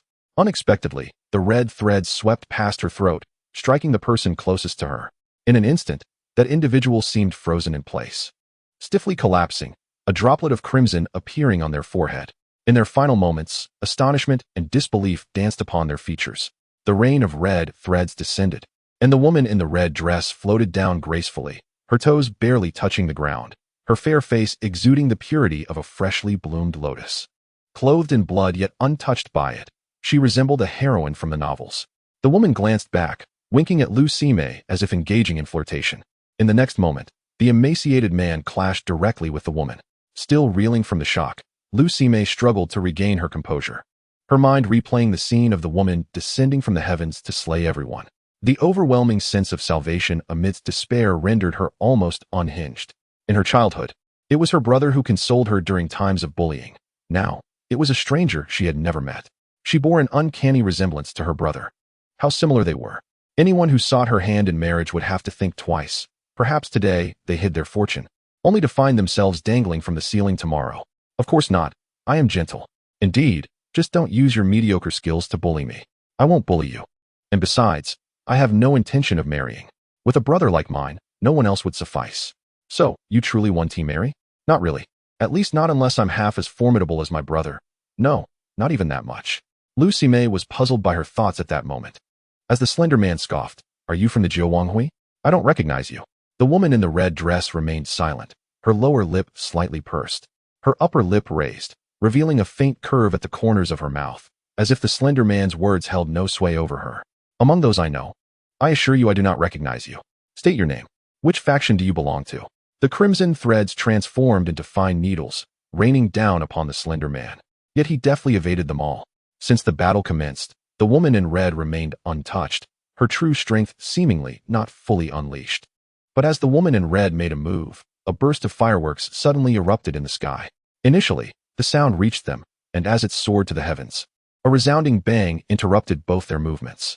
Without a word, the slender man from the dragon-slaying society turned and fled. The woman in red did not linger either. With a light step, she wrapped her arm around Lu Sime's slender waist.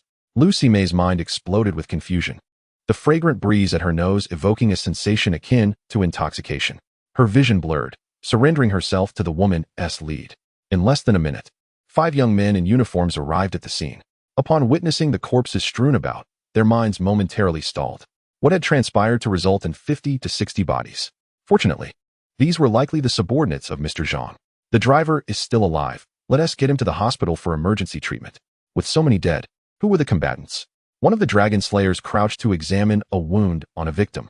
Could it be that they died from being pierced by these crimson threads? How is that possible? I recall no records of anyone killed by red threads. Which side does this person belong to? Ermu, the Evil Valley, or the Jiuwanghui? It shouldn't be the Jiuwanghui. They have no one of this caliber. To eliminate 50 to 60 individuals in one fell swoop. This person is too powerful. Could they be a secret recruit from Ermu? Remember the information here. It will likely be useful later. Yes, the leading dragon slayer sensed the atmosphere, seemingly gauging the escape routes of the 2 individuals. Could it be that both were headed to Huichuan? If so, then it appears we have completed the task assigned by Wenji Shi.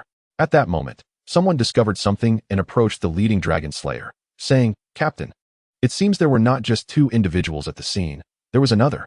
This person appears skilled in combat. Look here and here, these wounds were not caused by the red threads. Additionally, the driver is a ride-hailing driver, and a woman was seated in the back seat. But she has since vanished. As for other details, we are still investigating." The captain rubbed his chin, seemingly contemplating. Let us transfer all findings to Wenji Shi for his decision. Chapter 69.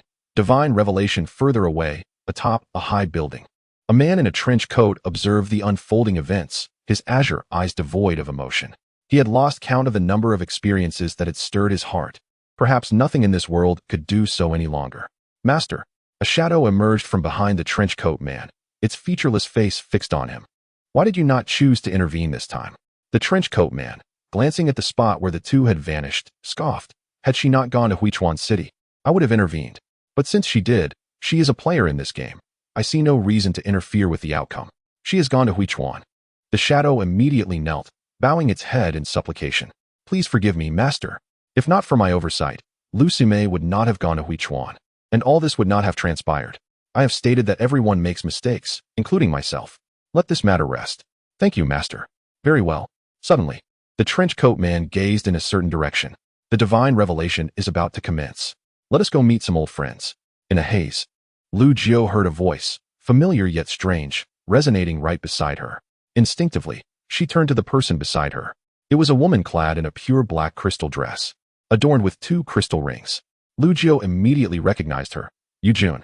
As Lu Jiu attempted to control her body to speak, she heard Yujun continue, Wang. Do you truly wish to proceed with this? Proceed with what? Lu Jiu scanned the surroundings, her pupils dilating in shock. Isn't this the venue for the round table conference? The dim yellow chandelier above and the ancient round table exude a medieval charm. Lu Jiu's gaze shifted downward, landing on the porcelain cup he held. Why does this porcelain cup seem increasingly familiar? Wang Yuejun softly called out. Lu Jiu found himself at a loss for words, pondering how to evade the conversation, but to his surprise, before he could articulate anything, his body spoke for him. It is the only option, otherwise I shall perish. This voice, although Lu Jiu scoured his memories, could not pinpoint its origin, yet it felt strikingly familiar. It was reminiscent of his father. No, not quite, but rather someone from the Tulong Hui, whose strength was undeniable. Yuejun voiced her concern, then lifted the teapot to fill Lu Jiu's cup, but it was not tea. It was blood wine, identical to what he consumed each time he departed from the round table conference. Lu Jiu remained silent for a moment before stating, I foresee that I will die at the hands of this individual 8 times, with the 9th being our sole opportunity for survival. Do you intend to survive alongside the other 8 kings? Perhaps, perhaps not. Lu Jiu mused as he stood and walked counterclockwise around the round table. Each possessed their adversaries, and they too might meet their demise. When I resurrect for the 9th time, I will summon them here to engage in a game of identity. A game of identity? Yuejun asked, bewildered. Lu Jiu's fingers traced the ancient markings upon the round table. Indeed, I believe the time I spent dying 8 times will suffice for the other 8 to restart. At that juncture, the 8 seated here will commence this game as ordinary individuals. They will forget who they once were, why they arrived here, and all that they possessed. I anticipate that the current 9 kings will indeed comprise 9 kings. If a final victor cannot be determined, it would be a significant regret for them. I spoke with them yesterday, and they agreed. This is a pact between us. A pact, Lu Jiu murmured, suddenly grasping its significance. The agreement Yuejun referred to was, in truth, the covenant between his past self and the other 8 kings. Yes, Lu Jiu was now entirely certain that this body was indeed his previous incarnation, for that voice belonged solely to him, identical in essence. Can the king prevail? Yuejun inquired, her expression tinged with worry, as if fearing the loss of something dear. I do not know. However, what I can say is that they too are uncertain of their victory. When the ultimate victor emerges, they will have the power to reset the 9 kings, irrevocably altering its fate, and I shall awaken. I will gradually grow stronger throughout this game until I discover a method to defeat him. At that moment, Yuejun unexpectedly descended from her chair, kneeling before Lu Jiu. Can you not do this? Allow me to lower my head for you, and let us refrain from participating in the 9 kings game, shall we? The look in Yuejun's eyes was one of profound vulnerability, a sight Lu Jiu had never witnessed before.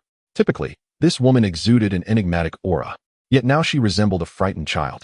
Lu Jiu sensed his body hesitating for an extended period, but ultimately, he withdrew his hand from Yuejun's grasp, approaching the round table to lift the porcelain cup. Once the game commences, let us replace the porcelain cup with something unrecognizable to me. With that, Lu Jiu's body conjured a small golden goblet, placing it upon the table. Perhaps you could attempt to use this. Noticing Yuejun's desire to say more, Lu Jiu coldly added, to prevent you from interfering in this game, I will disguise myself as anyone, while you will merely serve as the enforcer of the game's rules, unable to intervene. Yuejun's figure collapsed to the ground, her eyes filled with anguish, seemingly unable to accept this grim reality. Perhaps moved by her distress, Lu Jiu's body circled back, crouching before her and gently patting her head. Do not worry, your king will undoubtedly triumph. Moreover, I have not left you entirely defenseless. Upon hearing the term defenseless, Yuejun instinctively believed victory was assured. Of course, my contingency lies within the tasks you are to issue. Lu Jiu produced several parchment scrolls, placing them before Yuejun. Remember, tasks must be issued in order and no identity cards can be misplaced. Each person's task must be accurate. One misstep could result in my premature demise. With that, Lu Jiu resolutely rose and swiftly approached the wooden door. Do not leave. Yuejun's eyes widened in terror, as if she were about to lose the most vital part of her existence. She longed to stop him, but her body remained immobile. Helplessly watching as Lu Jiu pushed open the door, and was engulfed by white light. She was powerless to act, even losing the ability to speak in the end. As Lu Jio's form was consumed by the white light, he did not look back, murmuring, "Contingency? Huh, what contingency do I possess? All reserves will be exhausted through repeated deaths. By the final resurrection, how could I still have a contingency? My only hope is that this attempt does not end in failure, as the last one did." Chapter 70. Achievement Unlocked. Ring of Wisdom. The white light consumed not only Lu Jio's physical form, but also his consciousness. He returned to reality, the system's notification echoing in his mind. Achievement Unlocked. Silver Level. Ring of Wisdom. Objective achieved. First Divine Awakening and Partial Memory Restoration. Ring of Wisdom. Bound. Rule Type Item. Description. Wisdom is merely the most inconspicuous aspect of the Griffin. Completing the silver level achievement grants 3 opportunities to use the Ring of Wisdom daily, which cannot be accumulated. The functions of the Ring of Wisdom include rule-based resistance against any form of mental attack, gaining insights of wisdom, purifying pollution, and establishing a mental stance. Among all powers related to the spiritual realm, Lu Jio was still processing the previous events when he beheld the introduction of the Ring of Wisdom, momentarily taken aback. The Ring of Wisdom was an achievement reward exclusive to the Griffin identity card. Achievement. This was the first time Lu Jio had heard of such a concept. Yuejun had never mentioned that the identity card featured an achievement system, yet every action she took hinted at the significance of the identity card, making the achievement system a delightful surprise.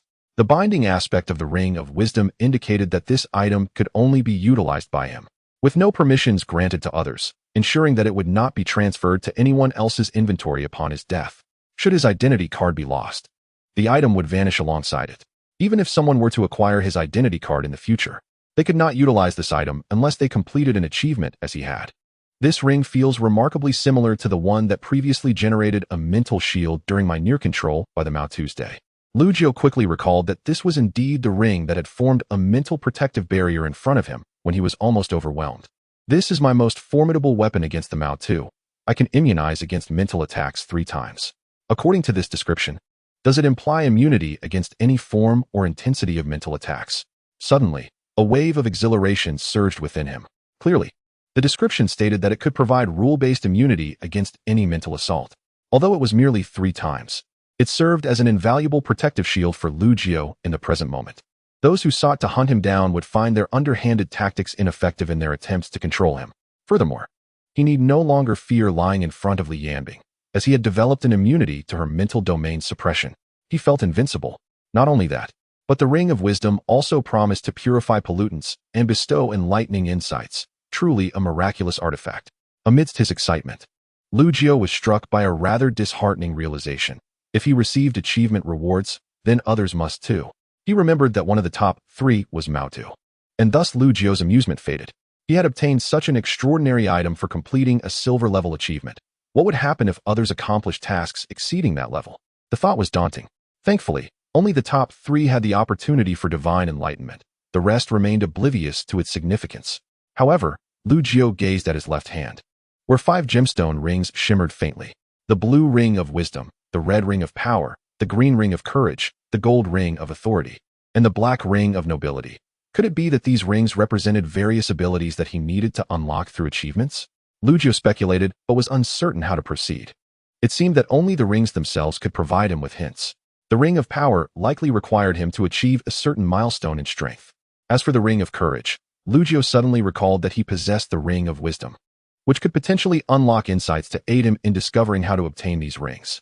The ring of wisdom functioned similarly to a hint system in a game, granting him a degree of understanding even when he lacked the full picture. Additionally, with the ring of wisdom activated, Lu Jio's capacity for learning would increase exponentially, allowing him to grasp nearly anything he wished to learn almost instantaneously. However, before utilizing the ring of wisdom, Lu Jio had a more pressing matter to attend to. He retrieved the tainted Reaper's finger from his possession. Since acquiring the Reaper's finger from the hooded man, he had been anxious that it might one day vanish. As it could not be stored in his inventory, everything was uncertain. But now, there was no longer any need for concern. Purification, Lu Jio silently chanted, as a blue light enveloped the Reaper's finger, and in the next moment, it appeared in his inventory. After purifying the Reaper's finger, Lu Jio shifted his focus back to the ring of power and the ring of courage. The ring of power, by its very name, seemed to demand strength. Yet with his current physique, he felt at a loss on how to achieve that. Thus, he directed his gaze toward the ring of courage. Why not look further at the ring of authority and the ring of nobility? The reason was evident. Those two rings likely required achievements of a much higher caliber, which Lu Jiu could fathom in terms of power and courage, but not in terms of authority and nobility. His current abilities could not comprehend matters far beyond his capabilities. Therefore, he would set aside the latter two rings for the time being. Wisdom Enlightenment. Lu Jiu gently caressed the ring of wisdom, and a blue light enveloped him from within, as if something had been added to his consciousness. If one were aware that an action would lead to death, yet chose to proceed nonetheless, this was not an act of folly. In contrast, to embrace death as a means of living was the very essence of a griffin's life philosophy. This phrase echoed in Lu Jiu's mind. Though its meaning eluded him, it seemed laden with significance. The chicks in a nest would never grow. Only those who left the nest and leaped from the heights of a towering tree could mature. They knew the risk of death, yet in the moment before landing, they suddenly remembered the wings that lay behind them. Lu Jiu opened the curtains of the floor-to-ceiling window, the neon lights flickering upon the tall buildings. His fingertips grazed the cool glass, and as the window opened, a refreshing breeze swept in, alleviating the tension that had enveloped him. The cacophony of the city transformed into a gentle hum, as light as cotton, reminiscent of whispers shared by children by the window in their youth. The afternoon sun streamed in through the window, though before him lay a kaleidoscope of neon reflections. There was no turning back. Lu Jiu sighed softly. The traffic below was no longer the congested chaos he had observed from the ground. Instead, it resembled a flowing river of light. The white headlights appeared as golden streams flowing upstream, while the red taillights resembled serpents stirred by the evening breeze. Everything was in motion. The traffic lights shifted from red to green, and vehicles surged forward with a buzzing sound. Lu Jiu suddenly felt a pang of homesickness. He yearned to see his parents, to reunite with his younger sister. But such an opportunity was lost. Lu Jiu drew the curtains shut. Tomorrow, he would return to Huichuan University with Li Qiaoyan, where a fierce battle awaited him. Today was merely a stroke of luck. Captured legally by the Dragon-Slaying Society, he had been granted a brief respite. In the 906 room of this five-star hotel nearest to Huichuan University, he hoped to relax thoroughly. After taking a shower and preparing himself, just as he contemplated resting, an immensely important matter crossed his mind. With a self-deprecating smile, Lu Jiu rose from the bed and touched the ring of wisdom. How bothersome, he thought. There was still one crucial task left unfinished. An hour later, a woman clad in a striking red dress entered the hotel. She released her hold on Lu Simei's right arm with a light laugh, saying, "A double room, please." Lu Simei was taken aback, seemingly jolted from an endless reverie. Wait, we need 2 rooms." The receptionist cast a dubious glance at the pair, her expression becoming increasingly suspicious. Before Lu Simei could voice her choice, the woman promptly settled the bill and took both room keys. "Hey, wait, that key is mine." The woman offered no explanation, seizing Lu Simei's left hand and leading her into the elevator. The icy sensation felt like an electric shock, leaving Lu Simei flustered, her body betraying her will. She felt as though she were in a daze. Ever since encountering this woman, her actions had become instinctual, leaving her unaware of what she was doing. She had come to find her brother, yet inexplicably found herself at the hotel with this woman. It felt perilous. Yet, she thought, the woman was female, surely she wouldn't engage in anything untoward. Moreover, she had saved her, and one should not bite the hand that feeds. No. Sister, that key is mine." Lu Simei finally summoned her courage, though she was perplexed as to why her ability to ask questions had diminished so significantly. It was merely a simple inquiry. Yet she had rehearsed it in her mind multiple times. She recalled her brother mentioning this phenomenon, rumination. It was a common behavior among socially anxious individuals, and not a good habit. She thought to herself, "I'm not socially anxious, so why today?" Lu Simei attempted to extricate herself from the grip of the woman in red. She felt increasingly uneasy about her trust in a stranger. Was it merely because this woman had saved her? To struggle was perhaps unwise. For the moment she did, the woman tightened her grip, even pressing her body closer to Lu Simei's. The overwhelming scent of her alluring perfume enveloped Lu Simei, the delicate curve of her neck leading to an enticing collarbone. And further down lay the forbidden realm. A sudden urge to touch arose within Lu Simei. It is quite bewildering. After all, the person across from me is a woman. How could she entertain such thoughts? Be patient, and I shall elucidate once we return to the room. The woman in the red dress gently lifted Lu Simei's chin. Her eyes, like shimmering pools, resembled the most enchanting rose in existence, capable of ensnaring anyone with a mere glance. A melodic chime echoed, reminiscent of the elevator doors sliding open, causing Lu Sime to forget entirely that she was in an elevator. Unbeknownst to her, her hands had clenched tightly against the elevator wall, her trembling thighs rendering her somewhat weak-kneed. What a predicament, utterly mortifying. To her surprise, two figures awaited at the elevator entrance, a youth and an elder. The youth, clad in modest attire, possessed a handsome countenance. Although he lacked the air of a wealthy heir, he exuded an aura that felt remarkably regal. Surely, it must be an illusion. Who could possess such imperial grace? As for the elder, his attire appeared peculiar, almost anachronistic, reminiscent of eras long past, perhaps from the Tang or Song dynasties. How curious. Did I inadvertently witness something I shouldn't have? The youth bore a smile that was neither genuine nor false, while the elder kept his head bowed, seemingly oblivious to the unfolding scene. No matter. The woman in the red dress cast a glance at the elevator indicator, noting they had arrived at the 9th floor. Let us proceed, sister, she said, not meeting the youth's gaze, but rather taking Lu Sime's hand as if it were the most natural thing in the world. The youth lingered at the elevator entrance for a moment, until the elder spoke. It seems there are indeed sworn sisters, Your Highness. What is your opinion? Huh. Such relationships are hardly recognized in our era, the youth replied, stepping into the elevator alongside the elder. What do you call it, then? The elder inquired. The youth shot him a sharp glance. That is not for you to concern yourself with. You are nearly in the grave. Perhaps you ought to be less curious about such peculiarities. What the young master says is true. I do possess an affinity for the unusual, the elder admitted, though his voice faded as the elevator doors closed. In the corridor, the woman in the red dress led Lu Sime past rooms 905, 906, and 907, eventually stopping before 908 and 909. Here, your room card, she said, extending it to Lu Sime. Lu Sime doubted her eyes. The woman in the red dress had genuinely handed her the room card. A sense of disappointment washed over her inexplicably. I shall go to 909, she decided. Swiping the card, her mind already racing with thoughts of locating her brother. She instinctively glanced back, confirming that the woman in red had not followed. However, just as she pushed the door open with the card, the woman in red pressed against her from behind. The unexpected contact sent a wave of exhilaration coursing through her, and in a state of disbelief, the woman in red boldly entered room 909, locking the door behind her. Sister, you, Lu Sime stammered, utterly taken aback. She had not anticipated that the woman had merely been waiting for her to open the door. How devious, how malignant. The woman in red paid no mind to Lu Sime's shock, gracefully moving to the window to release her hair from its bun, allowing it to cascade down like a waterfall, creating an ethereal aura. Meanwhile, Lu Sime found herself entranced, unconsciously stepping closer to the woman in red. What is your name? And what brings you to Huichuan City? The woman in red finally broached the subject, her expression unusually solemn. I'm Lu Sime. She hesitated, then amended. You can call me Cici.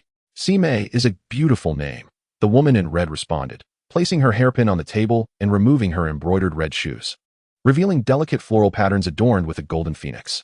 I come to Huichuan primarily to find someone. By the way, sister, what is your name? And what brings you to Huichuan? The woman in red settled onto the bed, gesturing for Lu Sime to join her. Initially hesitant, Lu Sime sensed the gravity in the woman's demeanor, realizing she was not jesting. They call me Hong Yang, the matchmaker under the moonlight. Matchmaker? Do you arrange marriages for others? Lu Sime inquired. In a sense, yes. I once had a passion for opera, but have since transitioned to divining fates and fortunes. Sister, would you like me to assist you in finding a match? No. Lu Sime quickly declined, reminding herself that she was not there for frivolities. Hong Yang appeared somewhat disappointed. Very well, what a pity. I, too, have come to Huichuan for similar reasons, to seek someone. You are also searching for someone? Lu Sime exclaimed, astonished by the coincidence. Surely, it is not a boyfriend? She blurted out, oblivious to the inappropriateness of her inquiry. Unexpectedly, Hong Yang seemed undeterred, intrigued by Lu Sime's question.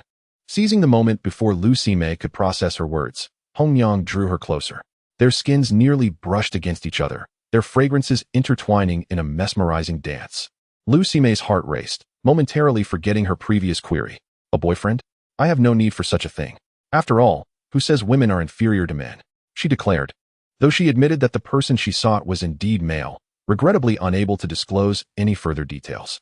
Lu Sime felt a twinge of disappointment. Entirely unaware that Hong Yang's hand had found its way to her shoulder, her reflexes having dulled momentarily. Years of combat training had taught her that being approached silently was perilous. Yet she had inexplicably forgotten this crucial wisdom in that fleeting moment. Until now, such familiarity had only been experienced with her family, and only if deeper feelings were involved. Very well, Hong Yang seemed eager to continue the conversation, attempting to deepen the intimate atmosphere, when an invisible barrier suddenly manifested before them. The relaxation in their nerves tightened instantaneously. Their gazes sharp and foreboding. Lu Sime, too, jolted back as if electrified, retreating like a startled rabbit. Had she nearly been consumed? Frustration surged within her. Hong Yang stood, disregarding the startled Lu Sime, and strode toward the restroom. Your identity is noted. Your mission is outlined. Should your identity remain undiscovered by September 14th at room 900, the mission will automatically transition to Phase 1. Approximately 15 days remain until the designated date. Basic reward, 1 Divine Awakening. Chapter 72, Tactical Backpack at 6 in the morning. Lu Jiu awoke, his expression one of utter desolation, dark circles framing his eyes, giving the impression that he had spent the previous night engaged in thunderous combat. The disturbances from the previous night, endless opening and closing of doors, particularly from rooms 908 and 909, had been relentless, each creak of the door sounding like a warning bell, as if one were guarding against thieves. While some might have managed to open their doors quietly, the constant stop and start was nothing short of maddening for him. As a griffin, he was acutely aware of the minutiae. What might have been inconsequential to others was a matter of life and death for him. Fortunately, the abilities granted by his griffin lineage provided him not only with exceptional insight, but also remarkable resilience. His physical condition had nearly returned to normal, though his mental state was fraying. He flicked on the lights and drew back the curtains. The traffic outside was significantly reduced compared to the night before, suggesting that the city had yet to awaken fully. The morning routine commenced, brushing teeth, washing face, and using the restroom, an all-too-familiar ritual that tugged at his heartstrings with its banality. However, whether it was merely an illusion or something else, when Lu Jiu went to the restroom, he seemed to spot a gray cat perched by the window. This was utterly astonishing. How could a stray cat possibly reach the 9th floor?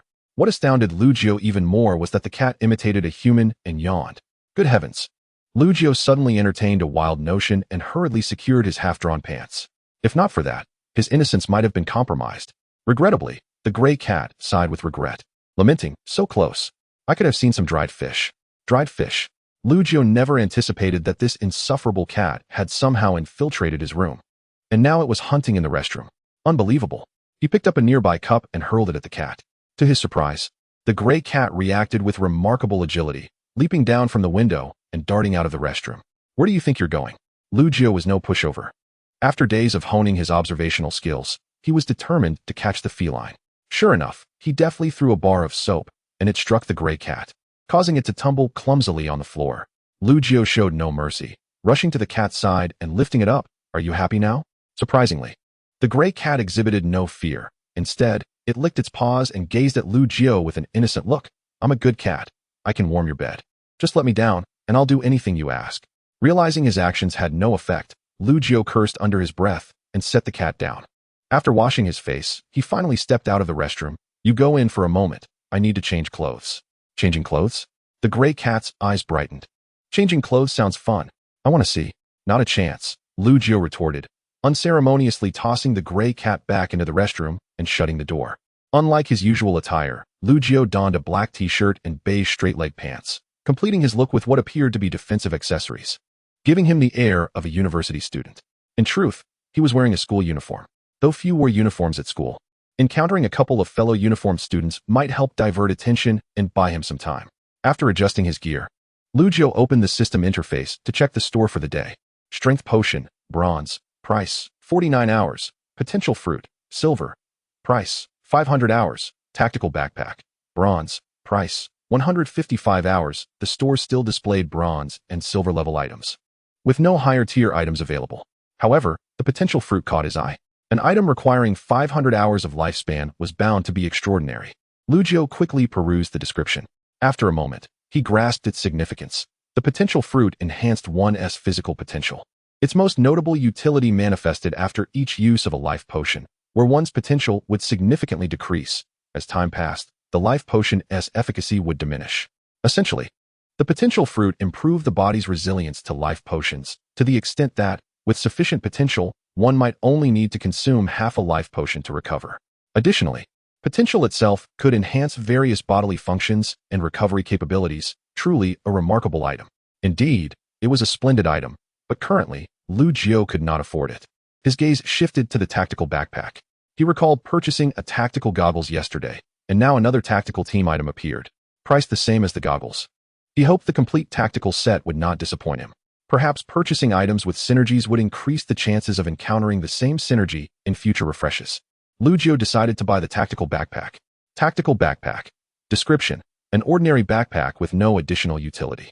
If equipped with tactical team synergy items, it can provide extra energy to the tactical team and enhance tactical capabilities. Tactical Team 24 one-piece effect provides tactical effects to all tactical team equipment. This effect requires time to recharge.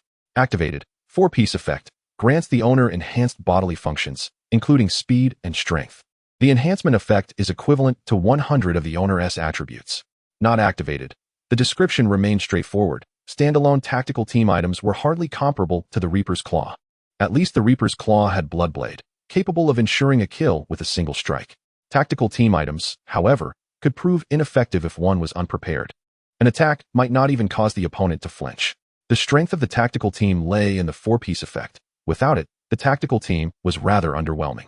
The countdown read 40 hours, 38 minutes, and 27 seconds. Presently, Lu Jiao had less than 2 days of lifespan remaining, a threshold he would have never dared to approach before. After all, reducing one's lifespan to such a perilous level could lead to dire consequences. Yet now, his mindset had shifted. Killing had become an acceptable prospect. On the other hand, today's fierce battle was not lacking in adversaries. What was lacking was the opportunity to survive. The restroom door opened, and Li Qiaoyun leisurely stepped out. She still wore a t-shirt emblazoned with a round-faced cat, though her baseball cap seemed to have vanished. "Where's your hat?" Lu Jiao asked casually. "Wow, you noticed that?" Li Qiaoyun approached the full-length mirror to examine her face, displaying some adorable gestures. "I think the baseball cap is nice.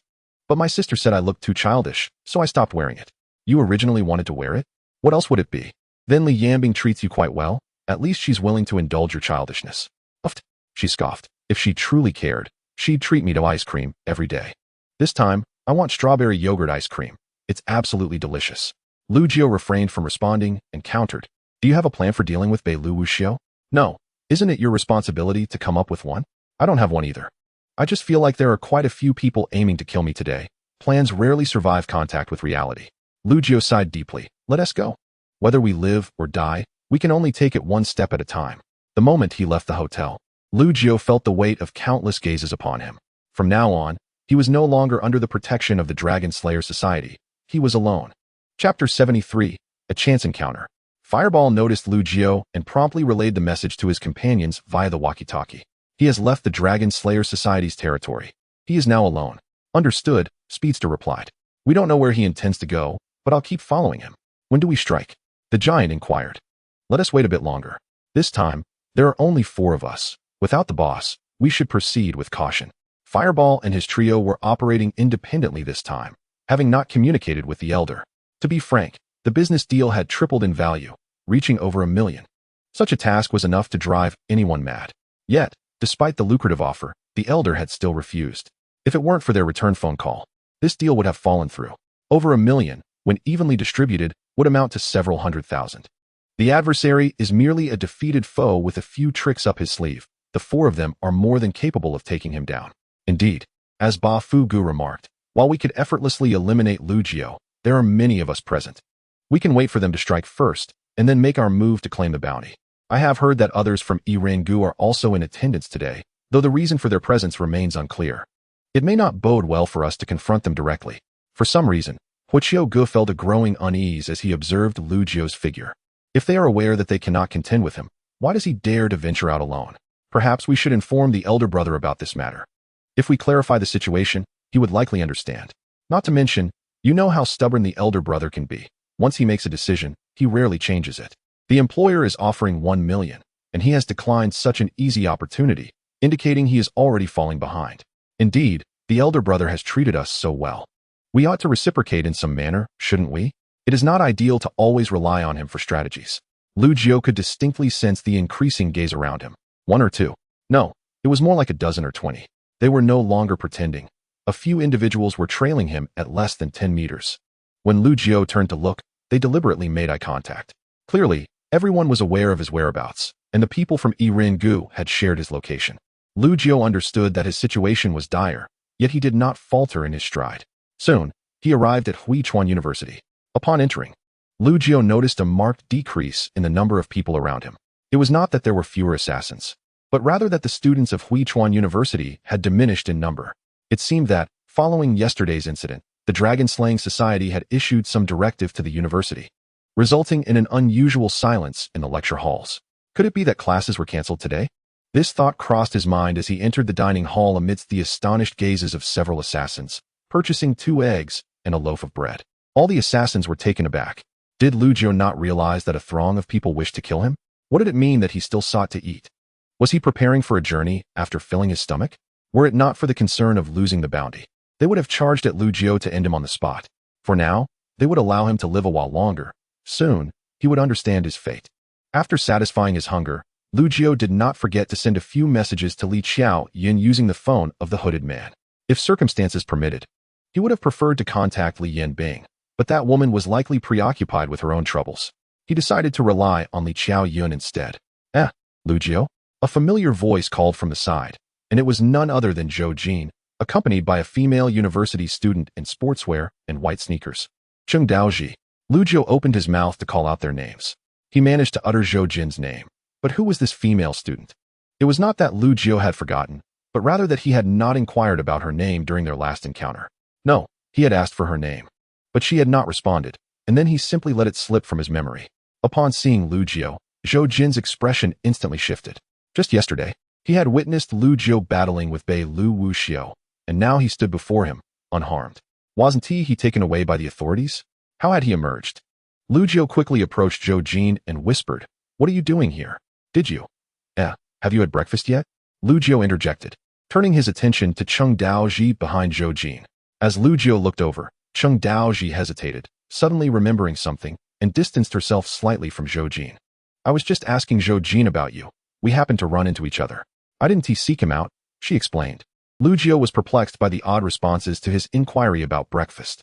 "Lu Jiu, what on earth is happening? Do you not consider me a friend?" Zhou Jin's expression turned serious, devoid of any jest.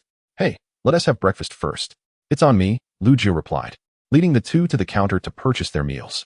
While ordering, he also remembered to buy the renowned Shaju Fun, whose aroma was indeed enticing. Though the two beside him seemed somewhat preoccupied, Lu Jiu had yet to divulge what transpired the previous day, and Zhou Jin's gaze gradually dimmed. To be candid, he felt a kinship with Lu Jiu. Both had few friends at school, with only a handful of individuals they could converse with.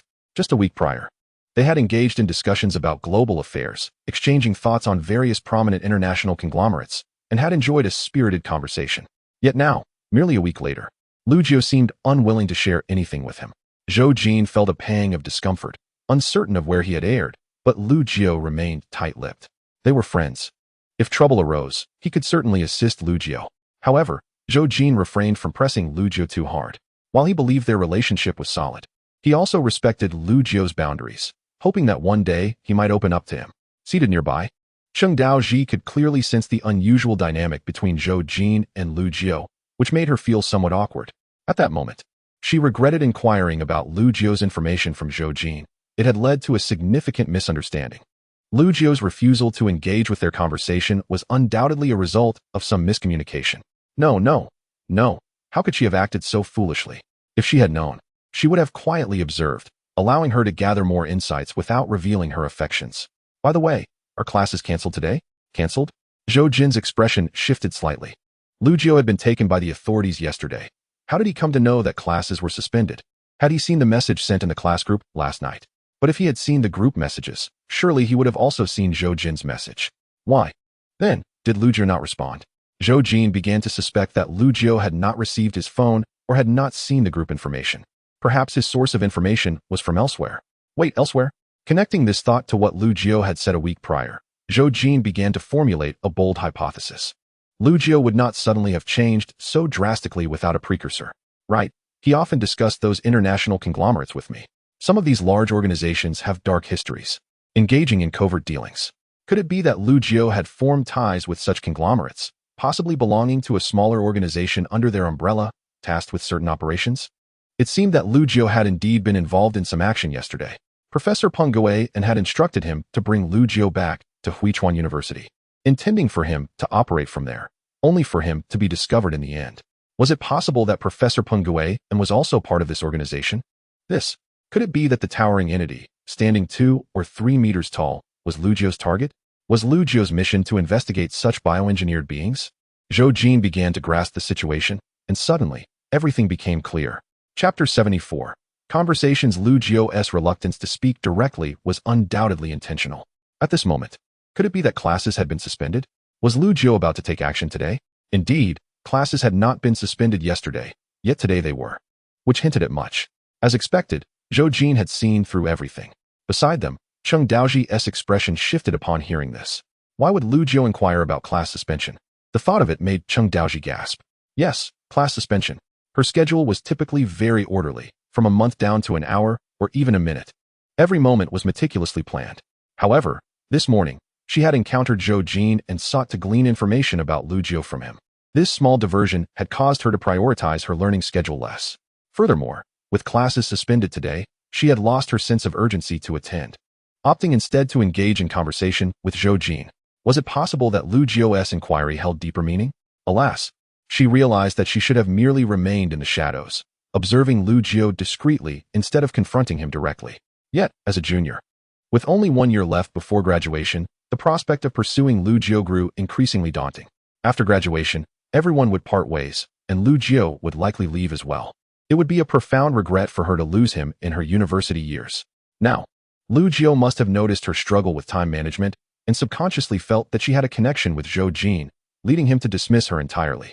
At present, she felt invisible to Lu Jiu, making the prospect of confessing her feelings utterly impossible. I'm sorry, Cheng Daoji blurted out, overwhelmed by her emotions. Zhou Jin. Lu Jiu. Lu Jiu was utterly perplexed by the actions of this female student and instinctively asked, "Are you all right?"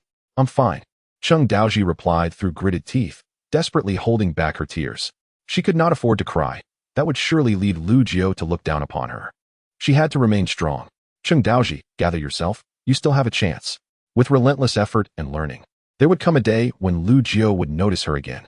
Lu Jiu had honed his perceptive abilities to their utmost. Yet he could not fathom what this female student was experiencing. Had he truly overlooked her significance, leading her to believe she had erred? If that was the case, then it was indeed his fault, and he ought to apologize. What is your name? I didn't forget.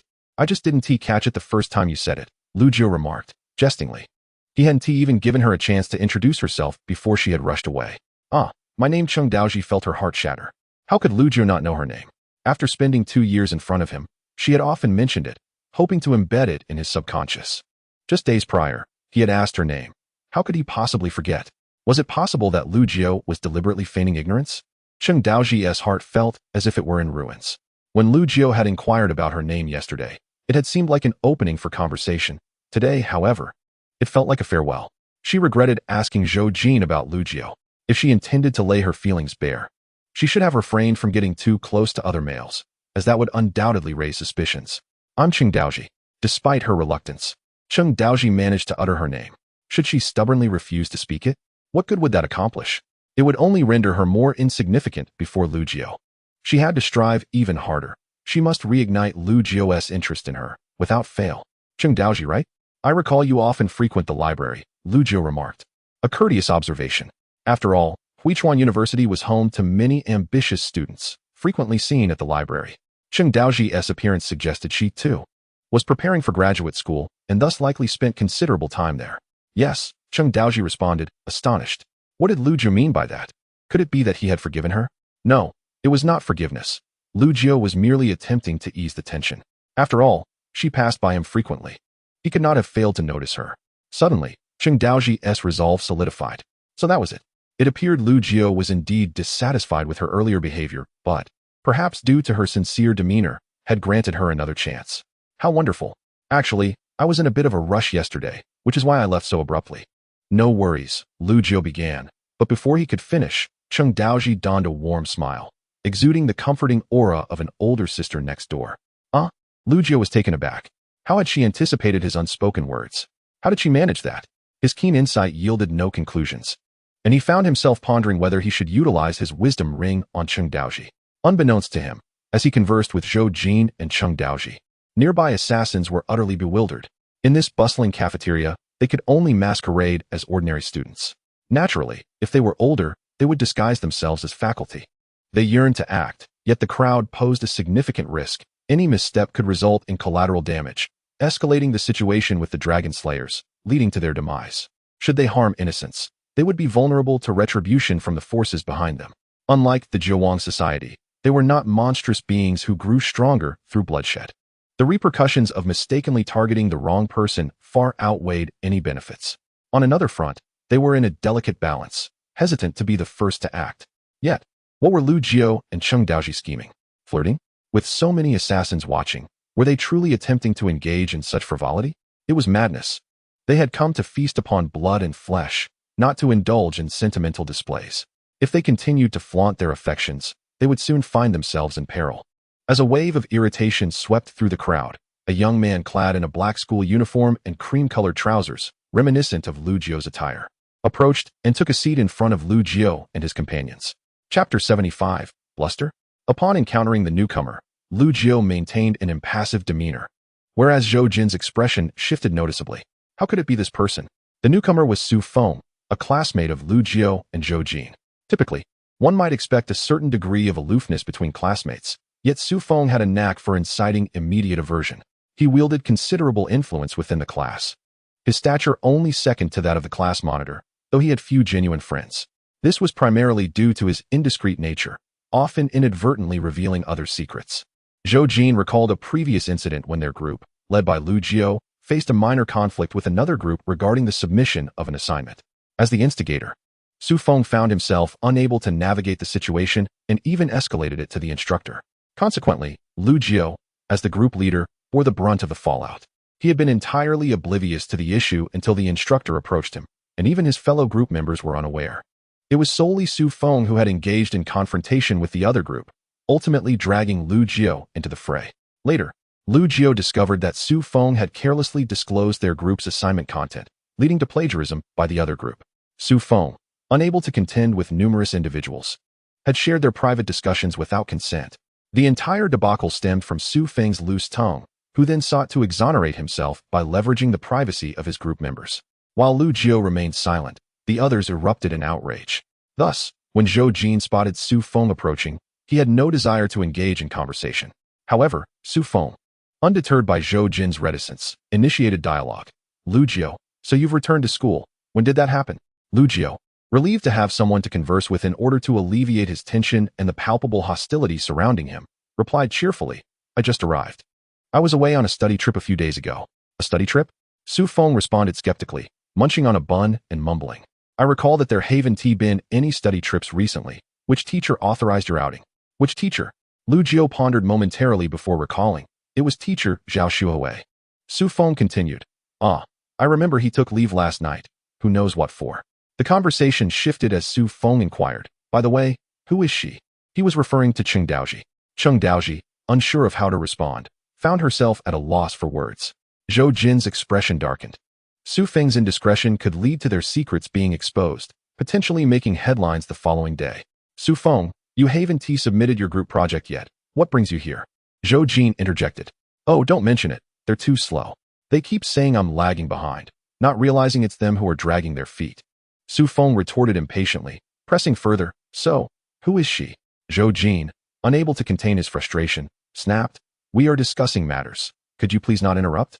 At this moment, Zhou Jin adopted a more assertive tone. Su Feng was a universally disliked presence in the class, and no one wished to extend him any courtesy. The more you refuse to tell me, the more I want to know. Besides, what could you possibly be discussing that is so secretive? Su Feng chuckled, likely dismissing Zhou Jin's words as jest. Su Feng, could you please step aside? Zhou Jin finally lost his patience, yet Su Feng remained unabashed.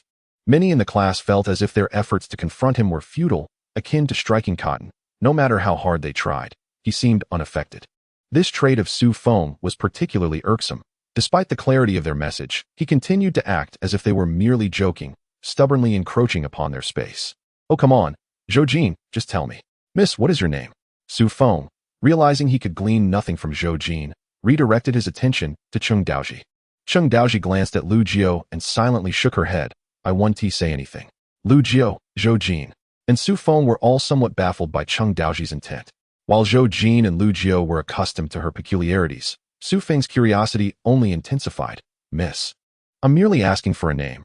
I'm not adding you on WeChat. No. Su Feng regarded Lu Jiao and Zhou Jin with suspicion. Oh, I see. You two are conspiring to keep something from me, but I'm determined to uncover what you're up to. You two better not be scheming behind my back. Lu Jiao remained expressionless. Given the earlier incident, he sensed that the surrounding crowd was becoming increasingly restless. If this continued, he might soon find himself in a precarious situation. At that moment, Lu Jiao conceived a strategy to incite conflict among the onlookers. Su Feng, how about this? We play a game, and if I win, I'll reveal her identity. Huh, what? Zhou Jin and Cheng Daoji were momentarily taken aback. Zhou Jin understood that Lu Jiao harbored some resentment towards Su Feng. Yet why was he acquiescing to him now? Cheng Daoji was perplexed. Observing Lu Jiao and Zhou Jin's expressions, she surmised they were not on good terms with Su Feng. Why would Lu Jiao betray her? She regretted her previous mistakes. Why was Lu Jiao treating her this way? Lu Jiao, you're quite clever. What game do you have in mind? Su Feng inquired eagerly. It's quite simple. I'll introduce you to a few people, and all you have to do is engage them in conversation. Chatting? That's my forte. I'm quite the social butterfly. However, Su Feng's expression turned skeptical. Why aren't you chatting with them? Who are they? They are merely a few ordinary university students. I'm not particularly adept at socializing, so I do appreciate your help in livening up the atmosphere. Simple enough, Su Feng declared confidently. This was precisely the expression Lu Jiao sought. Under the puzzled gazes of Zhou Jin and Cheng Daoji, he rose to his feet, leading Su Feng along. The group, known as the Fireball Gang, was nearby. Upon seeing Lu Jiao stand, they anticipated he was about to relocate, their hearts racing with unease. Good to see you all, Lu Jiao said with assurance, pulling Su Feng to sit among the astonished members of the gang. What? Fireball Gang was rendered speechless. Not only him but the three individuals beside Fireball Gang were equally bewildered. Lu Jiao, they were notorious for their ruthlessness. What did it mean for Lu Jiao to approach them so nonchalantly? Did he hold them in contempt? The assassins, observing the scene from the shadows, were equally astonished. Aren't those the rogues from Evil Valley? Why are they sitting with Lu Jiao? Could they be allied? The expressions of the assassins darkened. This was disastrous. They hadn't anticipated Lu Jiao having support. If possible, they should consider neutralizing the four first. I've posed so many questions, yet none of you are responding. Come, take a seat. Let us have a proper discussion. By the way, how old are you all? You seem to be in your 20s or 30s. Perhaps it's time to manage your appearances, Su Feng chattered incessantly. In his view, to enliven the atmosphere, he believed that if he spoke more, the ambience would naturally become vibrant. Thus, he failed to notice the slight upward curve at the corners of Lu Jiao's mouth and the increasingly grim expressions of the four individuals across from him. Lu Jiao. The giant gritted his teeth, one hand resting heavily on Lu Jiao's shoulder, intending to forcefully shake him. Unexpectedly, just as the giant was halfway through his action, Su Feng's right hand landed on his shoulder. Impressive, my friend, your muscles are quite solid. Do you work out? I've been into fitness myself since middle school. The giant and the other three exchanged bewildered glances. They displayed such blatant hostility towards Lu Jiao, yet Su Feng appeared utterly unperturbed, continuing to converse. Moreover, Lu Jiao showed no signs of warning Su Feng. What was Lu Jiao's true intention? Speedster remained oblivious to this interruption, gradually inching closer to Lu Jiao. With Lu Jiao now within reach, it was the perfect opportunity to strike swiftly and eliminate him. However, just as he prepared to act, something brushed against him from behind. Hey, buddy, your hair is quite magnificent. Where did you get it cut? Do share. Speedster felt a wave of despair. He was about to make his move when Su Feng had intervened. Was he discovered? Yet, Su Feng didn't seem particularly formidable. Perhaps he was simply hiding his true capabilities? Fireball Brother also noticed the earlier scene, his gaze sharpening. Meanwhile, Bafu Brother remained clueless, merely curious as to why everyone around him hesitated to take action. Had something gone amiss? My friend, I've been observing you for quite some time. You seem quite charismatic, Bafu Brother remarked, as he brusquely shrugged Su Feng's hand away. What? Su Feng had not anticipated Bafu Brother's fiery temperament. His interest was piqued. It seems you four are rather mature, not quite fitting in at this school. What exactly are you up to? The giant scoffed, his massive frame looming over Su Feng. Even without utilizing his abilities, the giant already towered over 1.7 meters, at least half a head taller than Su Feng. Now, having slightly tapped into his powers, he reached a height of 2 meters. At this moment, the giant looked down upon Su Feng, sneering, Kid, do you truly wish to know? Why not? Su Feng replied, his expression nonchalant. The giant's lips curled into a sinister grin. We are assassins, specifically targeting individuals like you who make a ruckus. Assassins? Su Feng's face was a picture of shock, followed by hearty laughter. Come now, don't jest, that is hardly amusing. The giant was taken aback. He had intended to frighten this oblivious youth into fleeing, yet the latter showed no signs of fear and even dared to joke. Was this bravado genuine or merely a facade? Brother, if you're an assassin, then I must be a police officer. Where do you find such brazen assassins? The words were spoken without intent, yet Bafu Brothers' expression shifted slightly. Did this imply that Su Feng was affiliated with law enforcement? That would be troublesome. The most alarming aspect was that despite the giantess' towering height of 2 meters, Su Feng remained unfazed, which spoke volumes. At that moment, the surrounding assassins, witnessing Su Feng's jovial demeanor, began to suspect they were all in cahoots. Were these four merely engaged in some childish game? We are not playing a game. The giant reiterated with emphasis. Fine, fine, I understand you're not playing a game. We are here to kill. I know you're assassins. That is precisely why you've come to kill. If you keep chattering, I'll simply eliminate you. Su Feng protested. Let us keep this conversation civil.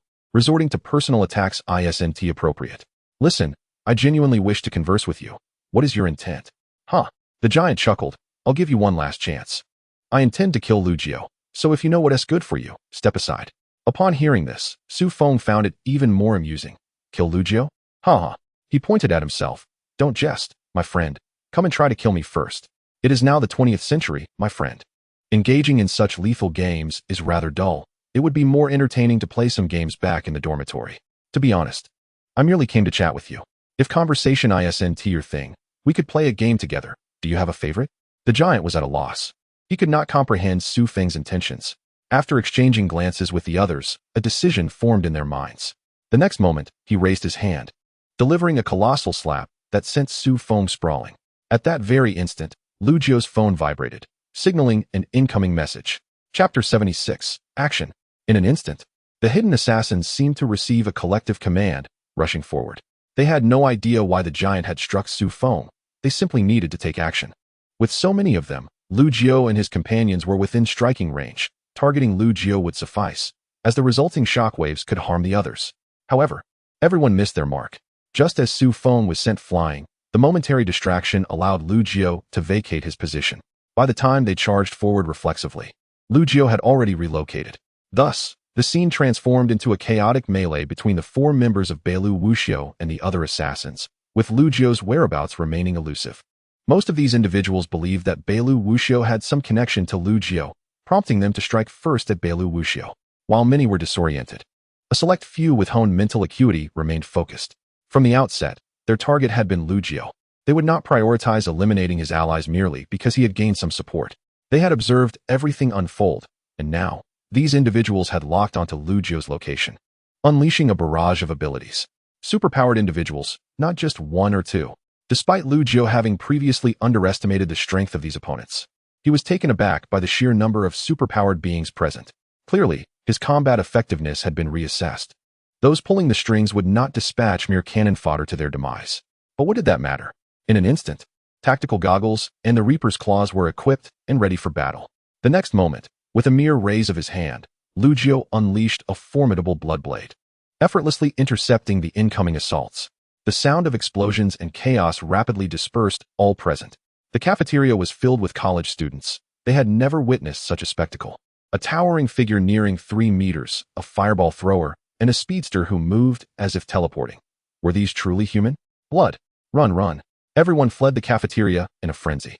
No one paid attention to anything else. There was no time for distraction. Lu Jiao was the target of this mission. Harming these ordinary individuals would only prompt the Longslayer Society to re-evaluate their nefariousness, thereby elevating their wanted status. Cheng Daoji was stunned, equally bewildered by the unfolding events. It appears that the series of events began after a man named Su Feng was struck and sent flying. Cheng Daoji desperately attempted to navigate through the crowd to locate Lu Jiao. Lu Jiao was merely an ordinary person. How could he possibly survive such a dire situation? No, he must still be alive. In that moment, the resolve she had recently cultivated shattered. The notion of an unyielding heart was but a jest. She possessed no true determination, only her feelings for Lu Jiao. The more favorable Lu Jiao's presence made her feel, the better she perceived herself. Conversely, if he disappointed her. Her self-worth diminished as well. Now, with Lu Jio's life hanging in the balance, was there any reason for her to continue living? Certainly, there was. Her parents depended on her. But does merely existing equate to truly living? Lu Jio, Cheng Daoji screamed in despair, only to be interrupted by a more solemn voice. Leave quickly. Lu Jio will resolve this. Lu Jio? What are you saying? Cheng Daoji's eyes were already red with anguish. Only those who harbor unrequited affection can comprehend the agony of such feelings.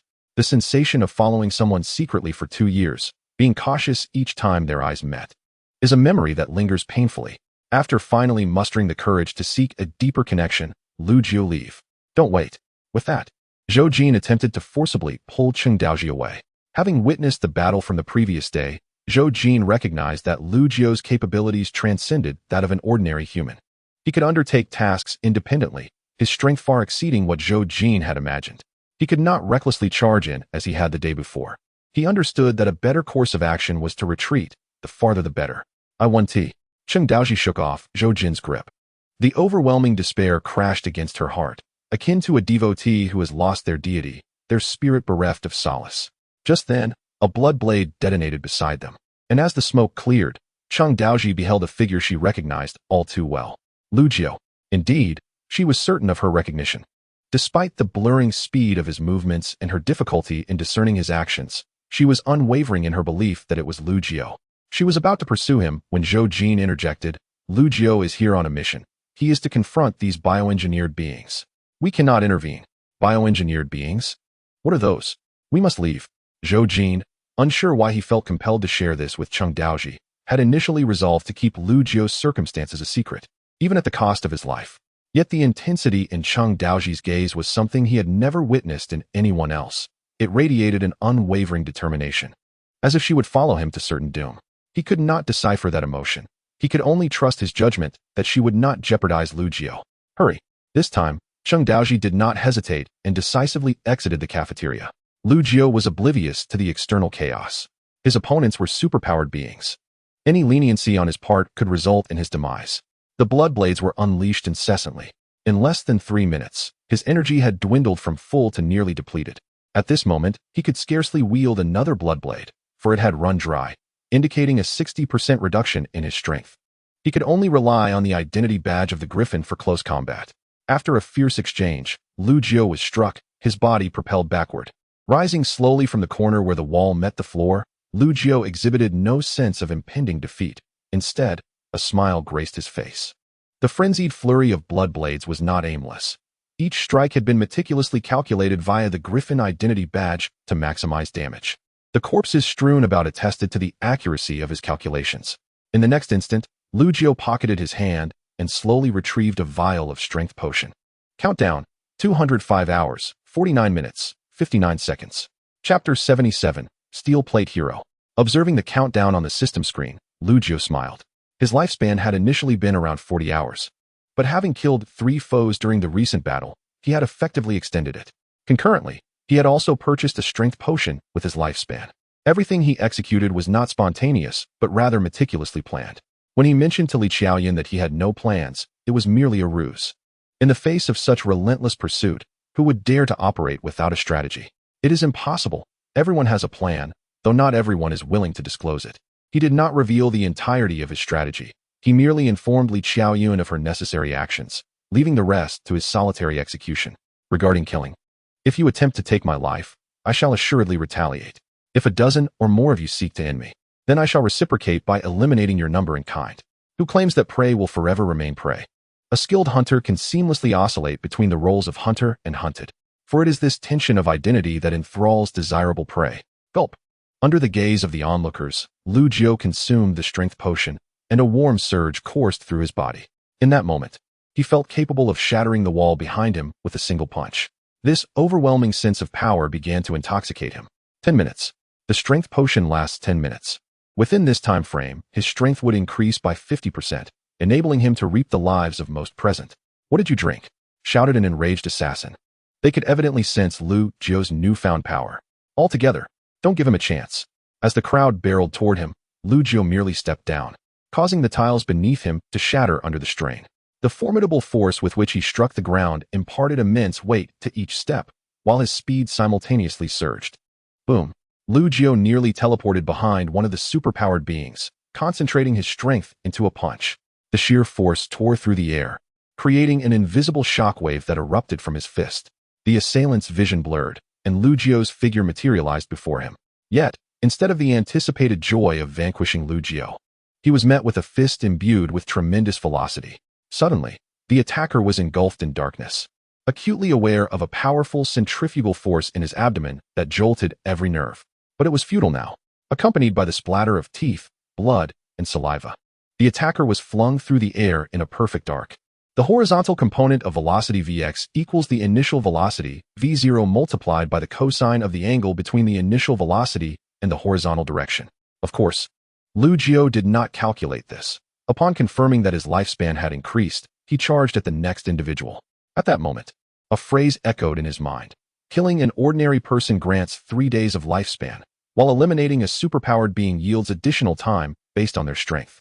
This was indeed advantageous. The second assailant, still reeling from the previous perfect arc, had yet to react when Lu Jiao's next punch came crashing down. The third individual finally responded, summoning a high-pressure water gun, channeling all their mental energy into it. As long as Lu Jiao approached like before, he would undoubtedly be injured by the high-pressure water gun. However, what no one anticipated was that Lu Jiao did not pursue the attack. Instead, he seized the fallen individual and thrust the Reaper's claw directly into their throat. The onlookers were bewildered by Lu Jiao's actions. But upon witnessing the turbulent surge of energy surrounding the Reaper's claw, their expressions turned grave. The earlier confrontation had already made them aware of the extraordinary prowess of the Reaper's claw. Had it not been for the collective efforts of everyone, someone might have already been hurt. Now, Lu Jiao's stance seemed to indicate that he was charging up the Reaper's claw. If he succeeded, there would be no hope left for anyone. They would all have to flee. The man wielding the high-pressure water gun immediately shouted, urging others to advance while he maintained distant suppression. He promptly increased the pressure in the water gun, rendering its destructive force nearly equivalent to that of a water blade. Naturally, this was an extraordinary feat for the man, and he could only sustain it for a limited time. Yet, he believed that this duration would suffice to subdue Lu Jiao. With so many allies joining the fray and the high-pressure water gun in formation, Lu Jiao seemed utterly trapped. However, just when everyone thought victory was within their grasp, Lu Jiao's figure vanished before their eyes. The water gunman's shot missed Lu Jiao entirely, causing significant damage to the ground instead. Alarm bells rang in everyone's minds. They had been so focused on devising a strategy against Lu Jiao that they had overlooked the fact that he had consumed a strength potion, granting him the speed to eliminate the first 2 adversaries in an instant. Realizing this, everyone simultaneously unleashed their abilities. Some were relieved that they had trained their bodies, enhancing their physical resilience, believing that even if Lu Jiao possessed immense strength, he could not kill them with a single blow. However, many others felt despair. Those who had trained their bodies were not present in this conflict, but rather on the side of Bei Lu Wuxiao. The physical cultivators lacked a strong grasp of the battlefield dynamics, and thus had failed to notice Lu Jiao's subtle maneuvers, mistakenly identifying Bei Lu Wuxiao as the enemy. Meanwhile, the spiritual cultivators had noticed Lu Jiao's actions beforehand, yet they had come here, seeking their own demise. The battlegrounds should have been reversed, allowing the physically adept to confront Lu Jiao. But now, it was too late to voice such thoughts. Within mere breaths, 2 fresh corpses lay on the ground, both belonging to spiritual cultivators whose physical resilience was only marginally superior to that of ordinary individuals, rendering them unable to withstand Lu Jiao's assaults. Among the fallen was the very man who had wielded the high-pressure water gun. Only 2 or 3 physical cultivators remained entangled with Lu Jiao, but their efforts were futile. They could not gain any advantage over him. Instead, witnessing Lu Jiao charge the Reaper's claw to completion, it was over. Lu Jiao chuckled, raising a hand. The Bloodblade, composed of 3/4 of his full vitality, transformed into a grim Reaper's scythe, swiftly harvesting the lives of the survivors. What good was powerful cultivation? Under such a fully charged Bloodblade, all would turn to ashes. Yet, among the superpowered individuals, a formidable opponent emerged, conjuring several steel plates in front of Lu Jiao's chest. The potent Bloodblade's lethality was significantly diminished by the steel plate's obstruction. What was once a fully charged Bloodblade, faced with 3 physical cultivators, resulted in minimal damage. In the end, it only left the 3 individuals with minor injuries. Remarkably, this was the very technique Lu Jiao had previously employed against the steel plates, now seemingly replicated by these individuals. This was not a favorable development for Lu Jiao. The steel plates seemed to possess a unique defensive capability against the blood blade, perhaps due to their structural integrity, making it difficult for the blood energy to penetrate. Such was evidenced by all the situations Lu Jiu had encountered thus far. The blood blade could easily demolish walls, primarily because the walls were constructed of bricks mixed with cement, possessing low structural strength. Merely disrupting their assembly allowed for easy destruction. This was akin to how a sledgehammer could breach a wall, but would struggle against several 3mm thick steel plates, resulting only in deformation or superficial marks. Therefore, as long as the adversary utilized armor with superior structural integrity, Lu Jiu might struggle to inflict significant damage, just as he had when facing the hooded man. This situation was dire. An opponent possessing the ability to effortlessly attach steel plates to themselves wielded a power that Lu Jiu had long desired. Yet it now resided with his adversaries. This was disastrous. His prideful blood blade had encountered a natural nemesis. Quick, let us all charge. It was evident that the three adversaries had also recognized this, hastening to pursue Lu Jiu. However, Lu Jiu's speed and strength overwhelmingly suppressed the three, preventing them from mounting any significant challenge in the short term. Yet, if this continued, the tide could easily turn. Lu Jiu needed to swiftly find a solution, otherwise, once the effects of the strength potion wore off, he would have to engage these individuals in close combat. Fortunately, his earlier analysis of the steel plates inspired a new strategy. It is widely acknowledged that bullets can penetrate 3mm steel plates, often piercing through multiple layers simultaneously. A hammer and a bullet, both traveling at the same velocity, would yield different results upon striking a 3mm steel plate. The hammer might not penetrate, but the bullet would. By analogy, while Lu Jiu's blood blade could not breach the steel plates, what if it were transformed into a bullet? The bullet's ability to penetrate steel plates was primarily due to its pointed design. The pointed tip minimizes contact area with the steel plate, concentrating all force at a single point, resulting in formidable penetration. In contrast, a hammer, lacking a pointed tip, has a larger contact area, dispersing energy and thus failing to penetrate the steel. If Lu Jiu could shape his blood blade to resemble the form of a bullet, even 5 or 6 layers of steel plates would not be safe. Since handling a handgun, Lu Jiu had become captivated by it. The elegance and formidable penetrating power of a handgun left a lasting impression on him. His repeated inquiries to Li Qiaoyun about the availability of handgun bullets stemmed from his desire to wield such a weapon once more. In the same time frame, the 8 bullets fired would claim more lives than his blood blade could, while the expansive energy of the blood blade surpassed that of a bullet. The scope of attack was secondary. For Lu Jiu, precision in assault was paramount. He began to experiment with compressing the blood energy of the Reaper's claw, striving to condense it to the size of a bullet. As he compressed and compressed, shaping the blood blade to resemble a bullet, good news and bad news soon followed. The good news was that the blood energy could indeed be compressed, and quite easily.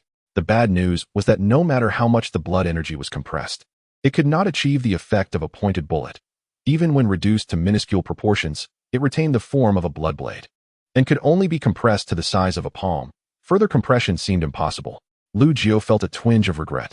He had hoped for a modified weapon, only to realize it was merely a fantasy.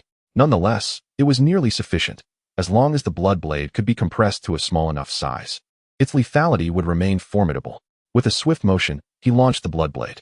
Let me hold him off. You all advance. The steel plate wielder had evidently recognized his role as Lu Jiu's natural counter.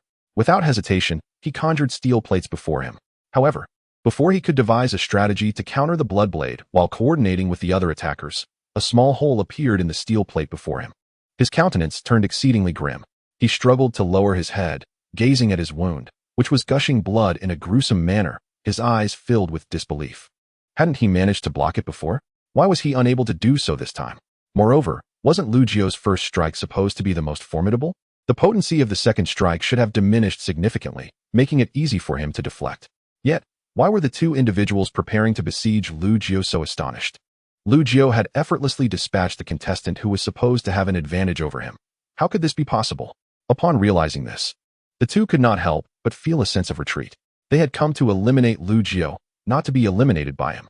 As assassins, they possessed the right to withdraw. In that moment, they turned on their heels, hoping their legs and arms could ignite sparks of speed. Yet, they forgot that Lu Jiu's strength-enhancing potion had yet to wear off, making it impossible for their speed to surpass his. At that moment, turning their backs to Lu Jiu was akin to inviting disaster. Both assassins were pierced through by Lu Jiu's hand. and the suffocating sensation that accompanied their imminent demise filled them with profound regret. Why had they chosen to wade into such murky waters? They could have easily taken on other assignments, yet they opted for this perilous task. How many times had they reminded themselves that the greater the reward, the greater the risk? Despite countless admonitions, they still succumbed to a sense of recklessness. At this juncture, both assassins could only manage a bitter smile. This reckless gamble, often the greatest weapon against humanity, destroyed mental fortitude with alarming ease. This mission was nothing short of a gamble. It was not merely a pursuit of profit, but a wager of their very lives on a Russian roulette. At this moment, the roles of predator and prey had been irrevocably reversed. The once hunted Lu Jiu had transformed into the hunter, now pursuing the very assassins who had sought to eliminate him. It seemed the game had only just commenced. In the office of the Longslayer Society in Huichuan City, the atmosphere was thick with tension, as though even a mosquito entering the room would be crushed beneath an invisible weight. Since Wen Yingxian's arrival, the ambience had been far from pleasant. Everyone sat on edge, perpetually anticipating danger. As the primary representatives of the two factions, Li Yanbing and Wen Yingxian sat across from each other, their heads bowed, refusing to acknowledge one another. After a moment, perhaps alerted by some news, Wen Yingxian rose and walked towards the door. Simultaneously, all members of Wen Yingxian's faction stood and followed suit. Among those rising, an estimated 2/5 belonged to his faction. How long had Wen Yingxian been here? How long had Li Yanbing been laying the groundwork? Yet, under such circumstances, Wen Yingxian was still able to swiftly encroach upon Li Yanbing's territory and emerge as a formidable force. Such prowess was enough to instill fear in anyone. Steward, there has been an incident at Huichuan University. Lu Jiu has appeared there and engaged in combat with those assassins. It is uncertain if any innocents were harmed. The speaker was a bald man who had originally been part of Li Yanbing's faction, but had quickly defected to Wen Yingxian upon his arrival. He believed that expressing his allegiance early would facilitate acceptance by Wen Yingxian. Now that Wen Yingxian had become the steward, Li Yanbing was no longer even a captain. Given the circumstances, aiding Wen Yingxian seemed the only logical choice for everyone involved. Wen Yingxian nodded lightly, yet his expression revealed little warmth towards the bald man. I understand. Witnessing this, those around Wen Yingxian assumed he was unaware of the gravity of the situation. If a few innocents were to perish amidst the chaos, they would undoubtedly face repercussions, prompting them to hope for swift support from Wen Yingxian. The previous captain, Su Jian, had been dismissed by Steward Xiong for his sluggish response. If Wen Yingxian were to meet the same fate as Su Jian, despite being the de facto steward, he would not escape unscathed. Chapter 79. Why the panic? Why the panic? There was not a trace of disarray upon Wen Yingxian's face. He seemed indifferent to the possibility of casualties. Lu Jiu was, after all, a pawn of Li Yanbing. If Li Yanbing had dispatched him to Huichuan University, he must have already devised a plan to address this predicament. What was the purpose of our intervention? Everyone fell silent, grappling with the implications of Wen Yingxian's words. Did he mean they should simply stand by and observe? How could this be acceptable? Everyone was acutely aware of Li Yanbing's current plight. She was struggling to maintain her own safety and could not possibly send reinforcements. The only faction capable of dispatching support was Wen Yingxian's. Yet, from a certain perspective, Wen Yingxian would be reluctant to send anyone. The newly established faction could hardly afford losses so soon after its inception. Steward, those individuals are high-achieving students from Huichuan University. It would be improper for us to ignore them. Even if they lack advanced degrees, they are still ordinary citizens, and we must take action. Upon hearing this, Wen Yingxian followed the speaker's gaze. He recognized the individual as Yang Tao, a 26-year-old who had been with the Longslayer Society for several years. This individual had not pledged allegiance voluntarily, but had been ensnared by the allure of benefits. At that moment, Yang Tao's internal conflict was palpable. He desired promotion and a raise yet hesitated to fully commit to Wen Yingxian. Wen Yingxian remained silent, but Yang Tao's words stirred the surrounding individuals, especially the older members from the Huichuan division, who appeared notably unsettled. Although self-interest was paramount, the well-being of the populace held greater significance. Of course, such noble sentiments were easy to profess, yet the authenticity of their beliefs remained ambiguous. Perhaps they merely feared becoming the next Su Jian, or perhaps other motives lurked beneath the surface. Save them. Wen Yingxian chuckled softly. Have I ever claimed I would not aid anyone? Have I ever regarded the lives of ordinary people as inconsequential? The crowd was taken aback. What did this mean? Wen Yingxian's earlier insinuation suggested that the mess was of Li Yanbing's making and thus her responsibility to resolve. If she failed to address it, would they not have grounds to absolve themselves of accountability? Now, with Wen Yingxian's statement, what was he implying? Let me clarify. The suspension of classes at Huichuan University today was my decision. I have already done my utmost to evacuate as many people as possible. The current number of individuals remaining at Huichuan University is less than 1/10. What? The immediate reactions were disbelief, followed by suspicion that Wen Yingxian was attempting to deceive them, believing them gullible. They were aware of the suspension at Huichuan University, which could be attributed to Wen Yingxian. However, based on reports from others, there were still numerous people in the university's cafeteria. If one were to extrapolate from the cafeteria's foot traffic, it was inconceivable that the student population at Huichuan University could be reduced to merely 1/10. Furthermore, if Huichuan University had covertly evacuated so many students, why had there been no whispers of such an operation? The crowd remained skeptical of Wen Yingxian's claims, with a few eager individuals already poised to counter his assertions. That's impossible. There are still so many people in the cafeteria. There must be even more elsewhere. Indeed, now is the time we are needed. Steward, with all due respect, we joined you with the hope of better treatment, but we are also part of the Longslayer Society, part of the security force. If you continue down this path of obstinacy, I regret to inform you that I can no longer collaborate with you. Indeed, an increasing number of individuals have voiced their dissent, particularly one named Yang Tao, who seems to have taken on the role of a fearless vanguard. In the face of such widespread skepticism, Wen Yingxian displayed no semblance of fear. Instead, he coldly remarked, "Have you forgotten that I have my own people?" To be candid, the majority of those in the dining hall are not students, but rather my associates.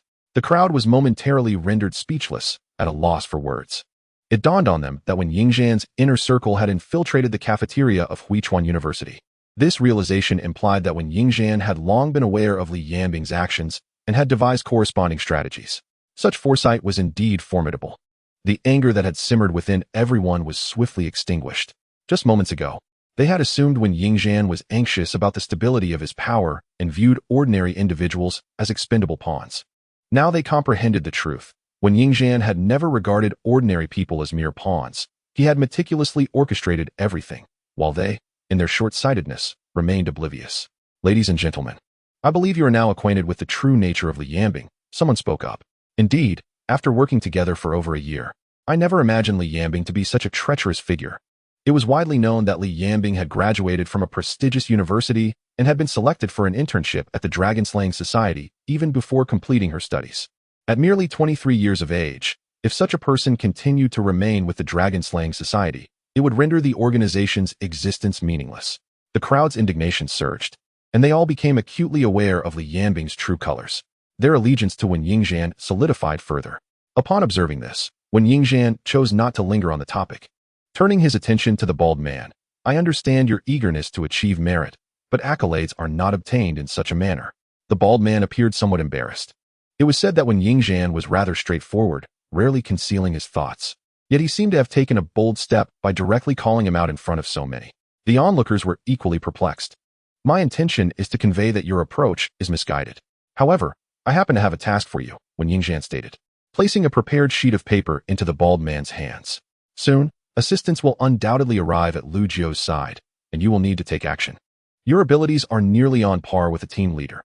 I trust you can easily handle this individual." After conversing for a while, once everyone had departed, Yang Tao approached. "Wen Yingxian, are you truly willing to cede credit to that bald man?" Yang Tao's tone was no longer as sharp as it had been earlier. In truth, he had merely been acting. Before Wen Yingxian arrived at the Huichuan division, he had already aligned himself with Wen Yingxian. Now, he was simply executing Wen Yingxian's directives. The results were evident to all. They regarded him as the leader of Wen Yingxian's charge. Any communication would go through this leader. Yet who could have anticipated that this leader had been orchestrated by Wen Yingxian himself? Credit? Indeed, I do wish to grant him the credit, Wen Yingxian replied. His gaze icy. However, he may possess the means to obtain it, yet not the means to enjoy it.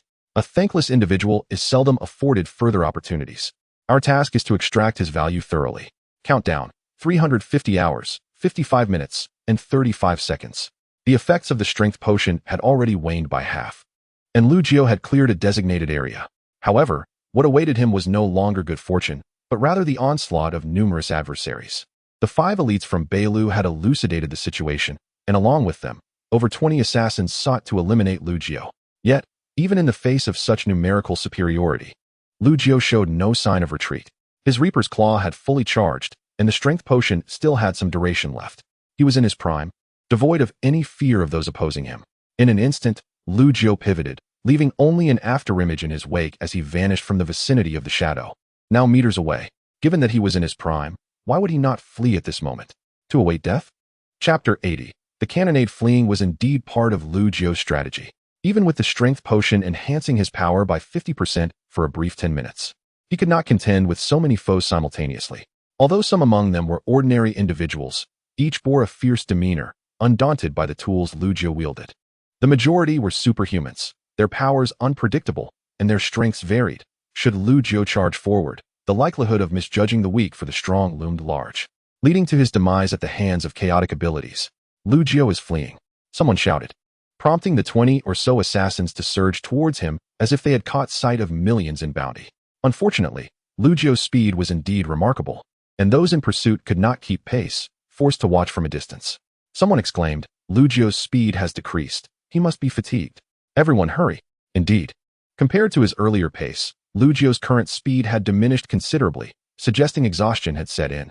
Just as the crowd hastened recklessly, Lu Jiu turned and unleashed a wide arc of blood blades, striking with such swiftness that it caught them off guard. The broad blood blade was Lu Jiu's nomenclature for his standard blood blade, in contrast to the precision blood blade.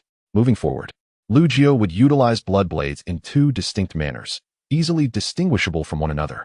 The crowd, fully committed to their sprint, had not anticipated Lu Jiu's sudden halt, followed by the onslaught of blood blades. The damage inflicted was severe. Without adequate defense, it could prove fatal.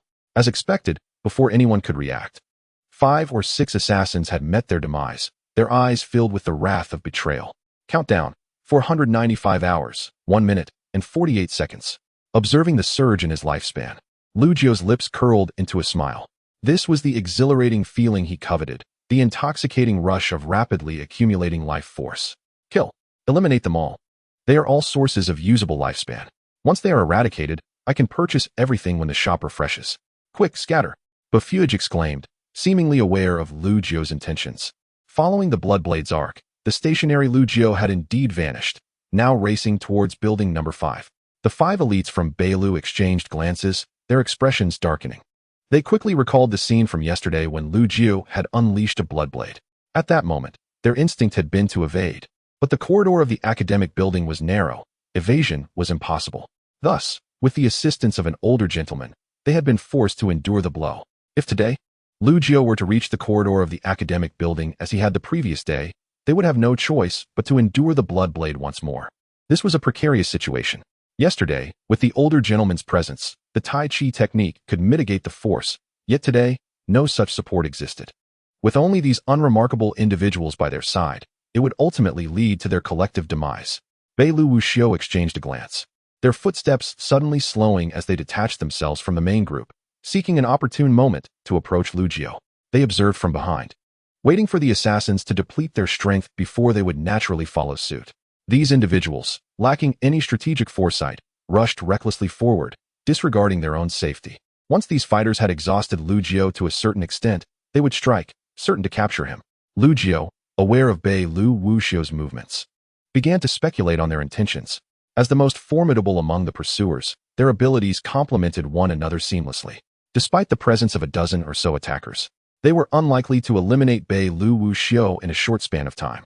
The superhumans he had dispatched earlier were, in truth, of mediocre caliber, capable of being outmatched even with a mere handgun. Moreover, some of these superhumans posed little threat, their abilities serving only to humiliate rather than harm. For instance, the individual at the center, wielding a ceremonial cannon, had almost no lethality, aside from the moment of cannon discharge. The ribbons descending from the sky contributed nothing other than visual distraction. Lu Jiu pondered whether such superhumans were truly there to assist or merely to be a nuisance. Although he had heard from Li Yanbing that superpowers could be enhanced through continuous resonance with the dragon and persistent training, the current strength of his adversaries seemed laughably inadequate. Thus, Lu Jiu raised his hand and unleashed a precisely aimed bloodblade that struck the man's heart. The individual fell, his face contorted in disbelief, unable to comprehend his sudden demise. What had just happened? Was it something that flew past, resulting in a death? Was that Lu Jiu's new gadget? Or had he acquired such an arsenal? The crowd buzzed with speculation, seemingly unprepared for the extent of Lu Jiu's arsenal. Disperse. Do not let him gain the upper hand again. However, barely had the command been issued when another nearby individual was struck in the heart, collapsing instantly. Everyone began to question whether Lu Jiao was wielding a handgun, as they had not even perceived the blood blade before the victim fell. As Lu Jiao unleashed a third blood blade, its damage had diminished significantly, yet under the condition of infinite compression, it still inflicted harm upon the human body. Quickly pursue. Do not allow him to wear us down. Everyone comprehended Lu Jiao's strategy. His speed was remarkable, allowing him to control the distance and his attack range at will. Once someone entered his attack zone, he would strike. Conversely, if Lu Jiao found himself within their range, he would swiftly retreat. This sensation of being near followers in his wake was profoundly unsettling, yet they had no choice, as they could not keep pace with him. Despite their plans to sacrifice a few in a desperate bid to catch Lu Jiao, they were taken aback when he abruptly halted before them, making a sharp turn and charging towards them. Alarmed, those at the front had just begun to breathe a sigh of relief over Lu Jiao's lack of a blood blade attack when, in the next instant, he collided with them. His speed was overwhelming, and as he barreled into two individuals, wielding the Reaper's Claw, he snatched one of their lives with a brutal strike. At this rate, the dozen or so remaining would soon be reduced to fewer than 10. The roles would inevitably reverse, shifting from pursuit to defense. Many began to contemplate fleeing. They did not wish to be on the receiving end of Lu Jiao's next blood blade. Within mere moments, some resolved to leave the group and observe from a distance. Soon, fewer than 10 were left chasing Lu Jiao. Those with true prowess were reluctant to waste their lives here, choosing instead to retreat and watch from afar, akin to Bei Lu Wuxiao.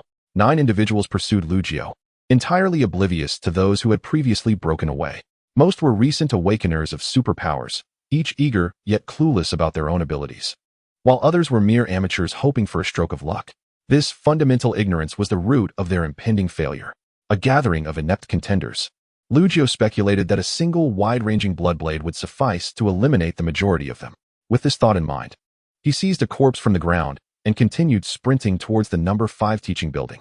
Chapter 81. Store upgrade notification. All present were momentarily stunned, unable to comprehend Lu Jiao's actions in grasping a corpse. Nonetheless, they sensed an ominous shift. His attacks had been precise, each movement deliberate and purposeful. Lu Jiao would not waste energy by carrying a body, which would only hinder his speed. Soon, someone shouted, "Everyone, look at the weapon in Lu Jiao's hand." All eyes turned to the Reaper's Claw, noting the blood aura swirling around it. Remembering the devastating power of the earlier blood blades, their expressions shifted dramatically. Their intelligence indicated that Lu Jiao's blood blades were strongest during the first strike. Having unleashed several already, their potency had waned significantly, rendering them nearly harmless.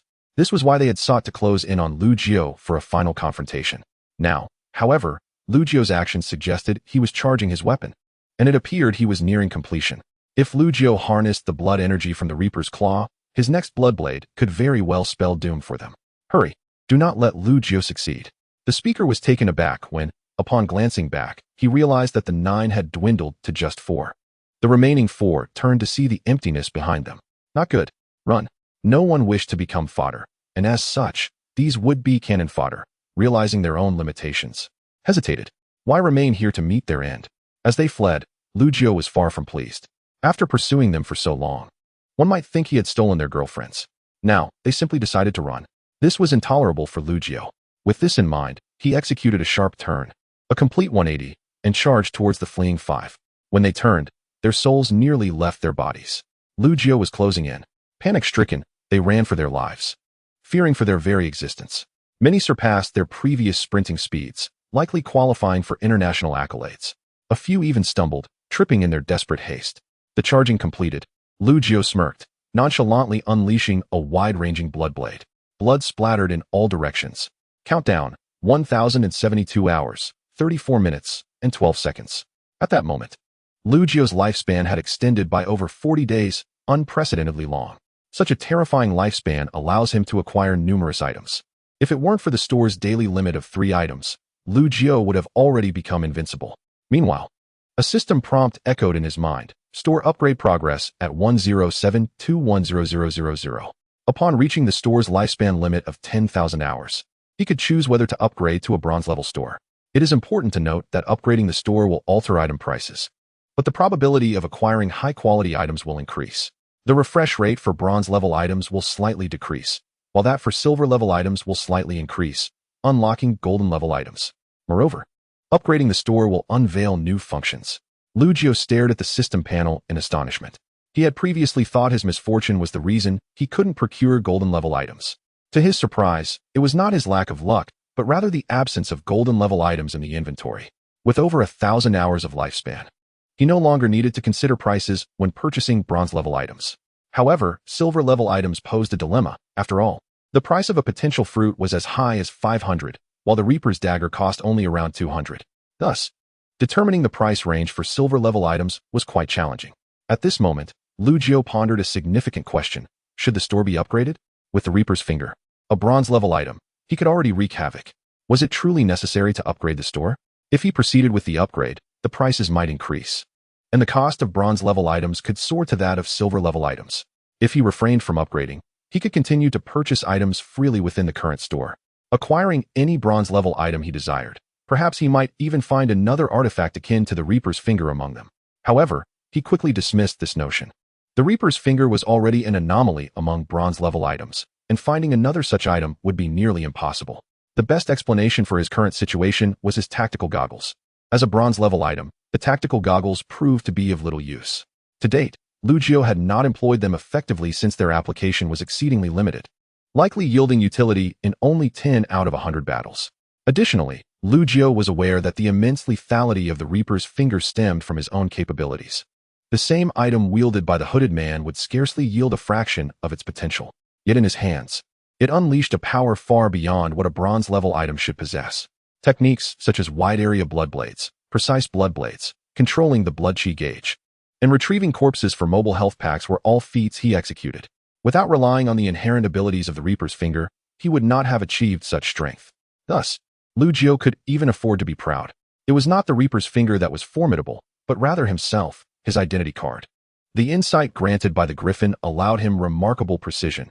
Each strike he executed was not without purpose, but rather the culmination of his utmost strength.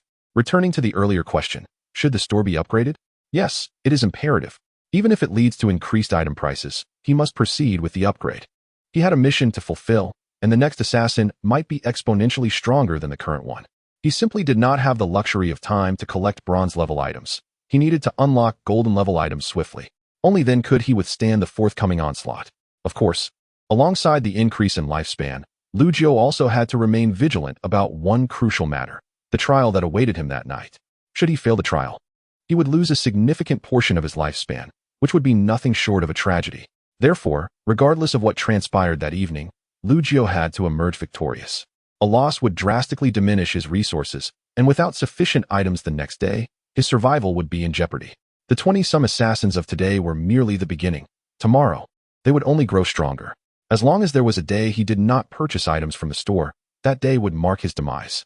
He needed to survive not only in the present, but also through the night. He must win. Chapter 82. Did it crack? The effects of the strength potion had nearly expired, and Lu Jiu could no longer afford to waste time with these individuals. Prolonging the encounter was futile.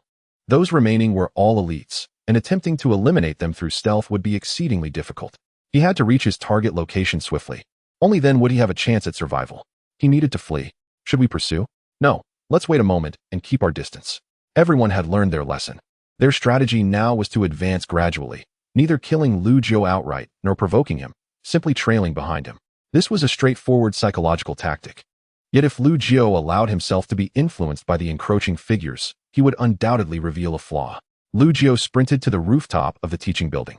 This was the closest place to the sky and the location he most desired to reach. Reflecting on the earlier incident when he was chased by the murderer known as Jiayu, he wondered why he instinctively ran to the rooftop. Perhaps it was due to his identity card, which compelled him to seek a position nearer to the heavens. With a forceful kick, he pushed open the rooftop door. And just as the effects of the strength potion waned, an overwhelming fatigue washed over him. He felt utterly exhausted. Eventually, Lu Jiu realized this was a side effect of the strength potion. Moments ago, he had felt invigorated, filled with energy. But now he felt as though he had been drained of vitality, struggling even to lift his feet to ascend the stairs. The strength potion, much like the lifespan potion, extracted his potential, and its efficacy diminished over time. With a thud, Lu Jiu could no longer endure and collapsed onto the ground. The morning sun streamed into his eyes. Resigned, he closed his eyes and breathed heavily. Exhausted, utterly fatigued. This was a sensation of physical exhaustion, not injury. It was sheer fatigue. He lacked any strength. Even if his Reaper's finger were at full capacity, and despite possessing numerous and used items, he felt no different from someone devoid of such resources. In this state, he had no power to utilize his items. He knew he could not continue like this. Trouble was imminent. He could almost guarantee that by the time they reached him, he would not have fully recovered. Reluctantly, Lu Jiu placed his hopes on the potential fruit within the store. Countdown: 572 hours, 32 minutes, and 58 seconds. Lu Jiu retrieved the translucent, enticingly pink-white peach from the store. It looked delightful and quite appetizing. He had no time to ponder why the peach appeared so inviting. He bit into it in 2 or 3 swift motions. Fortunately, although the potential fruit resembled a peach, it lacked a skin, allowing him to bite directly into it. Delicious. Although only 2 words could describe it, it was genuinely delightful. Lu Jiu felt as if his breakfast had been a waste.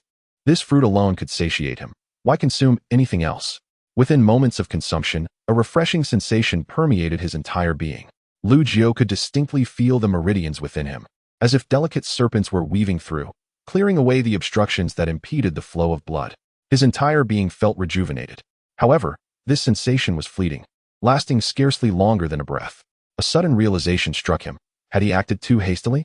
Was this it? 500 hours of lifespan extinguished just like that? Fortunately, a portion of his physical strength had been restored, and he noted that his recovery rate had accelerated compared to before. It appeared that potential also influenced one's recuperative abilities. With enhanced potential, the capacity for recovery was likewise augmented. Yet, despite this improvement, he was still ill-equipped to confront the assassins. Should they advance, he would undoubtedly suffer. Before long, the assassins stormed onto the rooftop of the 5th floor of the teaching building. The rooftop was relatively spacious, roughly the size of a basketball court, and it also connected to other teaching buildings, the area varying with the architecture of each structure. However, as the assassins reached the rooftop and beheld Lu Jiu sprawled on the ground, a palpable confusion enveloped them.